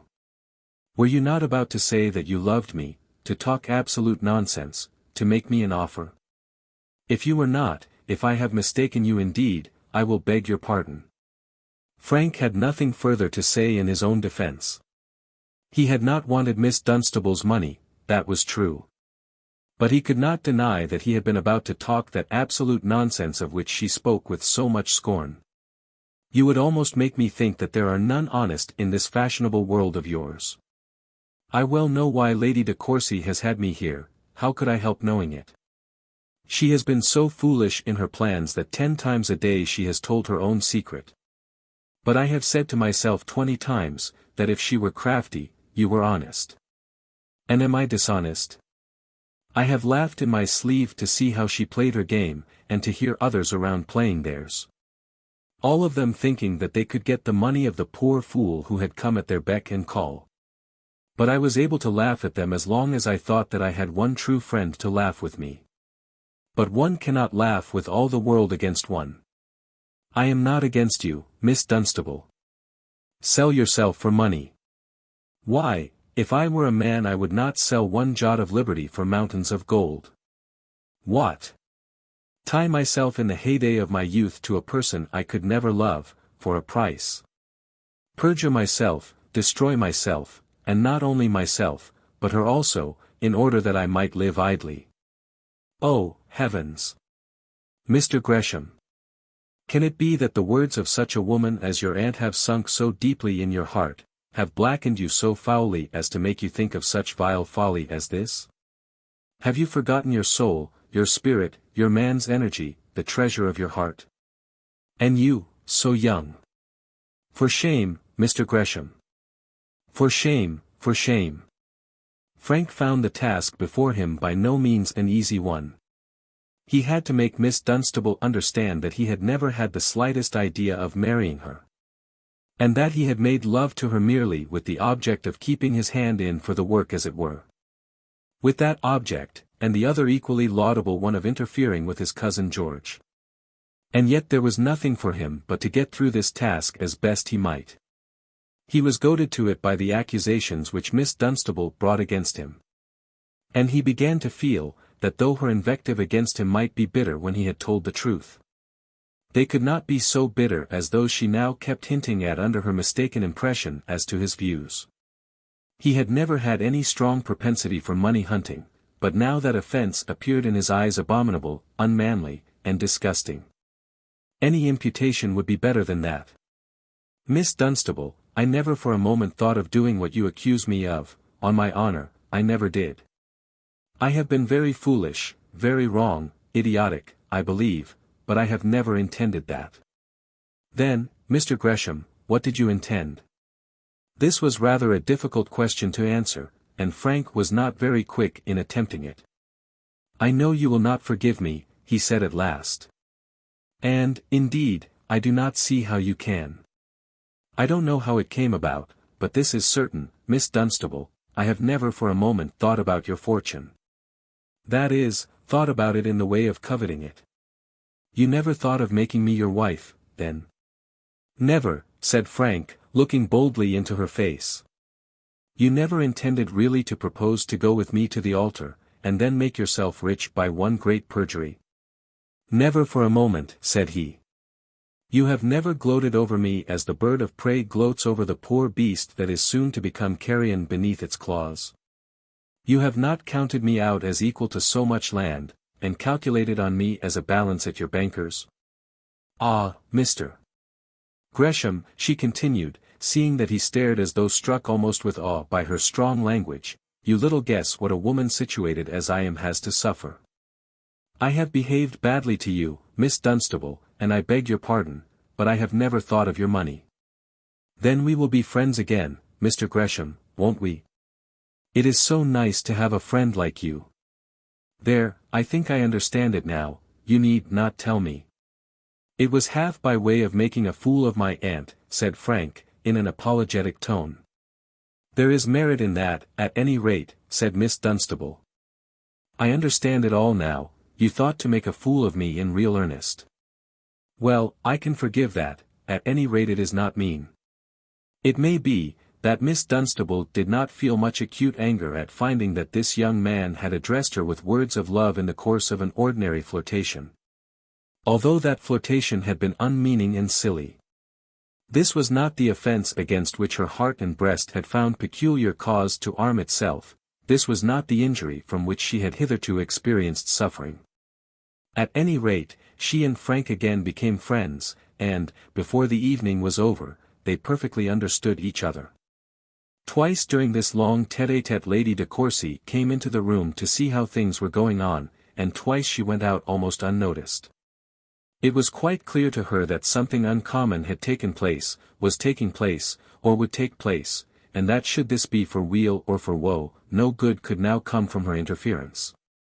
On each occasion, therefore, she smiled sweetly on the pair of turtle doves, and glided out of the room as quietly as she had glided into it. But at last it became necessary to remove them. For the world had gone to bed.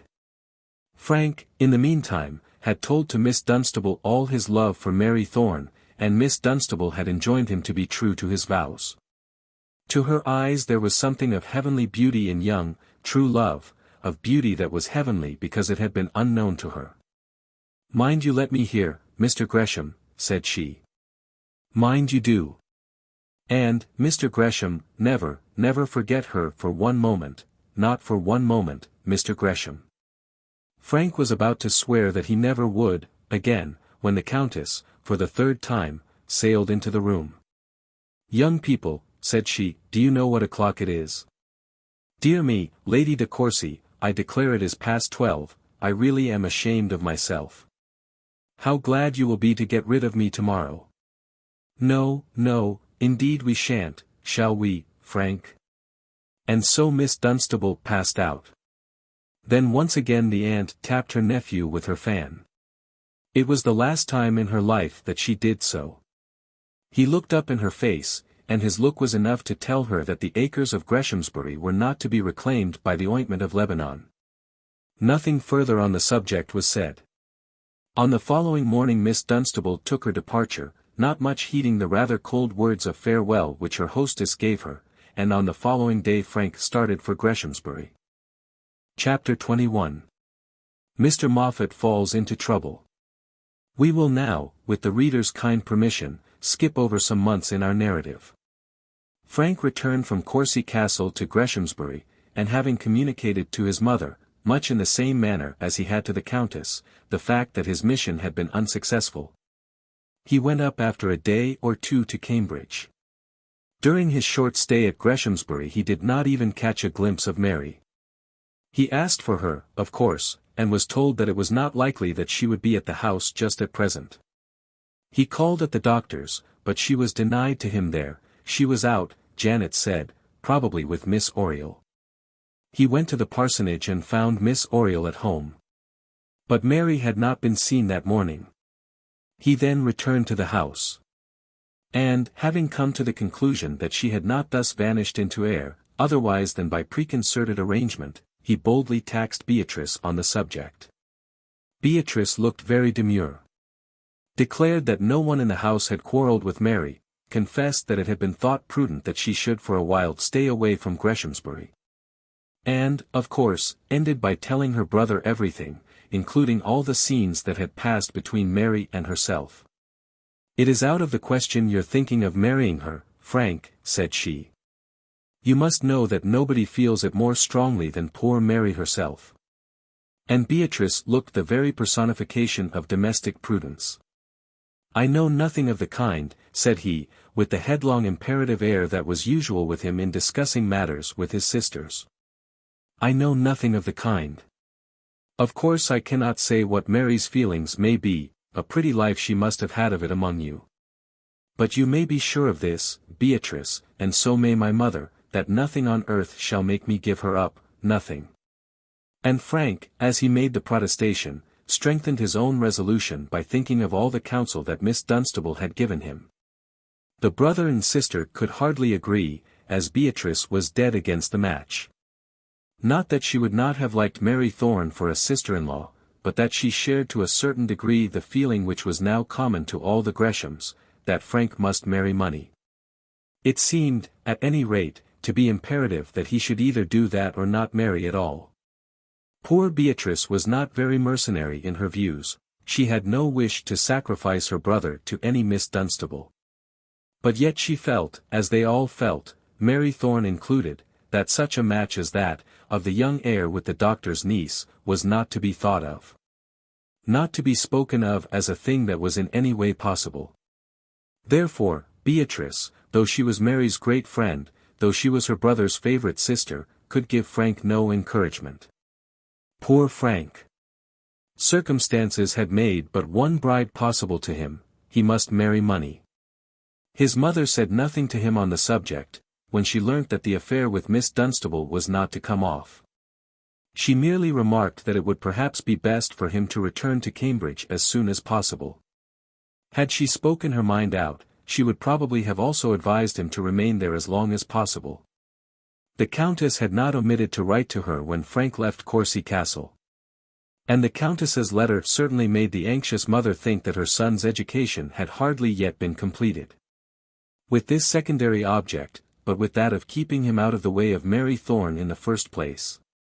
Lady Arabella was now quite satisfied that her son should enjoy such advantages as an education completed at the university might give him. With his father Frank had a long conversation, but, alas! The gist of his father's conversation was this, that it behoved him, Frank, to marry money. The father, however, did not put it to him in the cold, callous way in which his lady aunt had done, and his lady mother. He did not bid him go and sell himself to the first female he could find possessed of wealth. It was with inward self-reproaches, and true grief of spirit, that the father told the son that it was not possible for him to do as those may do who are born really rich or really poor. "If you marry a girl without a fortune, Frank, how are you to live?" the father asked, after having confessed how deep he himself had injured his own heir. "I don't care about money, sir," said Frank. "I shall be just as happy as if Boxall Hill had never been sold. I don't care a straw about that sort of thing." "Ah, my boy. But you will care, you will soon find that you do care. Let me go into some profession. Let me go to the bar. I am sure I could earn my own living." "Earn it? Of course I could, why not I as well as others? I should like of all things to be a barrister." There was much more of the same kind, in which Frank said all that he could think of to lessen his father's regrets. In their conversation not a word was spoken about Mary Thorne. Frank was not aware whether or no his father had been told of the great family danger which was dreaded in that quarter. That he had been told, we may surmise, as Lady Arabella was not wont to confine the family dangers to her own bosom. Moreover, Mary's presence had, of course, been missed. The truth was, that the squire had been told, with great bitterness, of what had come to pass, and all the evil had been laid at his door. He it had been who had encouraged Mary to be regarded almost as a daughter of the house of Greshamsbury. He it was who taught that odious doctor, odious in all but his aptitude for good doctoring, to think himself a fit match for the aristocracy of the county. It had been his fault, this great necessity that Frank should marry money, and now it was his fault that Frank was absolutely talking of marrying a pauper. By no means in quiescence did the squire hear these charges brought against him.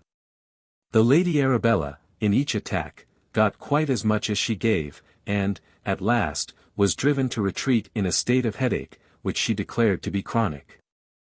And which, so she assured her daughter Augusta, must prevent her from having any more lengthened conversations with her lord, at any rate for the next 3 months. But though the squire may be said to have come off on the whole as victor in these combats, they did not perhaps have, on that account, the less effect upon him. He knew it was true that he had done much towards ruining his son, and he also could think of no other remedy than matrimony. It was Frank's doom, pronounced even by the voice of his father, that he must marry money. And so, Frank went off again to Cambridge, feeling himself, as he went, to be a much lesser man in Greshamsbury estimation than he had been some 2 months earlier, when his birthday had been celebrated. Once during his short stay at Greshamsbury he had seen the doctor, but the meeting had been anything but pleasant. He had been afraid to ask after Mary. And the doctor had been too diffident of himself to speak of her. They had met casually on the road, and, though each in his heart loved the other, the meeting had been anything but pleasant. And so Frank went back to Cambridge, and, as he did so, he stoutly resolved that nothing should make him untrue to Mary Thorne. "Beatrice," said he, on the morning he went away, when she came into his room to superintend his packing, "Beatrice, if she ever talks about me." "Oh, Frank, my darling Frank. Don't think of it, it is madness. She knows it is madness. Never mind, if she ever talks about me, tell her that the last word I said was, that I would never forget her. She can do as she likes." Beatrice made no promise, never hinted that she would give the message, but it may be taken for granted that she had not been long in company with Mary Thorne before she did give it. And then there were other troubles at Greshamsbury. It had been decided that Augusta's marriage was to take place in September, but Mr. Moffat had, unfortunately, been obliged to postpone the happy day. He himself had told Augusta, not, of course, without protestations as to his regret, and had written to this effect to Mr. Gresham. Electioneering matters, and other troubles had, he said, made this peculiarly painful postponement absolutely necessary. Augusta seemed to bear her misfortune with more equanimity than is, we believe, usual with young ladies under such circumstances. She spoke of it to her mother in a very matter-of-fact way, and seemed almost contented at the idea of remaining at Greshamsbury till February, which was the time now named for the marriage. But Lady Arabella was not equally well satisfied, nor was the squire. "I half believe that fellow is not honest," he had once said out loud before Frank, and this set Frank a thinking of what dishonesty in the matter it was probable that Mr. Moffat might be guilty, and what would be the fitting punishment for such a crime. Nor did he think on the subject in vain. Especially after a conference on the matter which he had with his friend Harry Baker. This conference took place during the Christmas vacation. It should be mentioned, that the time spent by Frank at Courcy Castle had not done much to assist him in his views as to an early degree. And that it had at last been settled that he should stay up at Cambridge another year. When he came home at Christmas he found that the house was not peculiarly lively. Mary was absent on a visit with Miss Oriole. Both these young ladies were staying with Miss Oriole's aunt, in the neighbourhood of London, and Frank soon learnt that there was no chance that either of them would be home before his return. No message had been left for him by Mary, none at least had been left with Beatrice, and he began in his heart to accuse her of coldness and perfidy. Not, certainly, with much justice, seeing that she had never given him the slightest encouragement. The absence of Patience Oriole added to the dullness of the place. It was certainly hard upon Frank that all the attraction of the village should be removed to make way and prepare for his return, harder, perhaps, on them. For, to tell the truth, Miss Oriole's visit had been entirely planned to enable her to give Mary a comfortable way of leaving Greshamsbury during the time that Frank should remain at home. Frank thought himself cruelly used. But what did Mr. Oriole think when doomed to eat his Christmas pudding alone, because the young squire would be unreasonable in his love? What did the doctor think, as he sat solitary by his deserted hearth, the doctor, who no longer permitted himself to enjoy the comforts of the Greshamsbury dining table? Frank hinted and grumbled. Talked to Beatrice of the determined constancy of his love, and occasionally consoled himself by a stray smile from some of the neighbouring belles. The black horse was made perfect. The old grey pony was by no means discarded, and much that was satisfactory was done in the sporting line. But still the house was dull, and Frank felt that he was the cause of its being so. Of the doctor he saw but little. He never came to Greshamsbury unless to see Lady Arabella as doctor, or to be closeted with the squire.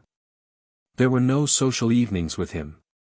No animated confabulations at the doctor's house, no discourses between them, as there had wont to be, about the merits of the different covers, and the capacities of the different hounds. These were dull days on the whole for Frank, and sad enough, we may say, for our friend the doctor. In February, Frank again went back to college. Having settled with Harry Baker certain affairs which weighed on his mind. He went back to Cambridge, promising to be home on the 20th of the month, so as to be present at his sister's wedding. A cold and chilling time had been named for these hymeneal joys, but one not altogether unsuited to the feelings of the happy pair. February is certainly not a warm month. But with the rich it is generally a cosy, comfortable time. Good fires, winter cheer, groaning tables, and warm blankets, make a fictitious summer, which, to some tastes, is more delightful than the long days and the hot sun. And some marriages are especially winter matches. They depend for their charm on the same substantial attractions, instead of heart beating to heart in sympathetic unison, purse chinks to purse. The rich new furniture of the new abode is looked to instead of the rapture of a pure embrace. The new carriage is depended on rather than the new heart's companion. And the first bright gloss, prepared by the upholsterer's hands, stands in lieu of the rosy tints which young love lends to his true votaries. Mr. Moffat had not spent his Christmas at Greshamsbury. That eternal election petition, those eternal lawyers, the eternal care of his well-managed wealth, forbade him the enjoyment of any such pleasures. He could not come to Greshamsbury for Christmas, nor yet for the festivities of the New Year. But now and then he wrote prettily worded notes, sending occasionally a silver-gilt pencil case, or a small brooch. And informed Lady Arabella that he looked forward to the 20th of February with great satisfaction. But, in the meanwhile, the squire became anxious, and at last went up to London. And Frank, who was at Cambridge, bought the heaviest cutting whip to be found in that town, and wrote a confidential letter to Harry Baker. Poor Mr. Moffat! It is well known that none but the brave deserve the fair, but thou, without much excuse for bravery, had secured for thyself one who, at any rate, was fair enough for thee. Would it not have been well hadst thou looked into thyself to see what real bravery might be in thee, before thou hadst prepared to desert this fair one thou hadst already won? That last achievement, one may say, did require some special courage. Poor Mr. Moffat! It is wonderful that as he sat in that gig, going to Gatherum Castle, planning how he would be off with Miss Gresham and afterwards on with Miss Dunstable. It is wonderful that he should not then have cast his eye behind him, and looked at that stalwart pair of shoulders which were so close to his own back. As he afterwards pondered on his scheme while sipping the Duke's claret. It is odd that he should not have observed the fiery pride of purpose and power of wrath which was so plainly written on that young man's brow, or, when he matured, and finished, and carried out his purpose, that he did not think of that keen grasp which had already squeezed his own hand with somewhat too warm a vigor, even in the way of friendship. Poor Mr. Moffat! It is probable that he forgot to think of Frank at all as connected with his promised bride. It is probable that he looked forward only to the squire's violence and the enmity of the house of Courcy, and that he found from inquiry at his heart's pulses, that he was man enough to meet these. Could he have guessed what a whip Frank Gresham would have bought at Cambridge, could he have divined what a letter would have been written to Harry Baker, it is probable, nay, we think we may say certain, that Miss Gresham would have become Mrs. Moffat. Miss Gresham, however, never did become Mrs. Moffat. About 2 days after Frank's departure for Cambridge, it is just possible that Mr. Moffat was so prudent as to make himself aware of the fact, but just 2 days after Frank's departure, a very long, elaborate, and clearly explanatory letter was received at Greshamsbury. Mr. Moffat was quite sure that Miss Gresham and her very excellent parents would do him the justice to believe that he was not actuated, etc., etc., etc. The long and the short of this was, that Mr. Moffat signified his intention of breaking off the match without offering any intelligible reason. Augusta again bore her disappointment well, not, indeed, without sorrow and heartache, and inward, hidden tears, but still well. She neither raved, nor fainted, nor walked about by moonlight alone. She wrote no poetry, and never once thought of suicide. When, indeed, she remembered the rosy-tinted lining, the unfathomable softness of that Long-Acre carriage, her spirit did for one moment give way. But, on the whole, she bore it as a strong-minded woman and a de Courcy should do. But both Lady Arabella and the squire were greatly vexed. The former had made the match, and the latter, having consented to it, had incurred deeper responsibilities to enable him to bring it about. The money which was to have been given to Mr. Moffat was still to the fore, but alas! How much that he could ill spare, had been thrown away on bridal preparations. It is, moreover, an unpleasant thing for a gentleman to have his daughter jilted, perhaps peculiarly so to have her jilted by a tailor's son. Lady Arabella's woe was really piteous. It seemed to her as though cruel fate were heaping misery after misery upon the wretched house of Greshamsbury. A few weeks since things were going so well with her. Frank then was all but the accepted husband of almost untold wealth, so, at least, she was informed by her sister-in-law, whereas, Augusta, was the accepted wife of wealth, not indeed untold, but of dimensions quite sufficiently respectable to cause much joy in the telling. Where now were her golden hopes? Where now the splendid future of her poor Duke children? Augusta was left to pine alone. And Frank, in a still worse plight, insisted on maintaining his love for a bastard and a pauper. For Frank's affair she had received some poor consolation by laying all the blame on the squire's shoulders. What she had then said was now repaid to her with interest. For not only had she been the maker of Augusta's match, but she had boasted of the deed with all a mother's pride. It was from Beatrice that Frank had obtained his tidings. This last resolve on the part of Mr. Moffat had not altogether been unsuspected by some of the Greshams, though altogether unsuspected by the Lady Arabella.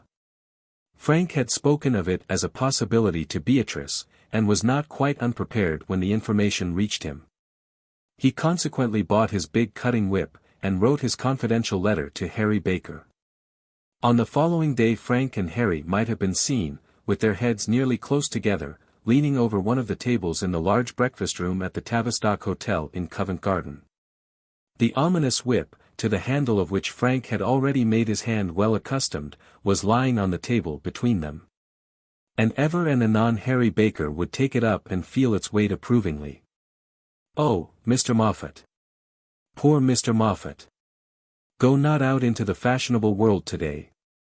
Above all, go not to that club of thine in Pall Mall, but, oh! especially go not there, as is thy wont to do, at 3 o'clock in the afternoon." With much care did those two young generals lay their plans of attack. Let it not for a moment be thought that it was ever in the minds of either of them that two men should attack one. But it was thought that Mr. Moffat might be rather coy in coming out from his seclusion to meet the proffered hand of his once intended brother-in-law when he should see that hand armed with a heavy whip. Baker, therefore, was content to act as a decoy duck, and remarked that he might no doubt make himself useful in restraining the public mercy, and, probably, in controlling the interference of policemen. "It will be deuced hard if I can't get 5 or 6 shies at him," said Frank, again clutching his weapon almost spasmodically. "Oh, Mr. Moffat! 5 or 6 shies with such a whip, and such an arm! For myself, I would sooner join in a second balaclava gallop than encounter it."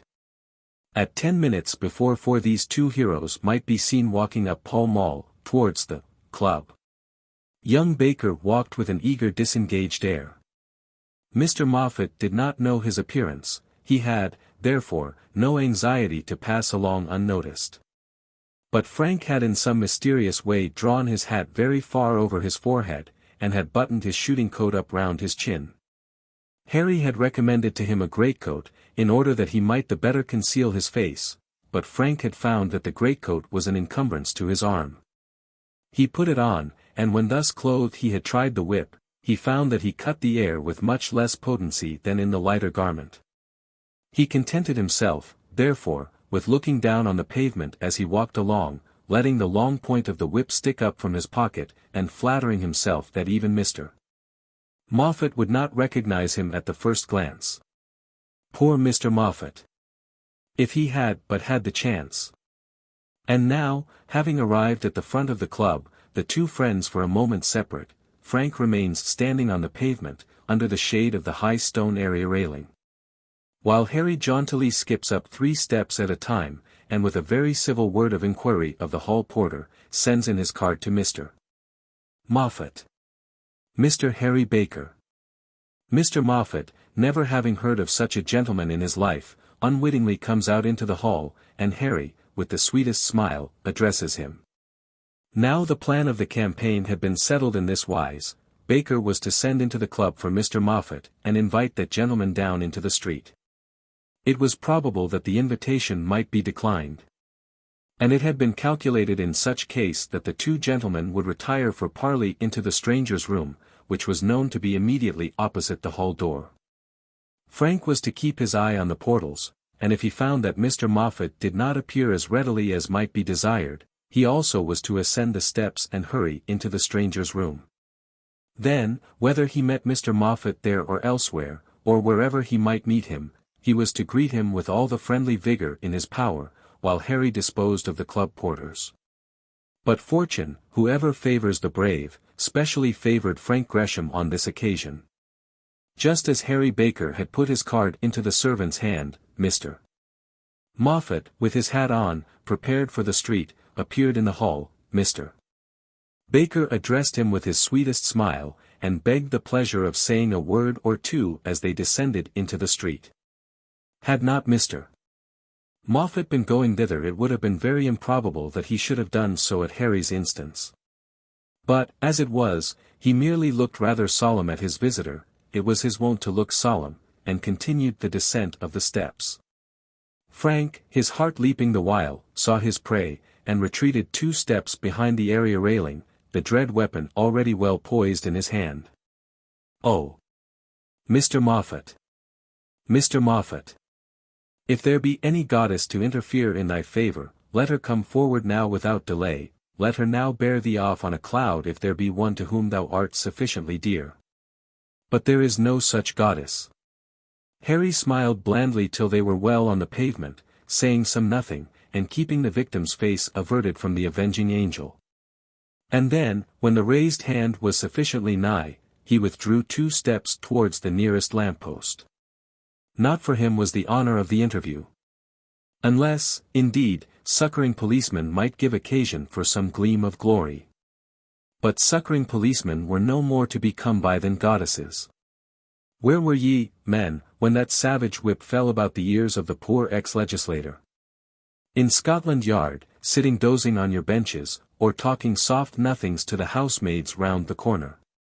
For ye were not walking on your beats, nor standing at coign of vantage, to watch the tumults of the day. But had ye been there, what could ye have done? Had Sir Richard himself been on the spot, Frank Gresham would still, we may say, have had his 5 shies at that unfortunate one. When Harry Baker quickly seceded from the way, Mr. Moffat at once saw the fate before him. His hair doubtless stood on end, and his voice refused to give the loud screech with which he sought to invoke the club. An ashy paleness suffused his cheeks, and his tottering steps were unable to bear him away in flight. Once, and twice, the cutting whip came well down across his back. Had he been wise enough to stand still and take his thrashing in that attitude, it would have been well for him. But men so circumstanced have never such prudence. After 2 blows he made a dash at the steps, thinking to get back into the club. But Harry, who had by no means reclined in idleness against the lamppost, here stopped him. You had better go back into the street, said Harry. Indeed you had, giving him a shove from off the 2nd step. Then of course Frank could not do other than hit him anywhere. When a gentleman is dancing about with much energy, it is hardly possible to strike him fairly on his back. The blows, therefore, came now on his legs and now on his head. And Frank unfortunately got more than his 5 or 6 shies before he was interrupted. The interruption however came, all too soon for Frank's idea of justice. Though there be no policeman to take part in a London row, there are always others ready enough to do so. Amateur policemen, who generally sympathize with the wrong side, and, in 9 cases out of 10, expend their generous energy in protecting thieves and pickpockets. When it was seen with what tremendous ardor that dread weapon fell about the ears of the poor undefended gentleman, interference there was at last, in spite of Harry Baker's best endeavours and loudest protestations. Do not interrupt them, sir, said he, pray do not. It is a family affair, and they will neither of them like it. In the teeth, however, of these assurances, rude people did interfere, and after some 9 or 10 shies Frank found himself encompassed by the arms, and encumbered by the weight of a very stout gentleman, who hung affectionately about his neck and shoulders. Whereas, Mr. Moffat was already receiving consolation from 2 motherly females, sitting in a state of syncope on the good-natured knees of a fishmonger's apprentice. Frank was thoroughly out of breath. Nothing came from his lips but half-muttered expletives and unintelligible denunciations of the iniquity of his foe. But still he struggled to be at him again. We all know how dangerous is the taste of blood. Now cruelty will become a custom even with the most tender-hearted. Frank felt that he had hardly fleshed his virgin lash. He thought, almost with despair, that he had not yet at all succeeded as became a man and a brother. His memory told him of but 1 or 2 of the slightest touches that had gone well home to the offender. He made a desperate effort to throw off that incubus round his neck and rush again to the combat. Harry, Harry, don't let him go, don't let him go, he barely articulated. Do you want to murder the man, sir, to murder him, said the stout gentleman over his shoulder, speaking solemnly into his very ear. I don't care, said Frank, struggling manfully but uselessly. Let me out, I say, I don't care, don't let him go, Harry, whatever you do. He has got it prettily tidily, said Harry, I think that will perhaps do for the present. By this time there was a considerable concourse. The club steps were crowded with the members, among whom there were many of Mr. Moffat's acquaintance. Policemen also now flocked up, and the question arose as to what should be done with the originators of the affray. Frank and Harry found that they were to consider themselves under a gentle arrest, and Mr. Moffat, in a fainting state, was carried into the interior of the club. Frank, in his innocence, had intended to have celebrated this little affair when it was over by a light repast and a bottle of claret with his friend. And then to have gone back to Cambridge by the mail train. He found, however, that his schemes in this respect were frustrated. He had to get bail to attend at Marlborough Street Police Office should he be wanted within the next 2 or 3 days. And was given to understand that he would be under the eye of the police, at any rate until Mr. Moffat should be out of danger. Out of danger, said Frank to his friend with a startled look. Why, I hardly got at him. Nevertheless, they did have their slight repast, and also their bottle of claret. On the second morning after this occurrence, Frank was again sitting in that public room at the Tavistock, and Harry was again sitting opposite to him. The whip was not now so conspicuously produced between them, having been carefully packed up and put away among Frank's other travelling properties. They were so sitting, rather glum, when the door swung open, and a heavy, quick step was heard advancing towards them. It was the squire, whose arrival there had been momentarily expected. "Frank," said he, "Frank, what on earth is all this?" And as he spoke he stretched out both hands, the right to his son and the left to his friend. "He has given a blackguard a licking, that is all," said Harry. Frank felt that his hand was held with a peculiarly warm grasp. And he could not but think that his father's face, raised though his eyebrows were, though there was on it an intended expression of amazement and, perhaps, regret, nevertheless he could not but think that his father's face looked kindly at him. "God bless my soul, my dear boy. What have you done to the man?" "He's not a ha'porth the worse, sir," said Frank, still holding his father's hand. "Oh, isn't he?" said Harry, shrugging his shoulders. "He must be made of some very tough article then. But my dear boys, I hope there's no danger." "I hope there's no danger." "Danger," said Frank, who could not yet induce himself to believe that he had been allowed a fair chance with Mr. Moffat. "Oh, Frank. Frank. How could you be so rash? In the middle of Pall Mall, too. Well. Well. Well. All the women down at Greshamsbury will have it that you have killed him." "I almost wish I had," said Frank.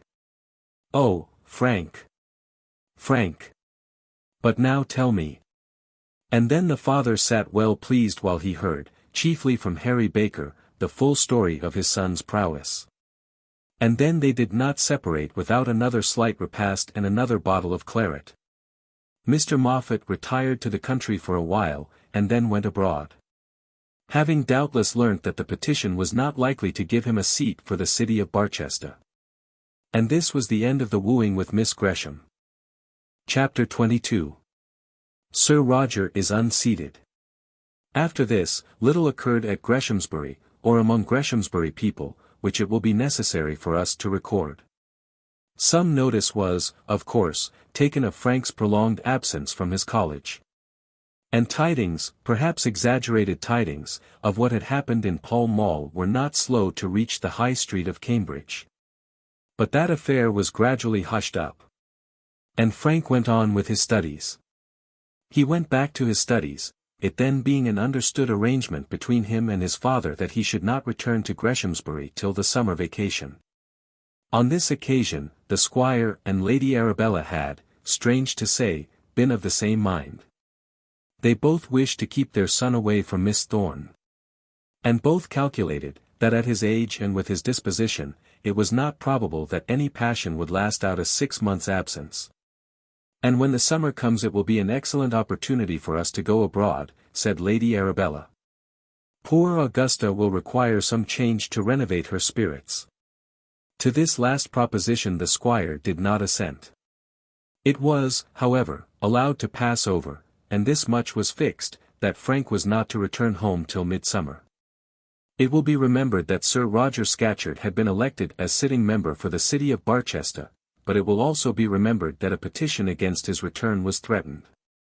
Had that petition depended solely on Mr. Moffat, Sir Roger's seat no doubt would have been saved by Frank Gresham's cutting whip. But such was not the case.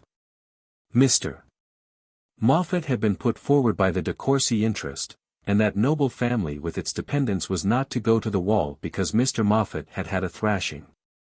No, the petition was to go on. And Mr. Nerthawine declared, that no petition in his hands had half so good a chance of success. Chance, no, but certainty, said Mr. Nerthawine, for Mr. Nerthawine had learned something with reference to that honest publican and the payment of his little bill. The petition was presented and duly backed. The recognizances were signed, and all the proper formalities formally executed, and Sir Roger found that his seat was in jeopardy. His return had been a great triumph to him. And, unfortunately, he had celebrated that triumph as he had been in the habit of celebrating most of the very triumphant occasions of his life. Though he was then hardly yet recovered from the effects of his last attack, he indulged in another violent drinking bout, and, strange to say, did so without any immediate visible bad effects. In February he took his seat amidst the warm congratulations of all men of his own class, and early in the month of April his case came on for trial. Every kind of electioneering sin known to the electioneering world was brought to his charge. He was accused of falseness, dishonesty, and bribery of every sort. He had, it was said in the paper of indictment, bought votes, obtained them by treating, carried them off by violence, conquered them by strong drink, pulled them twice over, counted those of dead men, stolen them, forged them, and created them by every possible fictitious contrivance. There was no description of wickedness appertaining to the task of procuring votes of which Sir Roger had not been guilty, either by himself or by his agents. He was quite horror-struck at the list of his own enormities. But he was somewhat comforted, and Mr. Closerstill told him that the meaning of it all was that Mr. Romer, the barrister, had paid a former bill due to Mr. Readypalm, the publican. I fear he was indiscreet, Sir Roger, I really fear he was. Those young men always are. Being energetic, they work like horses, but what's the use of energy without discretion, Sir Roger? But, Mr. Closerstill, I knew nothing about it from first to last. The agency can be proved, Sir Roger, said Mr. Closerstill, shaking his head. And then there was nothing further to be said on the matter. In these days of snow-white purity all political delinquency is abominable in the eyes of British politicians, but no delinquency is so abominable as that of venality at elections. The sin of bribery is damnable. It is the one sin for which, in the House of Commons, there can be no forgiveness. When discovered, it should render the culprit liable to political death, without hope of pardon. It is treason against a higher throne than that on which the Queen sits. It is a heresy which requires an auto-da-fe. It is a pollution to the whole house, which can only be cleansed by a great sacrifice. Anathema Maranatha. Out with it from amongst us, even though the half of our heart's blood be poured forth in the conflict. Out with it, and forever. Such is the language of patriotic members with regard to bribery. And doubtless, if sincere, they are in the right. It is a bad thing, certainly, that a rich man should buy votes, bad also that a poor man should sell them. By all means let us repudiate such a system with heartfelt disgust. With heartfelt disgust, if we can do so, by all means, but not with disgust pretended only and not felt in the heart at all. The laws against bribery at elections are now so stringent that an unfortunate candidate may easily become guilty, even though actuated by the purest intentions. But not the less on that account does any gentleman, ambitious of the honor of serving his country in Parliament, think it necessary as a preliminary measure to provide a round sum of money at his bankers. A candidate must pay for no treating, no refreshments, no band of music, he must give neither ribbons to the girls nor ale to the men. If a huzzah be uttered in his favor, it is at his peril. It may be necessary for him to prove before a committee that it was the spontaneous result of British feeling in his favor, and not the purchased result of British beer. He cannot safely ask anyone to share his hotel dinner. Bribery hides itself now in the most impalpable shapes, and may be effected by the offer of a glass of sherry. But not the less on this account does a poor man find that he is quite unable to overcome the difficulties of a contested election. We strain at our gnats with a vengeance, but we swallow our camels with ease. For what purpose is it that we employ those peculiarly safe men of business, Messrs. Nerthawind and Closers till, when we wish to win our path through all obstacles into that sacred recess? If all be so open, all so easy, all so much above board? Alas! The money is still necessary, is still prepared, or at any rate expended. The poor candidate of course knows nothing of the matter till the attorney's bill is laid before him, when all danger of petitions has passed away. He little dreamed till then, not he, that there had been banquetings and junketings, secret doings and deep drinkings at his expense. Poor candidate! Poor member! Who was so ignorant as he? 'Tis true he has paid such bills before, but 'tis equally true that he specially begged his managing friend, Mr. Nerthawind, to be very careful that all was done according to law. He pays the bill, however, and on the next election will again employ Mr. Nerthawind. Now and again, at rare intervals, some glimpse into the inner sanctuary does reach the eyes of ordinary mortal men without. Some slight accidental peep into those mysteries from whence all corruption has been so thoroughly expelled. And then, how delightfully refreshing is the sight, when, perhaps, some ex-member, hurled from his paradise like a fallen peri, reveals the secret of that pure heaven, and, in the agony of his despair, tells us all that it cost him to sit through those few halcyon years. But Mr. Nerthawind is a safe man, and easy to be employed with but little danger. All these stringent bribery laws only enhance the value of such very safe men as Mr. Nerthawind. To him, stringent laws against bribery are the strongest assurance of valuable employment.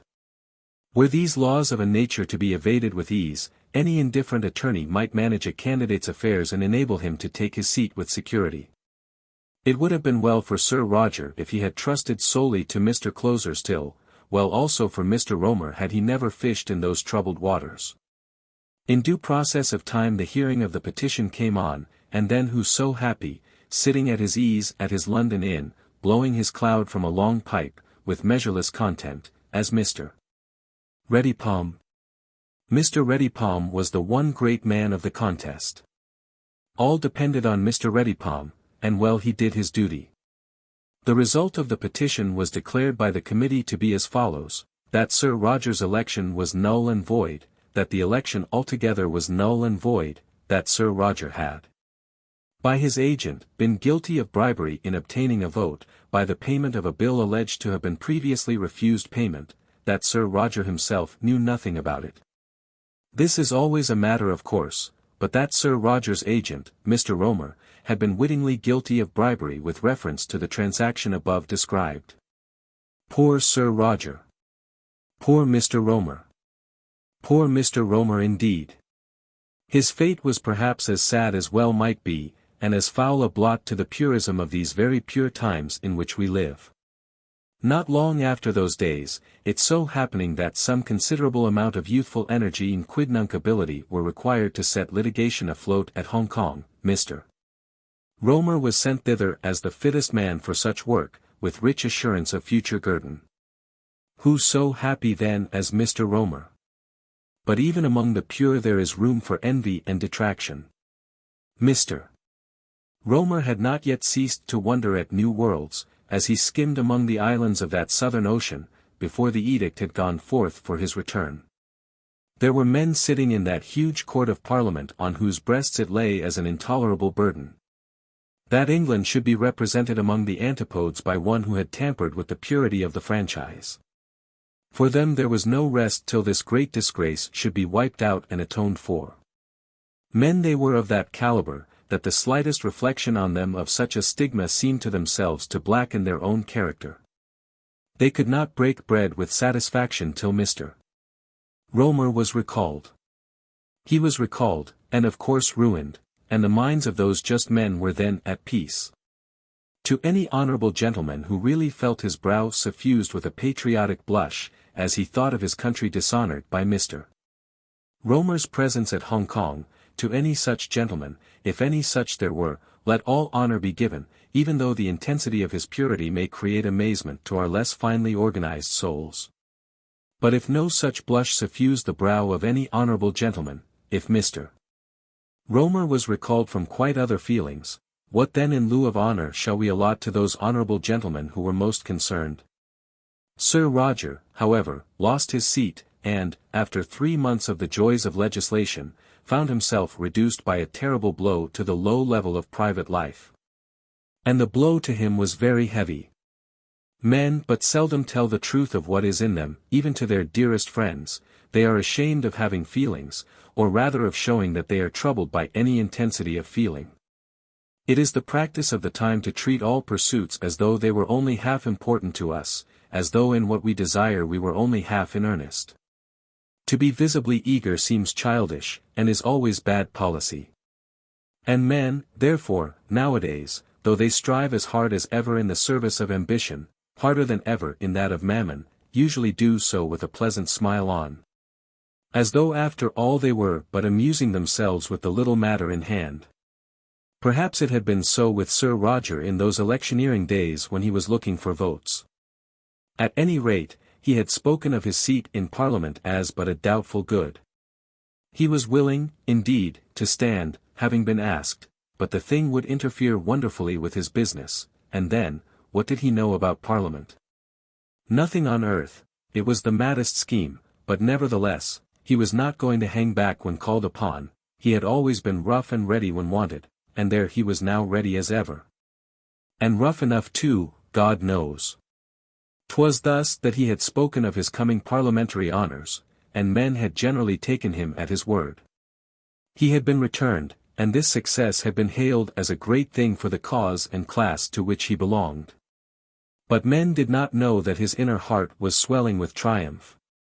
And that his bosom could hardly contain his pride as he reflected that the poor Barchester stonemason was now the representative in Parliament of his native city. And so, when his seat was attacked, he still laughed and joked.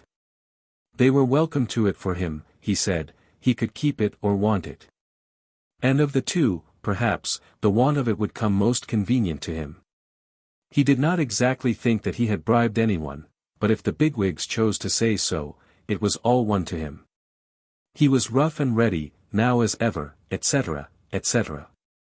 But when the struggle came, it was to him a fearful one. Not the less fearful because there was no one, no, not one friend in all the world, to whom he could open his mind and speak out honestly what was in his heart. To Dr. Thorne he might perhaps have done so had his intercourse with the doctor been sufficiently frequent. But it was only now and again when he was ill, or when the squire wanted to borrow money, that he saw Dr. Thorne. He had plenty of friends, heaps of friends in the parliamentary sense. Friends who talked about him, and lauded him at public meetings, who shook hands with him on platforms, and drank his health at dinners. But he had no friend who could sit with him over his own hearth, in true friendship, and listen to, and sympathize with, and moderate the sighings of the inner man. For him there was no sympathy. No tenderness of love, no retreat, save into himself, from the loud brass band of the outer world. The blow hit him terribly hard. It did not come altogether unexpectedly, and yet, when it did come, it was all but unendurable. He had made so much of the power of walking into that august chamber, and sitting shoulder to shoulder in legislative equality with the sons of dukes and the curled darlings of the nation. Money had given him nothing. Nothing but the mere feeling of brute power. With his £300,000 he had felt himself to be no more palpably near to the goal of his ambition than when he had chipped stones for 3 shillings and 6pence a day. But when he was led up and introduced at that table, when he shook the old Premier's hand on the floor of the House of Commons, when he heard the honourable member for Barchester alluded to in grave debate as the greatest living authority on railway matters, then, indeed, he felt that he had achieved something. And now this cup was ravished from his lips, almost before it was tasted. When he was first told as a certainty that the decision of the committee was against him, he bore up against the misfortune like a man. He laughed heartily, and declared himself well rid of a very profitless profession, cut some little joke about Mr. Moffat and his thrashing, and left on those around him an impression that he was a man so constituted, so strong in his own resolves, so steadily pursuant of his own work, that no little contentions of this kind could affect him. Men admired his easy laughter, as, shuffling his half-crowns with both his hands in his trouser pockets, he declared that Messrs. Romer and Readypalm were the best friends he had known for this many a day. But not the less did he walk out from the room in which he was standing a broken-hearted man. Hope could not buoy him up as she may do other ex-members in similarly disagreeable circumstances. He could not afford to look forward to what further favours parliamentary future might have in store for him after a lapse of 5 or 6 years. 5 or 6 years. Why, his life was not worth 4 years' purchase, of that he was perfectly aware. He could not now live without the stimulus of brandy, and yet, while he took it, he knew he was killing himself. Death he did not fear, but he would fain have wished, after his life of labour, to have lived, while yet he could live, in the blaze of that high world to which for a moment he had attained. He laughed loud and cheerily as he left his parliamentary friends, and, putting himself into the train, went down to Vauxhall Hill. He laughed loud and cheerily, but he never laughed again. It had not been his habit to laugh much at Vauxhall Hill. It was there he kept his wife, and Mr. Winterbones, and the brandy bottle behind his pillow. He had not often there found it necessary to assume that loud and cheery laugh. On this occasion he was apparently well in health when he got home, but both Lady Scatcherd and Mr. Winterbones found him more than ordinarily cross. He made an affectation at sitting very hard to business, and even talked of going abroad to look at some of his foreign contracts. But even Winterbones found that his patron did not work as he had been wont to do, and at last, with some misgivings, he told Lady Scatcherd that he feared that everything was not right. "He's always at it, my lady, always," said Mr. Winterbones. "Is he?" said Lady Scatcherd, well understanding what Mr. Winterbones's allusion meant. "Always, my lady. I never saw nothing like it. Now, there's me, I can always go my half-hour when I've had my drop, but why, he don't go 10 minutes, not now." This was not cheerful to Lady Scatcherd, but what was the poor woman to do? When she spoke to him on any subject he only snarled at her, and now that the heavy fit was on him, she did not dare even to mention the subject of his drinking. She had never known him so savage in his humour as he was now, so bearish in his habits, so little inclined to humanity, so determined to rush headlong down, with his head between his legs, into the bottomless abyss. She thought of sending for Dr. Thorne, but she did not know under what guise to send for him, whether as doctor or as friend. Under neither would he now be welcome. And she well knew that Sir Roger was not the man to accept in good part either a doctor or a friend who might be unwelcome. She knew that this husband of hers, this man who, with all his faults, was the best of her friends, whom of all she loved best, she knew that he was killing himself, and yet she could do nothing. Sir Roger was his own master, and if kill himself he would, kill himself he must. And kill himself he did. Not indeed by one sudden blow. He did not take one huge dose of his consuming poison and then fall dead upon the floor. It would perhaps have been better for himself, and better for those around him, had he done so. No. The doctors had time to congregate around his bed. Lady Scatcherd was allowed a period of nurse-tending. The sick man was able to say his last few words and bid adieu to his portion of the lower world with dying decency. As these last words will have some lasting effect upon the surviving personages of our story, the reader must be content to stand for a short while by the side of Sir Roger's sickbed, and help us to bid him Godspeed on the journey which lies before him. Chapter 23. Retrospective. It was declared in the early pages of this work that Dr. Thorne was to be our hero, but it would appear very much as though he had latterly been forgotten. Since that evening when he retired to rest without letting Mary share the grievous weight which was on his mind, we have neither seen nor heard aught of him. It was then full midsummer, and it is now early spring, and during the intervening months the doctor had not had a happy time of it. On that night, as we have before told, he took his niece to his heart, but he could not then bring himself to tell her that which it was so imperative that she should know. Like a coward, he would put off the evil hour till the next morning, and thus robbed himself of his night's sleep. But when the morning came the duty could not be postponed. Lady Arabella had given him to understand that his niece would no longer be a guest at Greshamsbury. And it was quite out of the question that Mary, after this, should be allowed to put her foot within the gate of the domain without having learnt what Lady Arabella had said. So he told it her before breakfast, walking round their little garden, she with her hand in his. He was perfectly thunderstruck by the collected, nay, cool way in which she received his tidings. She turned pale, indeed, he felt also that her hand somewhat trembled in his own, and he perceived that for a moment her voice shook. But no angry word escaped her lip, nor did she even deign to repudiate the charge, which was, as it were, conveyed in Lady Arabella's request. The doctor knew, or thought he knew, nay, he did know, that Mary was wholly blameless in the matter, that she had at least given no encouragement to any love on the part of the young heir. But, nevertheless, he had expected that she would avouch her own innocence.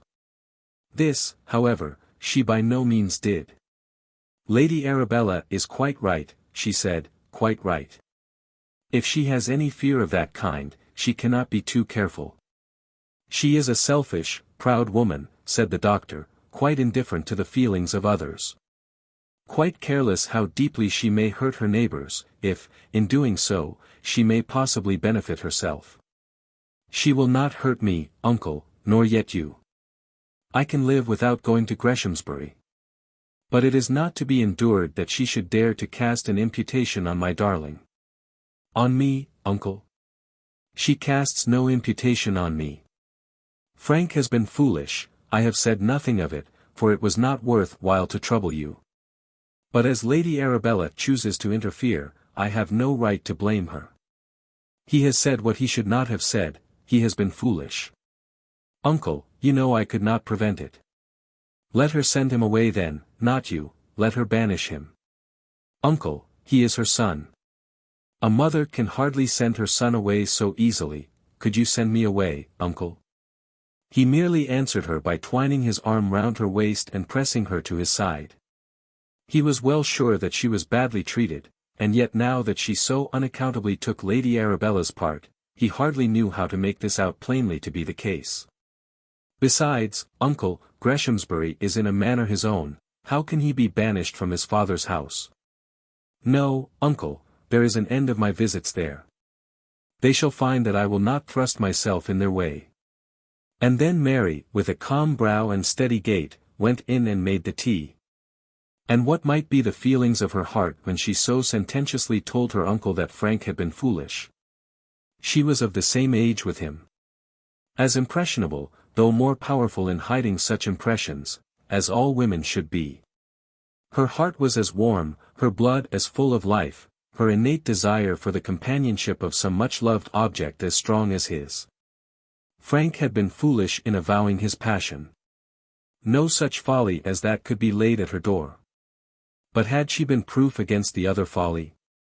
Had she been able to walk heart-whole by his side, while he chatted his commonplaces about love? Yes, they are commonplaces when we read of them in novels, common enough, too, to some of us when we write them. But they are by no means commonplace when first heard by a young girl in the rich, balmy fragrance of a July evening stroll.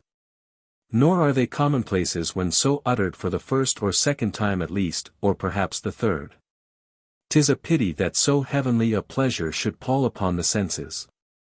If it was so that Frank's folly had been listened to with a certain amount of pleasure, Mary did not even admit so much to herself.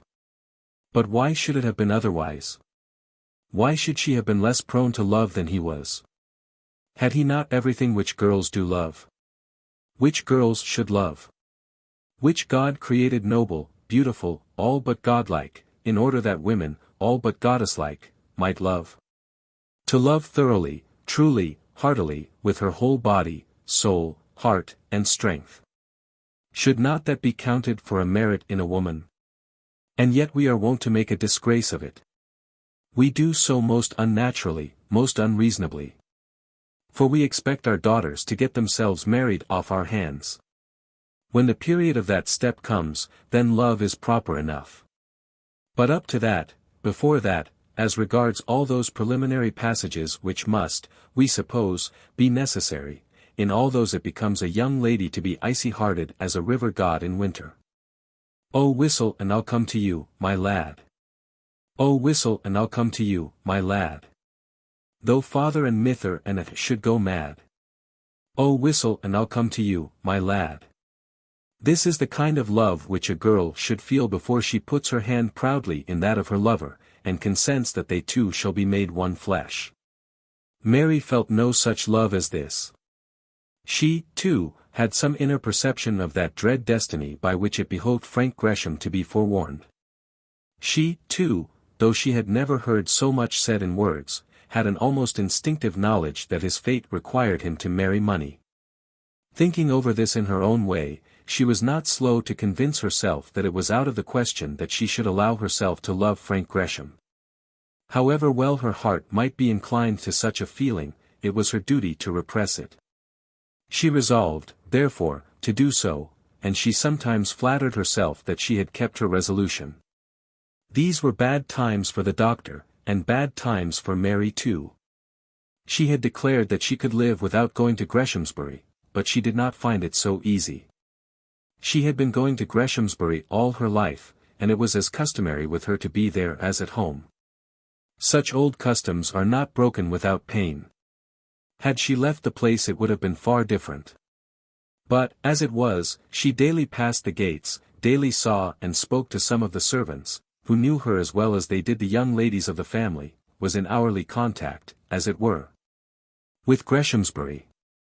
It was not only that she did not go there, but that everyone knew that she had suddenly discontinued doing so. Yes, she could live without going to Greshamsbury. But for some time she had but a poor life of it. She felt, nay, almost heard, that every man and woman, boy and girl, in the village was telling his and her neighbour that Mary Thorne no longer went to the house because of Lady Arabella and the young squire. But Beatrice, of course, came to her. What was she to say to Beatrice?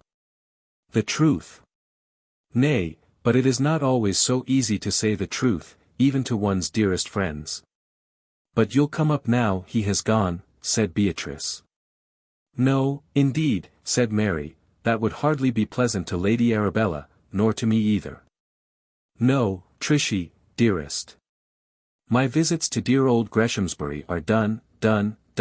Perhaps in some 20 years' time I may be walking down the lawn with your brother and discussing our childish days, that is, always. If the then Mrs. Gresham shall have invited me. How can Frank have been so wrong, so unkind, so cruel, said Beatrice. This, however, was a light in which Miss Thorne did not take any pleasure in discussing the matter. Her ideas of Frank's fault, and unkindness, and cruelty, were doubtless different from those of his sister. Such cruelty was not unnaturally excused in her eyes by many circumstances which Beatrice did not fully understand.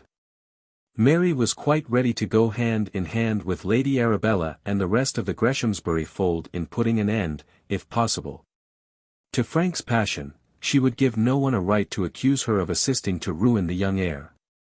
But she could hardly bring herself to admit that he was so very wrong, no, nor yet even so very cruel.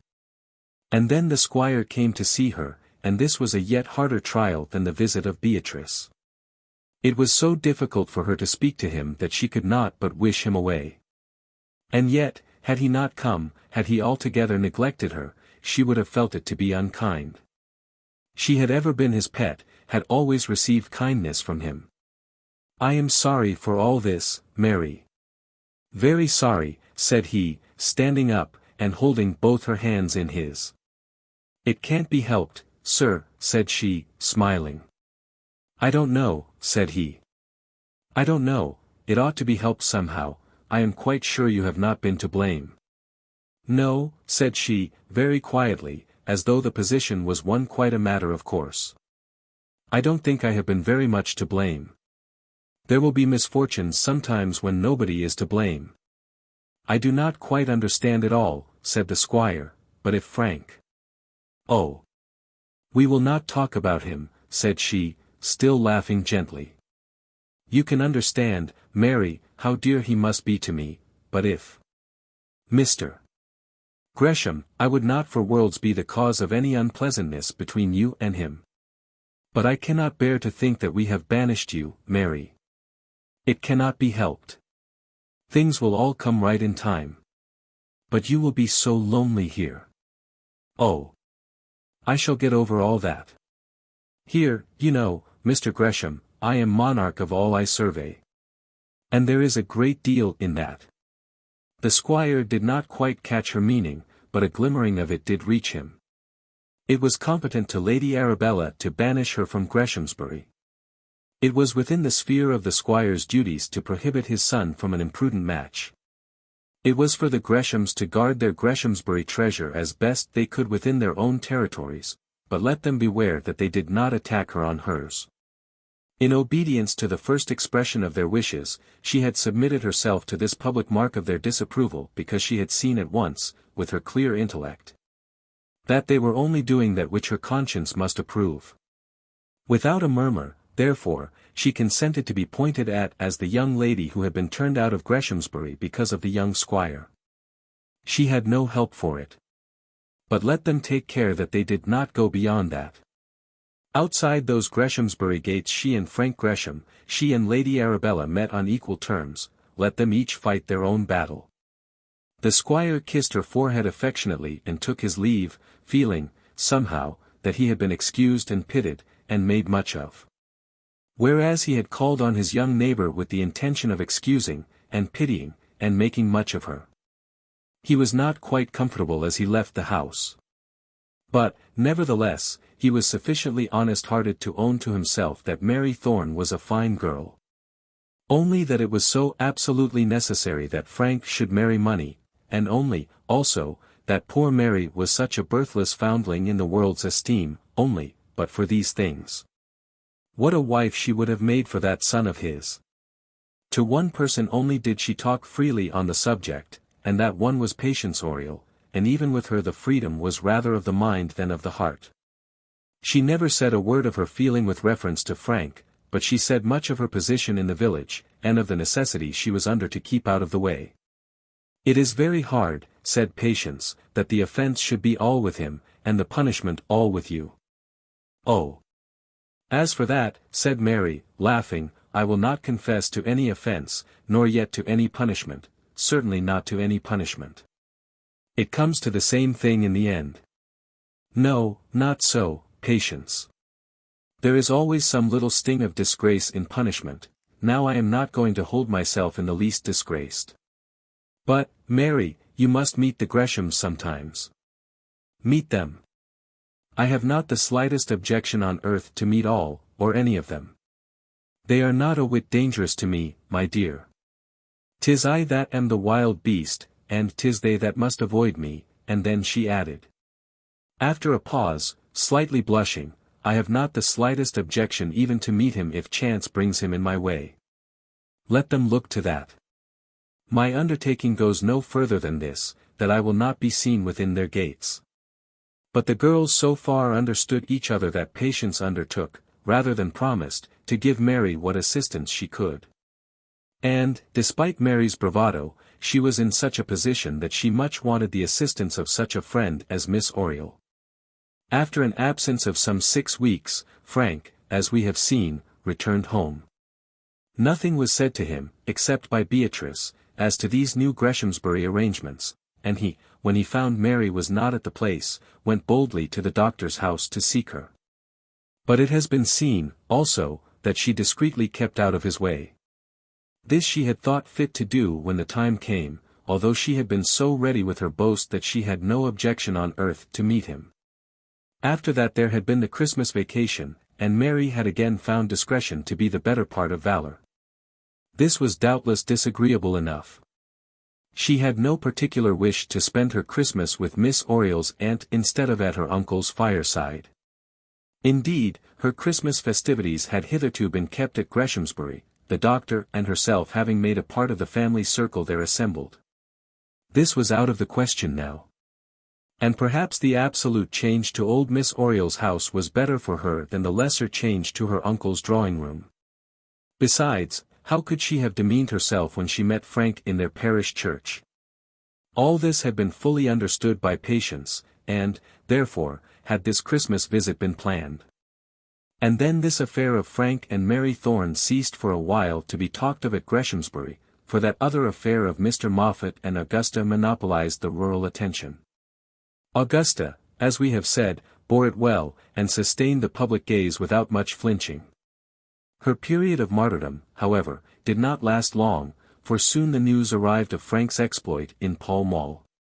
And then the Greshamsburyites forgot to think much more of Augusta, being fully occupied in thinking of what Frank had done. The tale, as it was first told, declared that Frank had followed Mr. Moffat up into his club, had dragged him thence into the middle of Pall Mall, and had then slaughtered him on the spot. This was by degrees modified till a sobered fiction became generally prevalent, that Mr. Moffat was lying somewhere, still alive, but with all his bones in a general state of compound fracture. This adventure again brought Frank into the ascendant, and restored to Mary her former position as the Greshamsbury heroine. "One cannot wonder at his being very angry," said Beatrice, discussing the matter with Mary, very imprudently. "Wonder, no, the wonder would have been if he had not been angry. One might have been quite sure that he would have been angry enough. I suppose it was not absolutely right for him to beat Mr. Moffat," said Beatrice, apologetically. "Not right, Trishie. I think he was very right. Not to beat him so very much, Mary. Oh, I suppose a man can't exactly stand measuring how much he does these things. I like your brother for what he has done, and I say so frankly, though I suppose I ought to eat my tongue out before I should say such a thing, Trishie." "I don't know that there's any harm in that," said Beatrice, demurely. "If you both liked each other there would be no harm in that, if that were all." "Wouldn't there?" said Mary, in a low tone of bantering satire, "that is so kind, Trishie, coming from you, from one of the family, you know. You are well aware, Mary, that if I could have my wishes—" "Yes, I am well aware what a paragon of goodness you are. If you could have your way I should be admitted into heaven again. Shouldn't I? Only with this proviso, that if a stray angel should ever whisper to me with bated breath, mistaking me, perchance, for one of his own class, I should be bound to close my ears to his whispering. And remind him humbly that I was only a poor mortal. You would trust me so far, wouldn't you, Trishie?" "I would trust you in any way, Mary. But I think you are unkind in saying such things to me. Into whatever heaven I am admitted, I will go only on this understanding, that I am to be as good an angel as any of those around me." "But, Mary dear, why do you say this to me?" Because, ah me. Why, indeed, but because I have no one else to say it to. Certainly not because you have deserved it. It seems as though you were finding fault with me. And so I am. How can I do other than find fault? How can I help being sore? Trishie, you hardly realize my position, you hardly see how I am treated. How I am forced to allow myself to be treated without a sign of complaint. You don't see it all. If you did, you would not wonder that I should be sore." Beatrice did not quite see it all. But she saw enough of it to know that Mary was to be pitied, so, instead of scolding her friend for being cross, she threw her arms round her and kissed her affectionately. But the doctor all this time suffered much more than his niece did. He could not complain out loudly, he could not aver that his pet lamb had been ill-treated.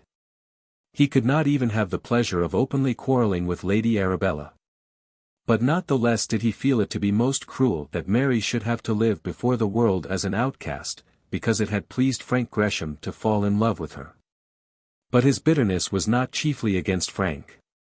That Frank had been very foolish he could not but acknowledge, but it was a kind of folly for which the doctor was able to find excuse.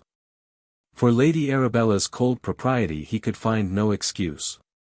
With the squire he had spoken no word on the subject up to this period of which we are now writing. With her ladyship he had never spoken on it since that day when she had told him that Mary was to come no more to Greshamsbury. He never now dined or spent his evenings at Greshamsbury, and seldom was to be seen at the house, except when called in professionally. The squire, indeed, he frequently met. But he either did so in the village, or out on horseback, or at his own house. When the doctor first heard that Sir Roger had lost his seat, and had returned to Boxall Hill, he resolved to go over and see him. But the visit was postponed from day to day, as visits are postponed which may be made any day, and he did not in fact go till he was summoned there somewhat peremptorily. A message was brought to him one evening to say that Sir Roger had been struck by paralysis, and that not a moment was to be lost. "It always happens at night," said Mary, who had more sympathy for the living uncle whom she did know, than for the other dying uncle whom she did not know. "What matters? There, just give me my scarf. In all probability I may not be home tonight, perhaps not till late tomorrow. God bless you, Mary," and away the doctor went on his cold bleak ride to Boxall Hill. Who will be his heir? As the doctor rode along, he could not quite rid his mind of this question. The poor man now about to die had wealth enough to make many heirs.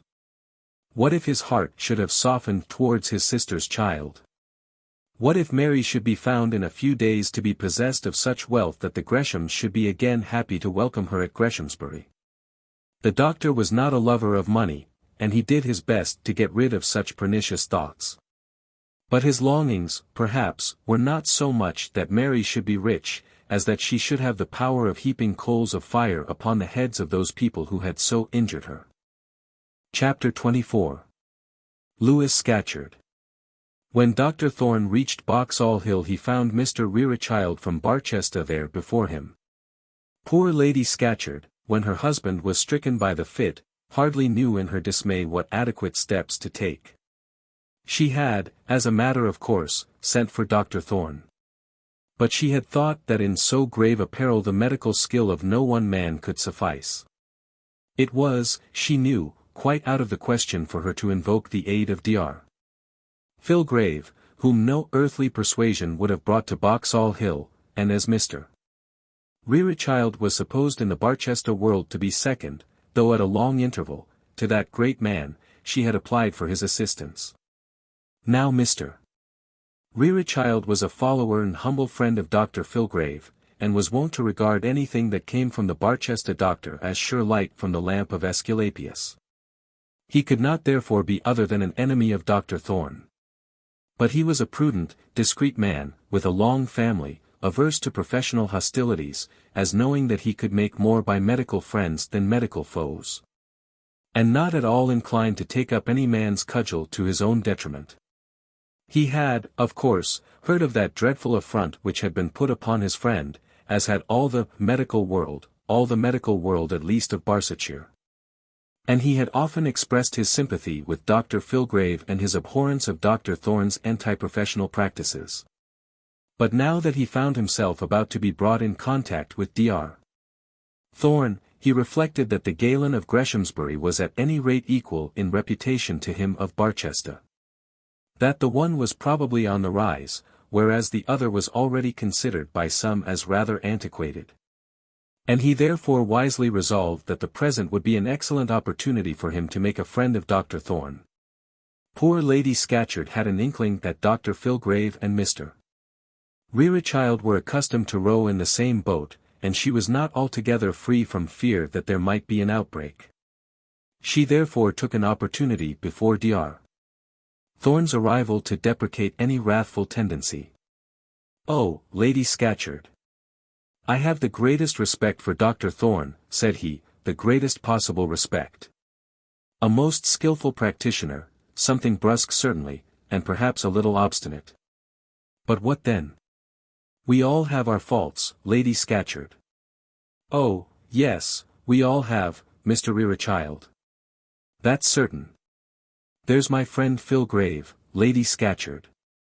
He cannot bear anything of that sort. Now I think he's wrong, and so I tell him. Mr. Rerechild was in error here. For he had never yet ventured to tell Dr. Filgrave that he was wrong in anything. We must bear and forbear, you know.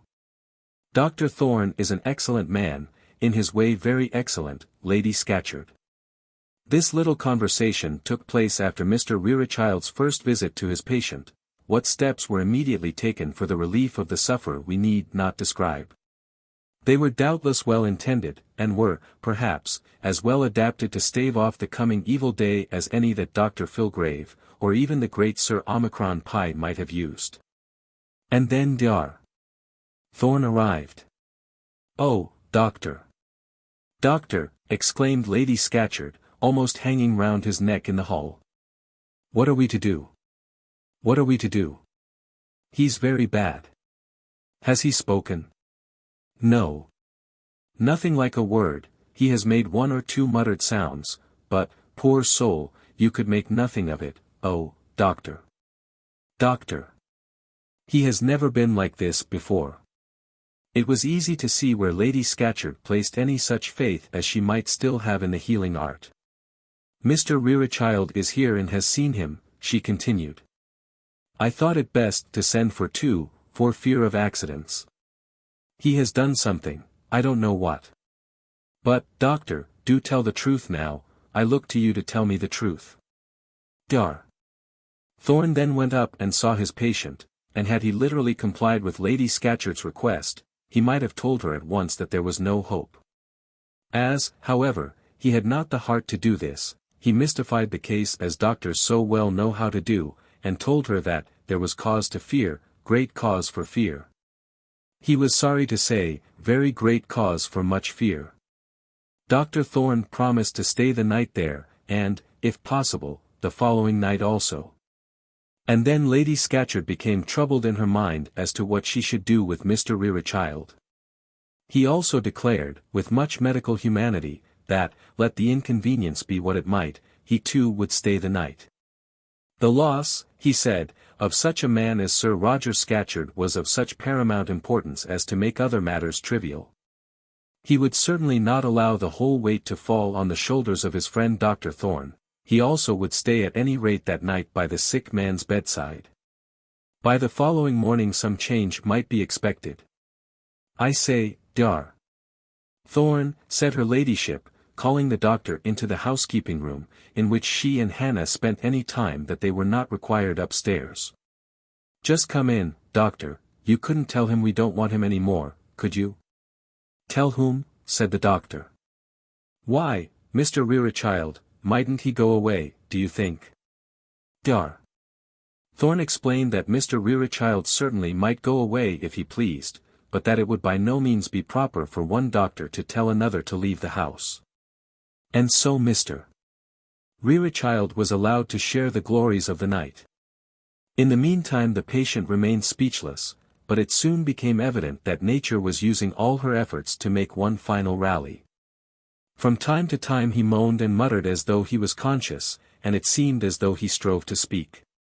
He gradually became awake, at any rate to suffering, and Dr. Thorne began to think that the last scene would be postponed for yet a while longer. "Wonderful strong constitution, Dr. Thorne." "Wonderful," said Mr. Rerechild. "Yes, he has been a strong man. Strong as a horse, Dr. Thorne. Lord, what that man would have been if he had given himself a chance. You know his constitution of course." "Yes, pretty well. I've attended him for many years." "Always drinking, I suppose, always at it, eh?" "He has not been a temperate man, certainly. The brain, you see, clean gone, and not a particle of coating left to the stomach. And yet what a struggle he makes, an interesting case, isn't it? It's very sad to see such an intellect so destroyed. Very sad indeed. How Filgrave would have liked to have seen this case. He is a clever man, is Filgrave, in his way, you know." "I'm sure he is," said Dr. Thorne. "Not that he'd make anything of a case like this now, he's not, you know, quite, perhaps not quite up to the new time of day, if one may say so. He has had a very extensive provincial practice, said Dr. Thorne. Oh, very, very, and made a tidy lot of money too, has Filgrave. He's worth £6,000, I suppose. Now that's a good deal of money to put by in a little town like Barchester. Yes, indeed. What I say to Filgrave is this, keep your eyes open. One should never be too old to learn, there's always something new worth picking up. But, no, he won't believe that. He can't believe that any new ideas can be worth anything. You know a man must go to the wall in that way, doctor. And then again they were called to their patient. He's doing finely, finely, said Mr. Rerechild to Lady Scatcherd. There's fair ground to hope he'll rally, fair ground, is there not, doctor? Yes, he'll rally, but how long that may last, that we can hardly say. Oh, no, certainly not, that is not with any certainty, but still he's doing finely, Lady Scatcherd, considering everything. How long will you give him, doctor, said Mr. Rerechild to his new friend, when they were again alone. 10 days. I dare say 10 days, or from that to a fortnight, not more, but I think he'll struggle on 10 days. Perhaps so, said the doctor. I should not like to say exactly to a day. No, certainly not. We cannot say exactly to a day, but I say 10 days. As for anything like a recovery, that you know, is out of the question, said Dr. Thorne, gravely. Quite so, coating of the stomach clean gone, you know. Brain destroyed, did you observe the periparolida? I never saw them so swelled before, now when the periparolida are swollen like that. Yes, very much. It's always the case when paralysis has been brought about by intemperance. Always, I have remarked that always, the periparolida in such cases are always extended. Most interesting case, isn't it? I do wish Filgrave could have seen it. But, I believe you and Filgrave don't quite, No, not quite, said Dr. Thorne. Who, as he thought of his last interview with Dr. Filgrave, and of that gentleman's exceeding anger as he stood in the hall below, could not keep himself from smiling, sad as the occasion was. Nothing would induce Lady Scatcherd to go to bed, but the two doctors agreed to lie down, each in a room on one side of the patient. How was it possible that anything but good should come to him, being so guarded? He is going on finely, Lady Scatcherd, quite finely, were the last words Mr. Rerechild said as he left the room. And then Dr. Thorne, taking Lady Scatcherd's hand and leading her out into another chamber, told her the truth. Lady Scatcherd, said he, in his tenderest voice, and his voice could be very tender when occasion required it, Lady Scatcherd, do not hope, you must not hope, it would be cruel to bid you do so. Oh, doctor. Oh, doctor. My dear friend, there is no hope. Oh, Dr. Thorne, said the wife, looking wildly up into her companion's face, though she hardly yet realized the meaning of what he said, although her senses were half stunned by the blow. Dear Lady Scatcherd, is it not better that I should tell you the truth? Oh, I suppose so, oh yes, ah me. Ah me. Ah me. And then she began rocking herself backwards and forwards on her chair, with her apron up to her eyes. What shall I do? What shall I do? Look to him, Lady Scatcherd, who only can make such grief endurable. Yes, I suppose so. Ah me. Ah me. But, Dr. Thorne, there must be some chance, isn't there any chance? That man says he's going on so well. I fear there is no chance, as far as my knowledge goes there is no chance. Then why does that chattering magpie tell such lies to a woman? Ah me. Ah me. Ah me. Oh, doctor. Doctor. What shall I do? What shall I do? And poor Lady Scatcherd, fairly overcome by her sorrow, burst out crying like a great schoolgirl. And yet what had her husband done for her that she should thus weep for him? Would not her life be much more blessed when this cause of all her troubles should be removed from her? Would she not then be a free woman instead of a slave? Might she not then expect to begin to taste the comforts of life? What had that harsh tyrant of hers done that was good or serviceable for her? Why should she thus weep for him in paroxysms of truest grief? We hear a good deal of jolly widows. And the slanderous raillery of the world tells much of conjugal disturbances as a cure for which women will look forward to a state of widowhood with not unwilling eyes. The raillery of the world is very slanderous. In our daily jests we attribute to each other vices of which neither we, nor our neighbors, nor our friends, nor even our enemies are ever guilty. It is our favorite parlance to talk of the family troubles of Mrs. Green on our right, and to tell how Mrs. Young on our left is strongly suspected of having raised her hand to her lord and master. What right have we to make these charges? What have we seen in our own personal walks through life to make us believe that women are devils? There may possibly have been a Xantippe here and there, but Imogenes are to be found under every bush. Lady Scatcherd, in spite of the life she had led, was one of them. "You should send a message up to London for Lewis," said the doctor. "We did that, doctor, we did that today, we sent up a telegraph." "Oh me! Oh me! Poor boy, what will he do? I shall never know what to do with him, never. Never." And with such sorrowful wailings she sat rocking herself through the long night, every now and then comforting herself by the performance of some menial service in the sick man's room. Sir Roger passed the night much as he had passed the day, except that he appeared gradually to be growing nearer to a state of consciousness. On the following morning they succeeded at last in making Mr. Rerechild understand that they were not desirous of keeping him longer from his Barchester practice, and at about 12 o'clock Dr. Thorne also went, promising that he would return in the evening, and again passed the night at Boxall Hill. In the course of the afternoon Sir Roger once more awoke to his senses, and when he did so his son was standing at his bedside. Louis Philippe Scatcherd, or as it may be more convenient to call him, Louis, was a young man just of the age of Frank Gresham. But there could hardly be two youths more different in their appearance. Louis, though his father and mother were both robust persons, was short and slight, and now of a sickly frame. Frank was a picture of health and strength, but, though manly in disposition, was by no means precocious either in appearance or manners.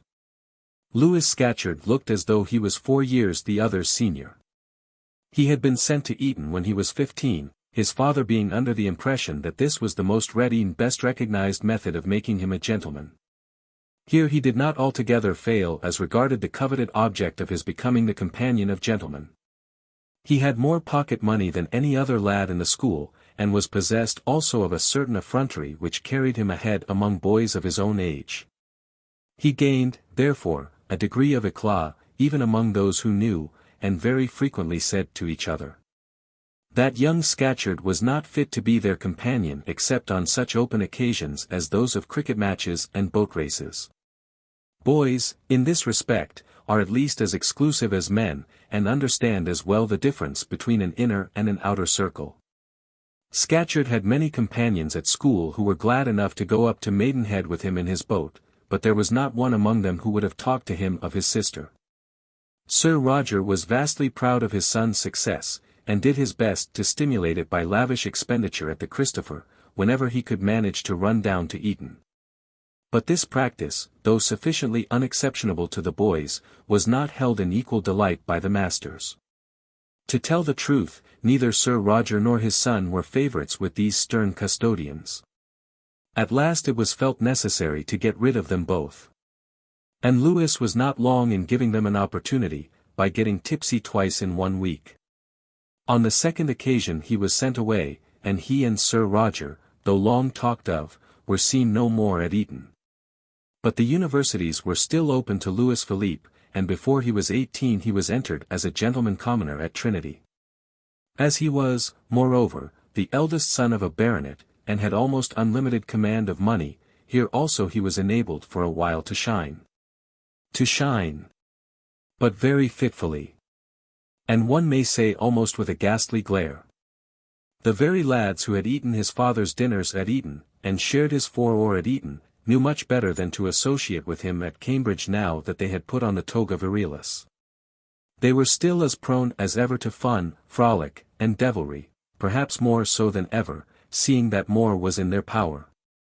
But they acquired an idea that it behoved them to be somewhat circumspect as to the men with whom their pranks were perpetrated. So, in those days, Lewis Scatcherd was coldly looked on by his whilom Eton friends. But young Scatcherd did not fail to find companions at Cambridge also. There are few places indeed in which a rich man cannot buy companionship. But the set with whom he lived at Cambridge were the worst of the place. They were fast, slang men, who were fast and slang, and nothing else, men who imitated grooms in more than their dress. And who looked on the customary heroes of racecourses as the highest lords of the ascendant upon earth. Among those at college young Scatcherd did shine as long as such lustre was permitted him. Here, indeed, his father, who had striven only to encourage him at Eton, did strive somewhat to control him. But that was not now easy. If he limited his son's allowance, he only drove him to do his debauchery on credit. There were plenty to lend money to the son of the great millionaire. And so, after 18 months' trial of a university education, Sir Roger had no alternative but to withdraw his son from his alma mater. What was he then to do with him? Unluckily it was considered quite unnecessary to take any steps towards enabling him to earn his bread. Now nothing on earth can be more difficult than bringing up well a young man who has not to earn his own bread, and who has no recognized station among other men similarly circumstanced. Juvenile dukes, and sprouting earls, find their duties and their places as easily as embryo clergymen and sucking barristers. Provision is made for their peculiar positions, and, though they may possibly go astray, they have a fair chance given to them of running within the posts. The same may be said of such youths as Frank Gresham. There are enough of them in the community to have made it necessary that their well-being should be a matter of care and forethought.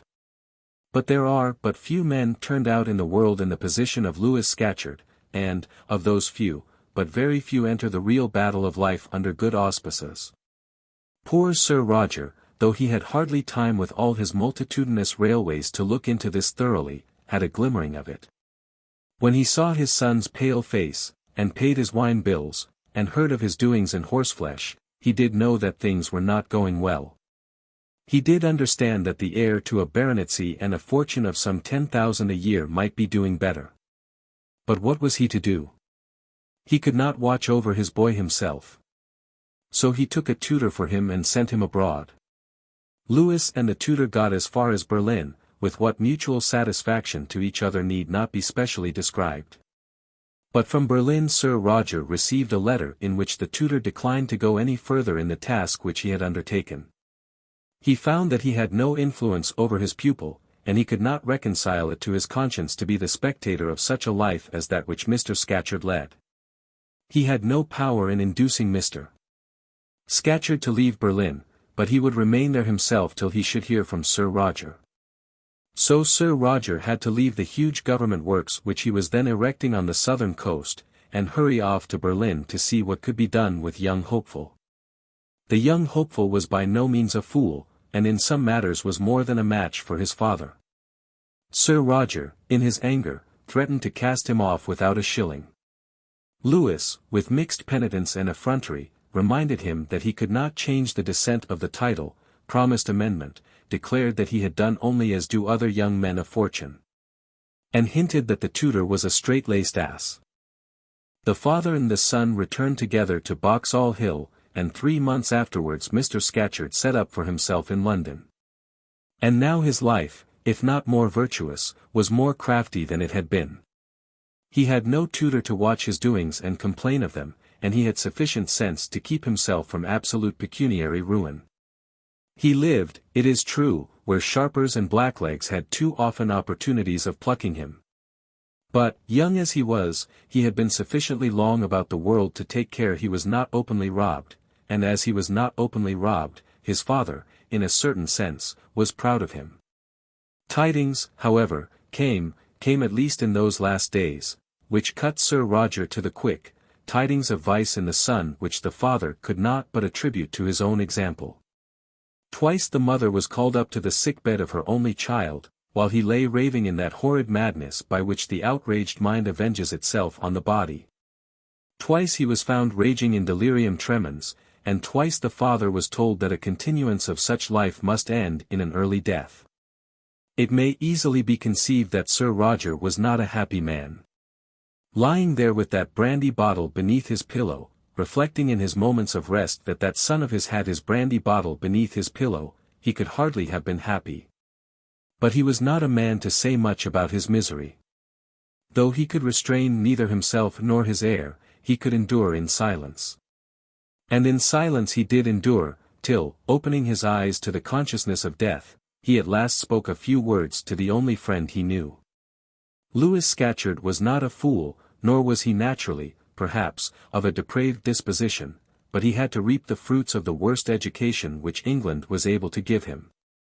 There were moments in his life when he felt that a better, a higher, nay, a much happier career was open to him than that which he had prepared himself to lead. Now and then he would reflect what money and rank might have done for him, he would look with wishful eyes to the proud doings of others of his age. Would dream of quiet joys, of a sweet wife, of a house to which might be asked friends who were neither jockeys nor drunkards. He would dream of such things in his short intervals of constrained sobriety, but the dream would only serve to make him moody. This was the best side of his character. The worst, probably, was that which was brought into play by the fact that he was not a fool. He would have a better chance of redemption in this world, perhaps also in another, had he been a fool. As it was, he was no fool, he was not to be done, not he knew, no one better, the value of a shilling, he knew, also, how to keep his shillings, and how to spend them. He consorted much with blacklegs and such like, because blacklegs were to his taste.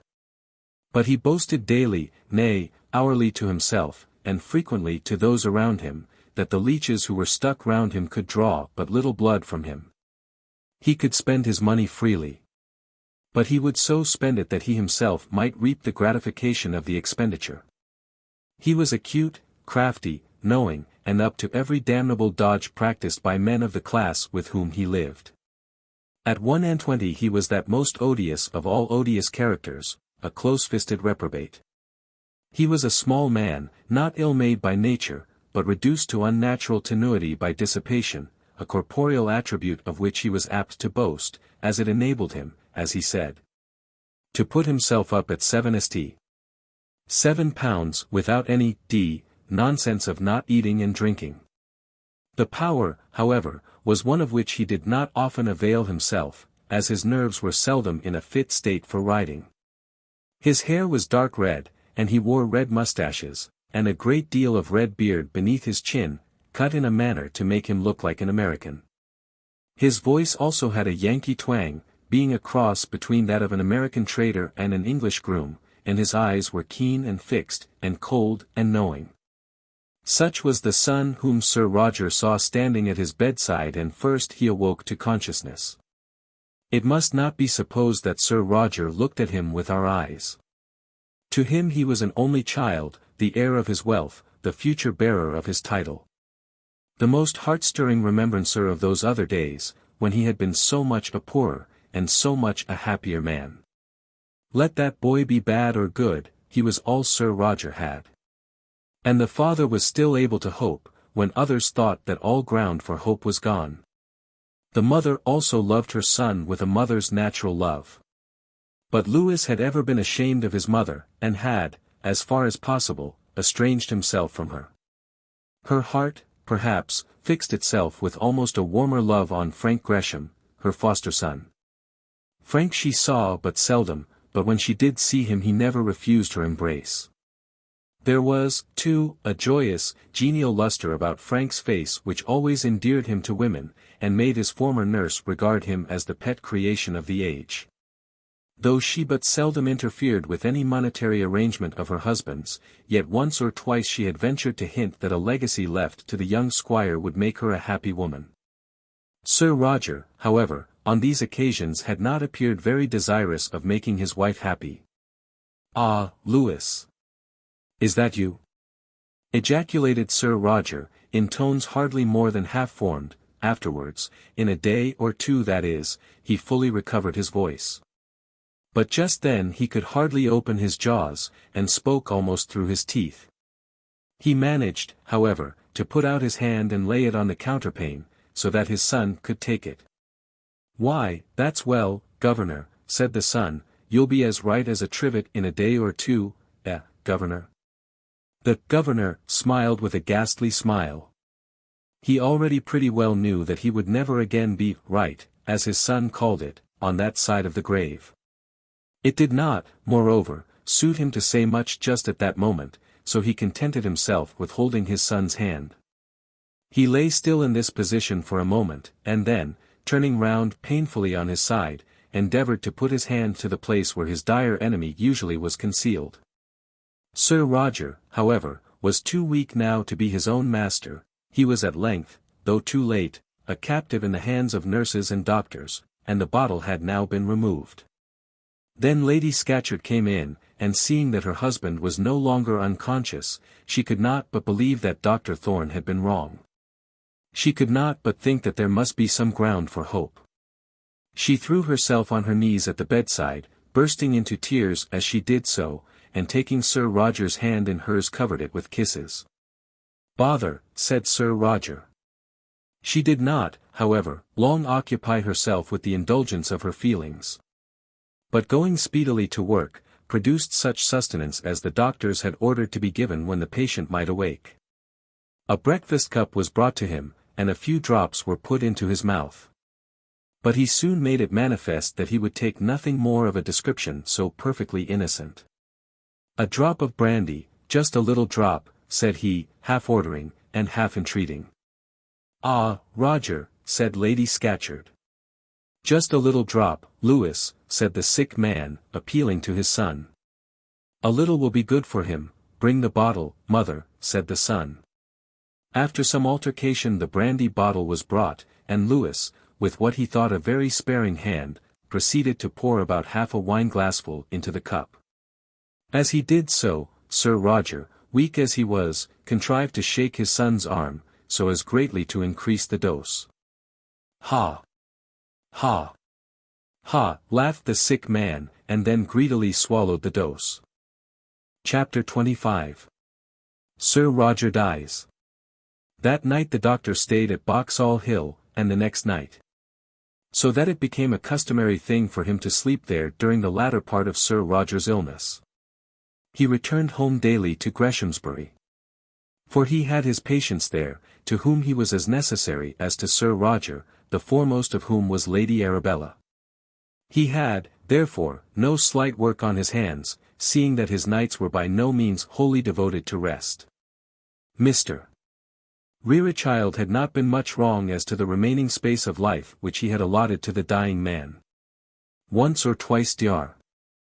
Thorne had thought that the great original strength of his patient would have enabled him to fight against death for a somewhat longer period, but Sir Roger would give himself no chance. Whenever he was strong enough to have a will of his own, he insisted on having his very medicine mixed with brandy. And in the hours of the doctor's absence, he was too often successful in his attempts. "It does not much matter," Dr. Thorne had said to Lady Scatcherd. "Do what you can to keep down the quantity, but do not irritate him by refusing to obey. It does not much signify now." So Lady Scatcherd still administered the alcohol, and he from day to day invented little schemes for increasing the amount, over which he chuckled with ghastly laughter. 2 or 3 times during these days Sir Roger essayed to speak seriously to his son, but Lewis always frustrated him. He either got out of the room on some excuse, or made his mother interfere on the score that so much talking would be bad for his father. He already knew with tolerable accuracy what was the purport of his father's will, and by no means approved of it.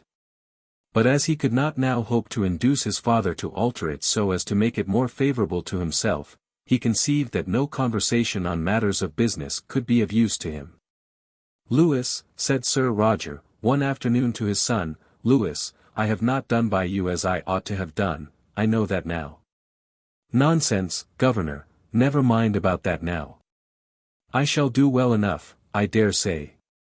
Besides, it isn't too late, you can make it 23 years instead of 25, if you like it.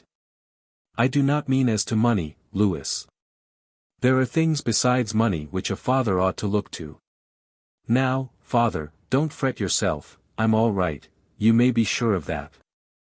Louis, it's that accursed brandy, it's that I'm afraid of. You see me here, my boy, how I'm lying here now. Don't you be annoying yourself, governor, I'm all right, quite right. And as for you, why, you'll be up and about yourself in another month or so. I shall never be off this bed, my boy, till I'm carried into my coffin, on those chairs there. But I'm not thinking of myself, Louis, but you, think what you may have before you if you can't avoid that accursed bottle. I'm all right, governor, right as a trivet. It's very little I take, except at an odd time or so. Oh, Louis. Louis. Come, father, cheer up, this sort of thing isn't the thing for you at all. I wonder where mother is, she ought to be here with the broth, just let me go, and I'll see for her. The father understood it all. He saw that it was now much beyond his fated powers to touch the heart or conscience of such a youth as his son had become. What now could he do for his boy except die? What else, what other benefit, did his son require of him but to die so that his means of dissipation might be unbounded? He let go the unresisting hand which he held, and, as the young man crept out of the room, he turned his face to the wall. He turned his face to the wall and held bitter commune with his own heart. To what had he brought himself? To what had he brought his son? Oh, how happy would it have been for him could he have remained all his days a working stonemason in Barsetshire. How happy could he have died as such, years ago. Such tears as those which wet that pillow are the bitterest which human eyes can shed. But while they were dropping, the memoir of his life was in quick course of preparation. It was, indeed, nearly completed, with considerable detail. He had lingered on 4 days longer than might have been expected, and the author had thus had more than usual time for the work. In these days a man is nobody unless his biography is kept so far posted up that it may be ready for the national breakfast table on the morning after his demise. When it chances that the dead hero is one who was taken in his prime of life, of whose departure from among us the most far-seeing biographical scribe can have no prophetic inkling. This must be difficult. Of great men, full of years, who are ripe for the sickle, who in the course of nature must soon fall. It is of course comparatively easy for an active compiler to have his complete memoir ready in his desk. But in order that the idea of omnipresent and omniscient information may be kept up, the young must be chronicled as quickly as the old. In some cases this task must, one would say, be difficult. Nevertheless, it is done. The memoir of Sir Roger Scatcherd was progressing favourably. In this it was told how fortunate had been his life. How, in his case, industry and genius combined had triumphed over the difficulties which humble birth and deficient education had thrown in his way, how he had made a name among England's great men. How the Queen had delighted to honour him, and nobles had been proud to have him for a guest at their mansions. Then followed a list of all the great works which he had achieved, of the railroads, canals, docks, harbours, jails, and hospitals which he had constructed. His name was held up as an example to the labouring classes of his countrymen, and he was pointed at as one who had lived and died happy, said the biographer, because ever industrious. And so a great moral question was inculcated. A short paragraph was devoted to his appearance in Parliament, and unfortunate Mr. Romer was again held up for disgrace, for the 30th time, as having been the means of depriving our legislative councils of the great assistance of Sir Roger's experience. Sir Roger, said the biographer in his concluding passage, was possessed of an iron frame, but even iron will yield to the repeated blows of the hammer. In the latter years of his life he was known to overtask himself, and at length the body gave way, though the mind remained firm to the last. The subject of this memoir was only 59 when he was taken from us. And thus Sir Roger's life was written, while the tears were yet falling on his pillow at Boxall Hill. It was a pity that a proof sheet could not have been sent to him. No man was vainer of his reputation. And it would have greatly gratified him to know that posterity was about to speak of him in such terms, to speak of him with a voice that would be audible for 24 hours. Sir Roger made no further attempt to give counsel to his son. It was too evidently useless. The old dying lion felt that the lion's power had already passed from him, and that he was helpless in the hands of the young cub who was so soon to inherit the wealth of the forest. But Dr. Thorne was more kind to him. He had something yet to say as to his worldly hopes and worldly cares, and his old friend did not turn a deaf ear to him. It was during the night that Sir Roger was most anxious to talk, and most capable of talking. He would lie through the day in a state half comatose. But towards evening he would rouse himself, and by midnight he would be full of fitful energy. One night, as he lay wakeful and full of thought, he thus poured forth his whole heart to Dr. Thorne. "Thorne," said he, "I told you about my will, you know." "Yes," said the other, "and I have blamed myself greatly that I have not again urged you to alter it. Your illness came too suddenly, Scatcherd, and then I was averse to speak of it. Why should I alter it? It is a good will, as good as I can make. Not but that I have altered it since I spoke to you. I did it that day after you left me. Have you definitely named your heir in default of Lewis?" "No, that is, yes, I had done that before. I have said Mary's eldest child, I have not altered that.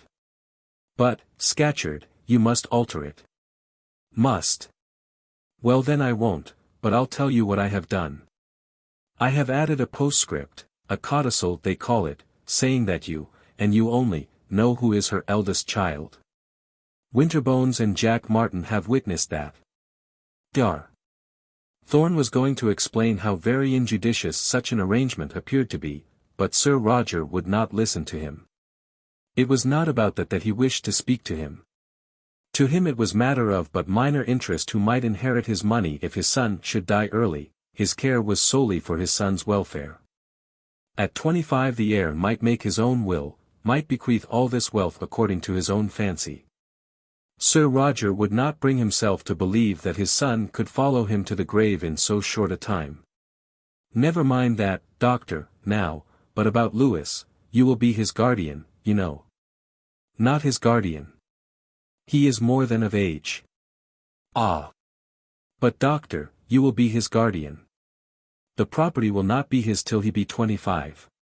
You will not desert him." "I will not desert him. But I doubt whether I can do much for him. What can I do, Scatcherd?" "Use the power that a strong man has over a weak one. Use the power that my will give you. Do for him as you would for a son of your own if you saw him going in bad courses. Do as a friend should do for a friend that is dead and gone. I would do so for you, doctor, if our places were changed." "What I can do, that I will do," said Thorne, solemnly, taking as he spoke the contractor's hand in his own with a tight grasp. "I know you will, I know you will. Oh! Doctor, may you never feel as I do now. May you on your deathbed have no dread as I have, as to the fate of those you will leave behind you." Dr. Thorne felt that he could not say much in answer to this. The future fate of Lewis Scatcherd was, he could not but own to himself, greatly to be dreaded. What good, what happiness, could be presaged for such a one as he was? What comfort could he offer to the father? And then he was called on to compare, as it were, the prospects of this unfortunate with those of his own darling. To contrast all that was murky, foul, and disheartening, with all that was perfect, for to him she was all but perfect, to liken Lewis Scatcherd to the angel who brightened his own hearthstone.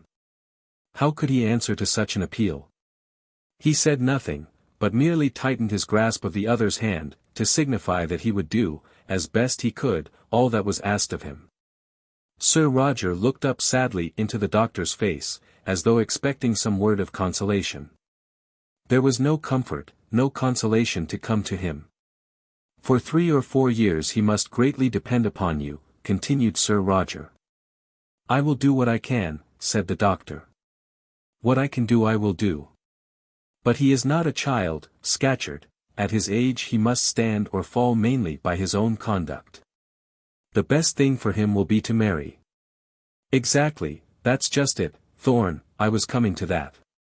If he would marry, I think he would do well yet, for all that has come and gone. If he married, of course you would let him have the command of his own income. I will be governed entirely by your wishes. Under any circumstances his income will, as I understand, be quite sufficient for him, married or single. Ah! But, Thorne, I should like to think he should shine with the best of them. For what have I made the money if not for that? Now if he marries, decently, that is, some woman you know that can assist him in the world, let him have what he wants. It is not to save the money that I put it into your hands. No, Scatcherd. Not to save the money, but to save him. I think that while you are yet with him you should advise him to marry. He does not care a straw for what I advise, not one straw. Why should he?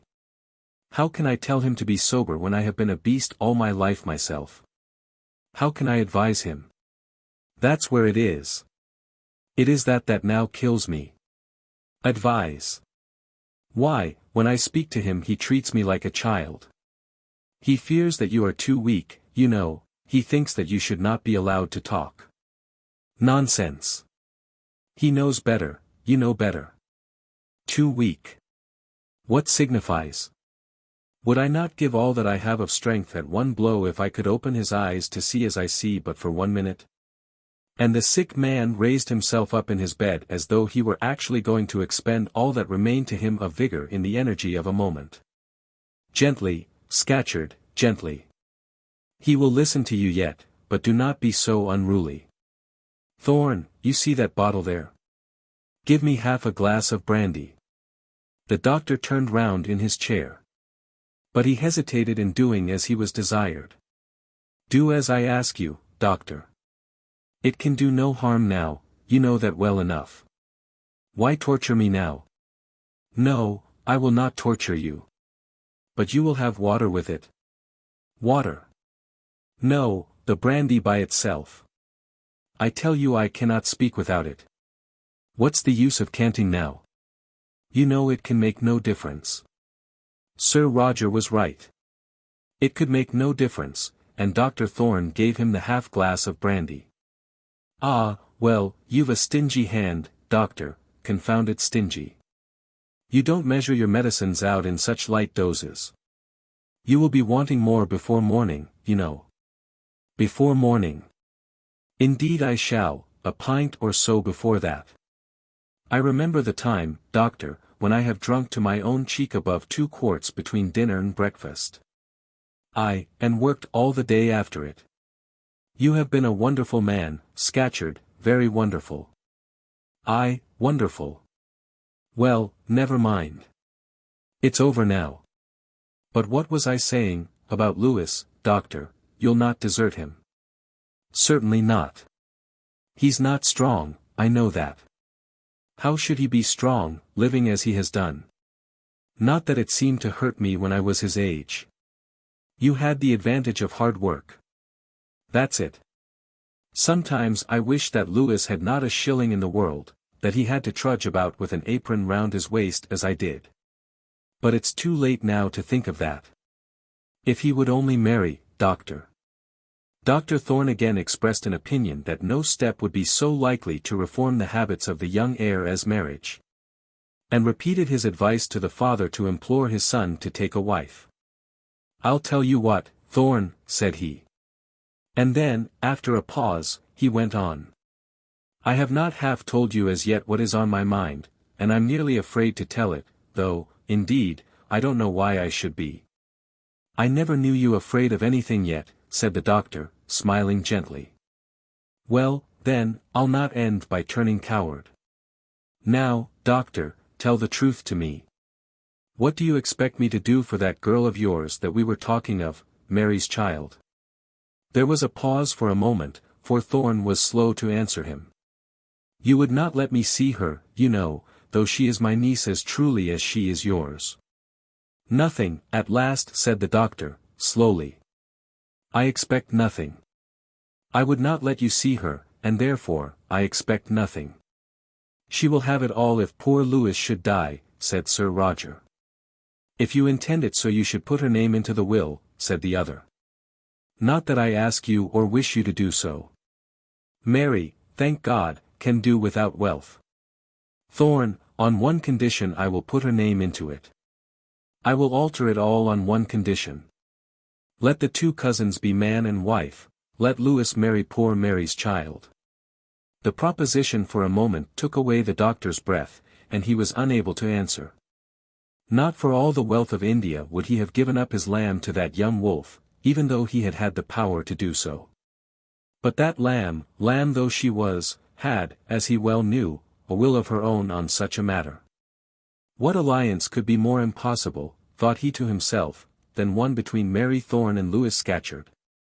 I will alter it all if you will give me your hand upon it that you will do your best to bring about this marriage. Everything shall be his on the day he marries her. And should he die unmarried, it shall all then be hers by name. Say the word, Thorne, and she shall come here at once. I shall yet have time to see her. But Dr. Thorne did not say the word. Just at the moment he said nothing, but he slowly shook his head. Why not, Thorne? My friend, it is impossible. Why impossible? Her hand is not mine to dispose of, nor is her heart. Then let her come over herself. What? Scatcherd, that the son might make love to her while the father is so dangerously ill. Bid her come to look for a rich husband. That would not be seemly, would it? No, not for that, let her come merely that I may see her, that we may all know her. I will leave the matter then in your hands if you will promise me to do your best. But, my friend, in this matter I cannot do my best. I can do nothing. And, indeed, I may say at once, that it is altogether out of the question. I know. What do you know, said the baronet, turning on him almost angrily. What can you know to make you say that it is impossible? Is she a pearl of such price that a man may not win her? She is a pearl of great price. Believe me, doctor, money goes far in winning such pearls. Perhaps so, I know little about it. But this I do know, that money will not win her. Let us talk of something else. Believe me, it is useless for us to think of this. Yes, if you set your face against it obstinately. You must think very poorly of Lewis if you suppose that no girl can fancy him. I have not said so, Scatcherd. To have the spending of 10,000 a year, and be a baronet's lady. Why, doctor, what is it you expect for this girl? Not much, indeed, not much. A quiet heart and a quiet home, not much more. Thorne, if you will be ruled by me in this, she shall be the most topping woman in this county. My friend, why thus grieve me? Why should you thus harass yourself? I tell you it is impossible. They have never seen each other, they have nothing, and can have nothing in common. Their tastes, and wishes, and pursuits are different. Besides, Scatcherd, marriages never answer that are so made, believe me, it is impossible. The contractor threw himself back on his bed, and lay for some 10 minutes perfectly quiet, so much so that the doctor began to think that he was sleeping. So thinking, and wearied by the watching, Dr. Thorne was beginning to creep quietly from the room, when his companion again roused himself, almost with vehemence. You won't do this thing for me, then, said he. Do it. It is not for you or me to do such things as that. Such things must be left to those concerned themselves. You will not even help me? Not in this thing, Sir Roger. Then, she shall not under any circumstances ever have a shilling of mine. Give me some of that stuff there, and he again pointed to the brandy bottle which stood ever within his sight. The doctor poured out and handed to him another small modicum of spirit. Nonsense, man, fill the glass. I'll stand no nonsense now. I'll be master in my own house to the last. Give it here, I tell you. 10,000 devils are tearing me within. You could have comforted me, but you would not. Fill the glass, I tell you. I should be killing you were I to do it. Killing me. Killing me. You are always talking of killing me. Do you suppose that I am afraid to die? Do not I know how soon it is coming? Give me the brandy, I say, or I will be out across the room to fetch it. No, Scatcherd. I cannot give it to you. Not while I am here. Do you remember how you were engaged this morning? He had that morning taken the sacrament from the parish clergyman. You would not wish to make me guilty of murder, would you? Nonsense. You are talking nonsense. Habit is second nature. I tell you I shall sink without it. Why, you know I always get it directly your back is turned. Come, I will not be bullied in my own house. Give me that bottle, I say. And Sir Roger essayed, vainly enough, to raise himself from the bed. Stop, Scatcherd, I will give it you, I will help you. It may be that habit is second nature. Sir Roger in his determined energy had swallowed, without thinking of it, the small quantity which the doctor had before poured out for him, and still held the empty glass within his hand. This the doctor now took and filled nearly to the brim. Come, Thorne, a bumper for this once. Whatever the drink, it a bumper must be. You stingy fellow. I would not treat you so. Well, well. It's as full as you can hold it, Scatcherd. Try me, try me. My hand is a rock, at least at holding liquor.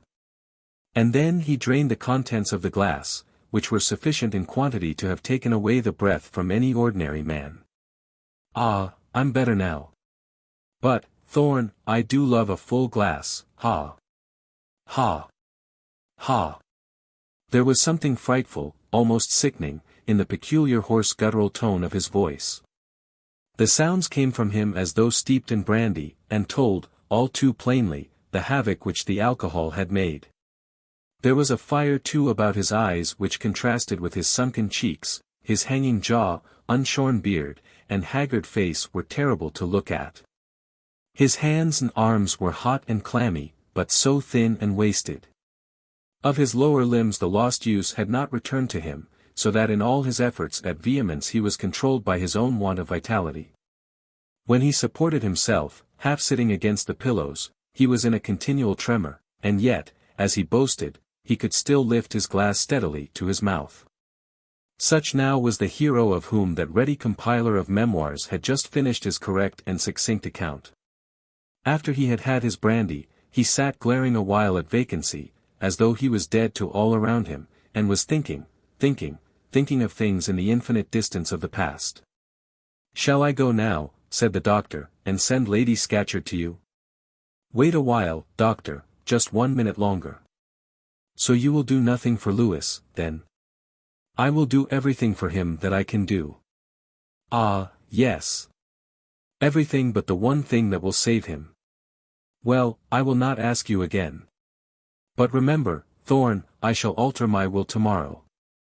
Do so by all means, you may well alter it for the better. If I may advise you, you will have down your own business attorney from London. If you will let me send he will be here before tomorrow night. Thank you for nothing, Thorne, I can manage that matter myself.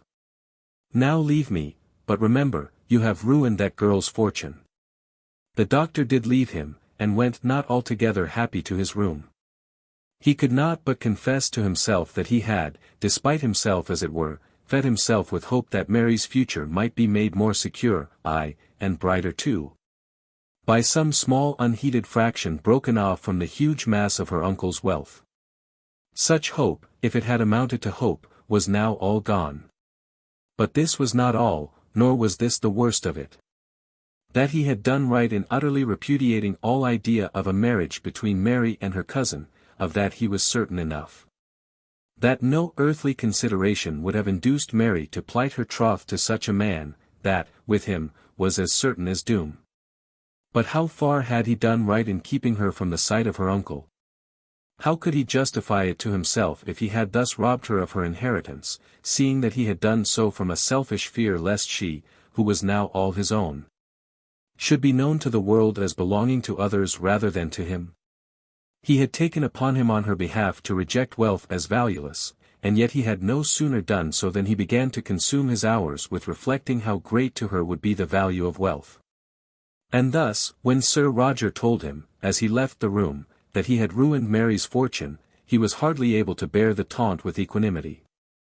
On the next morning, after paying his professional visit to his patient, and satisfying himself that the end was now drawing near with steps terribly quickened, he went down to Greshamsbury. "How long is this to last, uncle?" said his niece, with sad voice, as he again prepared to return to Boxall Hill. "Not long, Mary, do not begrudge him a few more hours of life." "No, I do not, uncle. I will say nothing more about it. Is his son with him?" And then, perversely enough, she persisted in asking numerous questions about Louis Scatcherd. "Is he likely to marry, uncle?" "I hope so, my dear." "Will he be so very rich?"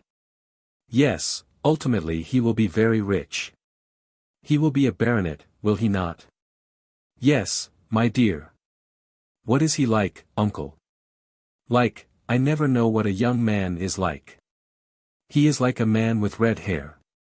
"Uncle, you are the worst hand in describing I ever knew. If I'd seen him for 5 minutes, I'd be bound to make a portrait of him, and you, if you were describing a dog, you'd only say what color his hair was." "Well, he's a little man." "Exactly, just as I should say that Mrs. Umbleby had a red-haired little dog. I wish I had known these Scatcherds, uncle. I do so admire people that can push themselves in the world. I wish I had known Sir Roger." "You will never know him now, Mary."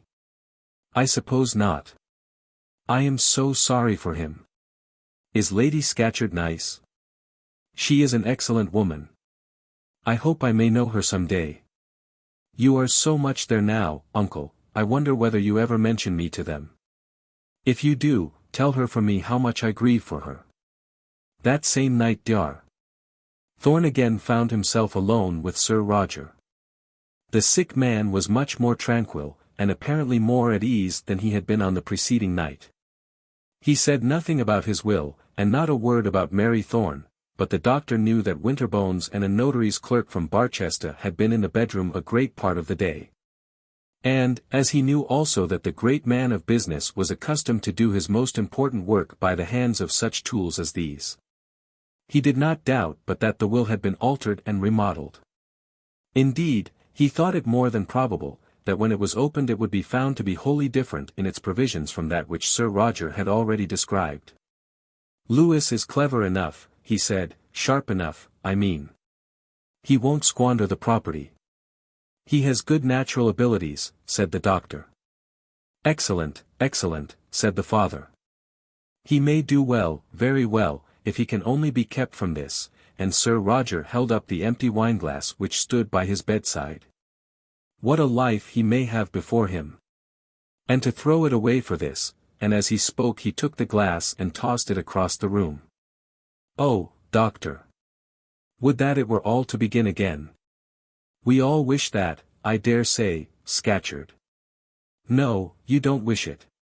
You ain't worth a shilling, and yet you regret nothing. I am worth 500,000 in one way or the other, and I regret everything, everything, everything. You should not think in that way, Scatcherd, you need not think so. Yesterday you told Mr. Clark that you were comfortable in your mind." Mr. Clark was the clergyman who had visited him. "Of course I did. What else could I say when he asked me? It wouldn't have been civil to have told him that his time and words were all thrown away. But, Thorne, believe me, when a man's heart is sad, sad, sad to the core, a few words from a parson at the last moment will never make it all right. May he have mercy on you, my friend. If you will think of him, and look to him, he will have mercy on you." "Well, I will try, doctor, but would that it were all to do again." "You'll see to the old woman for my sake, won't you?" "What, Lady Scatcherd?" "Lady Devil. If anything angers me now it is that ladyship, her to be my lady. Why, when I came out of jail that time, the poor creature had hardly a shoe to her foot. But it wasn't her fault, Thorne, it was none of her doing. She never asked for such nonsense. She has been an excellent wife, Scatcherd, and what is more, she is an excellent woman. She is, and ever will be, one of my dearest friends. Thank ye, doctor, thank ye. Yes, she has been a good wife, better for a poor man than a rich one, but then, that was what she was born to. You won't let her be knocked about by them, will you, Thorne? Dr. Thorne again assured him, that as long as he lived Lady Scatcherd should never want one true friend. In making this promise, however, he managed to drop all allusion to the obnoxious title. You'll be with him as much as possible, won't you? Again asked the baronet, after lying quite silent for a quarter of an hour. With whom? Said the doctor, who was then all but asleep. With my poor boy, with Lewis. If he will let me, I will, said the doctor. And, doctor, when you see a glass at his mouth, dash it down, thrust it down, though you thrust out the teeth with it. When you see that, Thorne, tell him of his father, tell him what his father might have been but for that, tell him how his father died like a beast, because he could not keep himself from drink. These, reader, were the last words spoken by Sir Roger Scatcherd. As he uttered them he rose up in bed with the same vehemence which he had shown on the former evening. But in the very act of doing so he was again struck by paralysis, and before 9 on the following morning all was over. "Oh, my man, my own man!" exclaimed the widow, remembering in the paroxysm of her grief nothing but the loves of their early days, the best, the brightest, the cleverest of them all. Some weeks after this Sir Roger was buried, with much pomp and ceremony, within the precincts of Barsetshire Cathedral. And a monument was put up to him soon after, in which he was portrayed as smoothing a block of granite with a mallet and chisel. While his eagle eye, disdaining such humble work, was fixed upon some intricate mathematical instrument above him. Could Sir Roger have seen it himself, he would probably have declared, that no workman was ever worth his salt who looked one way while he wrote another. Immediately after the funeral the will was opened, and Dr. Thorne discovered that the clauses of it were exactly identical with those which his friend had described to him some months back. Nothing had been altered, nor had the document been unfolded since that strange codicil was added, in which it was declared that Dr. Thorne knew, and only Dr. Thorne, who was the eldest child of the testator's only sister. At the same time, however, a joint executor with Dr. Thorne had been named, one Mr. Stock, a man of railway fame, and Dr. Thorne himself was made a legatee to the humble extent of £1,000. A life income of £1,000 a year was left to Lady Scatcherd.